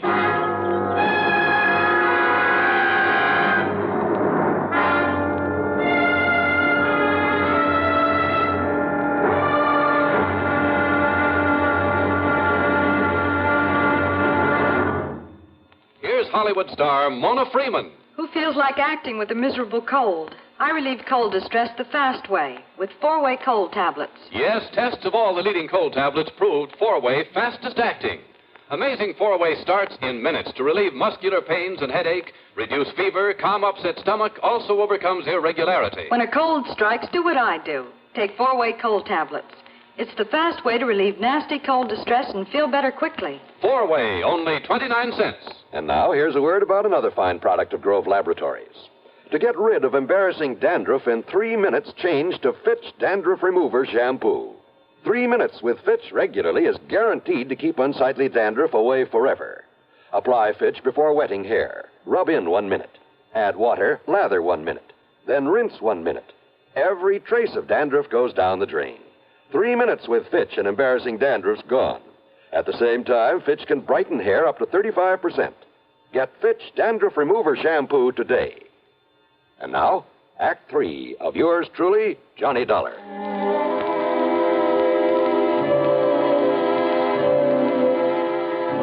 Cass Dingle's cabin. Well, I'm afraid I've never stepped into a more squalid, filthy, grimy place. How a human being could ever live in it, much less call it his home. After I join up with Miss Eufa, maybe she'll make it even nicer. Maybe even hang up some of them lacy curtains. Anyhow, on the excuse I needed all the fresh air I could get, I sat on the doorsill. As for the jug of corn liquor that Cass dug up, brother... Right out of Casper Crump's big still. That's Miss Eufa's now. The best there is. The first gulp had me gasping for breath. I felt like I was on fire inside. So Cass strained the tadpoles out of some branch water for a chaser. After the second snort, I was ready to tackle anybody in the world single-handed. Even Dade Whopper. I told you that'd fix you up. And now, oughtn't we go see Miss Eufa? Yeah, sure, Cass. Why not? Only... where's Morphy? Oh, he took in his dugout and went on ahead to say the good news. Dugout? So me and you, we'll go in mine. Well, sir, if you've never ridden in one of those tiny dugouts, you have something not to look forward to. Every minute as he pulled us along through the swamp, I was sure the narrow little craft would tip over. But he handled it well, and after a quarter mile or so up the slough, as he called it, we landed in front of another, a larger cabin. But then... Mr. Dollar? Yeah, what is it, Morphy? One of Eufa's young uns, the spoilt one. You mean that no-good lazy, huh? That's the one, Cass. He heard me tell Miss Johnny's here. He run off to tell Dade Whopper. Oh, that ain't good, Miss Johnny. He'll be coming here after you. So what? Stop worrying about it, Cass. We'll just take things as they come. But Dade Whopper's poison. Dade Whopper's poison? Yeah, well, stop worrying. Let's go in and see Mrs. Crump. Now, Mr. Johnny, I hate to say this. Well? But when somebody says stop worrying about Dade Whopper... Yeah? I sure hope none of that white mule ain't gone to your head, Mr. Johnny.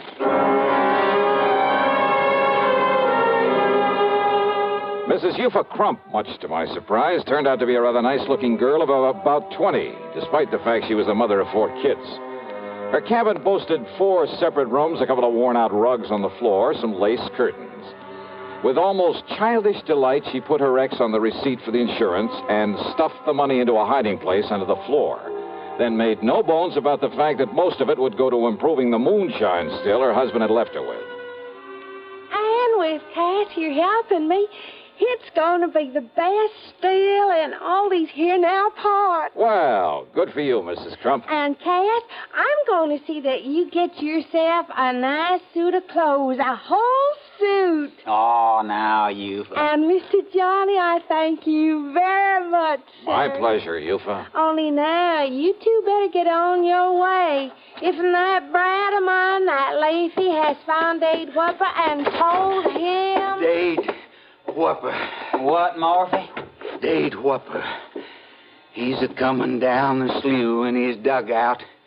He's gotten that shotgun with him, too, that he loads up with slugs, and he's coming after you, Mr. Johnny. Mr. Johnny, me and you, we better get out of here. Oh, now listen to me, Cass. He's all liquored up, and he ain't going to stop to argue with nobody. Then, Cass, you and Mr. Johnny get on out of here real fast. With 3 of us here? Now listen, all of you. No, sir, Mr. Johnny. Now you come on with me.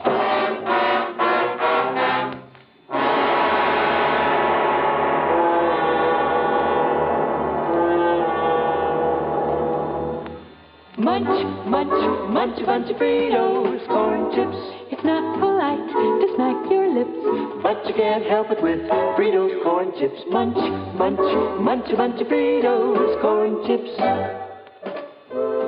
Whenever you have a party or friends drop in, serve a bowl of crisp Fritos corn chips and watch your guests dig in. They're golden chips of corn just made to munch. Serve them plain or with your favorite dip. There's a special Fritos in a king-size style that's just right for dips. Munch, munch, munch a bunch of Fritos corn chips. You'll find Fritos corn chips taste just right whenever the occasion calls for good munching. They have such good, crisp flavor, such good-for-you nourishment, there's contentment in every munch. Get Fritos today, Fritos, Fritos corn chips. Munch, munch, munch a bunch of Fritos corn chips. And now, Act 4 of yours truly, Johnny Dollar. Morphy was scared. My gun was somewhere out in the swamp. So again, it was a case of letting wisdom be the better part of valor, especially after Morphy made it plain that even his rifle wouldn't mean a thing against Whopper when he'd had a jugful. Morphy promised to do all he could to keep Dade from following us. But by the time Cass and I got halfway down the slough, we could see Dade coming after us. And he was a big man, too. And though Cass was mighty skillful with the pushing pole, he kept gaining on us. We can't make it, Mr. Johnny. Then push us in anywhere, Cass. But we can try, sir. We can try. Morphy say that he keeps that thing loaded with slugs? Yes, sir. Drunk or sober. He can hit anything with hit. Then pull us over and we'll take our chances in the woods. He's not more than 35 or 40. Cass was dead before he hit the water. I jumped over after him into the shallow swamp. I started swimming over to a sort of island, a big grassy hummock. And over my shoulder, I could see that Dade was raising his gun again, aiming at me. I grabbed a lungful of air and went under. Changed my course, swimming toward a patch of tules, hoping I'd have enough breath to get to it. Several times as I swam along under the surface, I brushed aside something living. Maybe they were moccasins, I don't know. But they were nothing to the danger from the drink-crazed man with a shotgun. Finally, my lungs bursting, I reached the tules and came to the surface, emerging slowly and breathing as quietly as I could. Dollar! Dollar! I know you're out here. I know you come to get me, too, for killing Castle Crump. I held my breath. But you ain't gonna. But I'm gonna get you first. There ain't nobody get you away from me, you hear me? I can see the mud you stirred. He could track me by the mud I'd stirred up when I'd swum along on the water. He was ready with a shotgun to do the same thing to me he'd done to Cass, to kill me. And all I had were my two bare hands and my wits. I could hear him coming closer, closer. He was at the other side of the patch of tules now, his gun ready for me. I could see his hulking shadow now. I got you now, Dollar. I'm going to kill you now. Quietly, I slipped under the water again, and I swam hard for where I'd seen him. And then I found his legs, and with all the strength I had, I lifted him. No, you dirty! But he missed, and I struck him, and I struck him, and I struck him.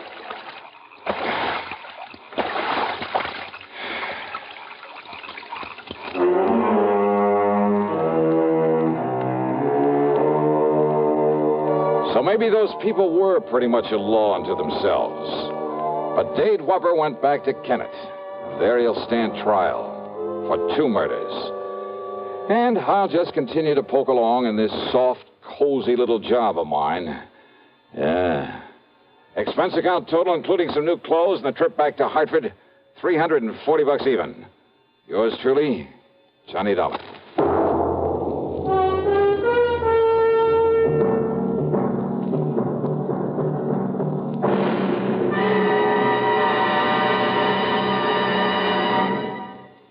Our star will return in just a moment. Constipation is something people don't talk much about, but it can be a problem for anyone, even doctors.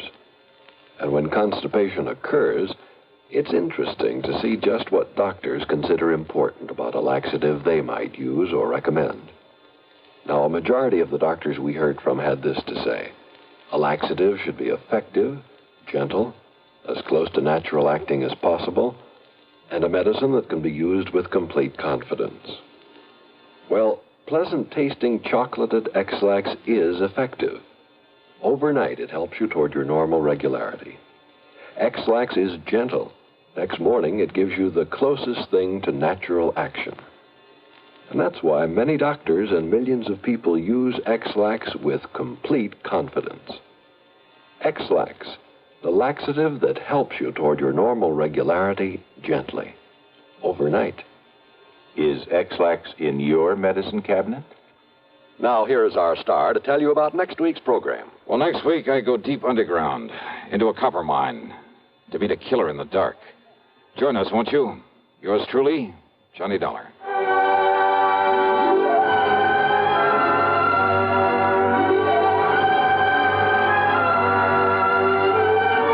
Yours truly, Johnny Dollar, starring Bob Bailey, originates in Hollywood and is written, produced, and directed by Jack Johnstone. Heard in our cast were Virginia Gregg, Harry Bartell, Ben Wright, Sam Edwards, Vic Perrin, and Ralph Moody. Be sure to join us next week, same time and station, for another exciting story of yours truly, Johnny Dollar.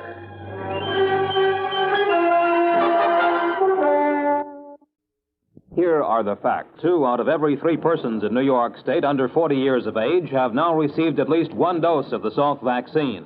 Over half of these people have received the 3 doses needed for maximum protection. If you are not vaccinated against polio, the time may come when you will need this iron lung. What will your children do then? Your New York State Health Department urges you to be vaccinated against polio now. This is important for people of all ages and especially important for those under 40, the age group where the incidence of polio is the greatest. Remember, Salk vaccine is safe and effective in preventing paralytic polio. WROW Albany, where you get a new exciting morning glow with the Bob Kennedy Show. 6 to 10 on Radio 59. From Hollywood, it's time now for... Johnny Dollar. Paul Kendrick, Johnny, over at Eastern Allied Casualty, remember? Oh, sure, Paul. How are you? Seen any good fights lately? Prize fights, that is? Yeah, the championship bout at the stadium over in Mulville last week. Were you there? No, I had to miss it. But it didn't miss me. Huh? The minute Georgie hit the canvas in that 4th round, it cost me $50. Johnny, do you remember Al Coronado? Are you kidding? I've watched that boy come up from the Golden Gloves. Well, he fought in one of the preliminary bouts. I know. I lost on him, too. $20. Come on over, will you? And I'll tell you why the company may lose $50,000 on it.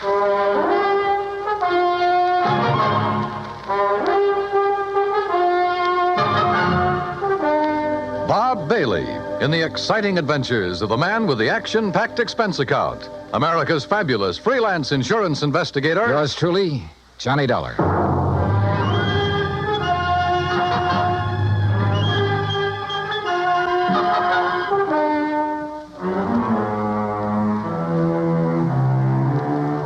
Expense account submitted by Special Investigator Johnny Dollar to Eastern Allied Casualty Insurance Company, 422 Spidal Building, Hartford, Connecticut. Following is an account of expenses incurred during my investigation of the Squared Circle Matter. Expense account item 1, $1.10, cab from my apartment to the offices of Eastern Allied. When I got upstairs into his personal cubicle, I found Paul Kendrick pacing the floor. Sit down, Johnny. Have a drink if you want one. No, thanks. Hey, looks like you're the one who could use a drink. What are you worried about? Don't tell me you've been hitting the company till for big money to bet on the fights. Johnny, I'm worried about murder. Listen. I'm all ears. How long since you've seen Al Coronado fight? Oh, 6 months, a year, maybe. But before that, when he was working all the local arenas, you and I were present every time he put on the gloves. So? We knew him when he had reflexes quick enough to... Well, do you remember how he'd show off by picking a fly or mosquito out of the air, grabbing it between his fingers without even hurting it? Yeah, sure. He was no metal giant, not by a long shot, but he had the fastest eyes and hands I ever saw in a man. Right. But something has happened to him, something very wrong. And I think I know what it is. Listen. I'm listening. A few years ago, his manager, Ricky Malone, took out a $50,000 policy on him. Annuity. So what? A lot of managers take out policies on their boys. And then get them killed? Look, Al is fighting again tomorrow night in a small town outside of Joplin. Joplin? Missouri? A little place just across the state line. Johnny, I want you to be there. You mean as a sort of bodyguard? I want you to see the fight, that's all. See Al Coronado fight. Yeah, but this murder correct. I'm having a copy of the policy made, and you can pick it up at the Joplin post office. General delivery. Now, Paul... I know. I may be all wrong. This may only be a hunch, without a single legitimate reason for suspicion. That's why I took a whole week to think it over before calling you. That's why I want somebody who knows Al as well as you and I do to... Look, will you go down there and see him? Well, We'll pay the freight. Pad your expense account, anything you like. Oh, now that's an attractive But do offer. it, Johnny. Will you?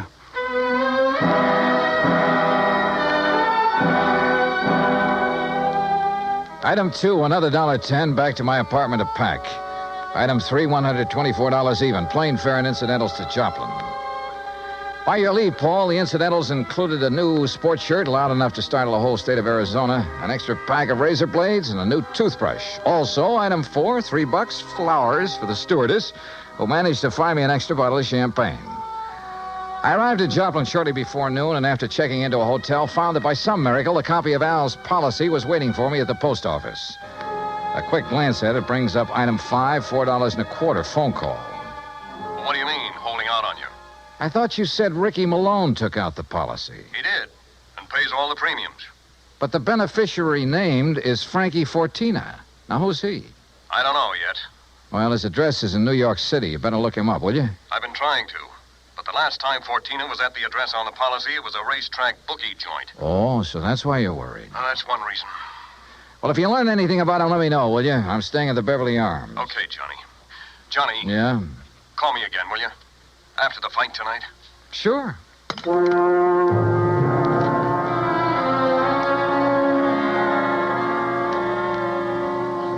I was tired, so I had a big lunch. That's item 6. Went up to my room and slept. I overslept. It was nearly 9 o'clock when I woke up, so I grabbed a cab. That's item 7, and went out to the arena in the nearby town of Mount Elba. For $5, item 8, I managed to get a seat at ringside in time to catch the end of the last preliminary.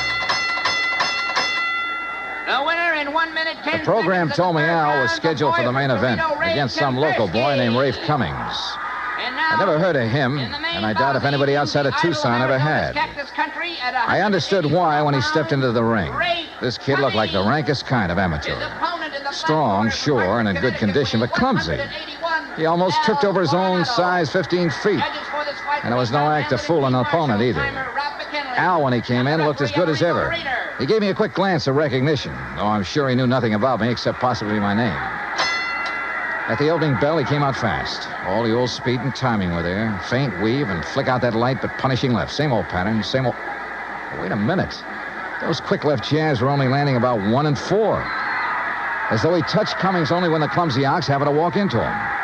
But because of his speed, Al took nothing but a few light ones on the body. He kept his face well out of reach. Oh, yeah, his timing was perfect, but his aim was terrible. Every time he shot out his fist, he was 3-4 inches wide. Then a funny thing happened. At the end of the round, when Al went back to his corner, and remember, Rafe had only tapped him a few times on the body. When he went back to his corner and started to sit down, he almost missed the stool. Would have if one of the seconds hadn't aimed it under him. Funny. The second round got underway the same as the first. Al was all speed, dodging, weaving, keeping his face out of the way. But again, he wasn't hitting his mark. And then it happened. He missed Cummings wide, then practically ran into his glove, catching it hard in the cheek, and down he went. Why, there wasn't enough steam behind Cummings' glove to hurt her. But Al took the count. He'd been hurt by that tap on the face. Then another thing. The second he was counted out, his handlers practically hauled him out of the ring and back to his dressing room. And believe me, Al looked terrible. His eyes had a strange, almost faraway look. As though that little smack had knocked his brains loose. My seat was on the far side of the ring, but I elbowed my way through the crowd and back to the row of dressing rooms in a hallway built onto one end of the building. Al Coronado. I told you on the way up the aisle, Doc. Huh? We don't need you. The boy's all right. Go on, Doc. Beat it. You hear me, Doc? Listen, this is Johnny Dollar. Huh? Old fan of Al's from Hartford. I want to see him. Some other time. No, now, right away. Come on, open up. I said some other time. Don't you understand? We're pulling out of this, Berg, and we ain't got time to stand around and talk. Now, look, buddy. Malone's the name. I'm Al's manager, see? And when I say get out, I mean vamoose. Al, are you okay, boy? This is Johnny Dollar. Oh, no, you don't. Brother, that's where you're wrong. Hey, Al. Al. Good Lord, Al, what's the matter with you? Hello, Johnny. Hey, Al, look at me. No, I mean straight at me. Here, Al. I'm all right, Johnny. You're in bad shape. You should never have fought tonight. Oh, that's all right. Where are your seconds, your trainer? Ricky, he don't let nobody in after a fight. Look, Al, can you get up off that table, stand up and walk? Oh, sure, Johnny. Then come on, I'm taking you out of here to a doctor. Johnny. Easy, Al. No, look behind Al, you, Rick. please, He's come on. up, he's got it. You bet I am, Dollar.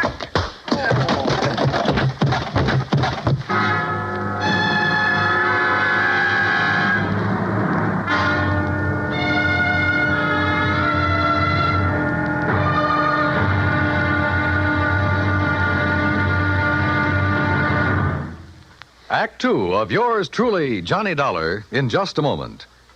Each Monday through Friday evening, most of these same stations bring you the Amos and Andy Music Hall. Variety entertainment at its best. For top songs, informal visits with top stars, and for a never-ending supply of fun. Turn your home into the Amos and Andy Music Hall 5 nights a week. Now, Act Two of yours truly, Johnny Dollar, and the Squared Circle Matter.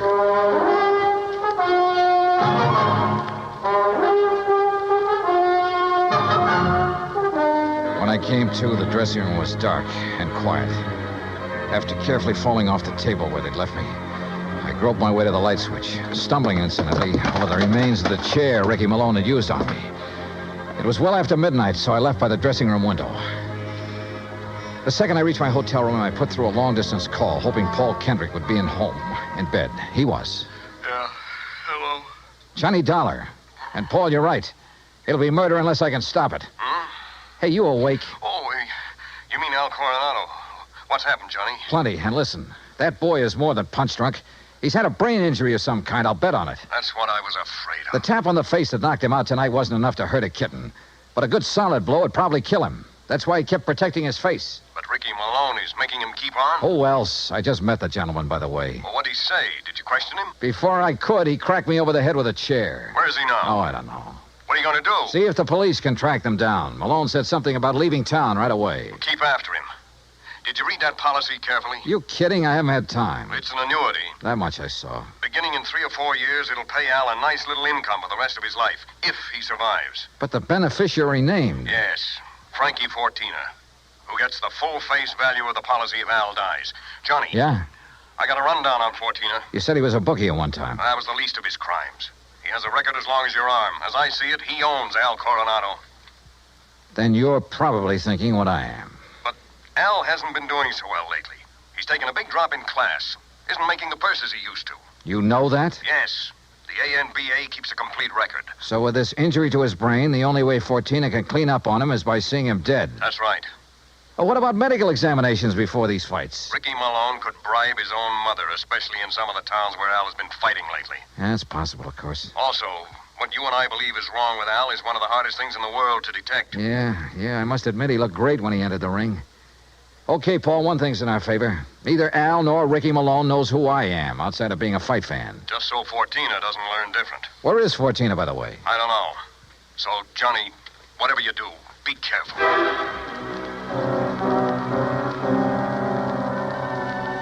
Expense account item 9370 for a couple of phone calls, some breakfast, and a taxi to police headquarters. I'll say this for the Templeton police. When they go into action, they really get things done. Within less than 2 hours, Sergeant Danny Ruskin dug up all the information I wanted. Well, that ties in with what Conroy found out at the airport. No, that does it, Herm. Thanks very much. Something? And I think it gives us the whole story, Johnny. Al and his manager, Ricky Malone, checked out of their hotel, the Rayberry, at 1 o'clock this morning. Just the two of them? Right. There was no third party by the name of Fortina or anything else, just the two of them. They caught the 140 plane for Oklahoma City. Oh? And there they bought tickets routing them to Monterey, Mexico. Mexico? How soon can I get a plane? You going down there, huh? I told you, I gotta save that guy's life. All right, look, in Monterey, look up Sergeant Romelia Garcia, Main Homicide Division. You mention my name, he'll give you anything you want. Good. Now, what about that plane?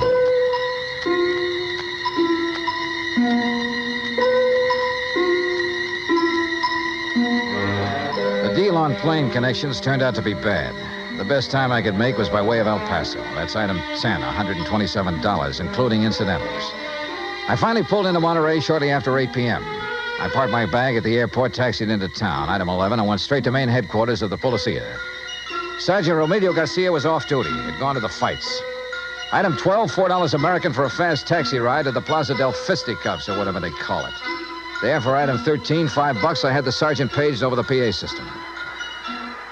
After 2 or 3 minutes, a short, stocky, important-looking figure in police uniform strode up to the door.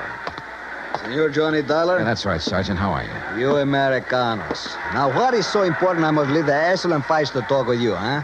The possible murder of an American fighter right here in your own ring. So what is that to be excited about? Something that happens all the time. It's because the Mexican fight is more better than the Americano fight.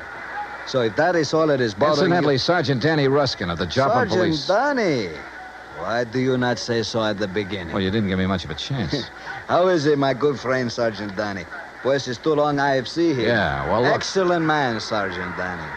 When I have trouble with one of our Mexican nationals who escape across the border and go all the way to Missouri, Joplin, it's Sergeant Danny who... But you have a problem, huh? Yeah. A fighter named Al Coronado. Coronado. Oh, but of course, tomorrow night he is fighting here, and he will lose. Why do you say that? Come, look. Here on the, what you call, a billboard, a picture of the man he is to fight. So, El Toro Negro. That sounds more like the name of a bull than a... Holy... See, big man, is he not? Is this picture real? 240 pounds, senor. But Al Coronado only weighs in at 181. See? El Toro, big man. And Senor Dollar, he is a killer. Our best. 3 men he's knocked out of the ring. But nobody hurts him, so no wonder you worried. Sergeant, unless you and I can stop it, that won't be a fight tomorrow night. It'll be a premeditated, cold-blooded killing. Oh? How so?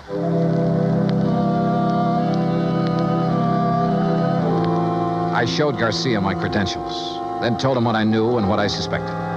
But until we have proof of this, senor, to start what you call an international situation, you are not now in your own country, you know. Still, he agreed to cooperate. First thing, of course, was to locate Al and his manager. In this city of nearly 200,000, that could be pretty rough. But he said he'd try. He drove me by the airport to pick up my bag, then to a hotel. And there, as the bellhop unlocked the door of my room, I got a real break. The next door down the hall opened. Hey, kid, how'd you like to bring me up a glass of warm milk, huh? Al Coronado. Huh? Oh, hi. Here, boy. Just put in my bags inside and leave the door open. Gracias, senor. Hey, Al, are you alone? Oh, sure. Hey, you're Johnny, ain't you? Yeah, that's right, Johnny, and I want to talk to you.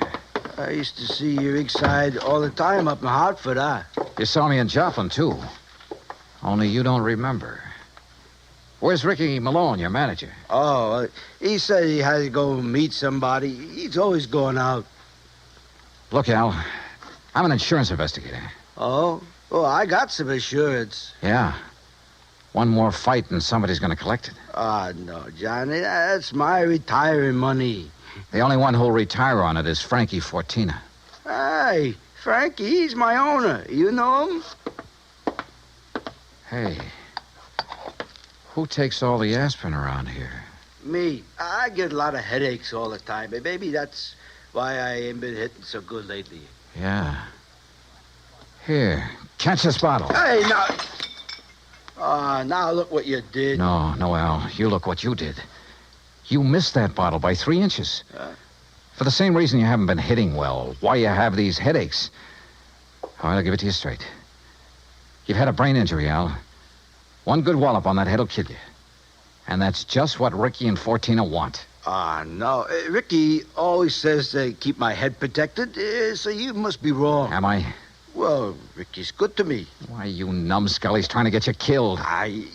Johnny, you're all wrong. You know the man you're up against tomorrow night? Well, I know his name. Well, he's the one scheduled to finish you off. Johnny, I don't believe that. Al, listen, you gotta believe it. Now, where's the telephone? Here. Who you gonna call? Hello, this is an emergency. Get me Sergeant Romeo Garcia at Central Police Headquarters. Cops? That's right, Al, and a doctor. No, look, Ricky says to stay away from doctors. All they do do is stop you from ever fighting again. And that would make you worth just $50,000 less to Frankie for... Sergeant Johnny Dollar. I found Al. Hotel room right next to mine, room 915. Bring a doctor, a brain specialist if you can, even if you have to drag him out of bed. Oh, look, we'll fight the international situation when we come to it. You get a doctor up here, you hear me? You hang up or I'll blow your head off. Well, Mr. Fortina, I believe. Frisk him, Ricky. Sure, boss. He's clean. Huh? I hate to shoot an unarmed man, Dollar, but if you make one phony move... So you know who I am, huh? Well, Ricky here may be stupid in some ways, but he had sense enough to call me from Joplin after you broke in on him there. Finding out what you're up to wasn't difficult. Finding out what you're up to wasn't very tough either, Fortina. But it's all over. Not for me, Dollar. That's where you're wrong. That phone call I made was to the police. I know, to Central Headquarters. That's over 3 miles from here. By the time your sergeant finds a doctor and gets here, you'll be dead. And I will be gone. Have you forgotten that you have a border to cross, Fortina? You think I'm stupid? Frankie Fortina has never been here. Has never been even in Mexico. Because my tourist card reads Charles Edward Smith. And since the next plane leaves for the States in about 20 minutes, Ricky... Yeah, boss? I think Mr. Dollar had better have an accident. Fall out of the window, perhaps. Oh, now, wait a minute, What? boss. I mean, well... Listen to me, Malone. I had 2 reasons for coming down here. To see if you were right about Dollar and to make sure of that fight tomorrow. You've been stalling with Al. You've taken too long. The heat is on up north. I need the dough. I told you, boss, that El Toro will do it tomorrow. Fellas, shut up. And look, if you take care of Dollar, what about me? What? Maybe you can get back to the States, but me, with Dollar laying dead here, and if Al talks... Al won't talk. You won't either. Frankie. Dollar has given us a perfect setup. He came here to Al's room. You found him here. You had a fight. Dollar ends up in the street below. But what happens to me? Haven't then? I always taken care of you in the past when you were working for me? You know what will happen if you ever try to cross me. No, All right, listen, all right, Frankie. all right. I have contacts down here. I have plenty of them. I have lawyers, good ones. It's going to be self-defense, pure and simple. But what if Al talks? I told you before, Ricky. You've taken too long with him. Frankie, listen... While I hold this gun, you're going to take care of Al, too. The way you should have a long, long time ago in his fights. I don't understand. No, listen to me, Frankie. You listen. I can't You've been do in it. this whole thing just as deep as I have, and deeper. Because you're the one who's kept Al fighting. You've paid off all those phony medicos. You set him up for this El Toro tomorrow night. You'll do it, Ricky. No. Then I'll use the gun on all 3 of you. Frankie. You're out of your mind, Fortina. Am I? It'll still look like a fight between you and Ricky. Boss. Al just happened to get hit accidentally by the gun that will be found beside your body. Boss. Boss, I'll do it. You bet you will. I'll do anything you say if you'll just help me get out of it. Okay. Go ahead. Dollar is first. And, brother, if you think it's going to be It's easy... either the window or this gun, Dollar. So far as you're concerned, I don't care which. Go on, Ricky. Okay, Just remember, boss. your own life depends on it. You bet I... Play dirty, will you? The window, Ricky. The window, I said. Remember, it's your own life, Ricky.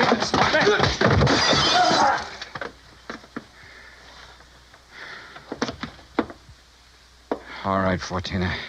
So you have got a gun? Al. Yeah, Johnny, I hit him. Well, don't be. Si, Senor Dollar, with one very fine, clean left hook. While Fortina was watching you and the unfortunate Ricky.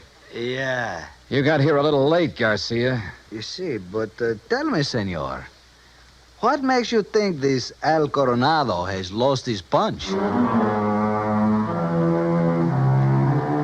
Expense account item 13, $100. Legal expense, mainly a deposition for a lawyer to take to court. Just how Garcia got me out of having to stay in Monterey for a hearing, I will never know, but he did. As for Al Coronado, I suggest the company make some adjustment in his policy that'll permit paying his annuities immediately. And why not? The company should have investigated more thoroughly before issuing this policy anyway. And if it doesn't show a little heart, well, I'm sure it will. Item 14, $224.50, hotel and incidentals and transportation back to Hartford. Expense account total, $491.20. Yours truly, Johnny Dollar.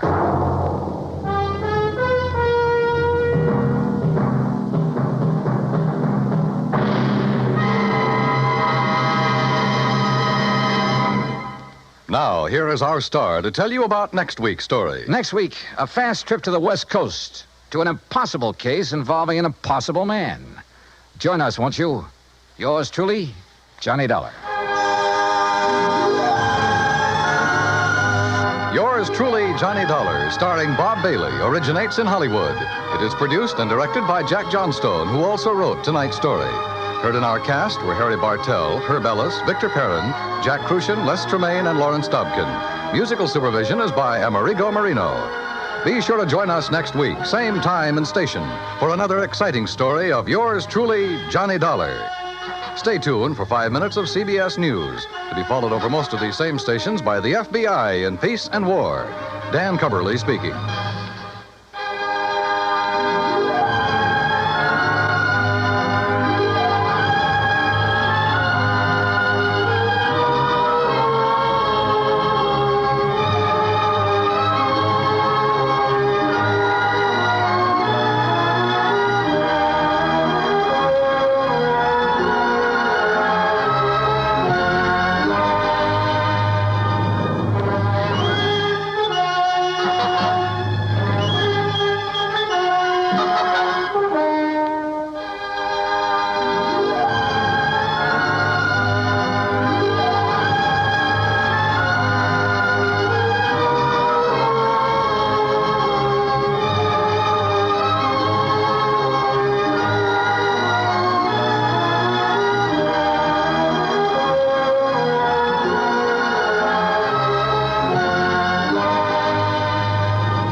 WROW, Albany, New York. Johnny Dollar. This is Frank Harmon, Johnny, at Tri-Western Life here in Hartford. Hi, Frankie. Where have you been, anyway? Oh, I just got back from Lake Tahoe out on the West Coast. Well, then it's no wonder Jack Price couldn't get hold of you. Price, in your office down in Corpus Christi? That's right. He called and told me he'd been trying to get you on the phone for several days. Oh, well, I'm sorry. He has a problem, a pretty big one. When he couldn't reach you, he sent it on. He sent her on to us. It? Her? Which is it? Both. So come on over here, will you? There's no time to waste. Oh, what's it all about? Well, all I can tell you is, well, somehow you've got to prevent a murder.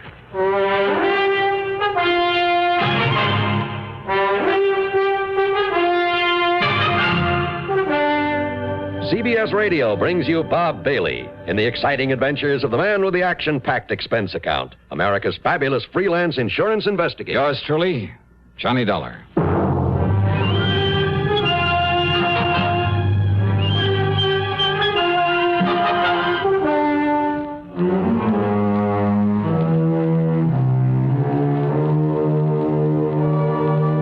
Expense account submitted by Special Investigator Johnny Dollar to the New England Office of Tri-Western Life Insurance Company.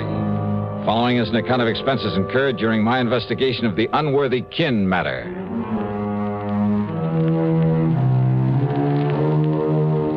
After the Lake Tahoe mess, I was ready for a nice long rest, but a job's a job.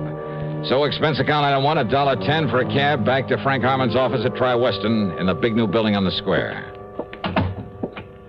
Glad you finally got back here, Johnny. Hiya, Frankie. Yeah, sit down. I'll get right to the point. Okay. Try to give you the whole story before she gets here. Who's she? Name is Jean Unworthy.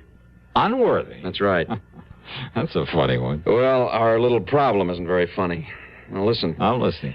About 4, maybe 5 years ago, up in Ypsilanti, Michigan, a prominent businessman was killed by a guy named Eric Bean. Oh, you're telling me. It was a ruthless, pointless, wanton murder.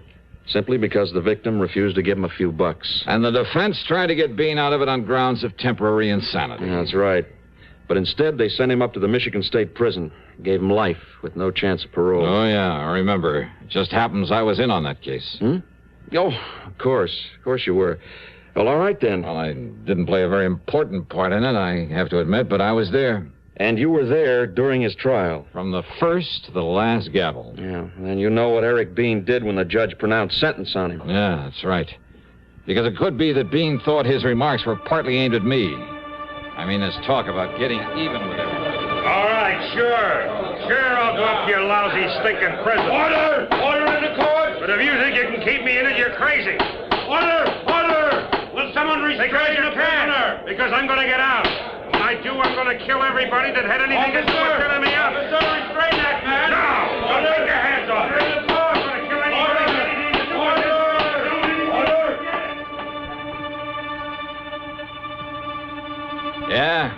Yeah, Frankie, it was the typical threat of a tough criminal to get out someday and get even with everybody. By killing them? That's what he said. Including you? Well, I told you I really didn't have too much to do with the case, so there's no real reason for Bean to hold a grudge against me. Was there any real reason for the murder? Well, no. But listen, you know how little those courtroom threats usually mean. Yeah, well, then you're not at all worried over the fact that Eric Bean escaped 7 or 8 days ago. Oh? Well? No, not particularly. Well, you should be, Johnny. Along with the rest of the people who were involved in that affair. Oh, Frankie, I told Johnny, you. In the past 5 days, Bean has killed 4 of the people he promised to kill. No kidding. And the police have no idea where he is or when he'll strike again. Hmm. And another one of his intended victims is Mr. Albert K. Unworthy, who's now living down in Corpus Christi, Texas. And he's insured by our company for over $500,000.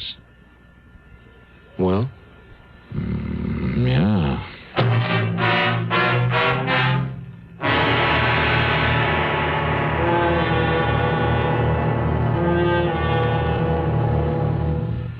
Be sociable. Have a Pepsi. That reminds me of a tip I've been meaning to give you. Whenever you buy Pepsi-Cola, get an extra carton. This is the secret of effortless entertaining. You know by now that as the parties go, so goes the Pepsi. So face reality and be ready for any number of thirsts by making sure there's always plenty of the light refreshment on hand. People go for Pepsi because it refreshes without filling and does it in such a good-tasting way.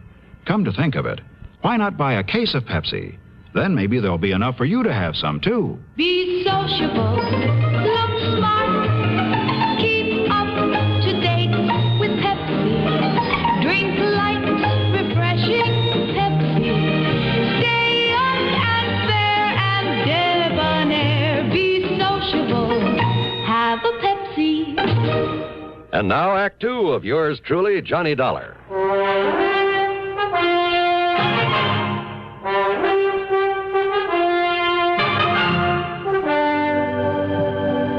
All right now, Johnny, when Jack Price wasn't able to reach you, he dumped the whole thing in my lap, including the old man's daughter, Jean. She arrived here in Hartford early this morning, came in here and demanded that you be appointed a bodyguard for her father. Oh, now listen, Frank. I phoned her at her hotel right after I got in touch with you. She's probably on her way over here to see you right now. Hey, look, Frank, I'm an investigator, not a body... Listen, buddy. Are you forgetting Eric Bean may have you high on his list, too? So what? So what? If I keep my eyes open, my manners and my... Oh, I see. What? Yeah, put 2 of Eric Bean's intended victims together.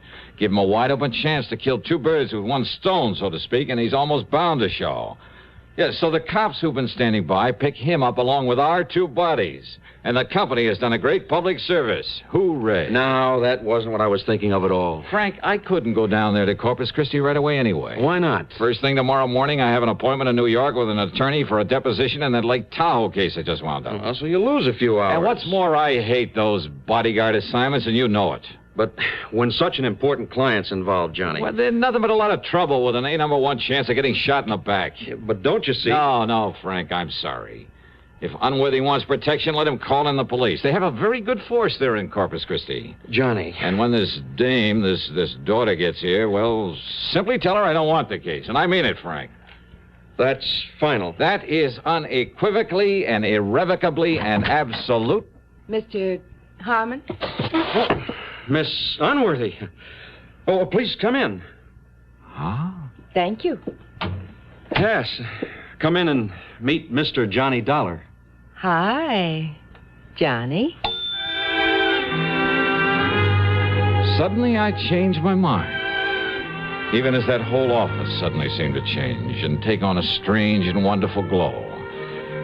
She was, so help me, one of the most beautiful girls I've ever seen. Tall, but not too tall, with honey-colored hair and a complexion that, and a figure that, and a twinkle in those baby blue eyes that, oh, what's the use? The right words simply aren't. Not to describe this one. Wow. Well, sit down, please, Miss Hunter. Oh, thank you, Frank, but I told you this morning to please call me Jean. Oh, yes, of course. I forgot. And that goes for you, too, Johnny Dollar. Oh, sure, Jean, sure. Can you leave with me right away, Johnny? I mean, for Corpus Christi? I hope you told him how urgent this is, Frankie. Well, yes, I did. Then you will come and watch over Daddy until they catch this murderer, won't you, Johnny? Well, now, Jean. Yes? Well, that is. Yes? Johnny? Well, I have to be in New York first thing in the morning to see an attorney. Oh, well, that's just fine then. Because I have an early morning date in New York with Madame Olga Marino before I go on back home. Oh? You know who she is?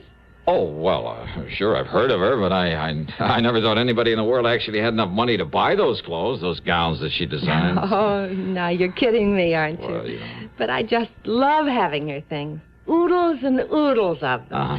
So we'll go down to New York tonight. I'll be staying at the Pierre, so you stay at the Pierre. And we'll have a ball. We'll really do the town. Oh, I just love New York. Well, now, Then tomorrow morning, while I'm getting some dresses and things, you can see your lawyer, and then we'll take off for Corpus Christi together. Jean. But come on, hon. We'll have to hurry if we want to make the 4 o'clock plane to New York. Well, And Frank, dear, thanks so much for finding Johnny. I feel better. I feel that Daddy's safer already. Expense account item 2, $21.50 for a cab and plane tickets to New York for the two of us. With this charmer in tow, well, believe me, it wasn't easy, but I realized that with an important assignment on my hands, I better play it safe and behave myself. So, down in New York, item 3 is $9.50 for a taxi to the Pierre, where I dropped her off, then to the Gotham, where I got myself a room. That evening, the tab for cocktails and dinner at the Pavillon, no less, came to $58. And I was pretty impressed by the maitre d's immediate recognition of her, and his disappointment at the smallness of the bill she'd run up. Oh, and tips, by the way, came to $14 more. Then the evening really got underway via the nightclub route, and I mean only the most expensive nightclubs, where again she was recognized by all the maitre d's. And the total bill, by the time I dropped her off at the Pierre shortly after 4 a.m., only $130, including tips and taxis, of course. I hope my deposition the next morning in the attorney's office made some sense because I was bushed.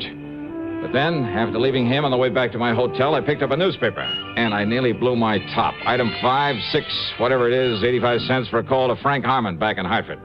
Now, Johnny. And it was you who gave that story to the wire services about my going down to Corpus Christi to save the life of dear old Albert Unworthy. But, Johnny, you yourself suggested it might help to flush out this killer. Oh, yeah, sure. Make it easy for him. Get 2 of us in one trip. Thank you very much.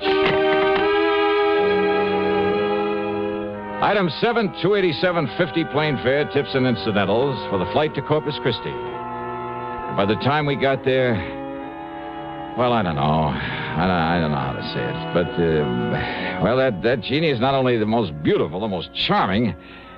Well, put it this way. By the time that flight was over, if Jean had said, "Come on, Johnny, let's get married," I think I might have taken the leap without one single thought about the consequences.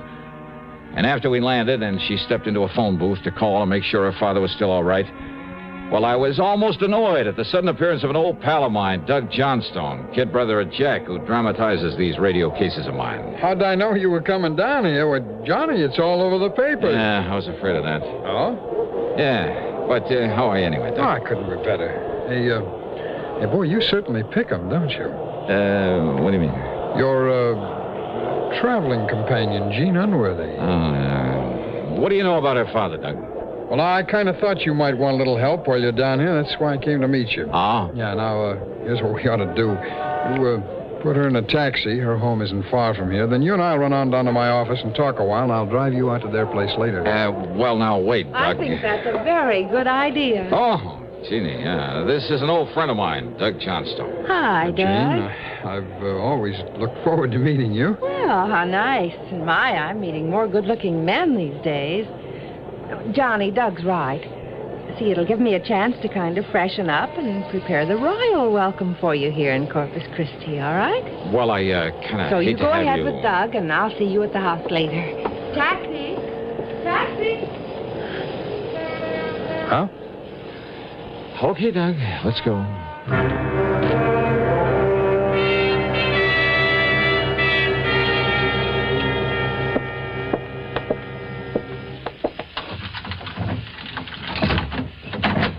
Okay, now, Doug, as you were saying.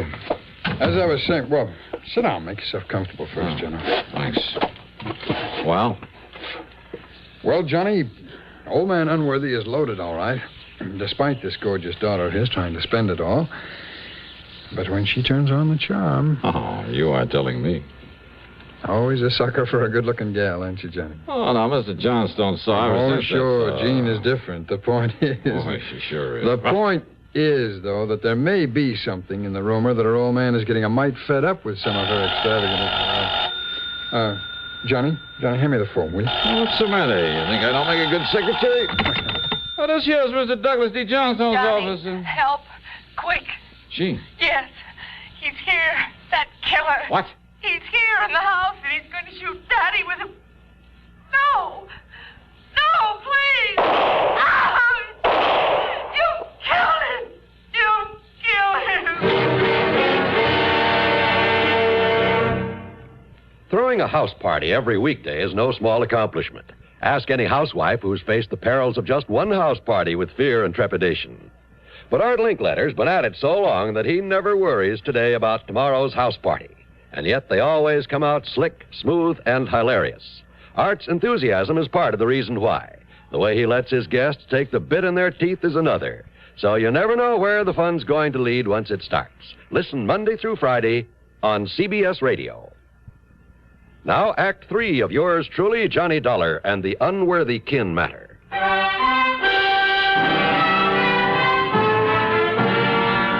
Doug Johnstone and I tore out to the house, and, Mr. Albert K. Unworthy was dead, all right. 3 neat, clean bullet holes in his temple. His daughter, Jean, was a wreck. One sleeve of her dress was torn. There was a red welt on her cheek where she'd apparently been struck by the killer. Oh, Johnny. All right, now, easy. It was so terrible. So awful. So terrible. Okay, now, honey. Just try to take it easy and remember exactly what happened. Why did it have to happen to him? He was so good. So wonderful to me ever since the day that he adopted me, and now he's... Take it easy. Now, who else was in here, Jean? Were you in here with your father alone? Yes. Yes, Johnny, I don't know where the servants are. Daddy must have let them take the day off. But this man... Then this horrible-looking man came in. Can you tell me what he looked like? Oh, I don't know. I saw him only a few seconds. He was short, and he was heavy set, and that thick black curly hair that came down to a point on his forehead. Yeah. Go on, Jean. That strange pale, that pallor. His face was almost gray. After 7 years in the And one of his ears, it was kind of mashed, like a piece of cauliflower. There was a dirty scar, too, on his hand when he held that pistol on poor Daddy. Oh, Johnny. And his height, his weight. Have you any idea? Oh, I don't know. He was maybe 5'7" or 8. And he was heavy. Maybe 180 pounds or something. He was stocky. You ask me, that fits the newspaper description of Eric Bean almost to a T, John. Had you ever seen Eric Bean before, Jean? No, Johnny. And there was that wild animal look in his eyes. And he came rushing in here with that gun, and I tried to call you, but he knocked me down, and then he... I guess I passed out. Right, easy. Oh, Johnny, please help me. Yeah, sure. You want to call the police, Doug? Sure. Doug not only called the police, but the family doctor. And after Jean had given the police all the information she could, the doctor gave her a mild sedative and sent her up to bed. By that time, Jean's personal maid had come in, so after assuring her we'd do everything we could. Johnny, dear, don't you see? Now you may be in danger from... Oh, dear. I guess whatever the doctor gave me, I can't stay awake. But come back, dear. Come back.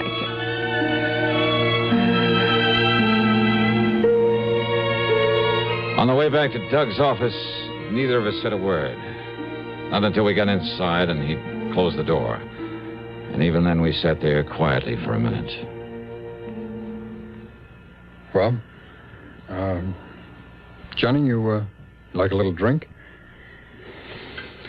No. No, thanks. You have one. No. You, No. Nothing. I just... Johnny, you're thinking the same thing I am. Yeah, Doug, I guess I am. Mind if I use your phone? My call was to the police, not there in Corpus Christi, but in Ypsilanti, Michigan.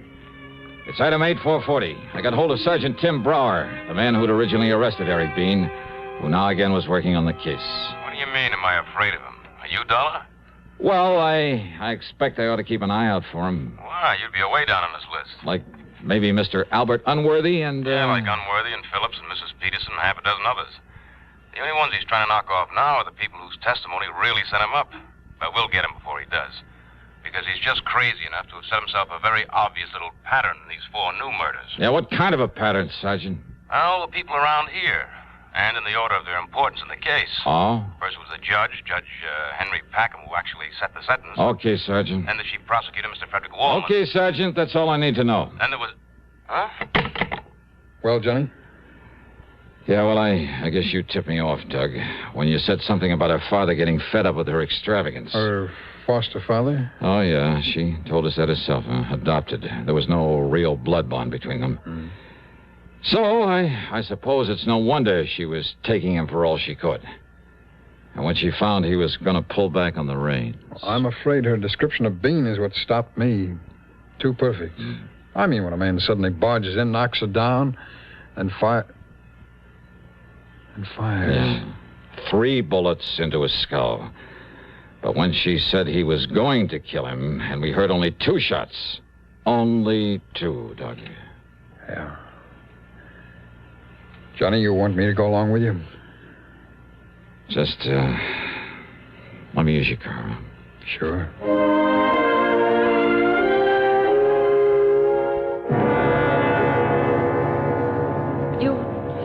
You mean you found the murderer, Johnny? Yeah, Jeannie. And all the proof I need. Oh, thank goodness. And did you kill him when you found him? Kill? Yes. Him? What? Only one more thing I'd like to know. Yes. Well, what is it, Johnny? What you did with the gun. Oh. Well? It's out in the little fish pond. Under the library when...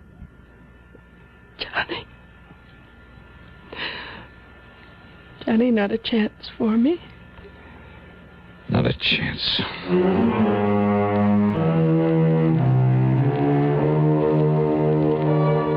And I learned about women from her. Following Eric Bean's pattern, the police in Michigan were able to pick him up in less than 2 weeks before he could kill again.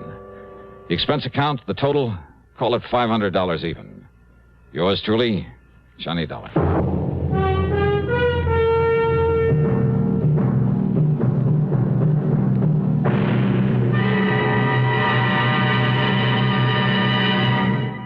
Constipation is something people don't talk about much, but it can be a problem for anyone, even doctors. And when constipation occurs, it's interesting to see just what doctors consider important about a laxative they might use or recommend. while a majority of the doctors we heard from had this to say. A laxative should be effective, gentle, close to natural acting. A medicine that can be used with complete confidence. Now, X-Lax has been popular with many doctors and millions of people over the years because pleasant-tasting chocolated X-Lax is effective. Overnight, it helps you toward your normal regularity. X-Lax is so gentle, so close to natural acting, there's no upset. That's why many doctors and millions of people use X-Lax with complete confidence. X-Lax, the laxative that helps you toward your normal regularity gently, overnight. Now, here is our star to tell you about next week's story. Next week, the What Goes Matter is just what it sounds like, a real puzzler. So join us, won't you? Yours truly, Johnny Dollar.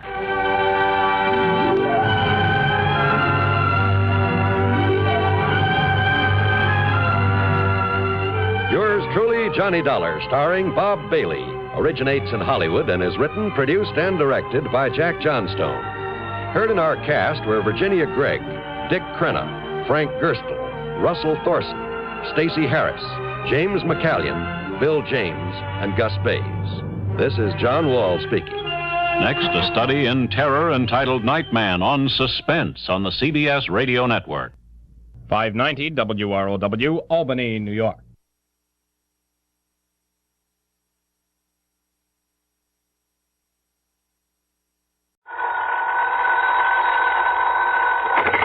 Johnny Dollar. George Reed here. Well, George, how's Floyd's in London? And how are you holding up in this hot weather? Johnny, all I can say is I wish I could make a trip to France at somebody else's expense. Now, what's that supposed to mean? I just received a transatlantic telephone call, collect, by the way, from that underworld friend of yours in Paris. De Marsac. Louis de Marsac. Yes. Calls himself Le Chagris. That's right, the gray cat. Why he ever chose to call himself that, Because at night all cats are gray. So he's hard to see in the dark. Well, free enough for yourself. Paris after dark. De Marsac knows more about the dark alleys and sewers and back streets. But what did he call you about, George? He wants to talk to you about the Olney diamond. The what? $750,000 worth of diamonds, a necklace that was stolen from the Earl of Olney during a recent visit to the United States. Le Chagris has a lead on him? He wouldn't say, but if he has, he can get them back. Well, believe me, we shan't quibble over your expense account. Including whatever may be necessary to grease the palm of de Marsac? His information usually comes pretty high, you know. I understand that. And a bit of an allowance, shall we say, for my own entertainment while I'm there? Well, now, don't go overboard, Johnny. George, I'll be in touch.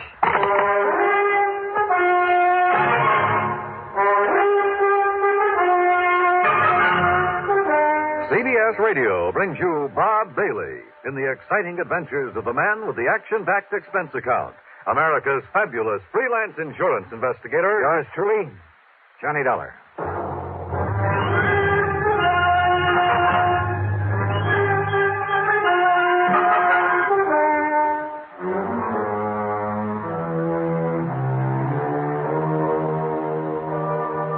Expense account submitted by Special Investigator Johnny Dollar. The Floyds of London, North American office, Hartford, Connecticut. Following is an account of expenses incurred during my investigation of the night in Paris matter.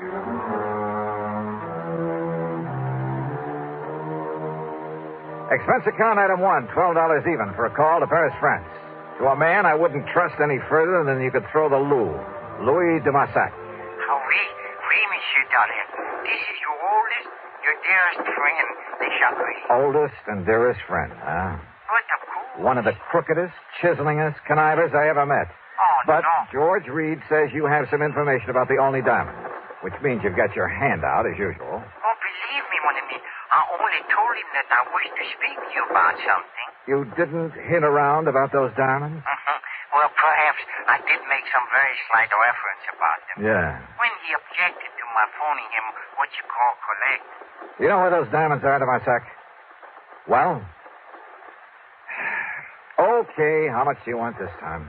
Monsieur, you are speaking of money? What else? Mon ami, you hurt me. You touched me to the quick. Oh, sure. How much? Well, one might think that I slave and suffer and risk my life on your behalf only for money. How much, de Marsac? Say, $10,000 American. Yeah, well, it was nice to talk to you. See you around sometime. No. Wait. The only diamonds are worth millions. Millions of francs, not dollars. But if I could tell you where you may find them, In that case, I might be willing to part with, say, 1,000, maybe 1,500. 5,000, If I actually get my hands on them, I'll give you 2. 4, 3,000, that's final. 3,500. Goodbye, Namasak. No, 2,500. I said I... Huh? 2,000. 2? Okay, $2,000. Yeah, then I think what you say crossed myself up. Yeah, I'm sure you did. But do not worry, mon ami. Do not worry. I will do the same for you. Yeah, I'm sure you will.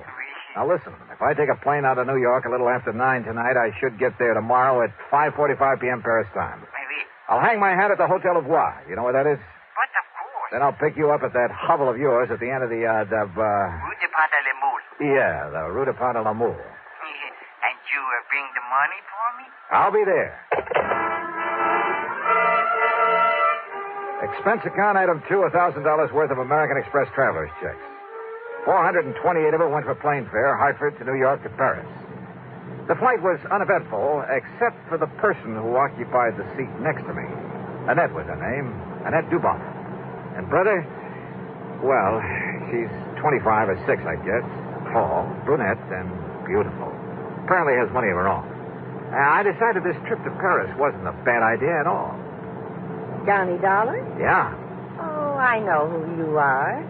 You're the insurance investigator I hear about all the time on the radio. Well, don't look so shocked about it.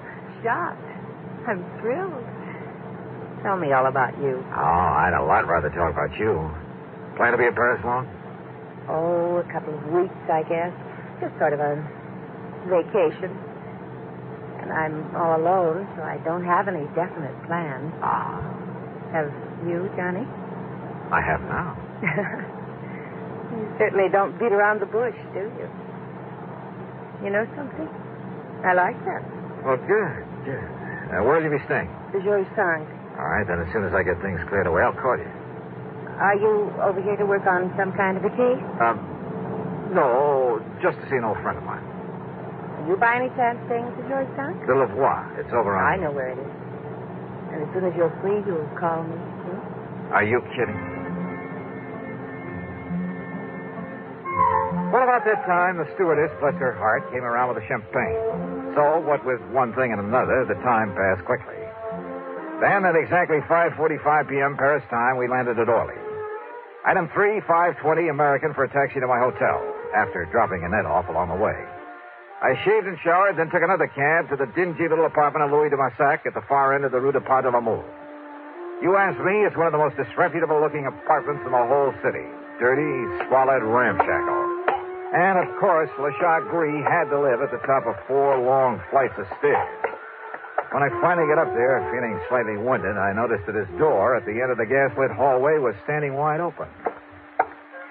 What? De Marsac. Louis. Louis de Marsac. Oh.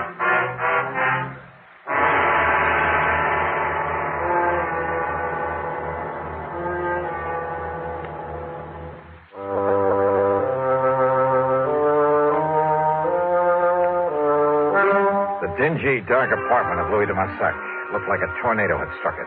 It was a shambles, as though somebody had come in and simply done as much damage as possible, and yet at the same time was looking for something or someone. As for de Massac, there was no sign of him anywhere. I stood there for a moment, wondering what to do next. Huh?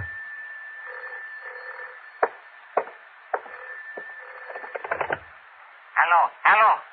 Yeah? Monsieur Dollar? Who are you? Now listen. Oh, do you mind telling me what under the sun happened to this joint of yours? Listen, please.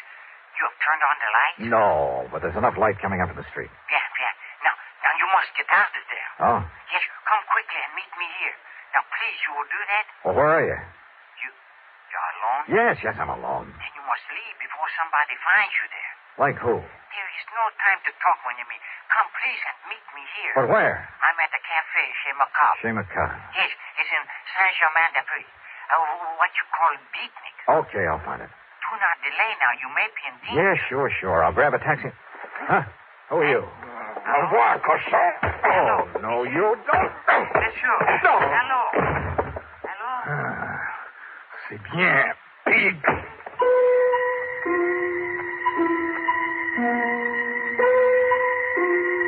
When I came to, I found myself propped up in the remains of a chair. A bottle of cognac and a glass had been placed on a table beside me. I helped myself. And next to it, a piece of paper. Scribbled on it were the words, Je regrette. I'm sorry. Though believe me, if I ever catch up with him, he's going to be a lot sorrier. Another snort of cognac, and I felt able to navigate. I went downstairs, grabbed a taxi, that's item 4, a couple of bucks, and had him take me to the place to my sack had mentioned over the phone, the Chez Macabre. And what a joint. I've seen a few beatnik pads that were pretty crazy back in the States, but nothing to compare with this. It was a smoky, dark, and dirty place. The beatniks packed into it were dirty, too. Characters who made a business of being characters, including a gaunt chick chanting some poetry in a corner. Then a wormy little man sidled up to my table out of the shadows and proceeded to help himself to my drink. Yeah, it was de Marsac, the Chagrin. Do not seem to know me at first, mon ami. Even when you come over and help yourself to my cognac? In this place, it is the custom. But what happened to you when you hang up the telephone on me? Well, somebody sneaked in and worked me over to Marsac. Any idea who it might have been? No. I hope he did not hurt you too badly. Well, he did all right. But why? Now, why the crazy note he left saying he was sorry? But of course, monsieur. But of course what? Well, he must have thought you were me. Oh? Oui. Because of a little deal on the statue that I made a week ago. In my business with some of the terrible people I have to deal with, this sort of thing happens all the time. I'll bet. But then, when this man he discovered he had made a mistake, that you were not me... Oh, sure. What can you, the American, know of the art, the poetry of today? Huh? Now, what brought that on? Yeah, I will translate for you then my lovely, my beautiful ode to nothing. Ode to nothing? Listen to my every magnificent word. Oh, now, wait a minute. Nothing. Huh? Nothing. Oh, now, look, the Marsac, come on down to earth. Wait. It is all right now. Huh? All right, what do you mean? It was for the benefit of the man who came by the table, who looked at us. Oh, yeah, I noticed him. He was very curious about us, like a spy. A spy? Yes, of course. He may have been from my dear friend, Monsieur Francois Dubesson. Wait a minute. Francois Dubesson. Isn't he the fence who got hold of that painting that was stolen from Vincent Price a while back? That I helped you to recover for a slight fee. And it was through him that you located the Blue Madonna that was taken from the gallery in Philadelphia. Oui, the same. And now it is Dubesson who has the only diamond. You're sure of that? I am sure. Also, it was Dubesson who arranged to have them stolen back in your United States. Your good friend, huh? But of course. But you're perfectly willing to double-cross him. Why? Because you will pay me so well. If I get my hands on those diamonds. Oh, I have it all arranged. So, if you would like to pay me now, the $5,000 American... When I get my hands on them. And it's only $2,000, remember? Oui. I cheated myself. Okay, now, how do I get them? I have told him that you're here, that you are very rich, that you will pay him 15 million francs. 15? Well, that's close to $30,000. It is better there remain lost to your company. All right. Where'll I find him, this Francois Dubesson? He will come to you. With the diamond? Yes, at your hotel. Tonight at midnight. He knows my name? Well, I've told him that you are Mr. Robert Matthews from Texas. Hey, yeah, good. Then I'll have to take another room under that name. But of course. And you're sure he doesn't know who I really am? My business? No, because only I could tell him that. All right, now look, Marsac. If you have any idea of double-crossing me... You? Oh, my oldest, my dearest... And yet, if you were to find out about 3,000... Wait. Okay, Marsac. If it all goes off without a hitch. But if it doesn't... Oh, have no fear, mon ami.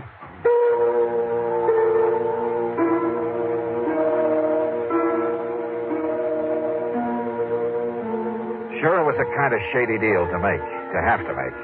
But under the circumstances, what else? And people simply don't realize how most of the crimes in this world are solved.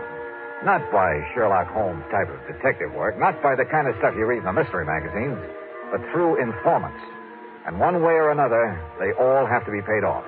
Otherwise, well, look at this case. If Dubesson were to know who I really am, I'd stand a chance of not only losing the case, but my life as well. On the way back to my hotel, I began to wonder again about the man who'd attacked me there at de Massac's apartment, who'd apparently been there before, looking for someone, or for me. Did he really think I was de Massac? Or was it all just a warning to leave this case alone? There was only one way to find out.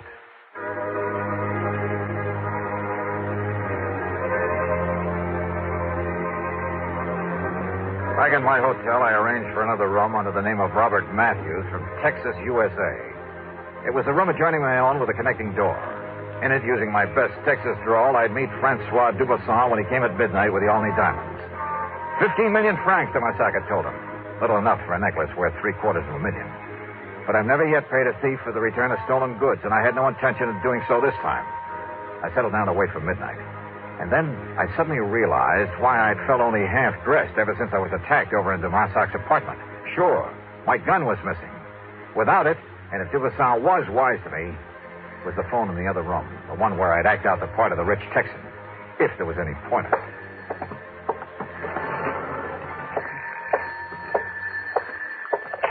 Hello. Monsieur Matthews? Yep. My name is Dubuisson.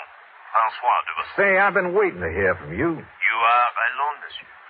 Don't think I'd let anybody else in on our little deal, do you? I hope not. I can be there in 5 minutes. Yeah, anytime you say. I'm just laying here in bed reading to myself. You have the necessary money with you? In cash? Just finished taking it out of the hotel safe. Monsieur Matthews, if we are able to make what you call a deal... Sure we can, man. Oui, but I must inform you I will come to your room prepared for any... shall we say, exigency? Huh? Now, what's that? The gun I carry, it has a silencer. 5 minutes. I'll be here. I suddenly had an idea that might possibly work. Out of a small rug, a pair of shoes, and a couple of other things, I fashioned a dummy, laid it carefully in the bed in the other room, after making sure the head of that bed was toward the door. I piled up a couple of pillows so that even if there really been someone in it, only the outline under the covers would be visible. I left a cigarette burning in an ashtray, propped up a magazine. From the doorway, then, it looked like someone lying there, reading and smoking. I hoped. I unscrewed a light bulb, then stood behind the slightly open adjoining door. Come in, man, come in.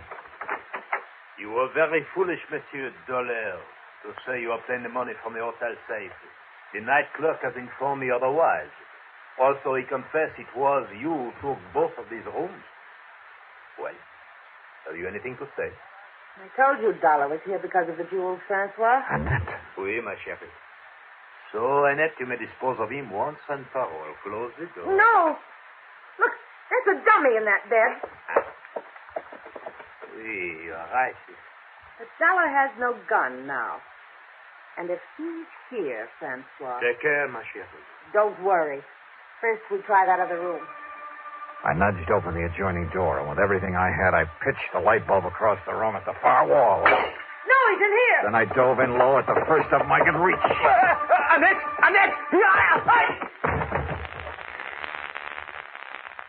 A bad mistake, Johnny. Because I have the gun. Yeah. I suppose I should have known, Annette. Your last mistake. Because with this silencer, nobody will ever know. Oh, I'm sorry, mademoiselle. Oh, dear. Oh, thanks, de Marsac. Like the U.S. Marines. But such a pity, monsieur. Huh? That I should stoop so low as to strike a beautiful woman. Of course, the fact that it saved my life. 5,000. Sure. 5,000.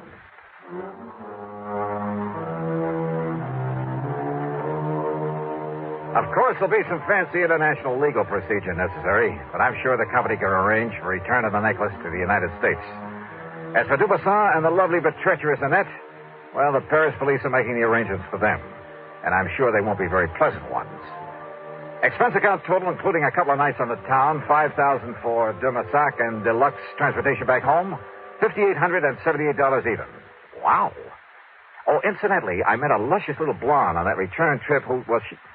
Now, let's not go into that. Yours truly, Johnny Dollar.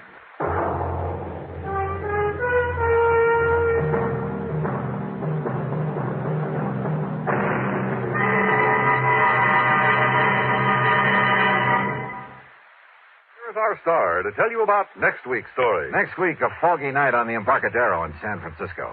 In the shadows, a killer. Join us, won't you? Yours truly, Johnny Dollar.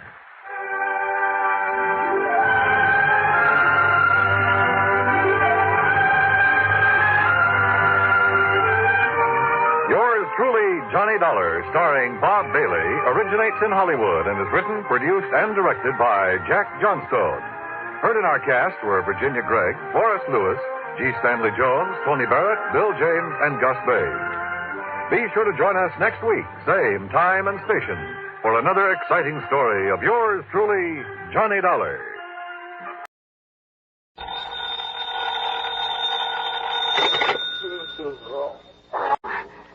Johnny Dollar. This is Carol Carson, Mr. Dollar. Oh. You don't know me, and I'm sorry to be calling so late. What time is it anyway? About 1 a.m. A friend of yours, Mr. Ralston, mentioned your name to me yesterday. Bud Ralston? He said you were here in New York for the weekend and mentioned your hotel. Look, Miss Carson, is it? Yes, Carol Carson. Yeah, it's nice talking to you and all that, but it is rather late. When I realized what had happened a few moments ago, you were the first person I thought of. Maybe you can help me, Mr. Dollar. I need help badly. What's the trouble? I'm at the apartment of Everett Reed on East 67th. Could you come over? Any particular reason? Yes. I think I've just killed him, Mr. Dollar. I'll be right over.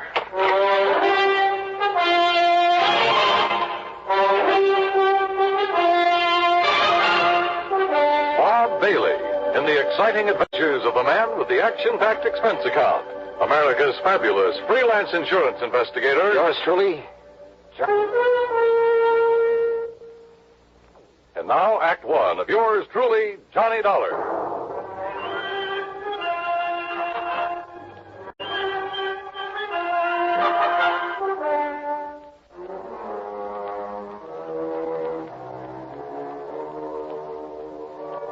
Expense account submitted by Special Investigator Johnny Dollar to the Universal Adjustment Bureau, Home Office, Hartford, Connecticut.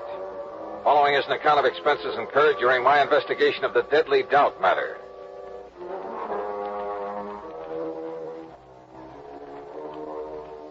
Expense account item 1, $1.80, cab from my hotel to the apartment of Everett Reed on East 67th. Carol Carson was waiting for me at the door. She looked sort of dazed as she pointed to a body on the floor. He's dead, Mr. Dollar. Everett Reed? Let's see. Yes. This is his apartment. You said over the phone you thought you'd killed him. Well, he's dead, all right. That's not what I meant. I meant I thought I was the one who killed him. I'm not sure. Oh? I don't know. Doesn't seem to matter. He's dead. I guess that's all that matters. He's dead. Come on, now, get hold of yourself, Carol. I'm sorry. I guess I'm not making much sense. I feel sort of funny, lightheaded. All right, yeah. Better sit down. Thanks. Now, why don't you start at the beginning? All right. I came to see Everett tonight about 11 o'clock, I guess. He was a friend of yours? No. He sent for me, and I had to come. Mind telling me why? He insisted that I have a drink with him. Then I started to feel funny. How so? Dizzy. I had to get some air. You think there was something in the drink? There must have been. He didn't want me to leave, but I had to. What time was that? Around 11:30, I think, a little before, maybe. Go on. I wandered around the streets. I was in kind of a daze. How long were you wandering around? It seemed like a long time. Then what? I came back here to the apartment. I had a terrible headache. I remember walking in the door and... Well, that's all. That's all? What do you mean, that's all? That's all I remember. I must have passed out. When I came to, I was lying on the floor, and that gun was near my hand. In front of me was... That's when I called you. That's all you can tell me? I'm afraid so. It isn't much, is it? Sure isn't. Mr. Dollar, I can't believe I killed him. I couldn't have. Now, look, Carol. You say you left this apartment a little before 11:30. The police medical examiner will be able to tell the approximate time of death. If you weren't here at that time... But that's just it, Mr. Dollar. I don't know how long I was on the streets. It seemed like a long time, but... Oh, my head was spinning and everything was pretty hazy. Well, you gotta remember where you went. Try to think. Oh, it's no good. Wait. Coffee. A cup of coffee. You stopped somewhere for a cup of coffee? I think so. Where? I remember a neon sign on 3rd Avenue. Oh, you gotta do better than that. That's all I remember. Did you talk to anyone while you were walking around? I don't... Yes. Yes. Somebody was following me, I think. A man. He was following me for quite a while. He told me his name. Ted? No, Tom. Yes, it was Tom. What did he look like? Curly hair, I remember that. Dark eyes. Oh, look, that description fits thousands of guys in New York. I know, Mr. Dollar. The whole story, well, it doesn't sound very convincing, does it? I called Detective Lieutenant Mike Tovich of Homicide, and he was there 10 minutes later. He was still questioning her when I left. Item 2, $1 drinks for me while I thought about the whole deal. Of all the guys in New York, why did she have to pick on me? But yeah, I'd do what I could to help her. Because that story of hers, it sounded so phony. It just might be true. Act 2 of yours truly, Johnny Dollar, in a moment. Act 2 of yours truly, Johnny Dollar, and the Deadly Doubt Matter. Item 3, $2.20, a telephone call to Pat McCracken at Universal Adjustment Bureau. Yeah, Everett Reed had been insured by one of Universal's member companies, so I got myself officially assigned to the case. Then I went to work, checking out Carol Carson's story, what there was of it, and it wasn't much.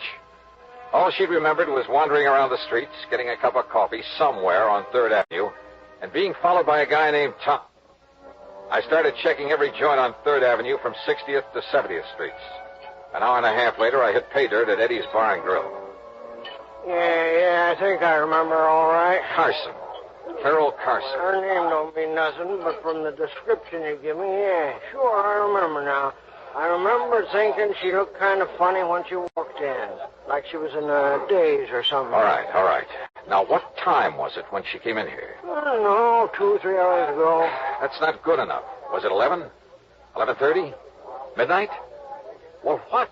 Well, maybe around midnight, maybe. Well, sure. Yeah. You sure about that? Well, as far as I can remember, I kind of remember somebody in the doorway after she come in, but I didn't know if it was somebody with her or not. All right, what happened then? So she asked for a cup of coffee, so I poured it and set it down in front of her, so she left. She what? Yeah, got up and left, still acting sort of funny. I see. How much of her time can you account for then? Huh? I mean, how long was she here in your place? No more than about 1 minute, Mac. Oh, great. Item 4, $1.80, cab fare to police headquarters and Lieutenant Mike Tovich in Homicide. Look, Johnny, you're not trying to tell me I should buy an alibi like Carol Carson's, are you? So it is pretty vague, Mike. Vague enough to be true. At least she was telling the truth about going into that joint on 3rd Avenue for a cup of coffee. So she's covered for 1 minute out of 2 hours. 2 hours? She said she went to Reed's apartment about 11 o'clock. Right. The medical examiner says time of Reed's death was between 11:30 and 12:30. She called you at 1 o'clock. But if she can prove she was out of that apartment for that hour... She's only proved she was out of it for a minute plus the time it took to get to 3rd Avenue and back. Say, 5 minutes each way.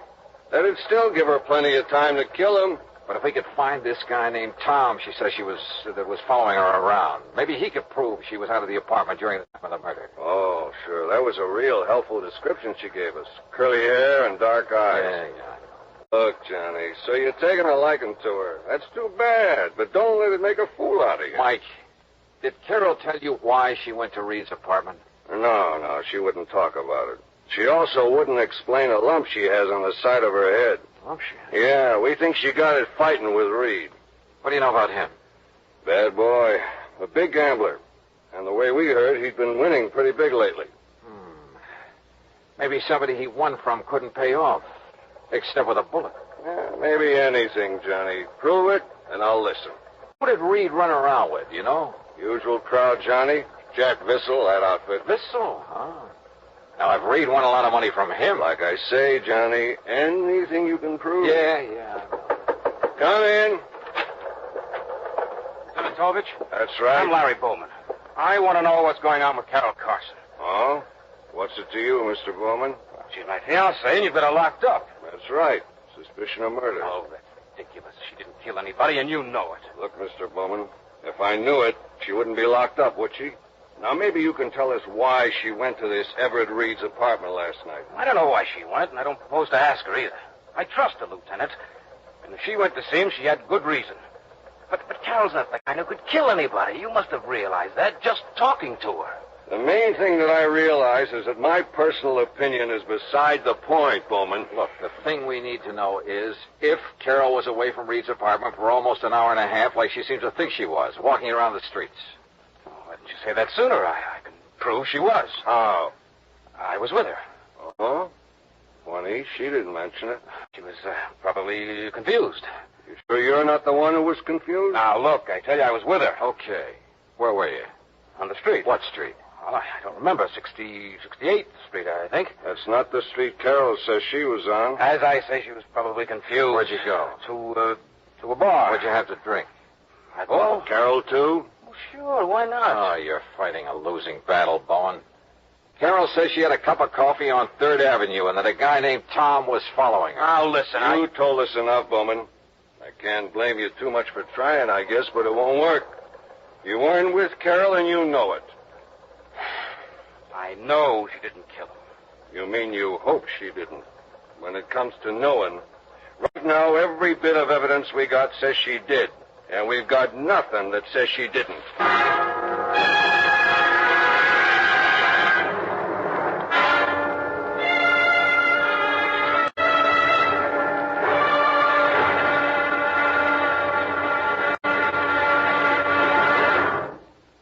Act 3 of yours truly, Johnny Dollar, in a moment. Yours truly, Johnny Dollar, and the Deadly Doubt Matter.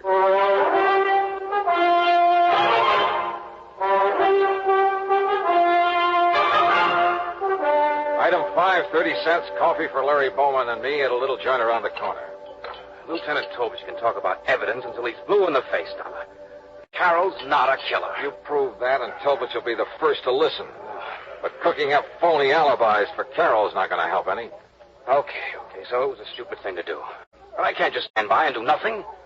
Don't you have any other leads you can follow up? One, maybe. Well, what is it? Reed was a gambler. Could be somebody was losing big to him. Carol's my fiancée. I know she doesn't have that kind of money. Anyway, she doesn't gamble. I wasn't thinking about Carol. Who then? Jack Vissel, for instance. We found out Reed's been seen with Vissel several times lately. Well, you gonna question him about it? I may as well. After all, at this point, we got nothing to lose.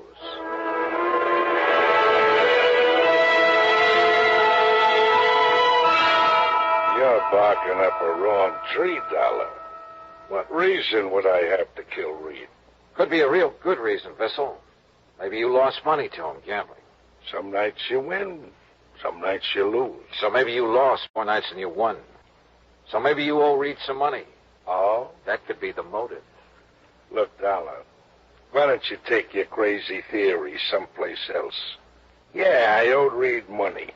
I owed him all of 2 bits. Now, is that enough to bump him off? So, I started making the rounds along 3rd Avenue again. But I got nowhere. Nobody remembered seeing her, and nobody remembered the guy named Tom, the one she told me had been following her. 2 hours later, I gave up. I was beat. I went back to my room and flopped on the bed. Yeah? Okay. Yeah? Johnny Dollar? That's right. Who are you? Well, I'm the guy you've been looking for. What? My name's Tom. That ring a bell? It sure does. Are you the one who was walking around the streets with Carol Carson? That's right. I'm her alibi. So I bust my neck trying to find you, and it ends up with you finding me. Well, I read in the papers it looked bad for Carol unless they found the guy who was with her. You didn't show up any too soon, believe me, brother. How long were you with her? Oh, I figure at least an hour. I kept following her, and once in a while she'd stop and talk, but she seemed kind of dazed. Yeah, apparently Reed put something in her drink. Anyway, I finally gave up. I figured if it was that tough to get acquainted, what's the use? But you're willing to swear you were with her for an hour? Why, at least. From around 11:30 to after 12:30. That clears her. Come on. Item 6, $1.80 cab fare to headquarters. Tom repeated his statement, and Carol identified Tom as the man who'd been following her. So, it looked like it was all over. I guess I'll never be able to thank you enough, Johnny. Well, if it hadn't been for you... Well, let's just say I'm the stubborn type, Carol. Once I believed your story, I had to follow through on it. Oh, it's hard to realize I'm free. It's been like a bad dream. Yeah.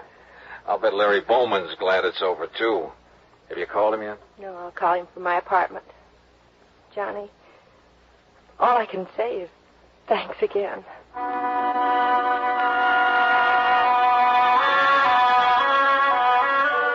Carol took a cab to her apartment.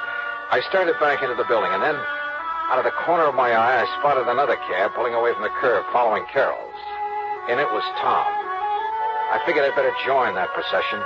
I tagged along to Carol's apartment. Inside, I could hear voices. The door was unlocked. Carol was in the process of handing over some money to Tom.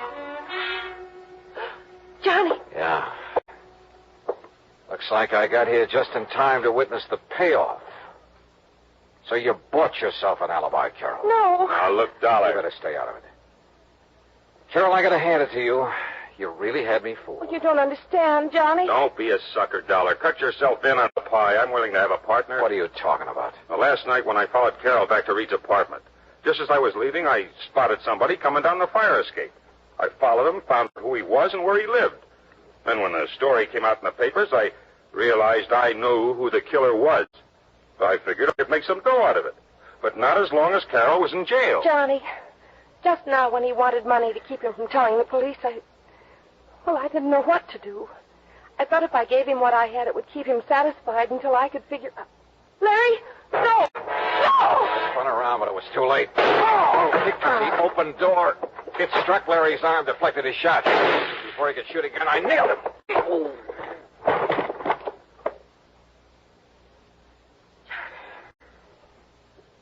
Johnny, are you all right?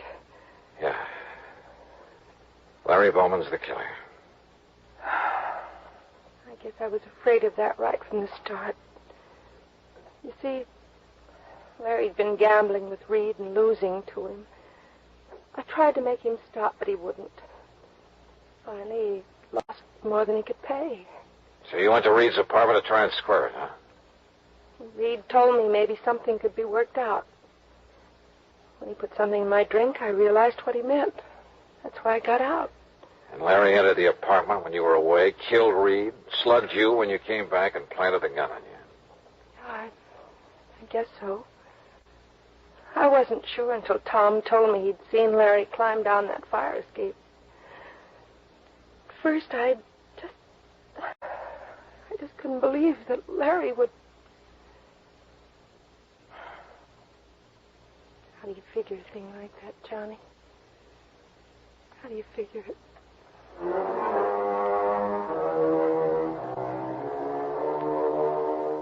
I didn't try to answer that one because I didn't have an answer. I guess there just isn't any. Item 8, $13.40, incidentals and transportation back to Hartford. Expense account total, $41 even. Yeah, Larry Bowman's gambling was a big fat mistake. First with Everett Reed, then in trying to frame Carol. I guess that's the trouble with gambling. You push your luck too far, and sooner or later you're bound to lose. Yours truly, Johnny Duff.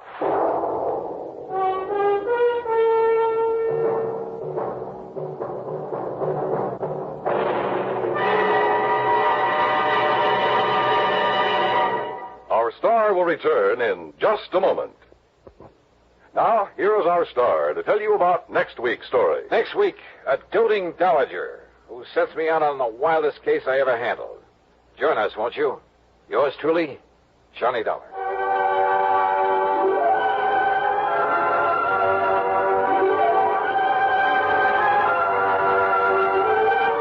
Yours truly, Johnny Dollar, salutes station KRMG in Tulsa, Oklahoma. KRMG is our newest affiliate station and serves nearly 1 million families in the Southwest. Yours truly, Johnny Dollar, starring Bob Bailey, is produced and directed by Jack Johnstone. Today's story was written by Robert Stanley. Heard in the cast were Virginia Gregg, Junius Matthews, Paul Duboff, James McCallion, Alan Reed, and Frank Gerstle. Join us next week for another exciting story of yours truly, Johnny Dollar. This is Dan Coverly speaking.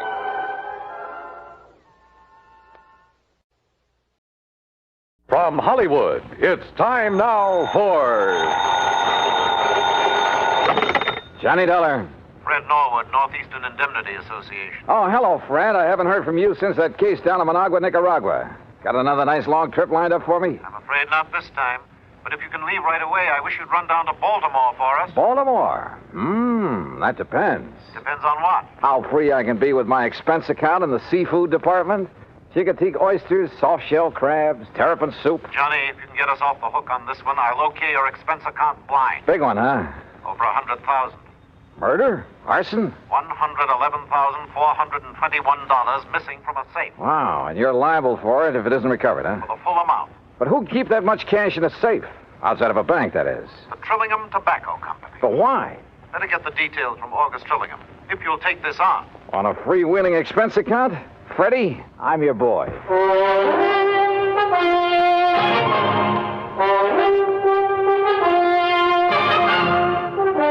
Bob Bailey in the exciting adventures of the man with the action-packed expense account.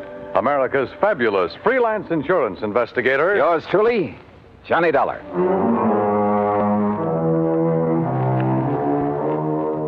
Expense account submitted by Special Investigator Johnny Dollar to the Northeastern Indemnity Association, Hartford, Connecticut. Following is an account of expenses incurred during my investigation of the Wayward Money Matter. Expense account item 1, 2630, plane fare and incidentals, Hartford to New York to Baltimore, and a cab to the Sheraton Belvedere. After all, I can afford the best. Item 2, a 10-cent phone call to Mr. August Trillingham. He'd be glad to see me. Somewhere that name rang a bell. Item 3, $1.20 for a cab to the Trillingham Tobacco Company on Conway near Charles Street. It was a huge old brick building with what I guess you'd call a vaulted roof. Offices at one end of it, and the rest looked like a kind of warehouse. I'm glad you could get here so quickly, Mr. Dollar. The loss only occurred last night, you know. Well, I left Hartford the minute the insurance company called me. So, somebody blew your safe and walked off with a lot of... Opened the safe, Mr. Dollar, and took over $104,000. Do you always keep that much cash on hand? Yes, because of the nature of our business. What do you mean? Well, the tobacco was grown by the farmers hereabouts, barn cured for a month or 2 or 3, and then brought here. We graded according to quality and color and tied into hands. Hands? Bunches of 20 or 30 leaves, depending on size. Oh, I see. And then we pack it in hogsheads and ship it to the auction warehouses. We're kind of a middleman between the small farmer and the auction. I said small farmer, Mr. Dollar. Well? People for whom tobacco is only an incidental crop. There are a lot of them.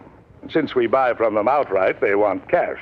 Not checks or payment due the first of the month. Oh, no, cash. Oh, I see. And you're always gambling on what you'll be able to get at the auctions. That's right. How's business, Mr. Trillingham? Not as good as I'd like, of course, but I'm sure it'll pick up later in the year. Why do you ask? Oh, just wondered. In a matter like this, I want to know all I can. Yes, but you said that as though you meant to imply that... perhaps... I meant to imply nothing. Look, you said that safe wasn't cracked. I said it was opened. And I'm sure I know by whom. You what? Well, then why send for me? Well, after all, the liability is now your company's. Well, who did it? For years, we've had a bookkeeper. Little pipsqueak of a man named Elmer Cockerly. Well, if he must have did been here 15 or 20 years, even before I bought this business. You haven't always owned it? Oh, no. I made my money during the late 20s, Florida real estate. Oh, yes. Seems to me I've heard something about your success down there. I retired, traveled around till the mid-40s, and then decided to get back into the swing of things, and I bought this business. Yes, okay. Now, about this Elmer Cockerly. Oh, a mild, timid, ineffectual sort of little man. And I suppose after 20 or 30 years of this dull, routine job, after seeing and handling so much money all the time... Yeah, I see what you mean. Well, anyhow, at tax time, I decided to have the accounting firm of Hanley, James, Chadwick, Kermer, and Wormsbecker go over our books, just as a matter of course. And? It was then that Elmer Cockerly suddenly discovered that some of the records were missing. I see. Things balanced out at the end of the year, mind you, but those 3 or 4 months were missing. And it was during that period that Elmer had painted his home, bought a new car. Didn't you investigate immediately? Of course. Seems to me it was then that you should have sent for me. Well, since our business is strictly cash, both in and outgoing, there was nothing we could pin on him. What's more, he was as concerned as I was, apparently. And after all, since things finally balanced out, but I wonder. Yeah, I should think you would. And now, since he's the only other person who could open the safe... What does he say about this robbery? He didn't come in this morning. I called his wife. She hasn't seen him since he left for work yesterday morning. You know where he lives? Yes. Do you have a description of his car, license, and so on? Yes, I have. Okay, Mr. Trillingham. I'll notify the police from here. Then I'm going out to his house to see what I can learn there. May I use your phone? Of course. Yeah, it wouldn't be the first time a timid soul had finally felt his oats, had run off with company money. And usually that type was hard to find. The methodical mind always planned things well, including a getaway. Item 4, 80 cents, taxi to a car rental agency. Item 5, $50 deposit, and I drove to Elmer Cockerly's home, a few blocks off Wilkins Avenue, west of town. I wondered why the old fella had done it. Sometimes the why can be the best clue as to where to hunt for a man. And you know something? A good part of the why became very clear when the door of Elmer's house was opened.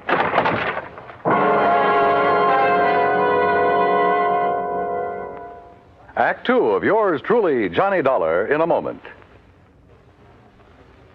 And now, Act 2 of yours truly, Johnny Dollar, and the Wayward Money Matter.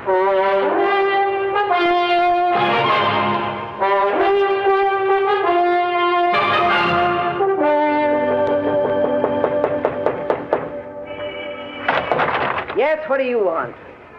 Mrs. Cockerly? I'm Mrs. Cockerly. Who are you?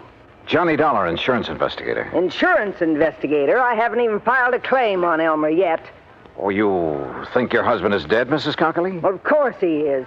You think for a minute he'd walk out on me? That's why you think he's dead? Ain't that enough? You've talked with Mr. Trillingham this morning. Of course I have. He wanted to know where Elmer was. I wanted to know where Elmer was. Neither of us knowed, so that was that. So when they find his body, I'll collect his insurance, and that'll be that. And I won't have that helpless little worm around underfoot no more. No more having to baby and nurse him and tie his tie and feed him. Mrs. Cockerly. No, sir. The only reason that little shrimp would dare not to come home is if somebody done him in. And when you find him, you can come around and pay me his insurance, and that's that. Now, if that's all you Just a minute. Just a minute. Did Mr. Trillingham tell you that over $100,000 was taken from the safe at the office? No. Elmer didn't do it. I know he didn't. Do you? Working his fingers to the bone year after year, handling all that money, and him and me just scraping along. Why, if it wasn't for beneficial finance helping us along now and then, I don't know what we'd have done. Yeah, well, look. I told him more than once if he wasn't such a spineless little mouse, he'd help himself to some of that money. They'd never miss it, being a cash business like it is, and Lord knows he deserves some of it. Well, what'd he say to that? Scared him. Made him angry. So I'd keep rubbing it in. Great marriage you two had. Sometimes he'd scream and yell like a baby. He'd dare to scream at you? I'd let him. I got so sick of him, it did me good to see him blow his top. Believe me, I told him more than once, if I was in his place, I wouldn't hesitate. Well, go ahead, he says. Go ahead. And he give me, go ahead, he says. He gave you what, Mrs. Cockerly? The combination to the safe? Yes. Yes, he did. So what of it? So maybe I went down there and robbed it last night. Well, how did you know it was last night? I didn't tell you that. All right. All right, maybe I did.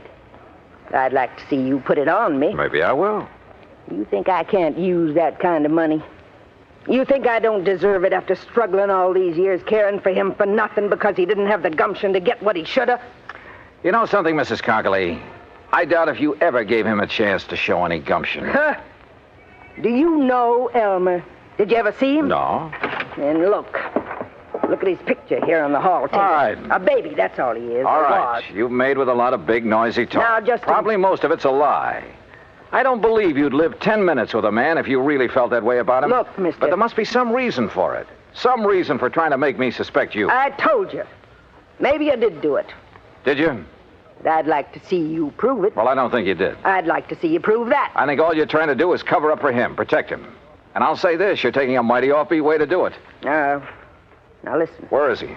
You really think Elmer, little Elmer, could have... No, he really didn't have the gumption. All right, who else? He couldn't have, Mr. Dollar. Outside of his books and figures at that office, he could hardly take care of himself. That's why he needed me, to tell him what to do and feed him and take care of him. Well, this is quite a change of pace, Mrs. Cockley. So maybe I did make him toe the line. So what about it? He liked it. Some people are that way, just like me. I gotta have somebody I can lord it over him. Anything wrong with that? Well... I don't believe a thing you said. Oh, you don't? Now, where is he? Where is Elmer? I don't know. And if he didn't rob that safe, who did? He couldn't. How should I know? Why don't you ask that August Trillingham, his fancy boss that's kept him and me starving all these years? Did you think of him? Everybody's a suspect at a time like this. Dear August. Including his you. His friend, the boss. Used to go catfishing together up the creek. Great privilege for poor little Elmer to go fishing with the boss who made all the money. That's where I thought he was last night when he didn't come home to supper.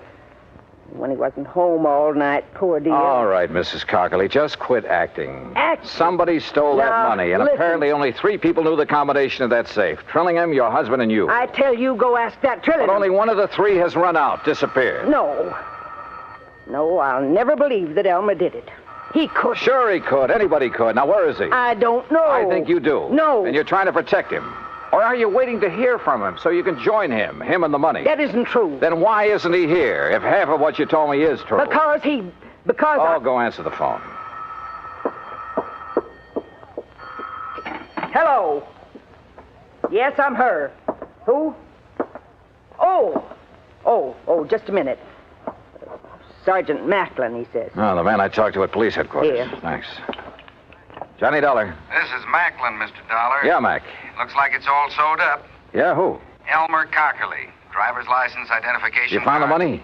Well, what's left of it. They got the money, did they? You know what Cockley looks like? I've seen his picture. Well, then maybe you better come out here. Where? Hance's Bridge. Hance's Bridge? That's where Yeah, we used to go catfishing all the time. It's about 9 miles up the creek north of town. Okay, I'll see you there. Yeah, I want you to see if you can identify Cockley's body. Oh, I see. Act 3 of yours truly, Johnny Dollar, in a moment. And now Act 3 of yours truly, Johnny Dollar and the Wayward Money Matter.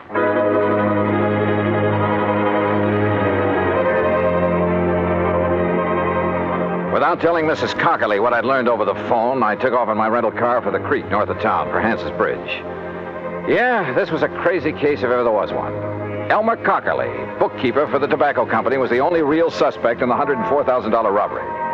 And where there's only one suspect, I always begin to wonder. But who else was there? His wife?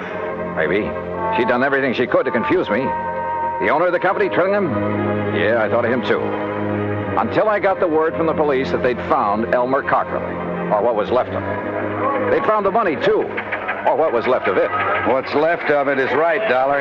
I'm afraid most of that $100,000 went floating down the creek when Cockley and his car rolled over into it. Well, we'll see how much of the dough is still inside when we get the car up on the bank. How do you figure it happened, Sergeant? Well, the old boy was making his getaway is all. Going too fast when he hit the turn onto the bridge and plop-o into the creek. Wouldn't there be skid marks, Mac? Well, he wouldn't have to be going very fast.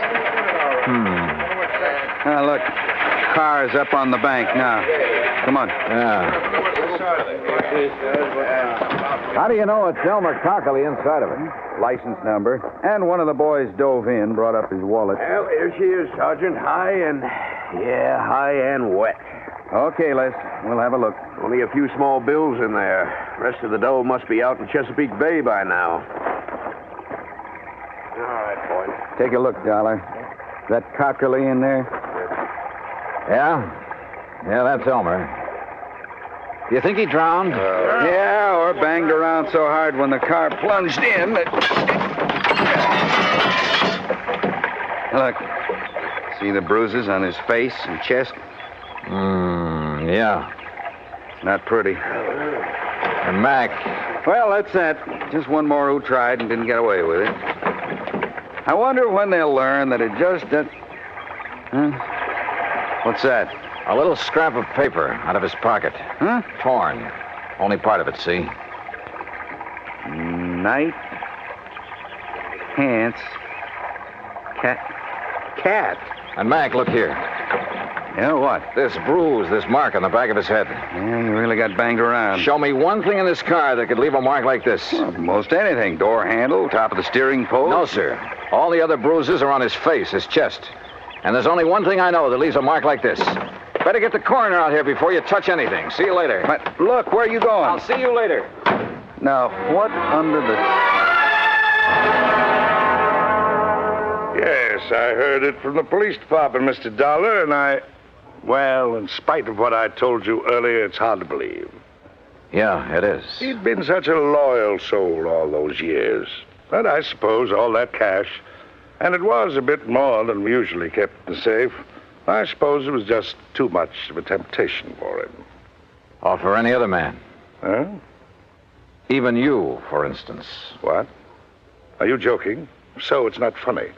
So, business has been pretty bad lately. I didn't say that, Mr. Dollar. I merely said that... I know what you said, Trillingham.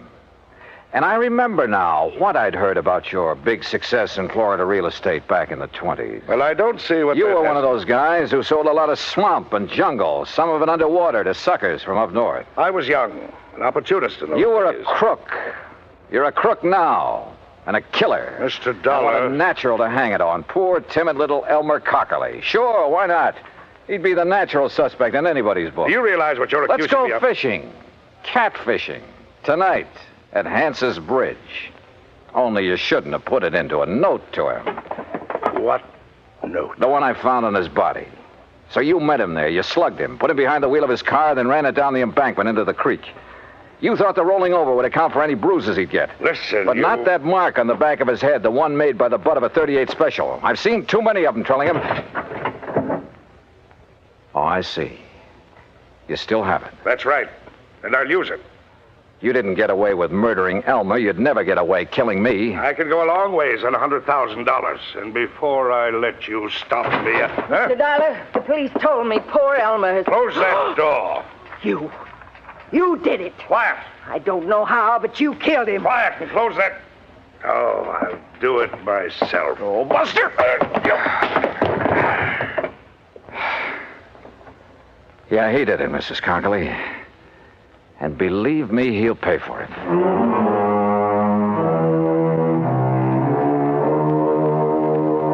Well, so ends another dirty chapter in the history of crime. I hope the insurance on Elmer makes up in some small way for Mrs. Cockley's loss of her... Well, I was going to say husband, but I guess Elmer was kind of a baby to her. To manage, to browbeat, and to love. Expense account total, including transportation back to Hartford, $104.70. Yours truly, Johnny Dollar.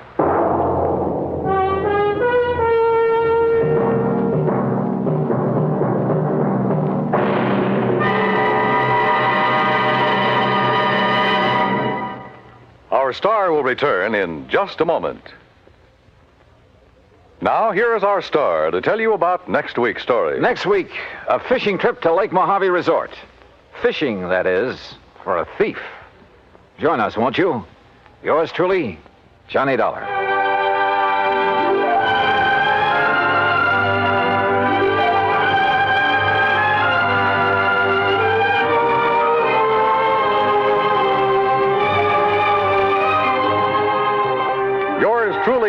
Johnny Dollar, starring Bob Bailey, originates in Hollywood and is produced and directed by Jack Johnstone, who also wrote today's story.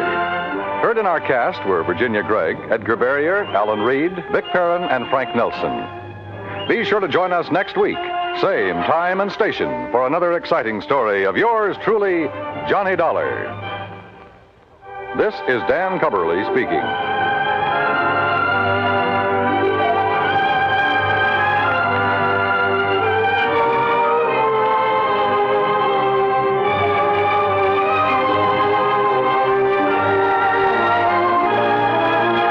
This is the United States Armed Forces Radio and Television Service.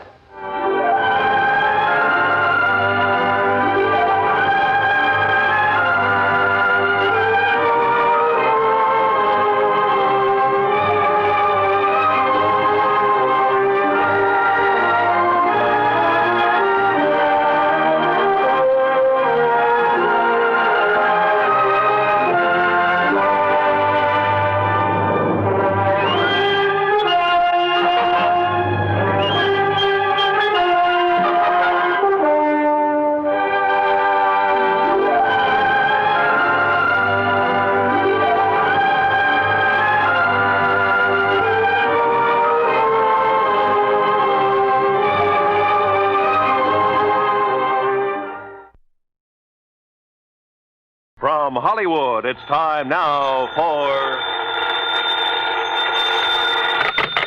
Johnny Dollar. Will you accept a collect call, Mr. Dollar? Huh? It's from Lake Mojave Resort in Arizona. Oh, say no more, operator. Just put him on. Well, yes, sir. Go ahead, please.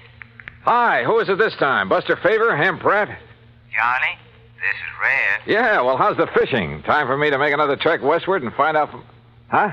Red? That's right, Johnny. Red who? Well, you know the guide out here, Red Barrett. The fishing guide? Oh, yes, sir. Who claims to know Lake Mojave like the back of his hand and every good spot there is in it? And I do, Johnny. That's a fact. Then I repeat my question. How's the fishing? Just as fine as ever, if you know where the good holes are, that is. And you do? Yes, I do. So you think it's high time I fly on out there and wet a line, is that it? No, sir, that's not what I'm calling you about, Johnny. Well, what is it? I don't rightly think I ought to tell you over the phone, Johnny. But I think you better come here just about as quick as you can. But unless I know why... I'll tell you when you get here. Well, look, I usually do my traveling on expense account for an insurance company. And you can this time. Huh? What company? The one that insured him, the Greater Southwest Insurance. Insured who, Red? Johnny, I'll tell you all that when you get here. Now look. They tell me there's a plane leaves New York right at high noon. Listen, Red. That'll get you into Las Vegas about 9:45 tonight, okay? Okay, listen. Goodbye, Johnny. Red! Crazy old coot. He thinks for 1 minute that I'm going to get on a... And yet, on second thought...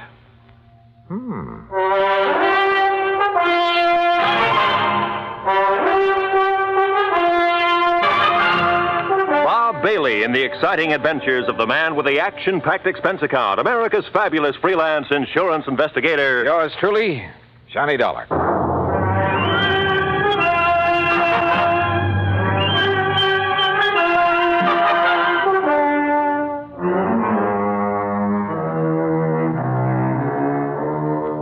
Expense account submitted by Special Investigator Johnny Dollar to the Greater Southwest Insurance and Liability Company, Kingman, Arizona office. Following is an account of expenses incurred during my investigation of the Mojave Red Matter.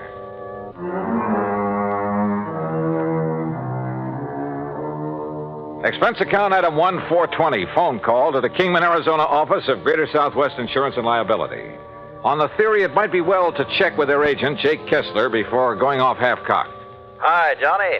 Haven't seen or heard from you since 2 years ago when you came out here to investigate the murder at the old Midas Touch mine. Yeah, I remember, Jake. Now, listen. Yeah? Is everything going along okay these days? What? Well, I mean, no trouble with any of your clients, that sort of thing, huh? Why, not a bit, Johnny. Why do you ask? Just, wondered. Well, if I did have, you know who I'd call. No problems at all, huh? I told you, not a... Hey, just what do you got stuck in your craw, Johnny? Nothing. I just... Well? Well, tell me this. Any of your clients, policyholders, have any kind of trouble, accidents, anything like that over at Lake Mojave Resort lately? Ah, so that's what's eating you. Well, Johnny, that claim was legitimate. It's in the Home Office for settlement. The company will pay it, and that'll be that. What claim? So just you stop worrying about it and forget. What claim, Jake? No, sir, Johnny, there's not a single solitary thing for you to investigate out here. So just you forget it. Hey, you know something, Jake? You've just convinced me there is something to investigate. So I'm grabbing the first plane I can. Well, Johnny, I'd love to see you, but I swear... What's more, I'm charging my expense account to your company. Oh? And, if you find out that I'm right and you're wrong... Okay, Jake. Then you can shoot the crow and I'll eat it. Expense account item 2, $153, plane fare, Hartford to New York and New York to Las Vegas, Nevada.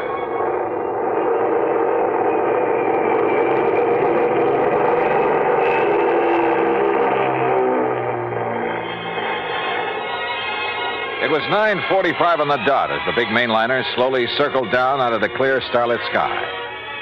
Unless you've seen the millions of stars that twinkle brightly through the clean, dry air over the Mojave Desert, you've really missed something. And as we glided down toward the landing strip on the south edge of Las Vegas, the multicolored lights of the fabulous resort town made it sparkle like a vast field of jewels. Beautiful. Yeah, and expensive. That is, if you insist on trying your hand at the gaming tables and the casinos that line the main drag. Believe me, brother, I know. But that's neither here nor there. As I grabbed my luggage and started for the car rental office, a tall, angular man, well-tanned and dressed in blue jeans, high-heeled boots, and 10-gallon hat sauntered over to me. So you wouldn't take my word for it. Oh, Jake. That's right, Jake Kessler in person. And, Johnny, if you're here to investigate the claim on the Hobbs policy, well, there just isn't Hobbs, anything... huh? Well, now I know that much. And suppose you tell me who Hobbs is, or was. I'll tell you all about it, and when I have, you can hop on another plane and go right on back to Hartford. And all at your own expense. I still don't see whatever made you come out here, Johnny. Apparently the Hobbs matter, so start telling me. Well, come on, Jake, come on. All right, Johnny. All right, Elmer P. Hobbs, real estate in Los Angeles. Came over to the Lake Mojave Resort about 2 weeks ago, spent a few days fishing with his old pal, the guide they have there. You mean Red Barra? Yeah. Well, okay, go on. And on Tuesday, a week ago, he rented one of the boats and went out by himself. Apparently he went up to a place called the Big Basin. Yeah, I know it well. The lake's 3 or 4 miles wide up there. Yeah, well, that afternoon, a big wind came up, regular screamer. All the other boats came back to the landing, and all but Mr. Hobbs. Oh? The next morning, when the wind died down, they found his body washed up on the shore on the Nevada side. That's all? That's all. You say a claim has been filed? That's right, by one of his 2 beneficiaries. Who? His business partner back in L.A., Mr. Stuart Manley. I've passed the claim, and the company will pay it. No investigation of any kind? Oh, of course there was, Johnny. The Kingman Police, the Sheriff's Office, and the County Coroner. Accidental death due to drowning. So that's it, Johnny. Now you just make your reservation back to Hartford at that window right over there, and you are paying the freight. Oh, not so fast, Jake. I'm sticking around. Well, now you can see for yourself there's no reason for you to be here, much less at company expense. Well, after all, now that I am here, it'd be kind of silly not to run down to the lake. Well, if you mean just to do some fishing on your own time. You want to drive me down there? Johnny. Yeah? Johnny, do you know something about the Hobbs case that I don't, and the police, and the sheriff? Jake, I don't know a thing about it. Okay, Johnny. How do you want me to fix that crow you're going to eat?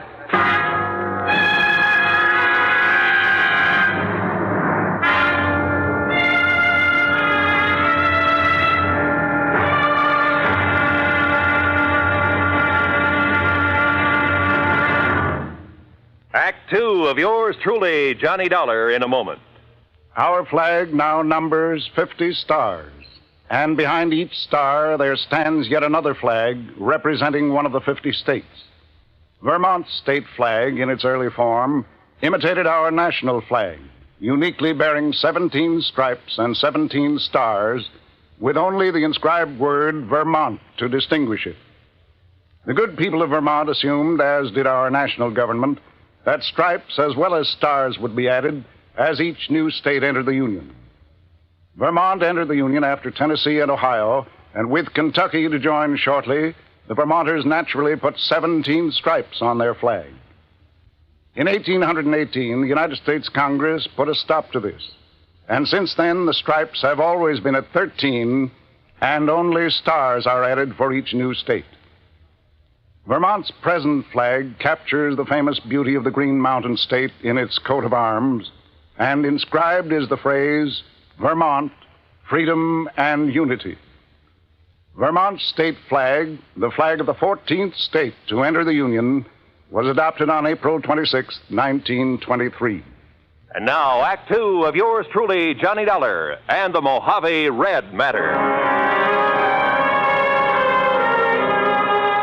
Elmer P. Hobbs of Los Angeles had died of drowning when his small boat capsized in a high wind on Lake Mojave.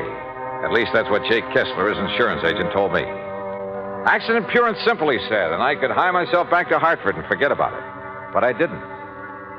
Simply because of the phone call I'd received from old Red Barrett, fishing guide at Lake Mojave Resort.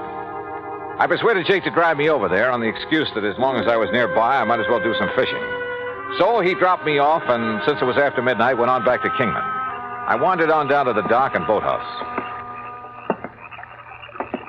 Hello? Who's that? Ham? Huh? Johnny? Johnny Dollar? Yeah. Johnny Dollar? Hi. What are you doing here? Hiya, Ham. Hey. You know darn well what he's doing here, Ham. The fishing has never been better.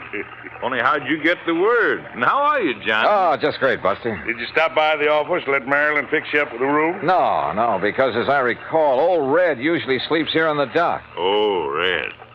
Oh, why do you say it that way, Buster? Because Ham and I are wasting good sleeping time down here, wondering why he hasn't come in yet. You mean he's still out on the lake? Yes, crazy But it's as black as the ace of spades out there. And no moon tonight. Buster and I were about to take off and about to look for him. He pulled this very same stunt night before last. We finally found him drifting around about 9 miles up. He said he'd run out of gas. Showed his empty tank to prove it. Yeah, but we knew better. What do you mean, Buster? I mean, when he saw us coming after him, he dumped out what gas he had. Oil slick all over the lake. If somebody'd struck a match, why? You know, Red's been doing a lot of crazy things this past week or so. Ever since his old friend Mr. Hobbs died, they were pretty close. And that is why he phoned me. Red phoned you? Yeah, early this morning. And if you ask me, it's because he doesn't believe Mr. Hobbs' death was accidental. Johnny, you know something? I didn't quite believe it myself. Well, sure, we have some pretty big winds on the lake now and then, and it was a big one that day. Yeah, and then when the coroner and the other authorities, well, who's to argue with them? Do you know if Red has found out anything? Anything at all? All we know is he's given up taking out fishing parties and spends all his time prowling around the lake every day. And night. Says if he can find the boat Mr. Hobbs used... What kind of a boat was it? One of our regular rentals, an aluminum Arkansas Traveler. Yeah, with a 10-horse Johnson on it. Well, listen. Those boats have flotation tanks. Why, yeah. So even if it did capsize, it wouldn't sink. You're right, Johnny. And there's been no sign of it? None at all. Then let's go up to the lake and find Red.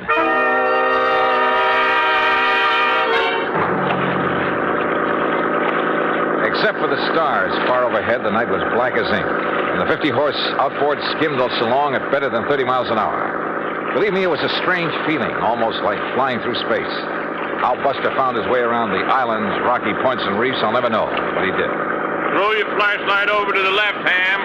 You ought to be about even with Sculpture Rock. Yep, there it is. And we're coming into the big basin. Will you please tell me how you ever expect to find Red in all this darkness? Oh, don't worry about him. He hears us coming. He'll signal by striking a match or something. Sure, Johnny, no matter how crazy you are, you never let somebody wander around in the dark looking for you out here. Red knows that because he's had to come out and hunt for too many people at night himself. Ham, look. Yeah? On the east shore. I'm swinging over there. Hey, you're right. There's a fire on the beach. Yeah, it must be Red. What's he doing out here? We'll soon find out. Hang on.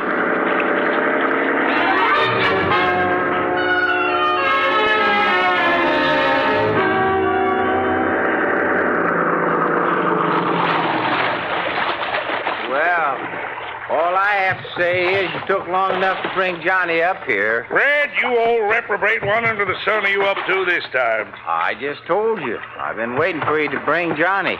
Now you can leave us and go on back to the dock. And I thank you very much. Red, we're not leaving until we find out what this is all about. And if I tell you, will you promise to leave us alone? Sure, we'll promise anything. Oh, you see, I need Johnny's help. Yes, well? Because with him to follow up what I found today, well, Johnny, you and I are going to prove that my old friend Mr. Hobbs was murdered. Act 3 of yours truly, Johnny Dollar, in a moment. Every American fighting man has heard the expression, above and beyond the call of duty.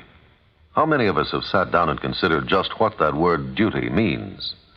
According to one dictionary definition, duty is man's conduct as required by his station or occupation, and that to which he is bound by moral obligation to do or not to do.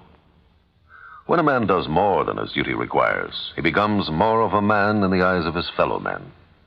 One such was Captain John Philip Cromwell, commander of the submarine USS Sculpin, flagship of a submarine-coordinated attack group of the United States Navy. Possessing secret intelligence information of our fleet movements, strategy, tactics, and attack plans, Captain Cromwell led his attack group in patrol of enemy waters around Truck Island in November 1943, just prior to the launching of our first large-scale offensive in the Pacific. Despite savage enemy opposition, he established a line of submarines around the enemy-held stronghold of Truk until his ship, the Sculpin, became so rocked and battered by depth bombs that he ordered it to the surface. He engaged the enemy with deck guns, giving his crew an opportunity to abandon the mortally stricken ship. Determined to sacrifice himself, rather than risk capture and the subsequent danger of revealing the secret plans to the enemy, Captain Cromwell remained aboard the Sculpin as she plunged to her death. He thereby preserved the security of the mission at the cost of his own life. Captain Cromwell earned the Medal of Honor for deep integrity and uncompromising devotion to the call of duty in the service of his country. But what he did defined the word duty better than any dictionary. And now, Act 3 of yours truly, Johnny Dollar and the Mojave Red Matter.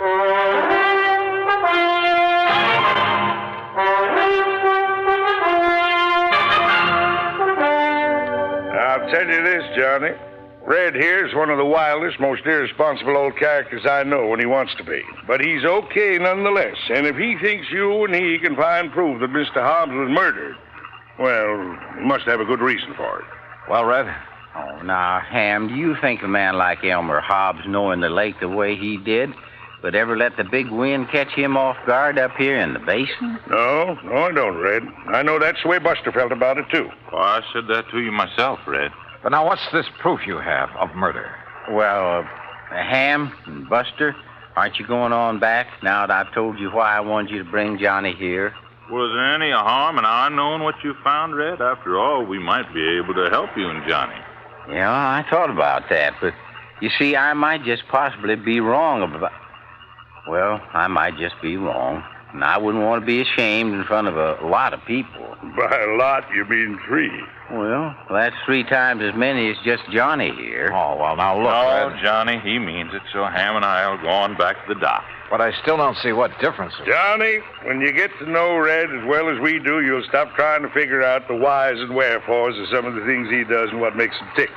But you'll also learn that in the long run, no matter how unorthodox some of those things are, well... Oh, come on, Buster. Right.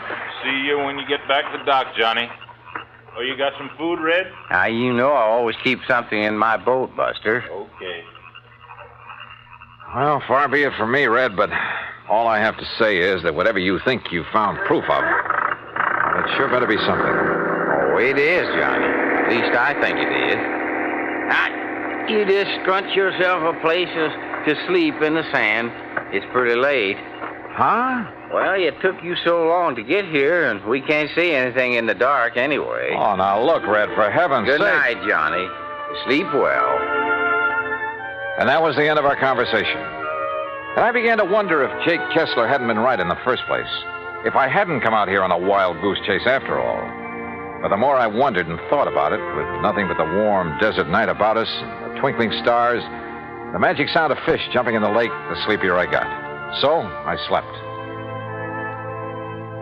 The smell of bacon frying over the campfire awakened me, although the sun still hadn't shone over the mountains that border the eastern side of the lake. Douse your face in the lake, Johnny. Then grab yourself some of this bacon and eggs. I did as I was told. Then, squatting in the sand in front of the fire, stuffed away a hearty breakfast of bacon, eggs, and pancakes made from sourdough. And you know, there's something about a meal cooked over a campfire that, well, we had other things to do. So we climbed into Red's old aluminum boat and slowly drove up the lake, staying close to shore. Finally, we reached a small, rocky cove. Right here is the spot, Johnny. This little cove. The spot for what, Red? You know, you still haven't told me. You see there? You see where somebody has climbed up the rocks? No, but I'll take your word for it. Well, he couldn't have climbed up off of the water, so he must have climbed out of a boat. So? And there's footprints leading away across the desert. And, Johnny, they aren't Elmer Hobbs' footprints, no, sir. So somebody climbed out of a boat here for one reason or another and took a walk into the desert. The man who killed Elmer Hobbs. What makes you think so? Look down over the side, in the water. Yeah, a boat sunk down there. That's the boat that Elmer had. Can you see it clear? Yes, very. Then you can see it wasn't damaged enough to sink it. Not that boat. You're right, Red. Particularly since it has flotation tanks. But it's down there. It's sunk. So you better strip to your shorts, Johnny. Yeah. I'll go down and take a look. Me? I already have. But I want you to look, Johnny. And remember, I knew everything that Elmer had in his boat when he left the dock. Remember that. Okay. And you're sure the footprints leading into the desert couldn't possibly have been made by Mr. Hobbs? That I'll swear to, Johnny, by all that's good and holy. Now then. Now, slip in easy so you won't disturb the water too much. I took a deep breath, surface dived, and swam down to the sunken boat. And the water was clear, and I could see plainly. And I saw that Red was right. I bobbed back to the surface. Did you see him? The cut? Yeah, Red. Those flotation tanks were slashed open with an axe or a sharp, heavy tool of some kind. But Elmer had no axe on that boat. So it was somebody else, Johnny. Somebody who murdered him. Yeah. And then sank the boat. Red, I'm afraid you're right. Elmer Hobbs was murdered.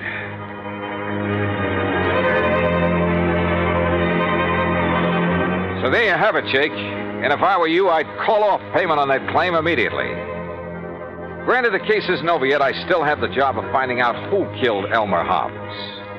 But you know something? You're going to have to wait for my next report. Meantime, expense account total to the moment, $159.20, including the cost of shooting and retrieving one crow. Jake, how would you like it cooked? Until the next report, then, yours truly, Johnny Dollar.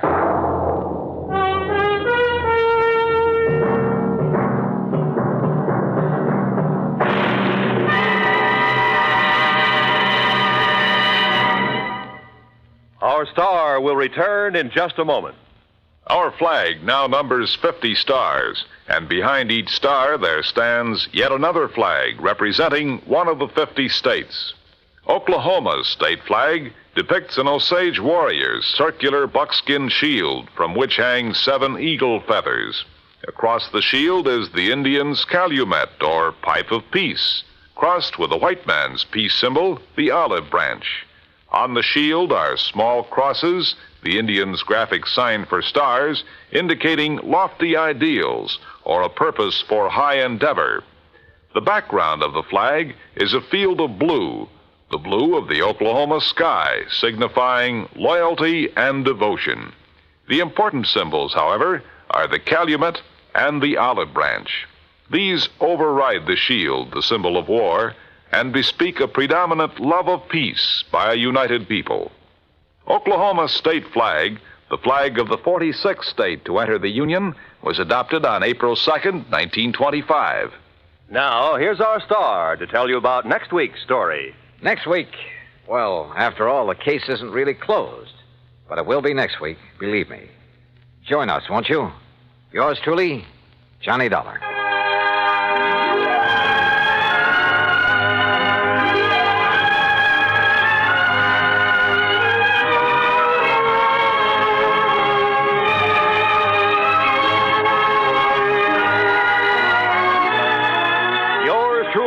Johnny Dollar, starring Bob Bailey, originates in Hollywood and is produced and directed by Jack Johnstone, who also wrote today's story. Heard in our cast were Lucille Meredith, Forrest Lewis, Harley Bear, Alan Reed, and Barney Phillips. Be sure to join us next week, same time and station, for the conclusion of this exciting story of yours truly, Johnny Dollar. This is Roy Rowan speaking.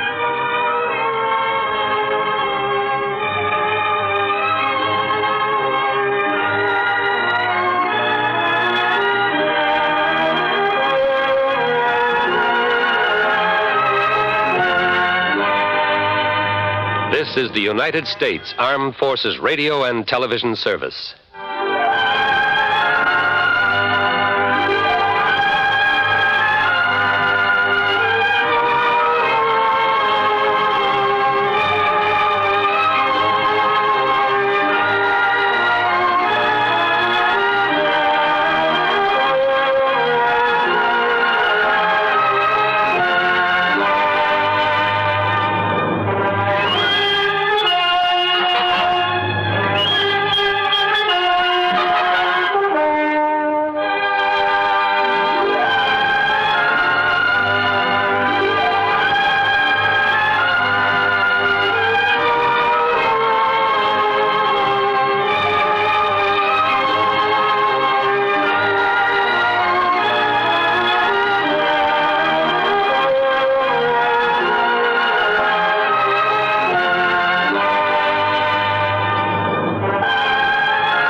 Johnny Dollar.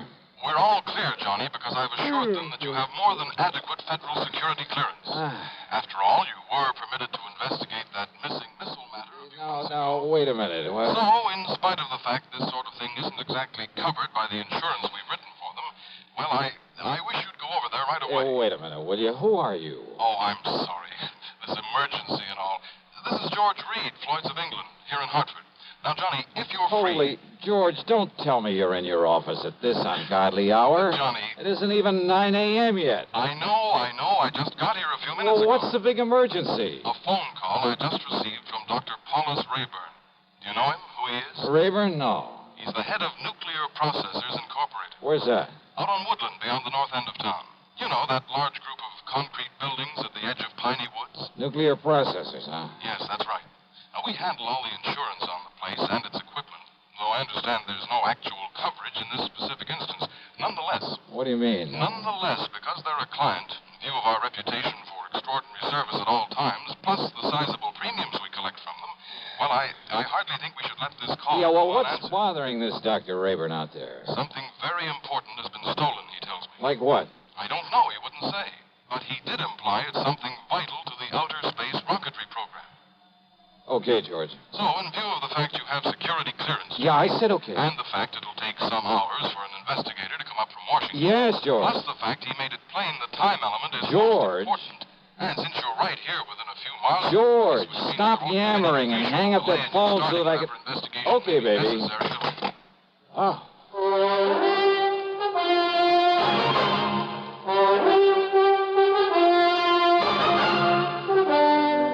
CBS Radio brings you Bob Bailey in the exciting adventures of the man with the action-packed expense account, America's fabulous freelance insurance investigator. Yours truly, Johnny Dollar.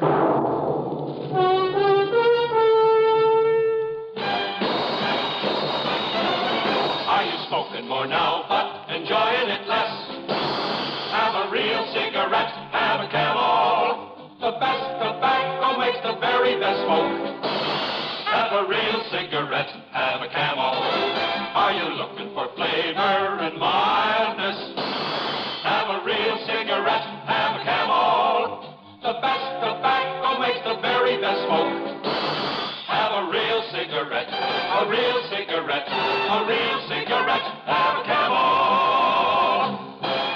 Again, for the 11th straight year, Camel outsold every other cigarette, filter, king size, and regular. The best tobacco makes the best smoke. So if you're smoking more now but enjoying it less, change to Camels. Get more real satisfaction every time. Start to really enjoy smoking again. Have a real cigarette, a real cigarette, a real cigarette. Have a Camel. And now, Act One of yours truly, Johnny Dollar.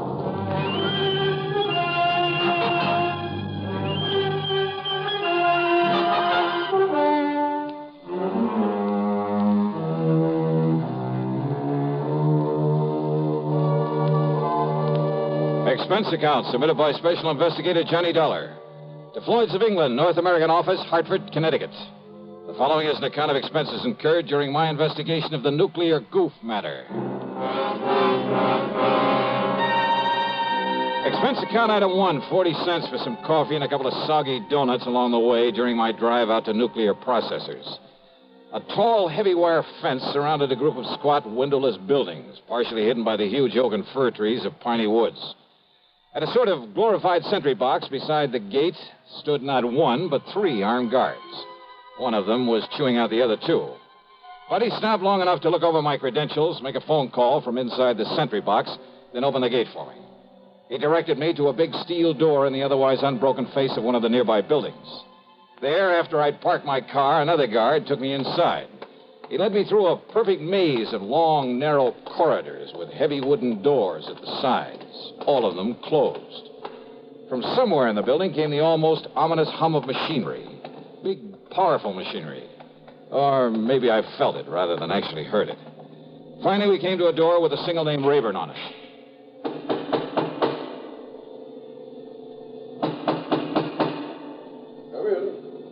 Come in, Mr. Dollar. Dr. Rayburn? Come in and sit down, Mr. Dollar. Thanks.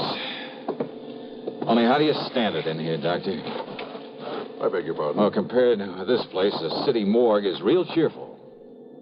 I'm afraid these buildings were put here not for decoration, but to carry on the very important scientific work we have undertaken. Yeah, something to do with rocketry, I understand. Partially. And does that mean space probes, lunar shots, atomic missiles, and so on? Yes, something of the sort. Now, the time is of the very essence, Mr. Dollar. I take it Mr. Reed of Floyd's of England was somewhat vague about why I asked for you? Oh, that's the understatement of the week. But he told me something's been stolen. Yes. A minutely small quantity of a highly radioactive substance that is vital to a new concept in cyclotrons. That is to say, atom smashing. Oh, something like radium or uranium or strontium or... Yes, something like one of those elements. The point is that outside of the protective paramagnetic field in which we keep it here, it can become dangerous. Terribly dangerous, within a matter of hours. Oh, how dangerous? The tiny amount in the container that was stolen. Well, that container, made of lead, is no larger than this book, by the way. Well, Dollar, although its chain reaction is limited, there's enough in that container to wipe out a small city. But you said within a matter of hours, Doctor. The chain reaction could begin in anywhere from 4 to 6 hours from the time it left here, depending on temperature and whatever shocks and vibration to which it might be subjected. Then unless it's found and brought back here. Exactly. That is why I was afraid to wait for the men to get up here from Washington. But you have told them about this. I've told them everything. They promised to have men up here immediately. Do you know exactly when the stuff was stolen?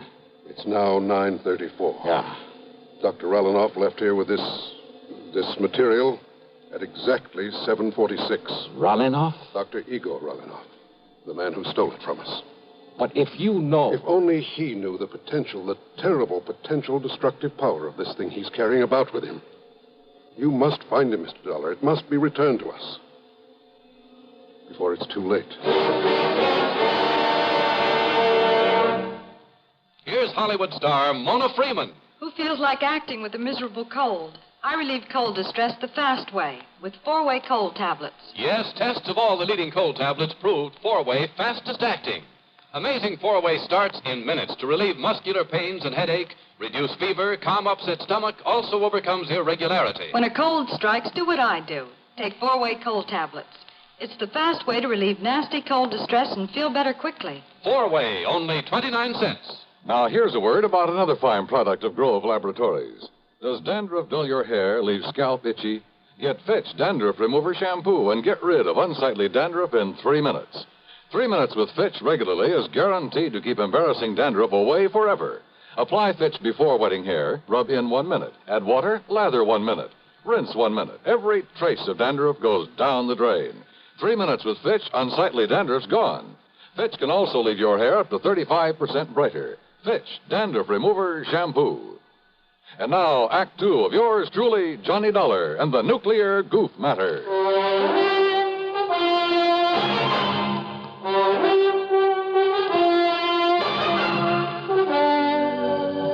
Yes, Mr. Dollar. Dr. Igor Sergei Relinov, whom I myself called in to work with us on one of our important secret projects. But it was one that had nothing whatsoever to do with this dangerous radioactive material he has stolen from us. He does not realize the potential death and destruction he's carrying about with him. He doesn't know what it is? Then why did he steal it? Not knowing what it was, not knowing its destructive power, he nevertheless must have realized it would be of importance to, shall we say, to a foreign government. Relinov. You see, because of pressure from Washington on the project to which I had assigned him, well, I had employed him. I alone am responsible for bringing him here before obtaining a final security clearance on him. Oh, then I guess you're in real trouble. If you can find him, if you can return that leaden container with that deadly material in it... And you have no idea where he might have gone when he took off from here? We have only his address and a list of the names of some of his friends here in Hartford. Then let me have them. Yes, of course. I'll have my secretary get them for you right away. I don't know who your contacts in Washington are, but have you notified the FBI of this? Not yet. After all, Mr. Then do Dollar... it right away. Call the New York office. If nothing else, they'll at least be able to tell you if this Relinov is a spy. I'm afraid he can be nothing else. If only the guards had questioned his leaving so soon after he got here. If only you hadn't hired him in the first place without getting a proper clearance on him. But his recommendations were excellent. His references. I got no negative reports. Oh, let's face it, Doctor. You're in trouble, whether we find him or not. I know. To say nothing of what'll happen if heat or vibration or something triggers off that chain reaction you were talking about. Or even just the passage of time. I know. Give me those names and addresses. And more important, this, Mr. Dollar. Oh, what's this? A detector. A sort of adaptation of the Geiger counter, in very compact form. It reacts only to this material that was stolen. Then if I get near him and he has the stuff with him? It will make a clicking sound like a Geiger counter. Now, this tiny needle will move and indicate the degree of radioactivity. All right, good. Provided, of course, this switch is on. I see. But be very gentle with it. Oh? It's extremely delicate, like a fine watch. So be very careful. Very gentle with it. Okay, Doctor, I'll take care of it. Now, give me that list of names and addresses.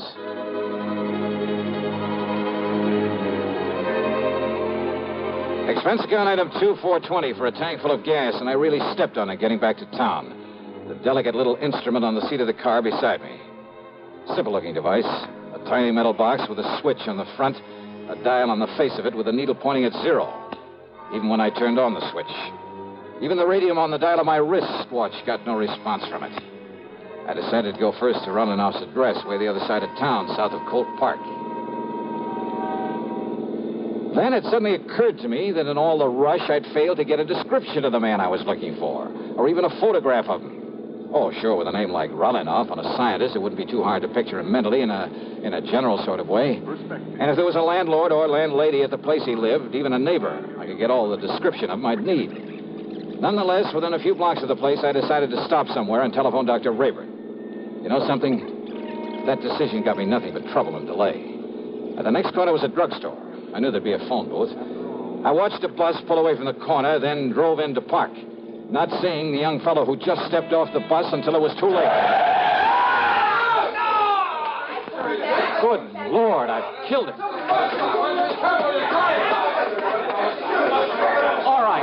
All right, folks, please, listen. Look, it was an accident.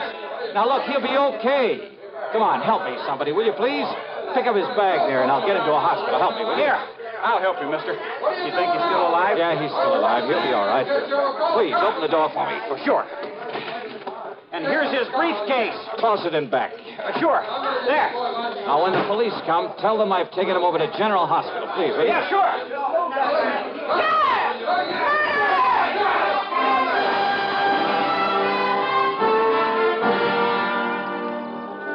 nice-looking young blonde fellow I'd struck down was still unconscious when I got him to the hospital, but apparently had no broken bones or internal injuries. I showed my credentials, told them to notify the police of what had happened, that I'd be available whenever they wanted to question me. I told them to give him the best possible care, that I'd foot the bill. Then I went back to my car and took off again, cursing the delay that my own carelessness had brought about, because I knew the terrible danger to wherever running off might be because of the deadly package he was carrying, because of the... And then I saw it, where the shock and impact of my sudden stop had knocked it to the floor when I'd struck the young blonde fellow. The delicate device that could have been the one, the only way of detecting that radioactive material. My one sure way of spotting Relinoff. It was ticking merrily away. Switch on or off, it didn't make any difference. Ticking away. Broken. Utterly useless.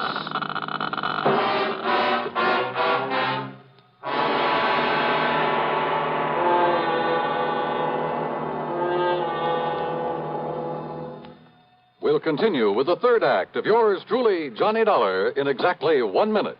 Constipation can be a problem for anyone, even doctors. And when constipation occurs, it's interesting to see just what doctors consider important about a laxative they might use or recommend. Well, a majority of the doctors we heard from had this to say. A laxative should be effective, gentle, as close to natural acting as possible, and a medicine that can be used with complete confidence.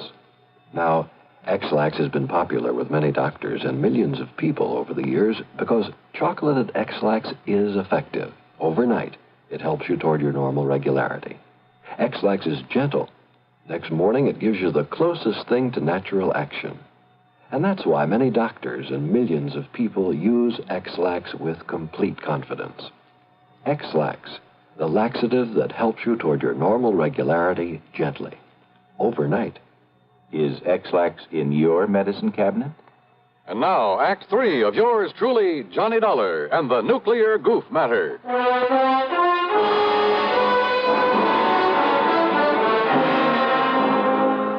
Driving fast, but a lot more carefully, I went to Relinoff's address. On a nondescript sort of side street, it turned out to be a rather cheap-looking rooming house.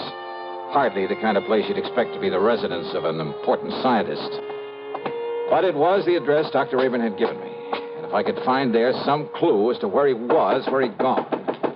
Come on. What's the matter with you? This door ain't locked. Listen, ma'am. You Mr. Parker, the man that telephoned? Parker?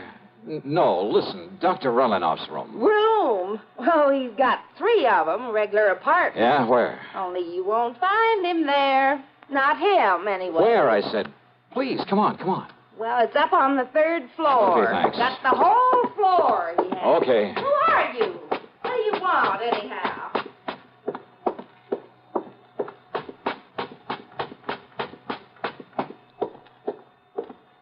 Oh, great. I didn't get the key from her. Well, there's no time for that now. Here we go. The shades and drapes were tightly drawn. The room was dark. I felt my way along the side of the wall looking for a light switch, then gave up and headed over toward one of the windows. I never got there. Well, you're not Parker. Huh? I thought not. Yes, sir.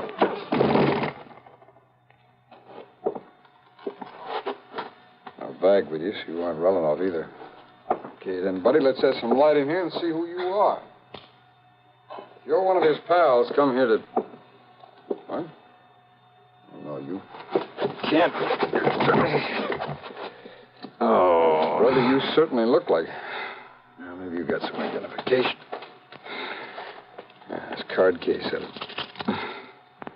Holy smoke, it is. Now, you just look at here, mister. Come here. When I let you in here, you Sir, didn't say will you anything listen to like me? this was going to happen. I haven't got time to explain. Just get me some water and a towel and a washcloth, please. Go ahead. You listen here. Will you mister. please do as I tell you? Now, go ahead. Sir. Johnny. Come here, Johnny. Hi. Look, I'm sorry, old man. I had no idea it was you that you'd be coming up here.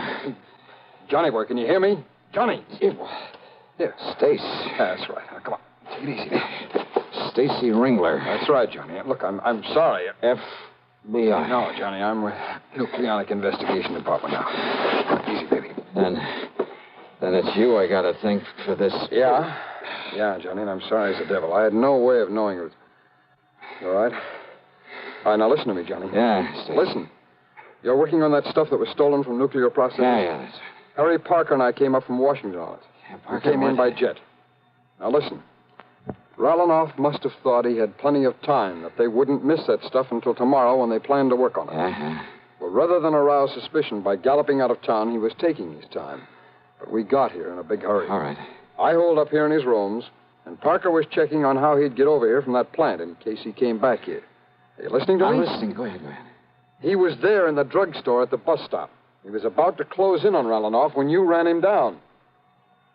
When I what? You ran him down, Johnny. Ralanoff, with your car. That young, good-looking blonde guy? Yes. That was Ralanoff? That was Ralanoff. And Stace. Parker couldn't get through to him with that crowd around him. He didn't have time. He just saw you pile him into your car and take off. And I, not knowing who he was... Thanks to a couple of traffic cops where you tore through some red lights, he traced you to the hospital. You'd left, but he put the cuffs on Ralanoff. And you didn't know who he was. Oh, I was kicking myself for my goof and running baby, him that's down. the greatest goof you ever pulled. Well, now, wait, Stace. Yeah? The radioactive material. Well, that we haven't got yet, or any sign of it. Then somebody in that mob That's right, Johnny. But don't you see, unless we can find that stuff. I know, and there isn't much time. Come on, Stace. The only thing we can do is start the search for it there at the bus stop.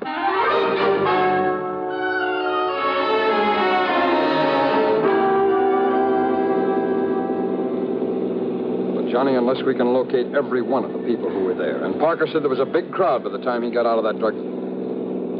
Hey, where'd you get this? Detector for radioactivity. Yes, I know. Where'd you get it? Dr. Rayburn gave it to me. Thank heaven the darn thing is run down now. It's what? It fell off the seat. It must have got busted. What do you mean? It was clicking like mad, even with the switch off. Busted. No. Huh? Busted or not, Johnny, there's only one thing in the world that could have made it operate. So don't you see, until it ran down the tiny battery that was... You're sure of that? Of course I am. Now, where was it when you heard it make the clicking? Johnny, what's the matter? Good Lord. Well, yeah, come on. Look, behind the seat. What is it? This briefcase of yours back there? Stace, the man who helped me put him in the car. This thing, it weighs a ton. Gently, Stace. What? Not mine. Ralanoff's. Then it's weight. The lead container with the stuff in it. Then your goof really paid off. Yeah. What time is it? It's 11:38. 39. Would go off in 4 to 6 hours. After 7:46 this morning. That means we have exactly 7 minutes. Yeah. Johnny, you think we can make it back to the plant in time? Unless some sudden change in temperature, some shock or vibration sets it off. I'll drive as fast as I dare. Okay, Johnny. Hold it gently, Stace. Yeah. And maybe you'd better pray a little. Yeah.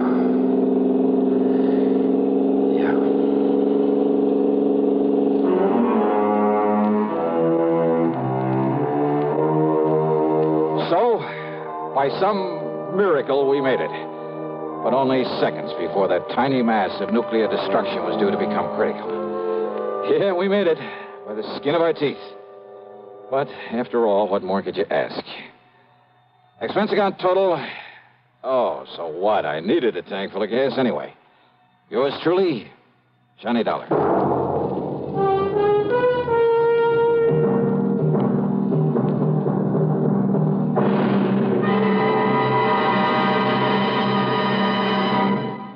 Now our star has a word or two for you about next week's show. Thank you, Daniel. You're a good man. Well, thank you, Johnny. We're going to miss you.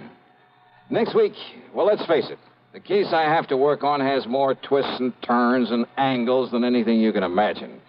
It's called the Merry-Go-Round Matter, and believe me, the name fits. It all starts out with the loss of a valuable object of art, but from the collection of the wildest, most unpredictable old character I've ever known. What's more, he has a friend along, another character, just to complicate matters. And I'll tell you this, you'll get more than one chuckle out of the whole affair. So join us, won't you? Yours truly, Johnny Dollar.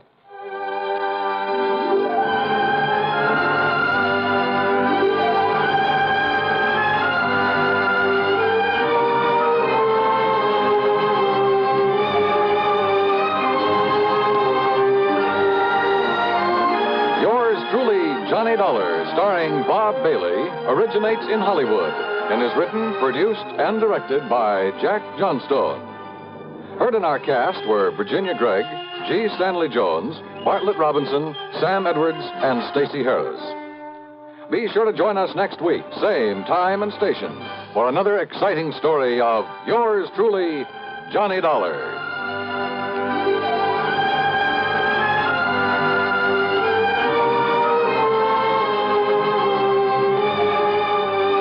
This is Dan Cubberly speaking.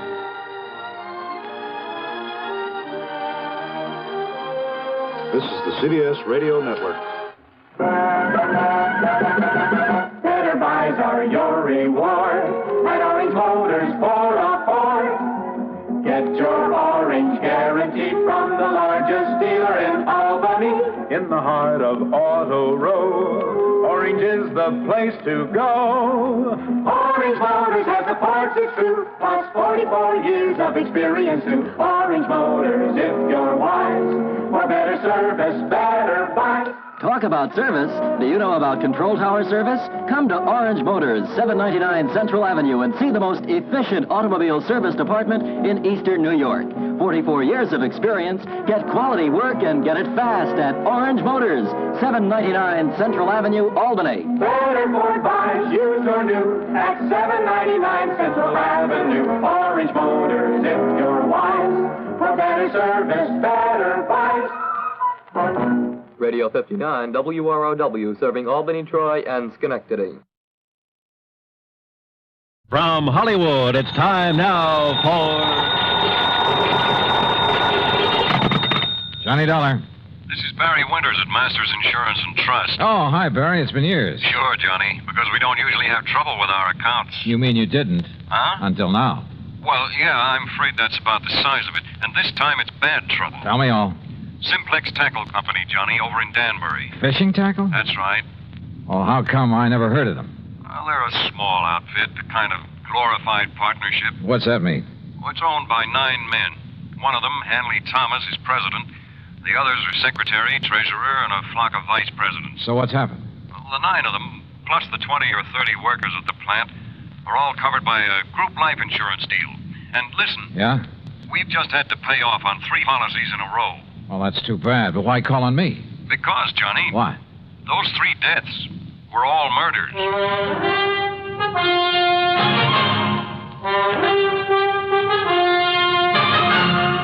Bob Bailey in the exciting adventures of the man with the action-packed expense account, America's fabulous freelance insurance investigator. Yours truly, Johnny Dollar.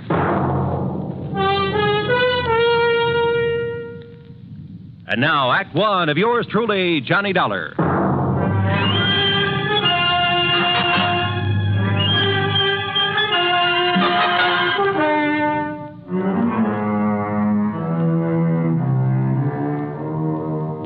Expense account submitted by Special Investigator Johnny Dollar to the Masters Insurance and Trust Company, Home Office, Hartford, Connecticut.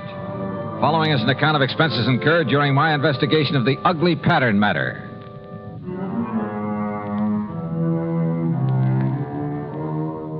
Expense account item 1, $1 even taxi to Barry Winter's office at Masters, where I hoped he could give me something more to work on than he had over the phone.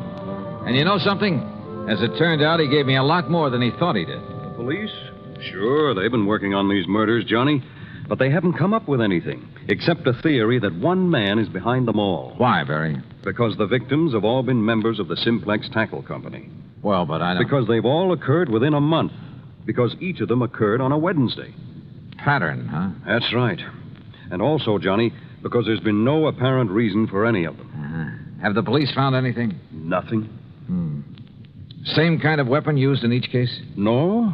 The first was a VP named Adams, run over by a car. Sure it wasn't accidental? The police say no. The second, John Bowers, was strangled, and Frank Dalvers was shot in his own home. No pattern there. I mean, in the way they occurred. Apparently not. But Hanley Thomas and the police don't agree. Thomas is president of Simplex, you said. And a real financial wizard. Used to be a promoter. Not much ethics, but a sharp businessman. As a friend or partner, I imagine he's a fine man. Here. I'll give you a complete list of the officers of the company, their rank and their salary. Well, I don't know exactly what good that'll do. Here you are. And this is a list of the employees. Have those employees all been checked out? Sergeant Dennis over there at Homicide made quite a point of it. So did Mr. Thomas. Well, look, why don't I run over there and talk with him? And to the Danbury police. Yeah, I think you'd better. And, Johnny, the sooner the better. Why do you say that? The pattern. There are still 6 officers left in that company. That is, 6 who are still alive. Item 2, another $1 for a cab back to my apartment. There I picked up my own car, and from here on in, the charge will be for mileage. Except for item 3, 4 1/4 for a tank of mobile gas. It was almost noon by the time I'd covered the 60-odd miles to the Simplex factory on the far edge of Danbury. To my surprise, it was quite a plant, new and modern in every way. A receptionist took my card, and a few minutes later, I was ushered into the office of Hanley Thomas, president. Oh, this is a terrible thing. Adams, Bowers, Frank Dalvers, all within a few weeks. Barry Winters, back in Hartford, seems to think these murders have all been the work of one man. Police and I concur in that theory. There's been a sort of pattern followed by the crazy killer. But not an actual method, Mr. Thomas. No, I'll grant you that's true. Car accident, strangling, pistol shot. But they were done by someone who must have been very familiar with his victims. How do you mean? Well, someone who knew, for instance, that Ben Adams took a long walk alone each night. He knew the route that he took. Same thing applied to the second victim? John Bowers always drove to work through a little woods. It was there he was stopped and strangled. Frank Dalvers always stayed at home alone on Wednesday nights while his wife was out playing bridge. Someone broke in on him, huh? Have the police checked that? Well, it was someone he must have let in. In other words, someone he knew. That's a possibility, I suppose. I understand you've checked on all your employees. Yes, right off the bat, as much as the police could. Any particular reason to suspect one of them? Well, only because they were all in position to know these men pretty well, know their habits. We're a small company, Mr. Dollar. Our employees, including the girls in the office, only number 21. That was your only reason to think one of them may have done it? Oh, of course, we've had our share of labor troubles, a few dissidents in the ranks, so to speak. I suppose some of them resent the rather top-heavy management here. You mean the fact there are 9 executives to only 21 employees, huh? Yes, and I must confess the profits have been pretty good lately. Barry Winters gave me a list of, here it is. Now, according to this, all of these... What is it, Mr. Dollar? Well, I got thinking on the way over here. Yes? Part of the pattern you mentioned. The 3 men were killed in alphabetical order. What? Well, yes. Adams, Bowers, Dalvers. But now that I look at this list again... Of course. The pattern again. No, I think that was just coincidence. The pattern, if there is one, is based on their order of rank. That is, if these salary figures mean anything. I'm not sure I understand you. Well, look, first was Adams at the lowest salary among you officers. Well, yes. Adams received $12,000 a year. Yeah, look. Bowers came in next at $13,500. You're right. And Frank Dalvers earned $15,000. So, if this pattern should continue... You mean to say you think there might be more of these murders? If this pattern continues, the next to go would be... Good heavens. Would be James Williams or Charles Hart, both earning $16,500. Then a couple of more. Then you, Mr. Thomas. Mr. Dolly. Where'll I find James Williams? Why, Williams is on vacation, a little place not far from here, Parvin's Pond. When did he leave? Last week, on Monday. Have you heard from him? No, I haven't, but... Of course, if the alphabetical pattern is the right theory... Oh, excuse me. Yes? Sergeant Dennis, Mr. Thomas. Oh, it's the sergeant at Homicide, Mr. Dollar. So I hear. I'll hold the phone so you can Mr. hear what he's Thomas. saying. Yes, Sergeant. I'm afraid I have some bad news for you. Oh? Another one of your partners. Williams. Mr. John Williams. Yes? Discovered his body over at Parvin's Pond this morning. He's been murdered. Good Lord.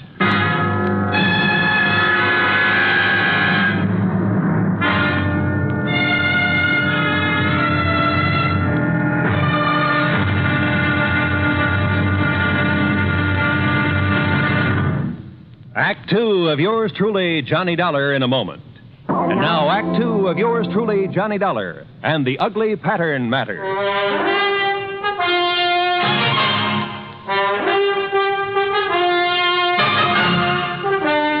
Another of the executives of the Simplex Tackle Company murdered, bludgeoned to death in his little vacation cabin on Parvin's Pond, some 40 miles north of Danbury. And again, it was according to pattern. How those carefree kids can fish and water ski out there when there's been a murder right under their noses. Yeah, Sergeant, I know what you mean. This the cabin Mr. Williams was using? Yes, sir. He came up here on his vacation Monday morning last week alone. There we are. Who knew he was coming to this particular spot, Sergeant? Why, everybody down at the plant, I guess. Now, the way the doc and I figured it out, Mr. Williams had just come in from fishing. Now, you see there, he just tossed his rod and stringer on the bed. Everything's just the way it was, huh? Yeah, except for his body. That's in Danbury at the coroner's. You said he was bludgeoned to death. Yeah, with that oar from his rowboat. You see it laying there on the floor? Yeah, I see. Who found his body? Little old lady from the cabin next door. She'd stopped by this morning to bring him some cookies. Knocked on the door swung open, and there he was. And the doc says the body was lying there ever since. Have you checked that oar for prints? The killer must have used gloves. What about footprints? Well, if there were any, the vacation crowd tramped them out long before we got here. Now, the way we figure is that he came in here Wednesday night off the lake. Wednesday? Yes, Mr. Dollar, just like the other ones. It happened on Wednesday, a week ago tomorrow. The pattern again. Yes, sir. And if you ask me, it's the pattern of a madman. And this being a Tuesday again... But what possible motive could there be for it? When you ask me, it's one of the employees there at the plant. After all, for such a small company, 9 big money-making officers, at least there was 9. Yeah, I know what you mean. Are those 21 employees paid pretty well? No, in spite of the company making a lot of money. What with this recession we're in... Oh, read the signs, man. Most of this so-called recession's a lot of bunk. Yeah, I agree with you. Everybody get out and dig instead of sitting around hoarding their money. Well, what I was going to say is that those executives took advantage and held down wages in spite of all the money they're making. So just let one crazy hothead find out how good they're doing. How well have you checked those employees? The best we could. I talked with every one of them myself. How about the officers of the company? There's not one of them would do a thing like that. They're all fine men. Ask Mr. Thomas. Sure, they're hard-headed businessmen, everyone looking out for himself, but they're all fine men, and they're all making plenty of money. Oh, which reminds me. What's that, Mr. Dollar? A list of the officers and their salaries. And according to this, if there's to be another victim... Another? Oh, no. I worked out another step in the pattern of these murders, based on the earnings of these men. Then, Mr. Dollar, who will it be? It won't be anybody if I can help it. But, Sergeant, I may have to ask you to put a 24-hour watch over an officer of that company named Mr. Charles Hart.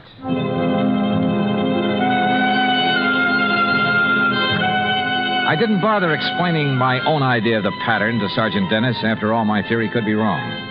But I drove back to the Simplex factory, to the office of Charles Hart. I found only a secretary there. No, he isn't here, Mr. Dollar. Well, where is he? To be perfectly honest about it, I don't know. Hasn't he been in at all today? No, sir. Hasn't been in since about last Wednesday. Look, Miss whatever your name is, have you called his home, his wife? He's a bachelor, Mr. Dollar, and lives in a little apartment in Danbury. Have you tried to call him? Well, no, sir. You see, there was Does Mr. Thomas know about his not being here? There's nothing unusual about Charlie's leaving without telling us, Mr. Dollar. Oh, Mr. Thomas. He often goes off on sales trips like this. He was last seen the day Mr. Williams was killed. Well, surely you don't think Charlie Hart had anything to do with Jim Williams being... Oh, no. Did you find out anything over at Parvin's Pond? No, not much, I'm afraid.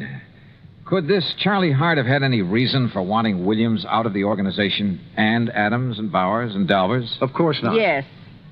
Yes, he could. What? Miss Gregg. What do you mean by that? Mr. Hart was the one who built up this company. The one who developed the products, put all his money in it. Now, just a minute. He's the one who sold all the product that made all the money. He and Mr. Adams were the ones who started the business. Is that true, Mr. Thomas? Yes, of course. And when Mr. Thomas and his relatives came along... Miss Gregg. What she says is true, Mr. Dollar. Charlie Hart and Ben Adams did start this business. They took on a couple of partners, Al Bowers and Frank Dalvers. They were the ones who decided on the expansion program, who came to us for the financing. With the others gone, it should have been Mr. Hart's company. Oh, wait, Miss Gregg. Our financing made this present operation possible. But to imply that Charlie could have been driven by jealousy or any other motive to commit these crimes, that's absurd. How could you suggest such a thing, Miss Gregg? I didn't say he did it. I only tried We know what you said, and you've said enough. Tell me one thing, Mr. Thomas. Yes? What happens to his share of the business when one of the partners dies? Or in this case, when he's murdered? Well, the other partners absorb his share. Then, if Charlie Hart eliminated one of you, it would add to his holdings. That's true. Okay, I'll see you later. But, Mr. Dollar, if you believe for one moment that Charlie Hart... Why, I've known him for years. Yeah? Well, I think I want to know him a little better.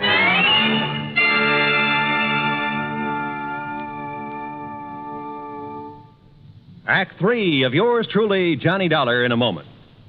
Do you know who said, democracy is based upon the conviction that there are extraordinary possibilities in ordinary people? Those words came from the American religious leader, Harry Emerson Fosdick.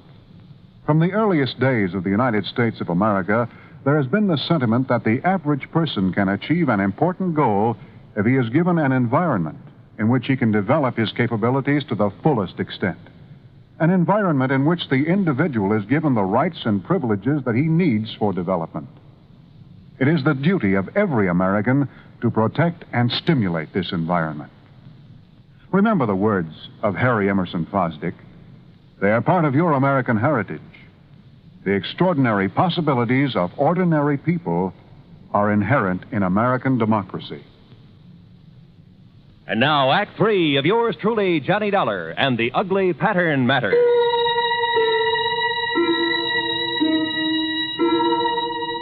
It was pretty plain that Charlie Hart, supposedly next on the list of victims, had plenty of motive for eliminating some of his partners in the Simplex Tackle Company. I guess the same applied to any other member of the company. But he, having started the business, knew all about the others, their plans, their habits.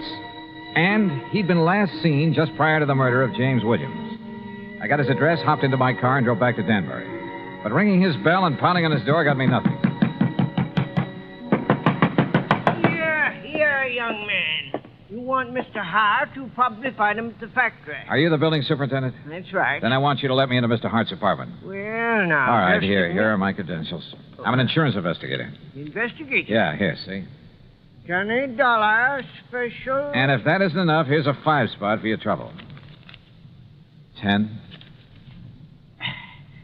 Well...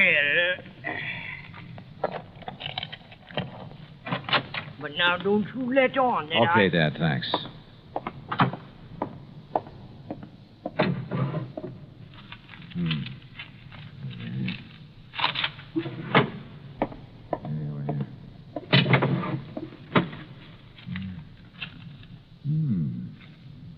The same list that I got... The office. Huh? The offices of our company. Mr. Hart. That's right, Charlie Hart. Should have looked behind the door when you barged in here. Yeah, well, look, would you like to point that thing the other way, please? I'm sorry, Mr. Dollar, of course. Well, you know who I am. Yes, I heard you through the door. All right, is that the gun that killed one of your partners? That killed one of my... No. But listen. Tomorrow's another Wednesday. Wednesday, Mr. Dollar. I know. And look at that list you're holding. I finally realized the progression in which these murders are happening. Oh? On the basis of our salaries at the company. Adams, Bowers, Dolvers, and Williams or me. Yes, you've circled Williams' name. Yes, because he got it last week. That's why I'm staying in here, locked in.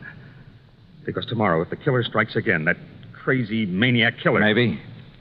Or maybe that's what he'd like everyone to think. Charlie, a couple of questions. Anything if I can help you stop this. That company was once yours. Yes, that's right. You were the boss, the head man, until Hanley Thomas came along. Yes, Hanley and his brothers and his brother-in-law. And they took over as first in rank. Well, they were entitled to, Dollar. What? It was their money made the company what it is.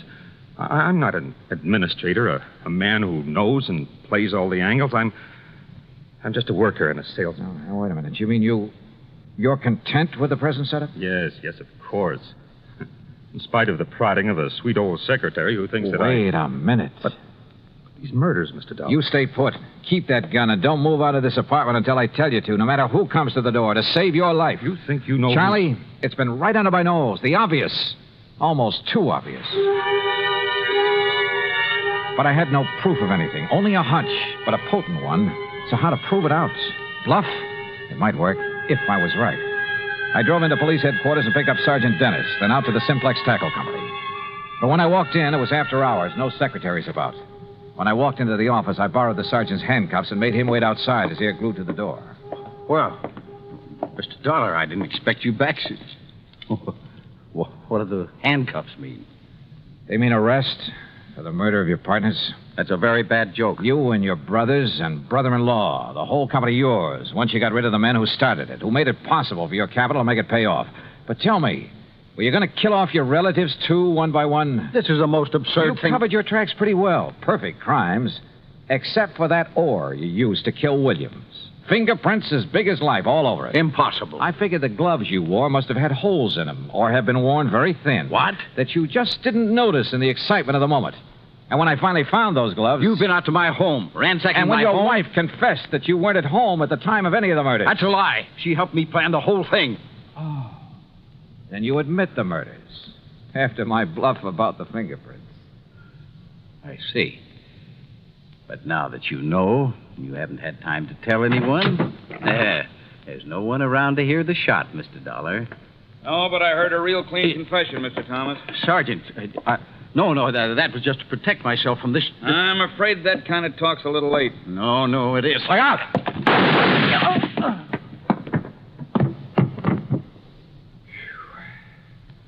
Sergeant, I haven't seen that fast a draw except on TV. That's where I learned it.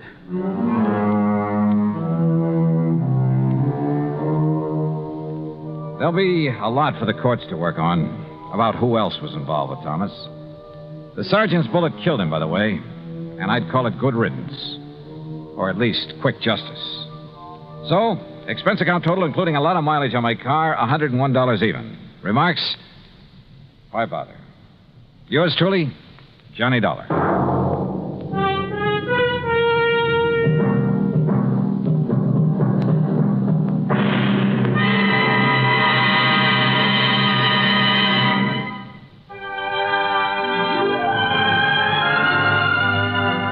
Yours truly, Johnny Dollar, starring Bob Bailey, originates in Hollywood and is produced and directed by Jack Johnstone, who also wrote today's story. Heard in our cast were Virginia Gregg, Les Tremaine, Forrest Lewis, Herb Vigran, Junius Matthews, and Frank Gerstle. Be sure to join us next week for another exciting story of yours truly, Johnny Dollar. This is Roy Rowan speaking.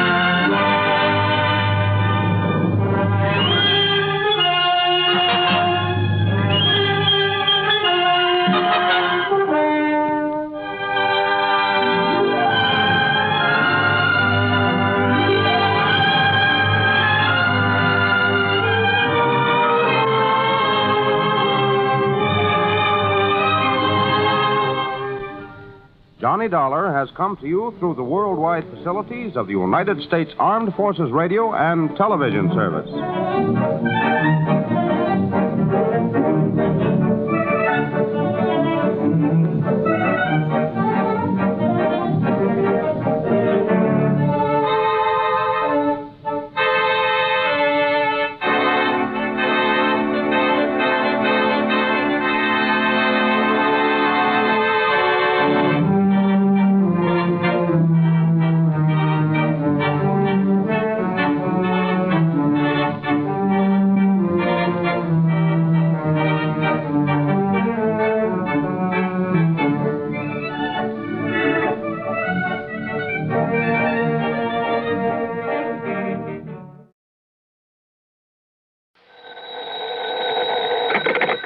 Johnny Dollar. Hi, Mr. Dollar. Hi, yourself. Who's that? You know, Jimmy. Jimmy? Sure, up here in East North Weldon.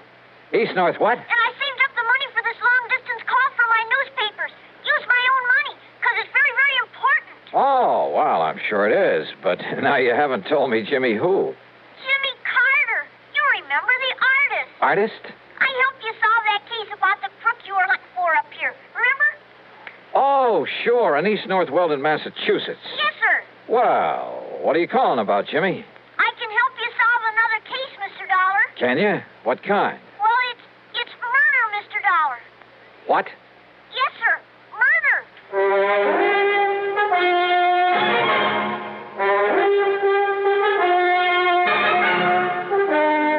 Bob Bailey in the exciting adventures of the man with the action-packed expense account.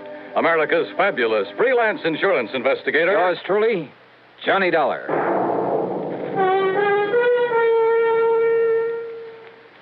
The station to which you're listening right now is an affiliate of the CBS radio network. That fact makes several important differences in the kind of radio service you receive whenever your dial is set here. Take the matter of news. Over this station, you hear frequent reports gathered by the foremost broadcast news organization, CBS News. Reports supplemented by the perspective commentary of such distinguished newsmen as Edward R. Murrow, Lowell Thomas, and Eric Severide. In addition, of course, this station provides you with late local news so that you may keep up with what's happening in your community. You hear top dramatic programs, comedy, variety, and music to fit your every mood. In addition, this station provides you with further listening entertainment, courtesy of your favorite local broadcast personalities, plus the cream of today's crop of top songs. Well-balanced, highly listenable broadcast fare can come to you only through teamwork, the kind of teamwork made possible by the combined resources of CBS Radio and this station. And now, Act One of yours truly, Johnny Dollar.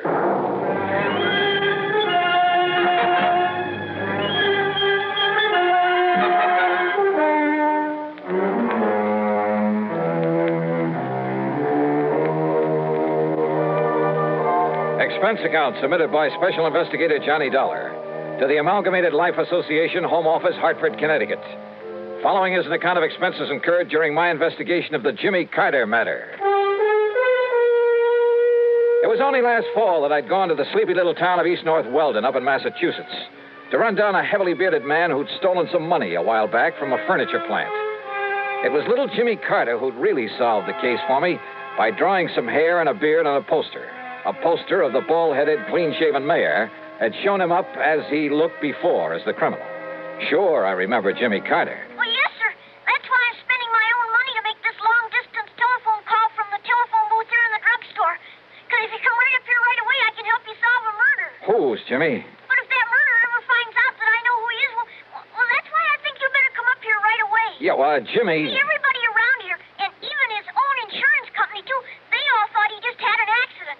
His name was Mr. Andrew Parkinson. Parkinson, I see. I'm talking kind of fast because I used up all my money in this telephone, but Mr. Dollar, I saw this other man throw him off that bridge. Did he know you saw him? Oh, I don't see how he could help it, but he didn't do anything about it, so, well, maybe he didn't see me after all. All right, what's the name of this other man, the killer? Well, his name is... I'm sorry, sir, but your 3 minutes are up. What? But, gee, this is all the money I have. I'm sorry. Operator. Okay, I'll hang up then. The name, Jimmy. Goodbye, Mr. Dollar. Will you hurry up and come? The name of the killer. Goodbye, sir. No, reverse the charges. Jimmy. Operator. Operator.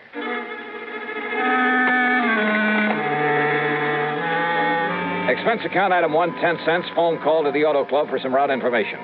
Item 2, another dime for a call to Pat McCracken at Universal Adjustment Bureau. It was pretty early in the morning, but fortunately he was in his office. Yes, Johnny? Hey, Pat, listen. Yeah? I'm driving up to Massachusetts fast as I can. Well, good for you. Listen, will you? What? Andrew Parkinson. Get that? Yeah, Andrew Parkinson. What about him? Well, he died He what? He died, and, well, it was supposed to be an accident, but well, anyhow, he's dead. Johnny, easy. What's this all about? I want to know who his insurance company is. You're a clearinghouse for that sort of information. That's right. Well, will you see if they have a representative or an office up in East North Weldon, Mass? East North Weldon? That's right. It's just east of North Weldon. Oh, no. You know, up north of Fitchburg. Oh, that place I have heard of. Well, somebody in that company called it accidental. But listen, I have reason to think it wasn't. What? So if I can contact whoever it is up there, and listen, Pat, there may be a kid's life at stake. Johnny, this is about as confusing as anything. Yeah, I know. I'm sorry. Just get me the name of the company that insured the life of Andrew Parkinson. Well, whatever you say. Good. But it may take a couple of hours. Okay, just get it for me. I'll call you when I get up there.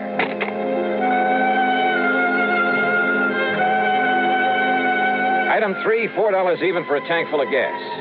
By the time I got to Fitchburg, it was a little afternoon, thanks to a slight argument with a highway policeman along the way. I made another phone call. Item 4, 55 cents.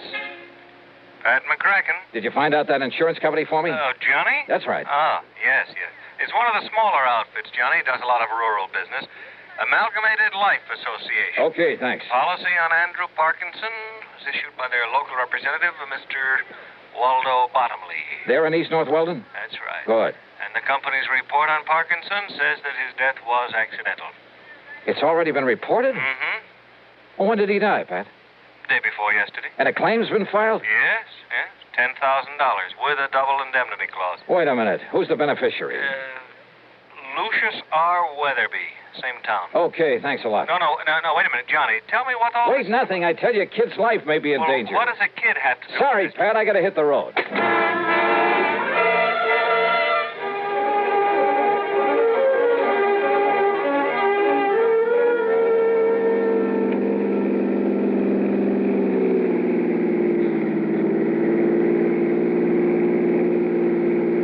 It was after 2 p.m. when I finally pulled up in front of the combination drugstore and mercantile at the one business corner in the village of East North Weldon. One of the local citizenry, looking slightly under the weather, sat on the rickety porch of the store, hacking away at a stick of wood with an old pocket knife. Howdy. Hiya. You happen to have a little drink about you, sir? No, but listen, where's the little boy who usually sells newspapers around here? Eh? His name is Jimmy Carter. Yeah, that's right, sir. Jimmy Carter. Well, have you seen him? Do you know where he is? Seen him this morning. But he's not around here now. Nope. Do you know where I can find him? Nope. Do you know where he lives, where his home is? Yeah. Well, where? Up the street. Oh, sure. What street? Spruce. North Spruce. And the number? 18. Okay, thanks. Listen, my name is Johnny Dollar. If you see him, please tell him I'm looking for him. Johnny Dollar, eh? Yeah. You got the price of a drink on you? Some other time. Just be sure and tell him. Yeah.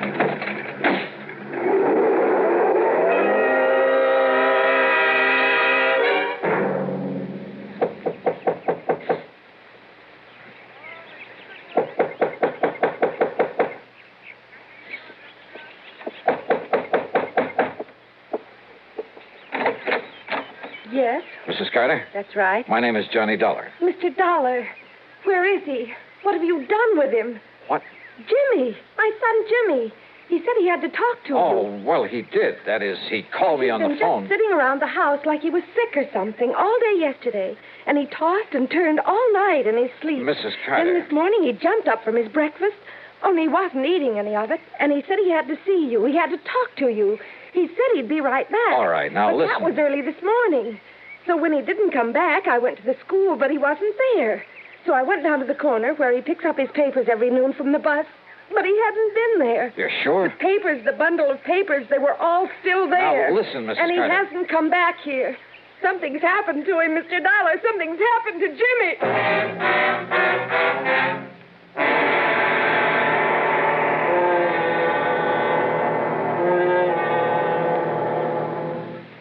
Act two of yours truly, Johnny Dollar, in a moment. Coming up to 10 gallons, Mr. Johns. There. To check your oil filter and air filter might pay you $1,000. How's that? Well, haven't you heard about Fram's big silver treasure hunt? Oh, yes. Heard something about it over my car radio this morning. What's it all about? Well, a regular filter check is so important that Fram Corporation is paying $60,000 to get car owners to check their filters now. $60,000 in cash? Yeah, this is Fram's silver anniversary. Last year, 10,000 secretly numbered Fram filters were distributed all over the United States and installed in cars during regular servicing. You may have one in your car and not even know it. A Fram filter cartridge worth 1,000 silver dollars. And if you do, I get $1,000 too. Well, what are we waiting for? Let's check those filters now. Hurry, folks. You could win up to $1,000 in cash. Join the big Fram treasure hunt. Check your car filters now. And now, Act two of yours truly, Johnny Dollar and the Jimmy Carter Matter.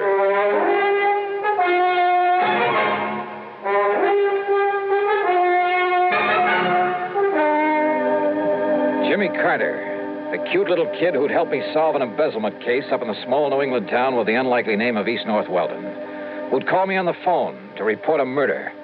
But when I got there, Jimmy was gone, disappeared.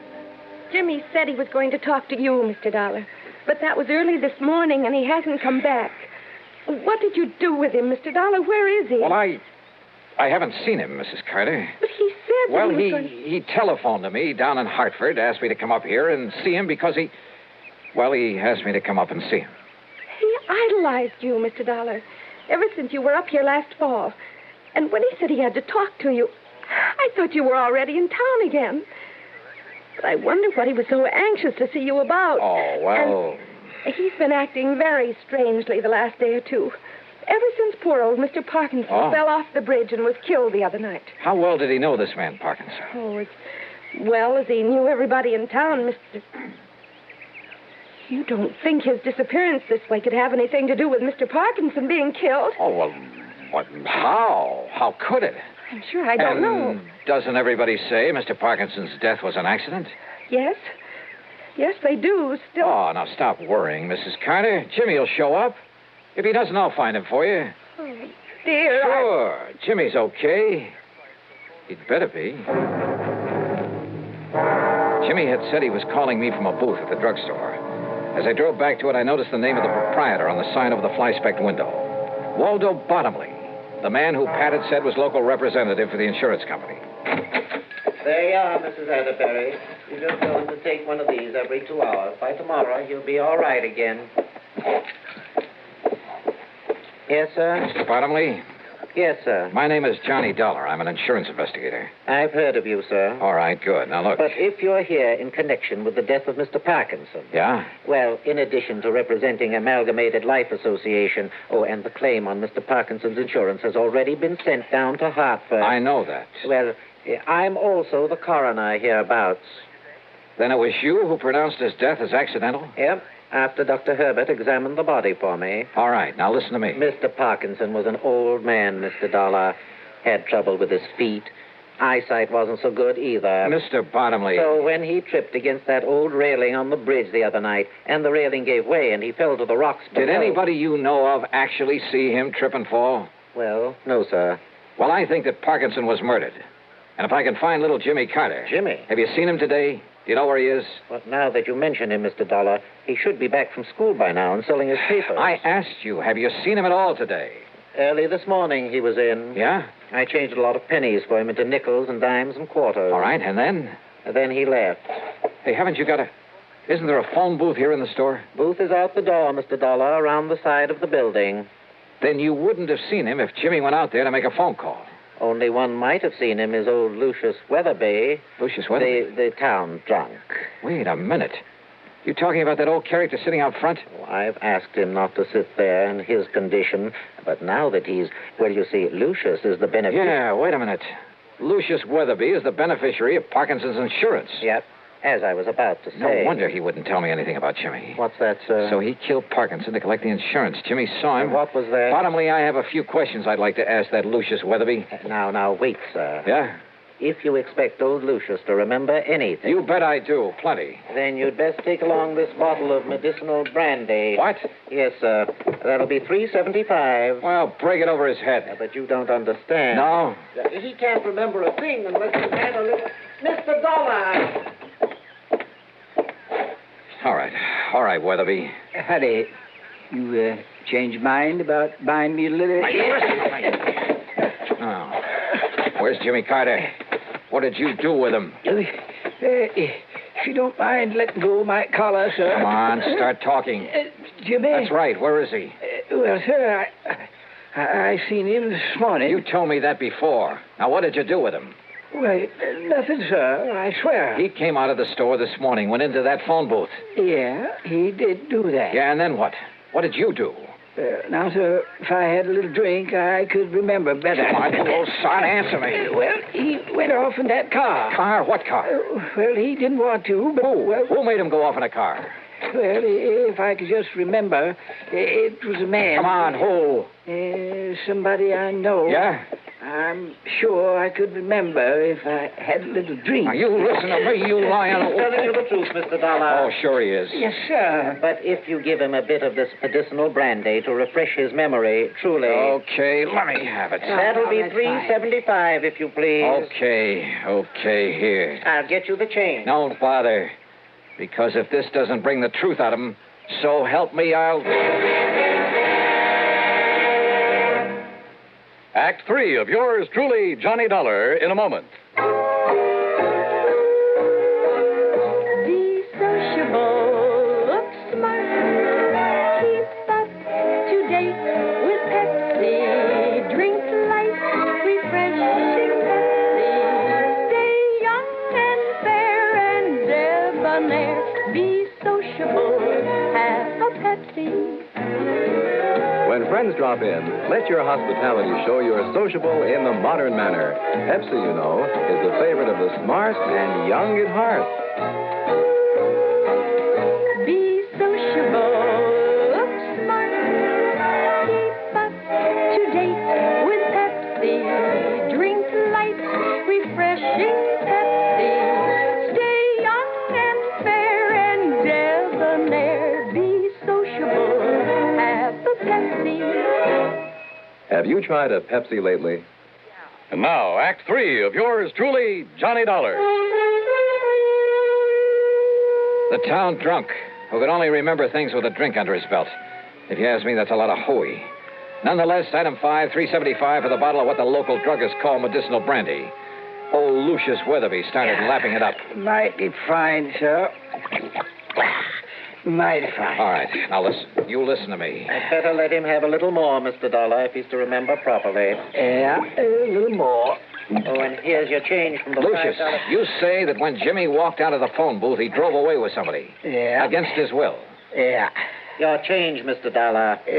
Forced little Jimmy right in his car. Who forced him? Well, now let me see. His name was, Yeah? oh, you know him, bottomly. Think, Lucius. Think hard. Come on. Yeah. Now listen, you old sod. I want to... Harvey. Huh? It was Harvey. Harvey who? Bottomly, you know everybody. Harvey Willman? Harvey Willman, yeah. Who is he? Well, he's not one of our more respected people, Mr. Dollar. Respected. Yeah? And come to think of it, I believe he was a distant relative of Mr. Parkinson. What does he do? Where does he live? He does nothing, really. He was always trying to beg money from Mr. Parkinson. Never got it, though. Anybody else? I ask you, where can I find him? Where does he live? Winterwind. That's right. On the old farm out on Winter Avenue. You can tell it by all the new machinery out front. Okay, I'll see you later. Oh, your change, Mr. Dollar.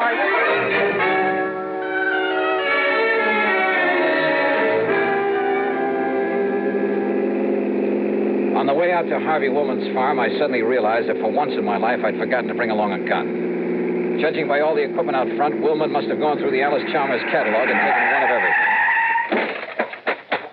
But the farmhouse was nothing but a one-story clapboard shack. Half hidden at the back of it was a beat-up old sedan. Come on, open up, open up. Jimmy! All right, Willman, open up this door. I'll break it down. Willman! Okay, brother, you asked for it.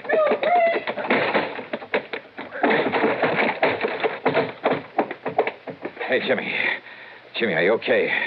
Where's Harp? Behind you. Back at the door. Don't move, Dollar. I was afraid the kid got that phone call through to you. Too bad for you, he did. All right, look, Willman. No, don't, Mr. Dollar. He'll shoot you. I know he will. He was going to kill me. He still is. The kid's right, Dollar. Up against the wall. Face the wall. Put your hands up high against it. Go ahead. I'm not carrying a gun, woman, if that's what you're worried about. Now, that's something I'm going to find out for myself. Yeah? Yeah. That could be a mistake. I got the gun! Ah. Jiu-jitsu, huh? Not this one. Oh, well. Mr. Dollar. Oh. Mr. Dollar. Oh, hey. Come on now, Jimmy. Hey, Jimmy, it's okay now.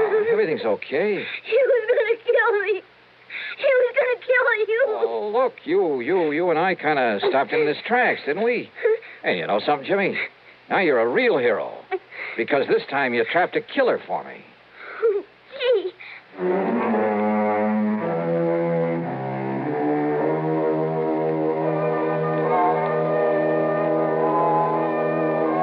Item 6, $48.50 for a new sports jacket without holes in it. Yeah, Harvey Woolman had managed to get off that one shot. Item 7, $61 even, a brand new bike for Jimmy. Why? Because he saved the company from having to pay double indemnity. Expense account total, including mileage on my car, $117. Unless you'd like to tack on a little extra fee. Yours truly, Johnny Dollar.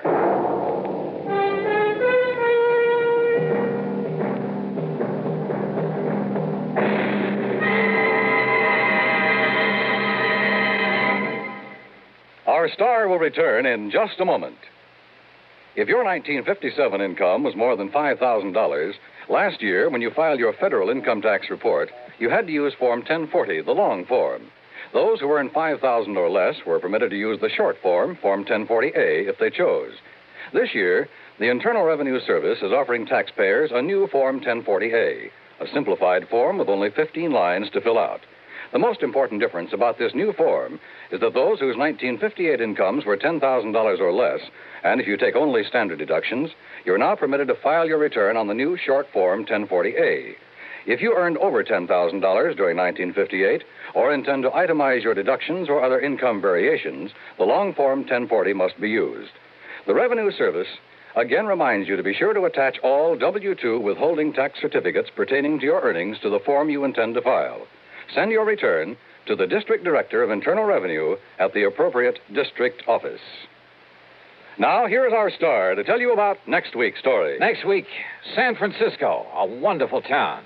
Yeah, for a murder. Join us, won't you?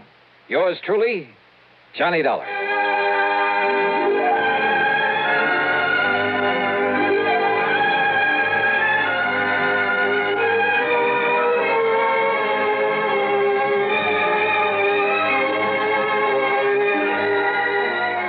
Truly, Johnny Dollar, starring Bob Bailey, originates in Hollywood and is written, produced, and directed by Jack Johnstone.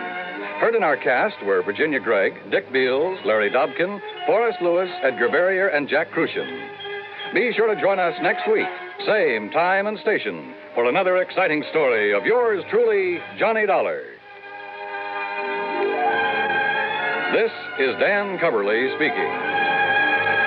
A father goes to extremes to protect a demented son as suspense follows next on the CBS Radio Network. WROW, Albany, New York. Everything is going at Henry S. Mantel's in Latham. Everything must be gone by Tuesday night. Going. Everything must go. Yes, the values are going at Henry S. Mantel's of Latham. Mantel's is closing its Latham store forever. Everything is being sold at cost or less. Save up to 87% on these famous names: Simmons, Haywood Wakefield, Kraler, Lane, and many others. Here are just two of the fantastic values at Mantel's. A three-piece Kraler curved sectional living room suite, regularly $279.95, now $148.77. Inner spring mattresses, all sizes, regularly $29.95, now $17.95. Come out to Mantel's and make an offer. No reasonable offer refused. Remember, Mantel's of Latham closes its doors forever at 10 p.m. Tuesday, March 31st. Convenient terms and free delivery within a 100-mile radius at Mantel's of Latham, south of the Latham Shopping Center, open until 10 p.m. 5:30. From Hollywood, it's time now for... Johnny Dollar. Lud Barlow, Johnny. I'm on a spot. What's the matter? The Templeton house in Boston was knocked over sometime during the night. We have a $100,000 loss on our hands. Can you go over there right away? Well, I'll see what the plane situation is, Lud. And Never mind the plane situation. Just pack up and get out to the airport. I'll meet you at Hangar 12. What? I'm chartering a plane for you.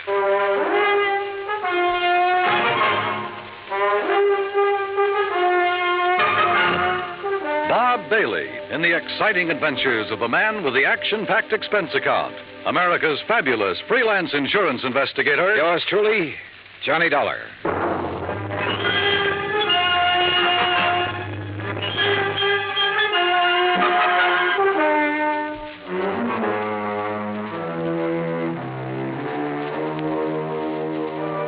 Expense account submitted by Special Investigator Johnny Dollar to the Mideastern Indemnity Corporation, Home Office, Hartford, Connecticut. Following is an account of expenses incurred during my investigation of the Templeton Matter.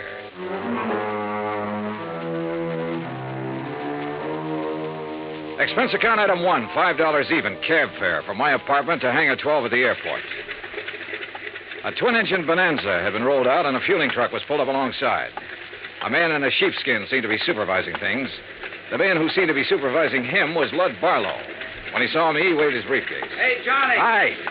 Why, you all set? Well, I'm here. That's what you mean, lad. That all your luggage? Yeah, this is it. This is Tommy Clark, Johnny, your pilot. How are you? Hi, Tom. I'll stow this gear for you. Oh, thanks. The faster we move on this, the better off we are. You know that. I know.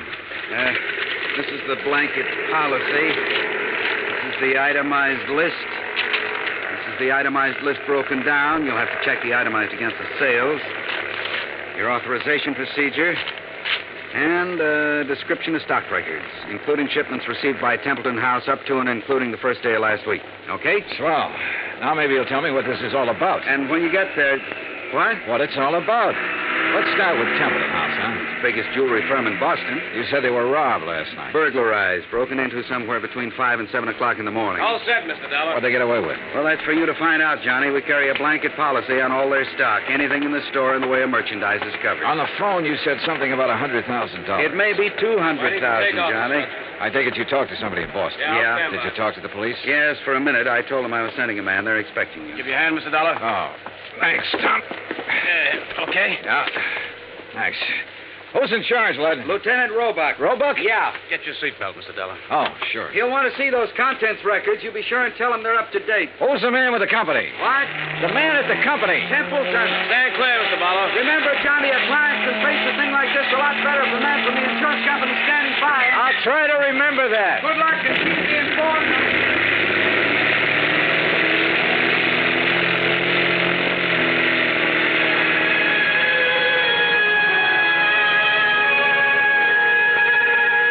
By the time we arrived at the Boston airport, I'd read over the policy and had a fair idea of the coverage involved. Expense account item 2, $10, more cab fare. I dropped my bags off at the Independence Hotel and had the driver take me over to Templeton House. 2 police cars were parked in front of the building, and 2 uniformed police officers were parked in the doorway. I'm sorry, mister. The store's not open today. Well, I'm from the insurance company. Oh. Lieutenant Roebuck's in the back. Go ahead. At the back of the store, a white-coated intern and an ambulance attendant were working over a blanket-wrapped figure laid out on the stretcher.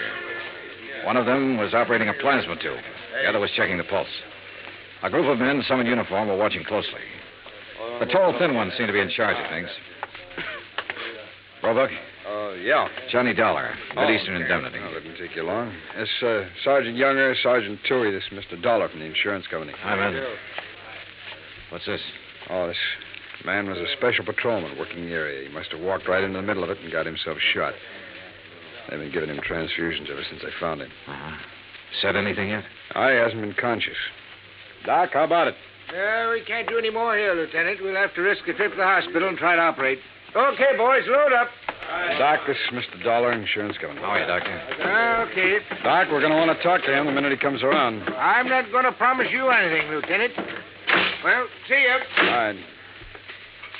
Now, Mr. Dollar, you didn't waste much time. I brought a contents list that might help you, Lieutenant. Good. The best help we're going to get is from that patrolman. Come on, I'll show you around.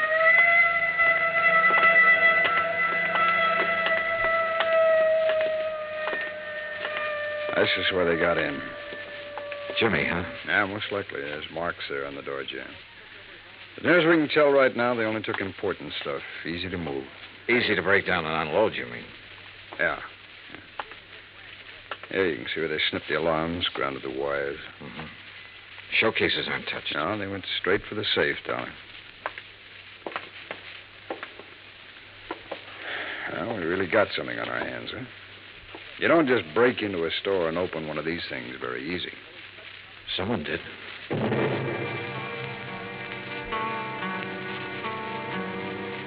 The neighborhood was canvassed for possible witnesses. I spent the rest of the morning with Dorian Templeton, the owner of the company. By noon, we had taken an inventory of the missing stock and drawn up a tentative list. As far as I know, that about does it, Mr. Dollar. Now, what's the next step? I'll check this against the merchandise received reports, Mr. Templeton. It'll take a while. As soon as I have that finished, you can check it over again and file a formal claim. And then? The company will reimburse you in cash. Well, what are the chances for recovery in a case like this? Well, I could quote the actuaries, Mr. Templeton, but I won't. Why not? Whoever broke in here last night knew what they were about. They opened your vault the way you'd open your front door. They took what they wanted and got out very quickly. No alarm, no witnesses. The chances are they planned the rest of it just as well. They probably scattered. The police aren't sure how many men were involved. They know it was at least 2 men, possibly 3. How do they arrive at that? 1 man working on the safe, another man looking out, possibly 2. The point is, the more men who are involved, the harder it'll be for them to take the jewelry, break it down, sell it, and stay out of sight. They're going to get away with it? I didn't say that.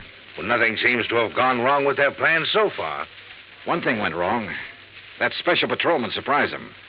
True, he didn't have time to draw his gun or sound the alarm, but they had to shoot him. And if something hadn't gone wrong, they'd have been satisfied to knock him on the head. Yes. Well, what happens now? Well, that's up to the police. I can tell you their investigation will take some time. Burglary is the toughest kind of thing to work on. Why? No witnesses. I never thought of that. Dollar, you all cleaned up? Oh, we got a tentative list. As soon as I check it, I'll give it to you. Okay. Mr. Templeton, I'd like to have you come with me now. Now? Yes, we'll want your statement, sir, and there's quite a bit of work to do with the employees. All right. Dollar, as soon as you get the list up, give me a ring, will you? Yeah, okay. Any news about the policeman? Yeah. It's a murder case now. Expense account item 3, $25, stenographic fees. The public stenographer at the hotel helped me make a comprehensive list of the stolen items, which was verified by Templeton. The amount of loss was set at $100,000.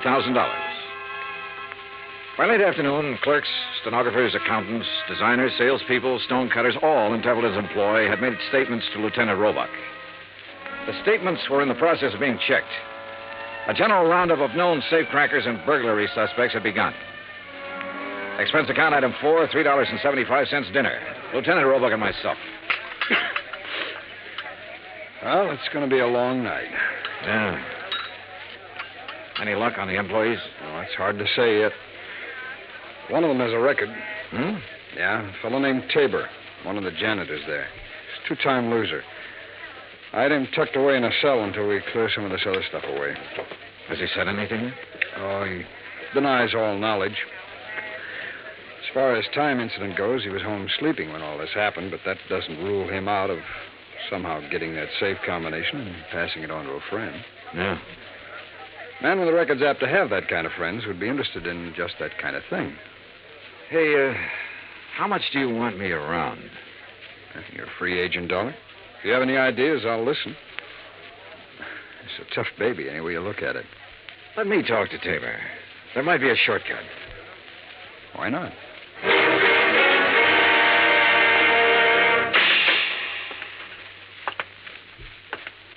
Well? John Tabor? That's right. Who are you? Johnny Dollar. I'd like to talk to you a minute. Okay, talk. You might be in a lot of trouble, Tabor. That'd be too bad. They tell me you're a 2-time loser. If you don't believe what they tell you, you just go look it up for yourself. It's right down there in the books. How did you get that job at Templeton's? I asked for it. They know about your record? No. You keep it from them? I didn't broadcast it, would you? No. Okay, what other dumb questions have you got? Do you have any ideas about this? I've got a lot of ideas. Do you know anything about it? No. Need anything? What? Cigarettes, anything? I'm all set. Okay. My company faces a big loss in this case. We'd like to avoid that loss. There's a standard offer I'm authorized to make in some instances. I'm going to make it to you. If you have any knowledge of this crime and can furnish any information that will lead to the arrest of the persons involved and recovery of the merchandise, my company will guarantee you the best possible legal assistance in the event that information should incriminate you. That's pretty generous. Well, I have to say it to you. You can use your own judgment. Hey, guard. It's a pretty good offer when you think about it, Tabor. You have a record. The police can't pass you up without a lot of scrutiny. You know that. That record makes me a real hot one. I swiped a couple of cars, and now they think I might have opened that vault. No, they don't think that. But they have to find out if you might have contact with somebody who did open it. I don't know anything about it. In that case, you'll be released. Oh, sure. Sure, I'll be released when every cop in town had a go at me twice. I'll be released when the guys who did the job walk into the station and say we didn't mean it, we want to give it back. They've always got to have somebody to throw to the newspapers. Maybe. You know it and I know it. Nothing better than to throw some old ex-con in a can and hold him for questioning.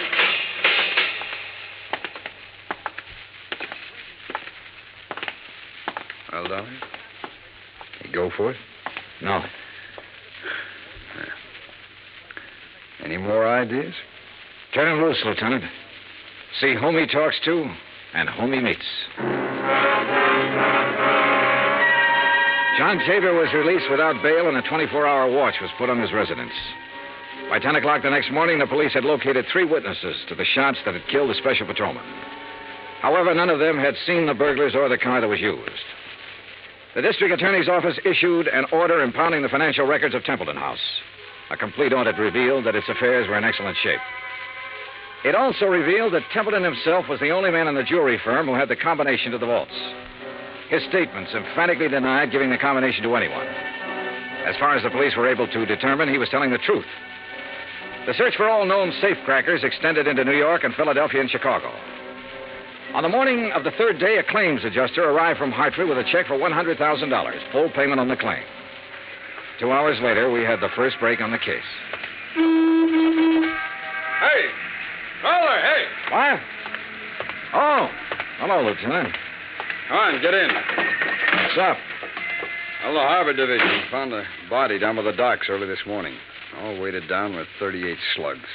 They were fired from the same gun that killed that special patrolman. They match, huh? Like the dimples on your knee.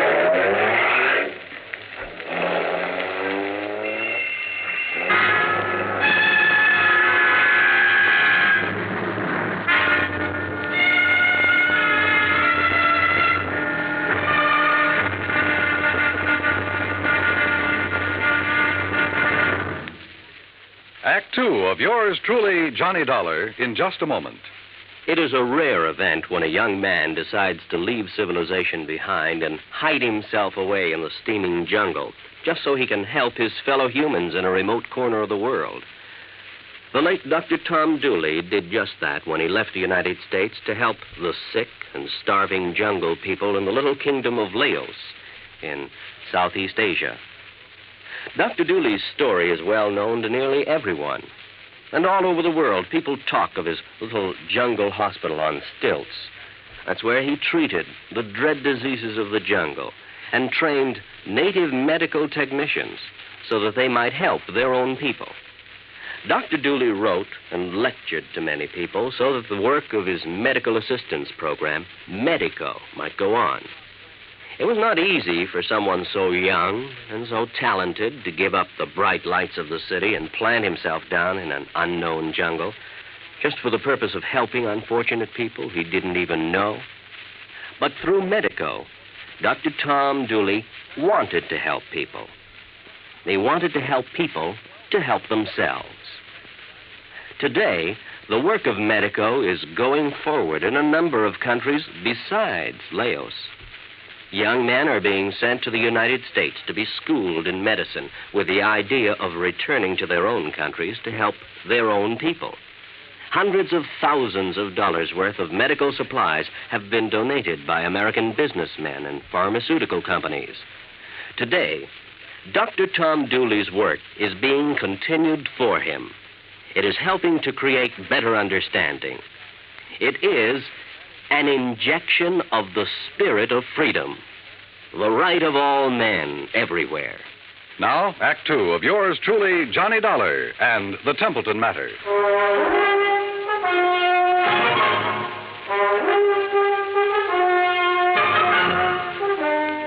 I spent the rest of the day with Lieutenant Roebuck at the morgue. The body that had been found in the harbor was a man about 35 to 40 years old, slim build, dark hair. The labels had been cut out of his clothes and the laundry marks torn off. His fingerprints didn't check with anything in the local files. Roebuck put them on the wire to Washington and requested an urgent identification. Johnny Dollar. Blood Barlow, Johnny. What's this in the paper? Well, the special patrolman and the unidentified man were killed by the same gun. As soon as we get an identification, we can go to work. Well, how about that ex-con that turned up working at Templeton's? Tabor? Well, they're still watching him. He might have been the case man. So far, it's just an idea. I'd like a recovery on this one, Johnny. So would I. What do you think is possible? Well, 2 days ago, I would have said no. Today, things look better. For one thing, none of the merchandise has shown up on the market. For another thing, there has to be some kind of connection with this unidentified man. I just read your report on Templeton himself. He's out of the question as a suspect? So far, yeah. He's the only one who had the combination to the safe. There's no apparent motive for him to rob himself. But he's the only one who Don't start yelling at me, lad. I know what you're thinking. Find a motive. Well, give us time, boy. Give us time on everything. Lud? Oh, I guess I hate to pay off big claims. You may get it back. Keep your pants on. Expense account item 5, $50 deposit for rented car. That afternoon, I drove from Boston to Creeksdale, the home of the Grantland Safe Company, where I met a man who looked as formidable as the product he manufactured. I am Grantland, sir. I found him standing inside a shiny new vault, ready for shipment. Beautiful thing, eh? On its way to South America tonight. Well, I never thought of a safe exactly that way, Mr. Grant. Ah, beauty, strength. Think for a moment, sir, the treasures it will someday hold. But I bore you, sir, with my enthusiasm. Now then, you say you are here on a matter of vaults? One vault, Mr. Grantland. No. The one your company sold and installed at the Templeton House in Boston 17 years ago. Yes. Have you read about the burglary? No, sir, I have not. Templeton House? Yes. The vault was opened. Blasted? Opened. Someone had a combination. I'm bewildered, sir. Indeed I am. You'll want a thorough accounting from my organization, of course. Well, that's up to the police, Mr. Grantland. Right now, for my own information, I wonder if you could tell me who might have the combination to that vault. Well, in answer to your question, I would first have to inspect our records. Well, I brought the serial numbers. Oh, well, let me see. That's as good as... the K series. Mr. Keating set the final combination. Mr. Keating? Yes, my chief engineer for years. And who else? Myself, sir. I'd have a record of the combination in my own file. And who are those available to? Myself, sir. I keep them in my own vault. I see. Anyone else? No one here. The people in proper authority at Templeton's. I'd like to meet Mr. Keating if I could. Impossible, Mr. Dollar. Why? Mr. Keating has been dead these 6 years.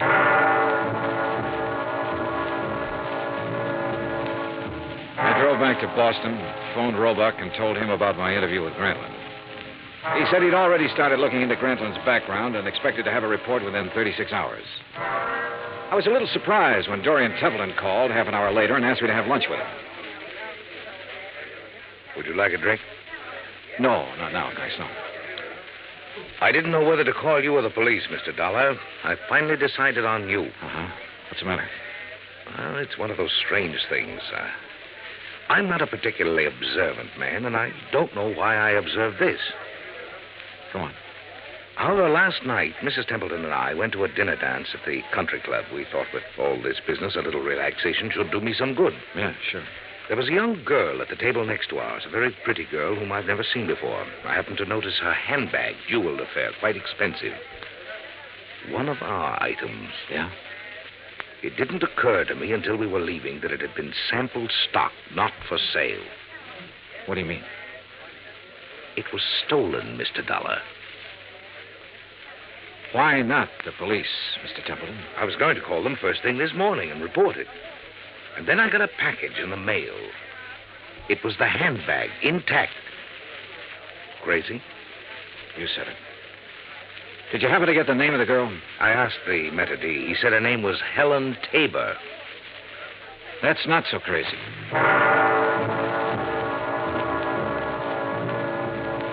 Expense account item 6, 10 cents, one phone call to Lieutenant Roebuck to see if John Tabor was still being watched.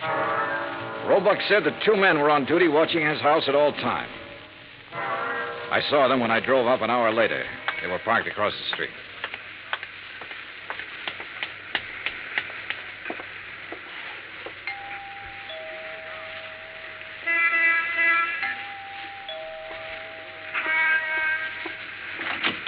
Yes? Miss Tabor? Yes, who are you? Johnny Dollar. Is your father in? He's sleeping right now. May I help you? I don't know. Didn't I see you at the country club last night? Why, yes, were you there? Couldn't keep my eyes off of you. Or your handbag. Oh. I'll talk to him, honey. Dad, is anything wrong? Nothing I can't handle. Go ahead, fix up a pot of coffee. All right, Dad. Nice girl, Tabor. Yeah. Templeton was at the country club last night. He saw her. You can talk to me or you can talk to the police. I don't have to talk to anybody. The way it looks is that you cased the job. You might even have killed a special patrolman. He was shot close range. Could have been someone he knew and trusted. You've got your share of things. That handbag was part of it. A little part of it. The way it looks, huh? Yeah, that's about it. Of course, I don't understand why you sent the handbag back, but then you've probably got a good story for that. Oh, I've got a good story. Nobody will believe it, but I've got a good one. It starts off by me saying I didn't help in that heist. I had nothing to do with it. I didn't case the place for anybody. I didn't even know it was coming off. Let's get to the handbag, huh? I took that 2 days ago. I borrowed it. I've been borrowing stuff right along whenever my kid needed anything. I always come back in good shape. I told her they let me do it. She don't know anything. Borrowed, huh? That's kind of a strange philosophy. I don't even know how to spell the word. I do know my kid's got a life ahead of her. I got to give her every chance to look good, act good, use her brains, meet the right people. Not just because the right people have money, but because they know more right people. It takes a little extra to let her do things like that. You let her use the handbag because she had a date to go to a dance. You guys are all the same. I didn't expect you to believe it. Oh, relax. Maybe I do believe you. What? It sounds nutty enough to be the truth. It is the truth. All right. You taking me in? I'm going to tell Roebuck about this. He'll probably want to talk to you. He can check it better than I can. No, I haven't any authority to take you in. I wouldn't take you in anyhow. I'm interested in guys who walk into vaults. See you around. Hey, wait a minute. What? I never thought I'd see the day when I try to help a cop or anybody like a cop. Maybe this is the day. I saw the paper last night. Oh? The picture of that guy they found floating in the harbor. They tagged him yet? He's a John Doe until we hear from Washington. His name's Kiley. Billy Kiley. How do you know? I used to know him a long time ago. Billy Kiley? Yeah, from Philadelphia. Thanks. A check with the Philadelphia police and a comparison of fingerprints identified the man as William H. Kiley. His Boston address was on Parker Street. I drove out there with Lieutenant Roebuck. It was an ordinary, undistinguished apartment house. No one answered at apartment 12A, so we let ourselves in. The room had nothing to offer in the way of evidence. Well, did you find anything? No. Well, I'll have some men come out here and give it a good going over. Well, maybe the manager or the tenants will have something that'll help us. Come on, let's go. Yeah. Now, be careful, Dollar. Yeah. Yeah? Tim? Yeah, this is Tim. Any trouble there? A little. Say that again. A little. I don't know who you are, but I know you're not Tim. Well, it sounds like we're getting something. Here, let me have the phone. I'll see if I can trace him. Don't bother. I know where we can find him. What? I'd recognize his voice anywhere.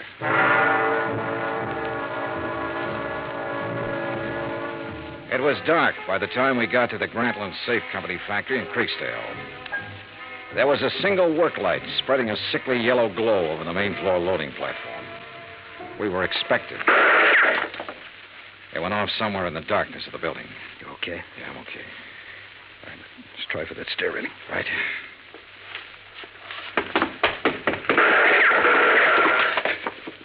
You see the flashes? There. All right. We'll have to try and make Mr. Dollar? He thinks you're alone. Answer him. Yeah? What are you doing here? Looking for $100,000 worth of jewelry and the answer to a couple of murders. Funny? You're very foolhardy, but you're courageous. A man of your perception could do well with a part of that money. No, thanks. I'll take it all. You will take nothing, sir. Keep him talking. I'll try to get under the stairs. Are you alone? For a little while. But I've got people coming, though. Oh, people, eh? Mr. Dollar? Still alive and kicking, Mr. Grantland. You can't shoot around corners. No. But then I don't have to shoot around the corner.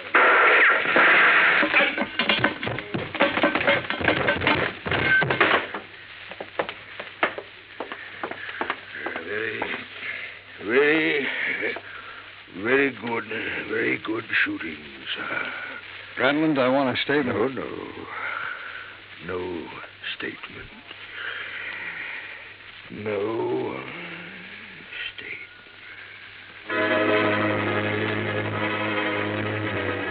He was dead before the ambulance arrived, and there was no statement. There was never a statement. As nearly as it could be pieced together, Grantland himself opened the vaults at Templeton House. William Kiley and possibly a man named Tim helped him. Kiley, of course, was killed for his efforts. Tim never appeared, was never identified. My hotel bill ran up to $168. That's item 7. Item 8, $35, car rental. I got $50 deposit back.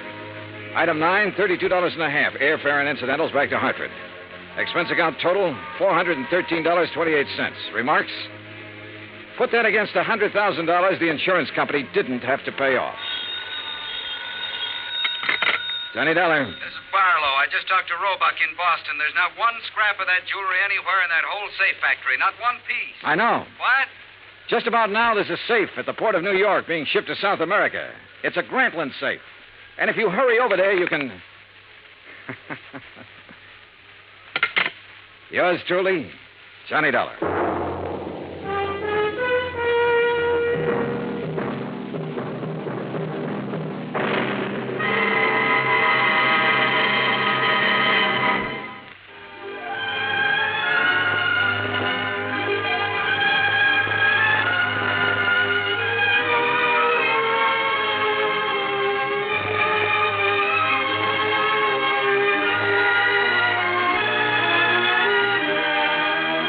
Johnny Dollar has come to you through the worldwide facilities of the United States Armed Forces Radio and Television Service.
From Hollywood, it's time now for... Johnny Dollar. Mr. Dollar, I want you to come over here right away. What's that again? I want you to come over here right away. That's what I thought you said, but who is this and where's here? This is Ellis P. Watkins, Mr. Dollar. You've heard of me, perhaps? Yeah, I think so. Manufacturer, aren't you? Well, at the moment, that seems to be a matter of opinion. Over here is Broad Acres at Fairfield, Connecticut. Would you mind telling me what this is all about, Mr. Watkins? It's very simple. I have $100,000 to give away. All? To whom? That is what you are going to tell me, Mr. Dollar. I'll get there as soon as I can.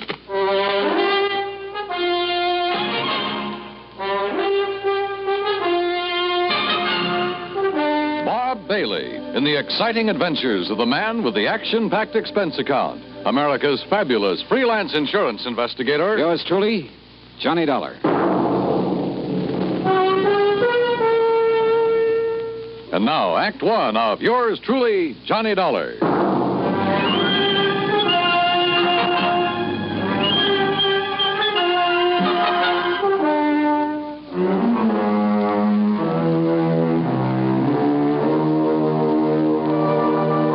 Expense account submitted by Special Investigator Johnny Dollar to the estate of E.P. Watkins, Fairfield, Connecticut. Following is an account of expenses incurred during my investigation of the Happy Family Matter.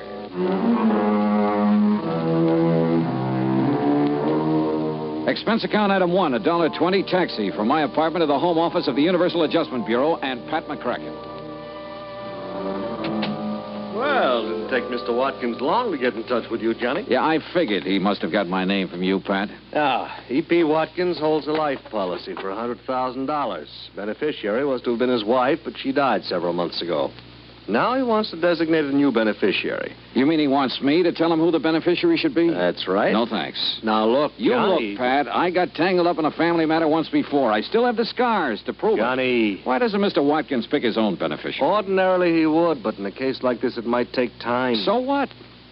From what I can gather, Johnny, Mr. Watkins doesn't have much time left to live. Oh? Okay, Pat. Item 2, $4.30 transportation by car to Broad Acres, the Watkins home in Fairfield. It was a big place, and it was old. I was shown into the library. E.P. Watkins was sitting in front of the fire. I could see that he wasn't well, but there was still a lot of strength in his face. Mr. Dollar, according to the medical authorities, I have somewhere between 1 week and 1 year to live. I'm sorry. I'm not. Oh? My wife is dead. My business is on the verge of collapse, and my children are strangers.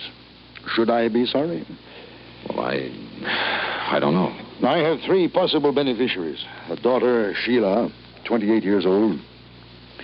A son, Michael, 26, and another daughter, Elizabeth, 24. Well, why not have all 3 share equally? Mr. Dollar, had I wished to do that, I would not be calling on you. The others will be taken care of elsewhere in the estate, I suppose. There is no estate other than this insurance policy. Oh. Most of it has gone down the drain of an ailing business. The rest will be consumed in estate expenses. I see. Watkins' money should be kept in the Watkins family, as I see it. But I most emphatically wish the money to go to one member and one member only. And the other 2? They're to be left out in the cold, huh? I did not engage you to examine my motives, Mr. Dollar. You have asked me a direct question, and I will give you a direct answer. Yes, I intend, as you put it, to leave the other 2 out in the cold. You say there are 3 of them, Sheila, Michael, Elizabeth. What can you tell me about them? Well, Sheila, who lives with me, seems to think that she should be managing my affairs instead of I. Uh-huh. Michael seems to prefer the so-called life of an artist to assuming the responsibilities of the name of Watkins. And Elizabeth? Stubborn. Married to one James Lovett, who is quite convinced that he knows infinitely more about business matters than I ever did. Well, you seem to take a pretty dim view of all of them, Mr. Watkins. I do. I do indeed, Mr. Dollar. You know, one little item occurs to me. And what is that? Whichever 2 are left out aren't going to like it very much. Obviously. Which means they're not going to like me very much. Also quite obvious. So I intend to pay you a considerable fee. But you will earn it. Every penny of it. Act 2 of yours truly, Johnny Dollar, in a moment. And now for another episode in the life of Sergeant Donald Bellwether, my husband.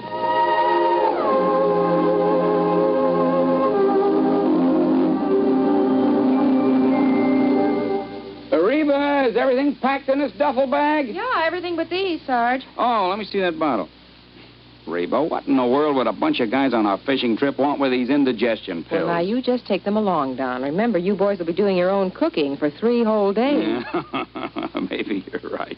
Oh, boy, I can hardly wait to pop some of those freshly caught fish into the pan. There, now. Everything's all packed. Yeah, well, we better get going. The fellas will be waiting. Well, I'll walk you to the car. Okay. I'll carry this bag. The rest of the gear's already packed. Here, I'll open the door for you. Oh, thanks, honey. Now, I'll just put this bag in the back seat. Okay. Now, kiss me goodbye right here on the front lawn so the neighbors will know I'm not leaving because we quarreled. Oh, you're so silly. Good luck, dear. Have a wonderful time. You really deserve this fishing trip. Oh, is that all you got to say? I mean, you usually tell me to drive carefully, et cetera, et cetera. Well, this time I will not say a word. Oh. Okay, dear. Well, I guess I better be going. Hey, what's this note on the steering wheel? Dear Sergeant, on one holiday last year in the States, speed was a factor in 71% of the accidents. Drinking was a factor in nearly half. Accidents were most frequent early in the weekend. 82% of the accidents happened in rural areas, and the victims were usually the drivers. Your loving wife, Reba. I might have known you'd get to me somehow. Goodbye, dear. Oh, I'm going to miss you. I'm going to miss you too, Reba. And don't you worry. I'll drive safely. That's my Donald. That's my doll.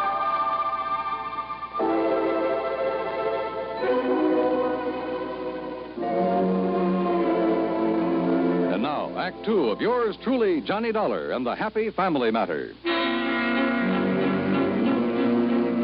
Well, this was undoubtedly the weirdest assignment I'd ever been handed, and from one of the weirdest characters I'd ever met, E.P. Watkins. And yet I couldn't help feeling sorry for him. He was really alone. And somewhere along the line, he must have been hurt pretty badly. I left the library and started through the drawing room. Mr. Dollar? I'm Sheila. Oh, yeah. I'd like to talk to you for a moment. Sure, why not? Mr. Dollar, I know what you must think of my father. Oh, do you? But if you're inclined to judge him harshly, just remember, he wasn't always like this. Oh? So very many things have gone wrong for him. Like what? Well, I'm afraid the main thing is his feeling that the three of us, Elizabeth and Michael and I, have let him down somehow. He seems to resent us so terribly. Why should he, Sheila? I'm not sure. I think he resents me because I'm not a man. Oh? You see, I'm the oldest. And in many ways, I'm more like Father than the others are. If I'd been a man, I could have, taken over for him. Yeah, I see. I've tried to do what I could. Help make decisions, that sort of thing. But I think he somehow resents that, too. Well, I gather it hasn't exactly been easy for you living here with him. Somebody has to. And the others have lives of their own. Speaking of the others, I'd like to talk to them. Where can I find them? Elizabeth and her husband live in Cranford, New Jersey. And Michael's in New York, in Greenwich Village. Okay. Thanks, Sheila. Outwardly, she was poised, but I could tell she was nervous, tense. Her fingers wouldn't stay still. She kept shredding bits of cellophane from her cigarette package. Yeah, she was under strain, all right, and I could understand why. Item 3, $8.40. Transportation to New York City to the Greenwich Village apartment of Michael Watkins. Mr. Dollar, you can tell Dad that I do not want that insurance money. Why not, Mike? Because it doesn't... Well, he doesn't owe me anything, and I don't owe him anything. It was a clean break, and that's just the way I want it. You're sure about that? I am. I'm doing what I want to do. I'm painting. Everything is just the way I want it. You know, Mike, you sound sort of like you were trying to convince yourself. I resent that, Mr. Dollar. Our family is split apart, that's all. Sheila's been trying her best to hold it together, but it won't work. Why not? Because I have had it. For years, Dad's been trying to cram Watkins and company down my throat. He knew my heart wasn't in it, but did that matter to him? No. Look, Mr. Dollar, I can make your job real easy for you. Yeah? There's one person in our family really deserves that money after what she's been through. Sheila? Yes, Sheila.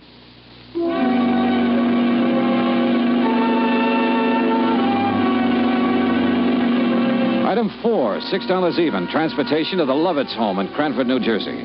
Look, Mr. Dollar, if sending you here is some scheme of Dad's to force us into line, you're wasting your time, and so is he. Now, wait a minute, Elizabeth, After the way he's treated Jim. Relax, honey. That's all over and done with. Look, Dollar, I can simplify your job for you. Can you? Give the insurance to Elizabeth here. Why? Because then I can get my hands on it. Oh? Well, what would you do with it, Jim? Buy a controlling interest in Watkins and Company and put the business back on its feet. You once worked for Watkins and Company. Why did you leave? Because he's still running it the way he did 30 years ago. It won't work, and I wouldn't be a part of it. Jim tried, Mr. Dollar. He really did. But Dad wouldn't even listen to him. For years, he tried to get Mike to take over the business. But Mike prefers to be off in Never Never Land painting those lousy pictures of his. Now, Jim. They are lousy, and you know it, Liz. Look, Jim, you say Mr. Watkins didn't give you a chance to put your ideas into effect, huh? No. Finally, things got to the breaking point. Dollar, I sent him a written contract guaranteeing I'd raise the necessary financing. I asked for only 6 months in charge. Contract? But he wouldn't accept your offer, huh? No. Sheila begged him to sign. Finally, he sent word back for me to tear up the contract and get out of the company. I see. Well, Dollar, you've met all three of us now. Who's going to be the beneficiary? Sheila, or Mike, or Elizabeth?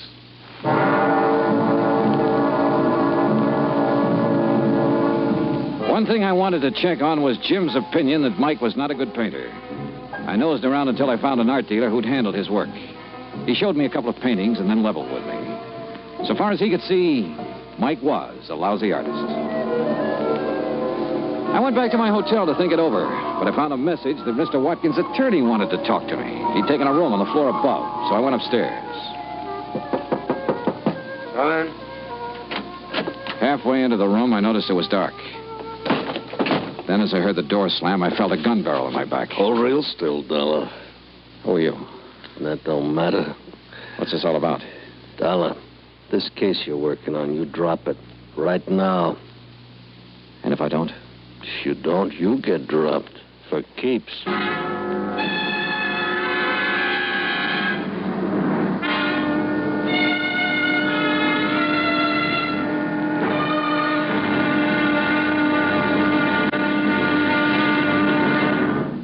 Act 3 of yours truly, Johnny Dollar, in a moment. Do you know who said, "That man is free who is protected from injury"? Those words came from Daniel Webster, one of the most eloquent orators in American history. Webster knew that a man could not be free unless he lived in a country which recognized his right to freedom and created laws to protect that freedom. A slave state may say that its citizens are free, but as long as a single citizen can be harmed by the whim of a country's rulers, true freedom does not exist. A man is free only if his rights to freedom are protected. Remember the words of Daniel Webster. They are part of your American heritage. The free man must be protected from injury. And now, Act 3 of yours truly, Johnny Dollar, and the Happy Family Matter. You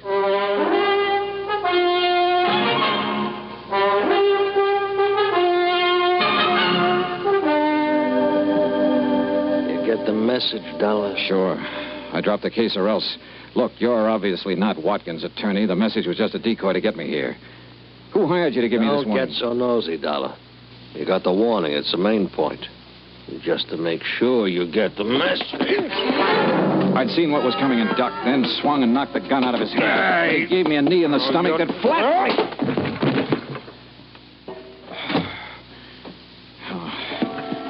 By the time I got to my feet, he was gone. I turned on the lights and looked around. And then on a table, I spotted something that stopped me cold. The truth had been right under my nose all the time. I called the various members of the family, asked them to meet me at the Watkins home. When I got there, they were waiting for me. Mr. Watkins, Sheila, Mike, Elizabeth, and her husband, Jim. There was a stiff, chilly politeness in the air. There was tension, too.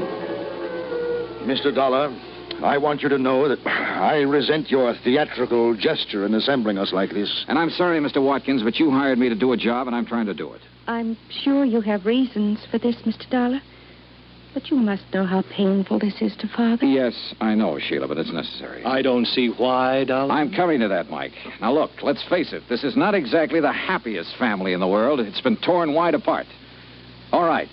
Why is it torn apart? Oh, that's ancient history, Mr. Dollar. Maybe some of it is, Elizabeth, but a lot of it isn't. Well, I don't see what's to be gained by rehashing all this. Let him finish, honey. Just what are you driving at, Dollar? Just this, Jim. I was hired to find out what I could about the three beneficiaries. On the surface, everybody was very cooperative. On the surface? Somebody in this family didn't really want me to make this investigation, Sheila. They hired a strong arm to rough me up earlier this evening to make me drop the investigation. Nonsense. Sorry, Mr. Watkins, but I've got the scars to prove it. But who? Let's start with you, Mike. I want to know why you quit the family business and started painting. I told you. It was because Dad kept trying to cram the business down my throat. Why, you ungrateful. Well, it's true. I couldn't take it any longer. Sure. But you'd felt that way for a long while. What led you to make the break, Mike? Well, when even Sheila agreed it was no use, She encouraged you. Of course I encouraged him. I felt he should have the right to a life of his own. But, Sheila, you told me that you had begged Mike to stay in the company. She what? What? I was acting in the best interests of the family. Were you, Sheila? Mr. Dollar, I don't know what you're trying to suggest. That brings us to Jim and Elizabeth here. Jim, you quit the company, too. Why? I've already told you, Dollar. Mr. Watkins refused my last offer of help.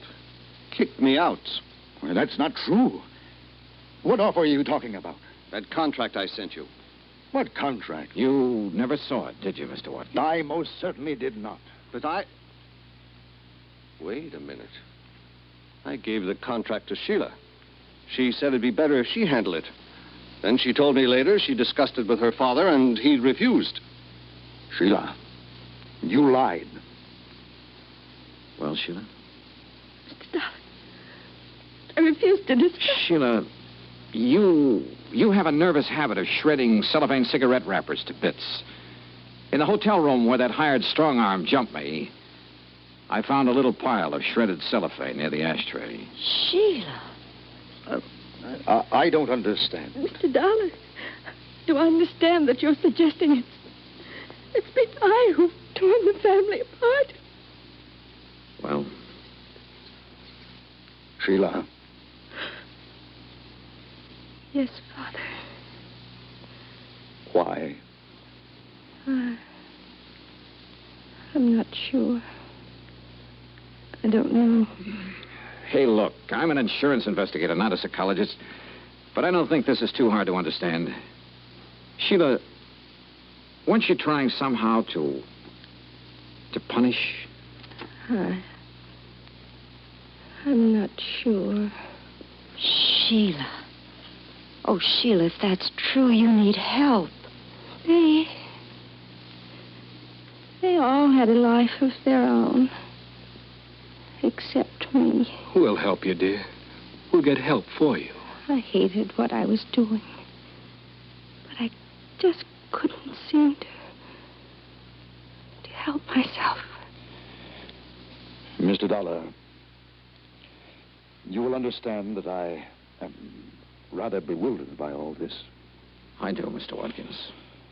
Now, you suggest that she was deliberately trying to tear the family apart in order to punish someone? Well, that's only a guess, Mr. Watkins, but I think it's probably a good one. Then she was trying to punish me. I think so. Should I understand why? Did she ever have a life of her own? Was she ever allowed to have one? Mr. Dollar, I requested you to designate a beneficiary for me. Yeah, that's right. I now request you to suspend further action for the time being.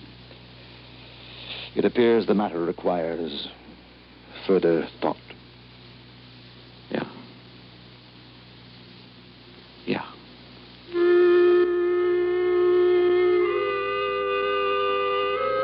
Item 6, $8.50. Transportation and incidentals back home. Expense account total, $73 even. Remarks? Sheila is now undergoing treatment, and the outlook is favorable. Elizabeth's husband, Jim, is managing the affairs of Watkins and Company. Mike is helping him. And I guess he's doing a good job. Mr. Watkins, well, he's still alive. And his doctor tells me that now the old gentleman has found some reasons to be alive, he'll probably be with us quite a while. And make all 3 of his children his beneficiaries. Yours truly, Johnny Dollar.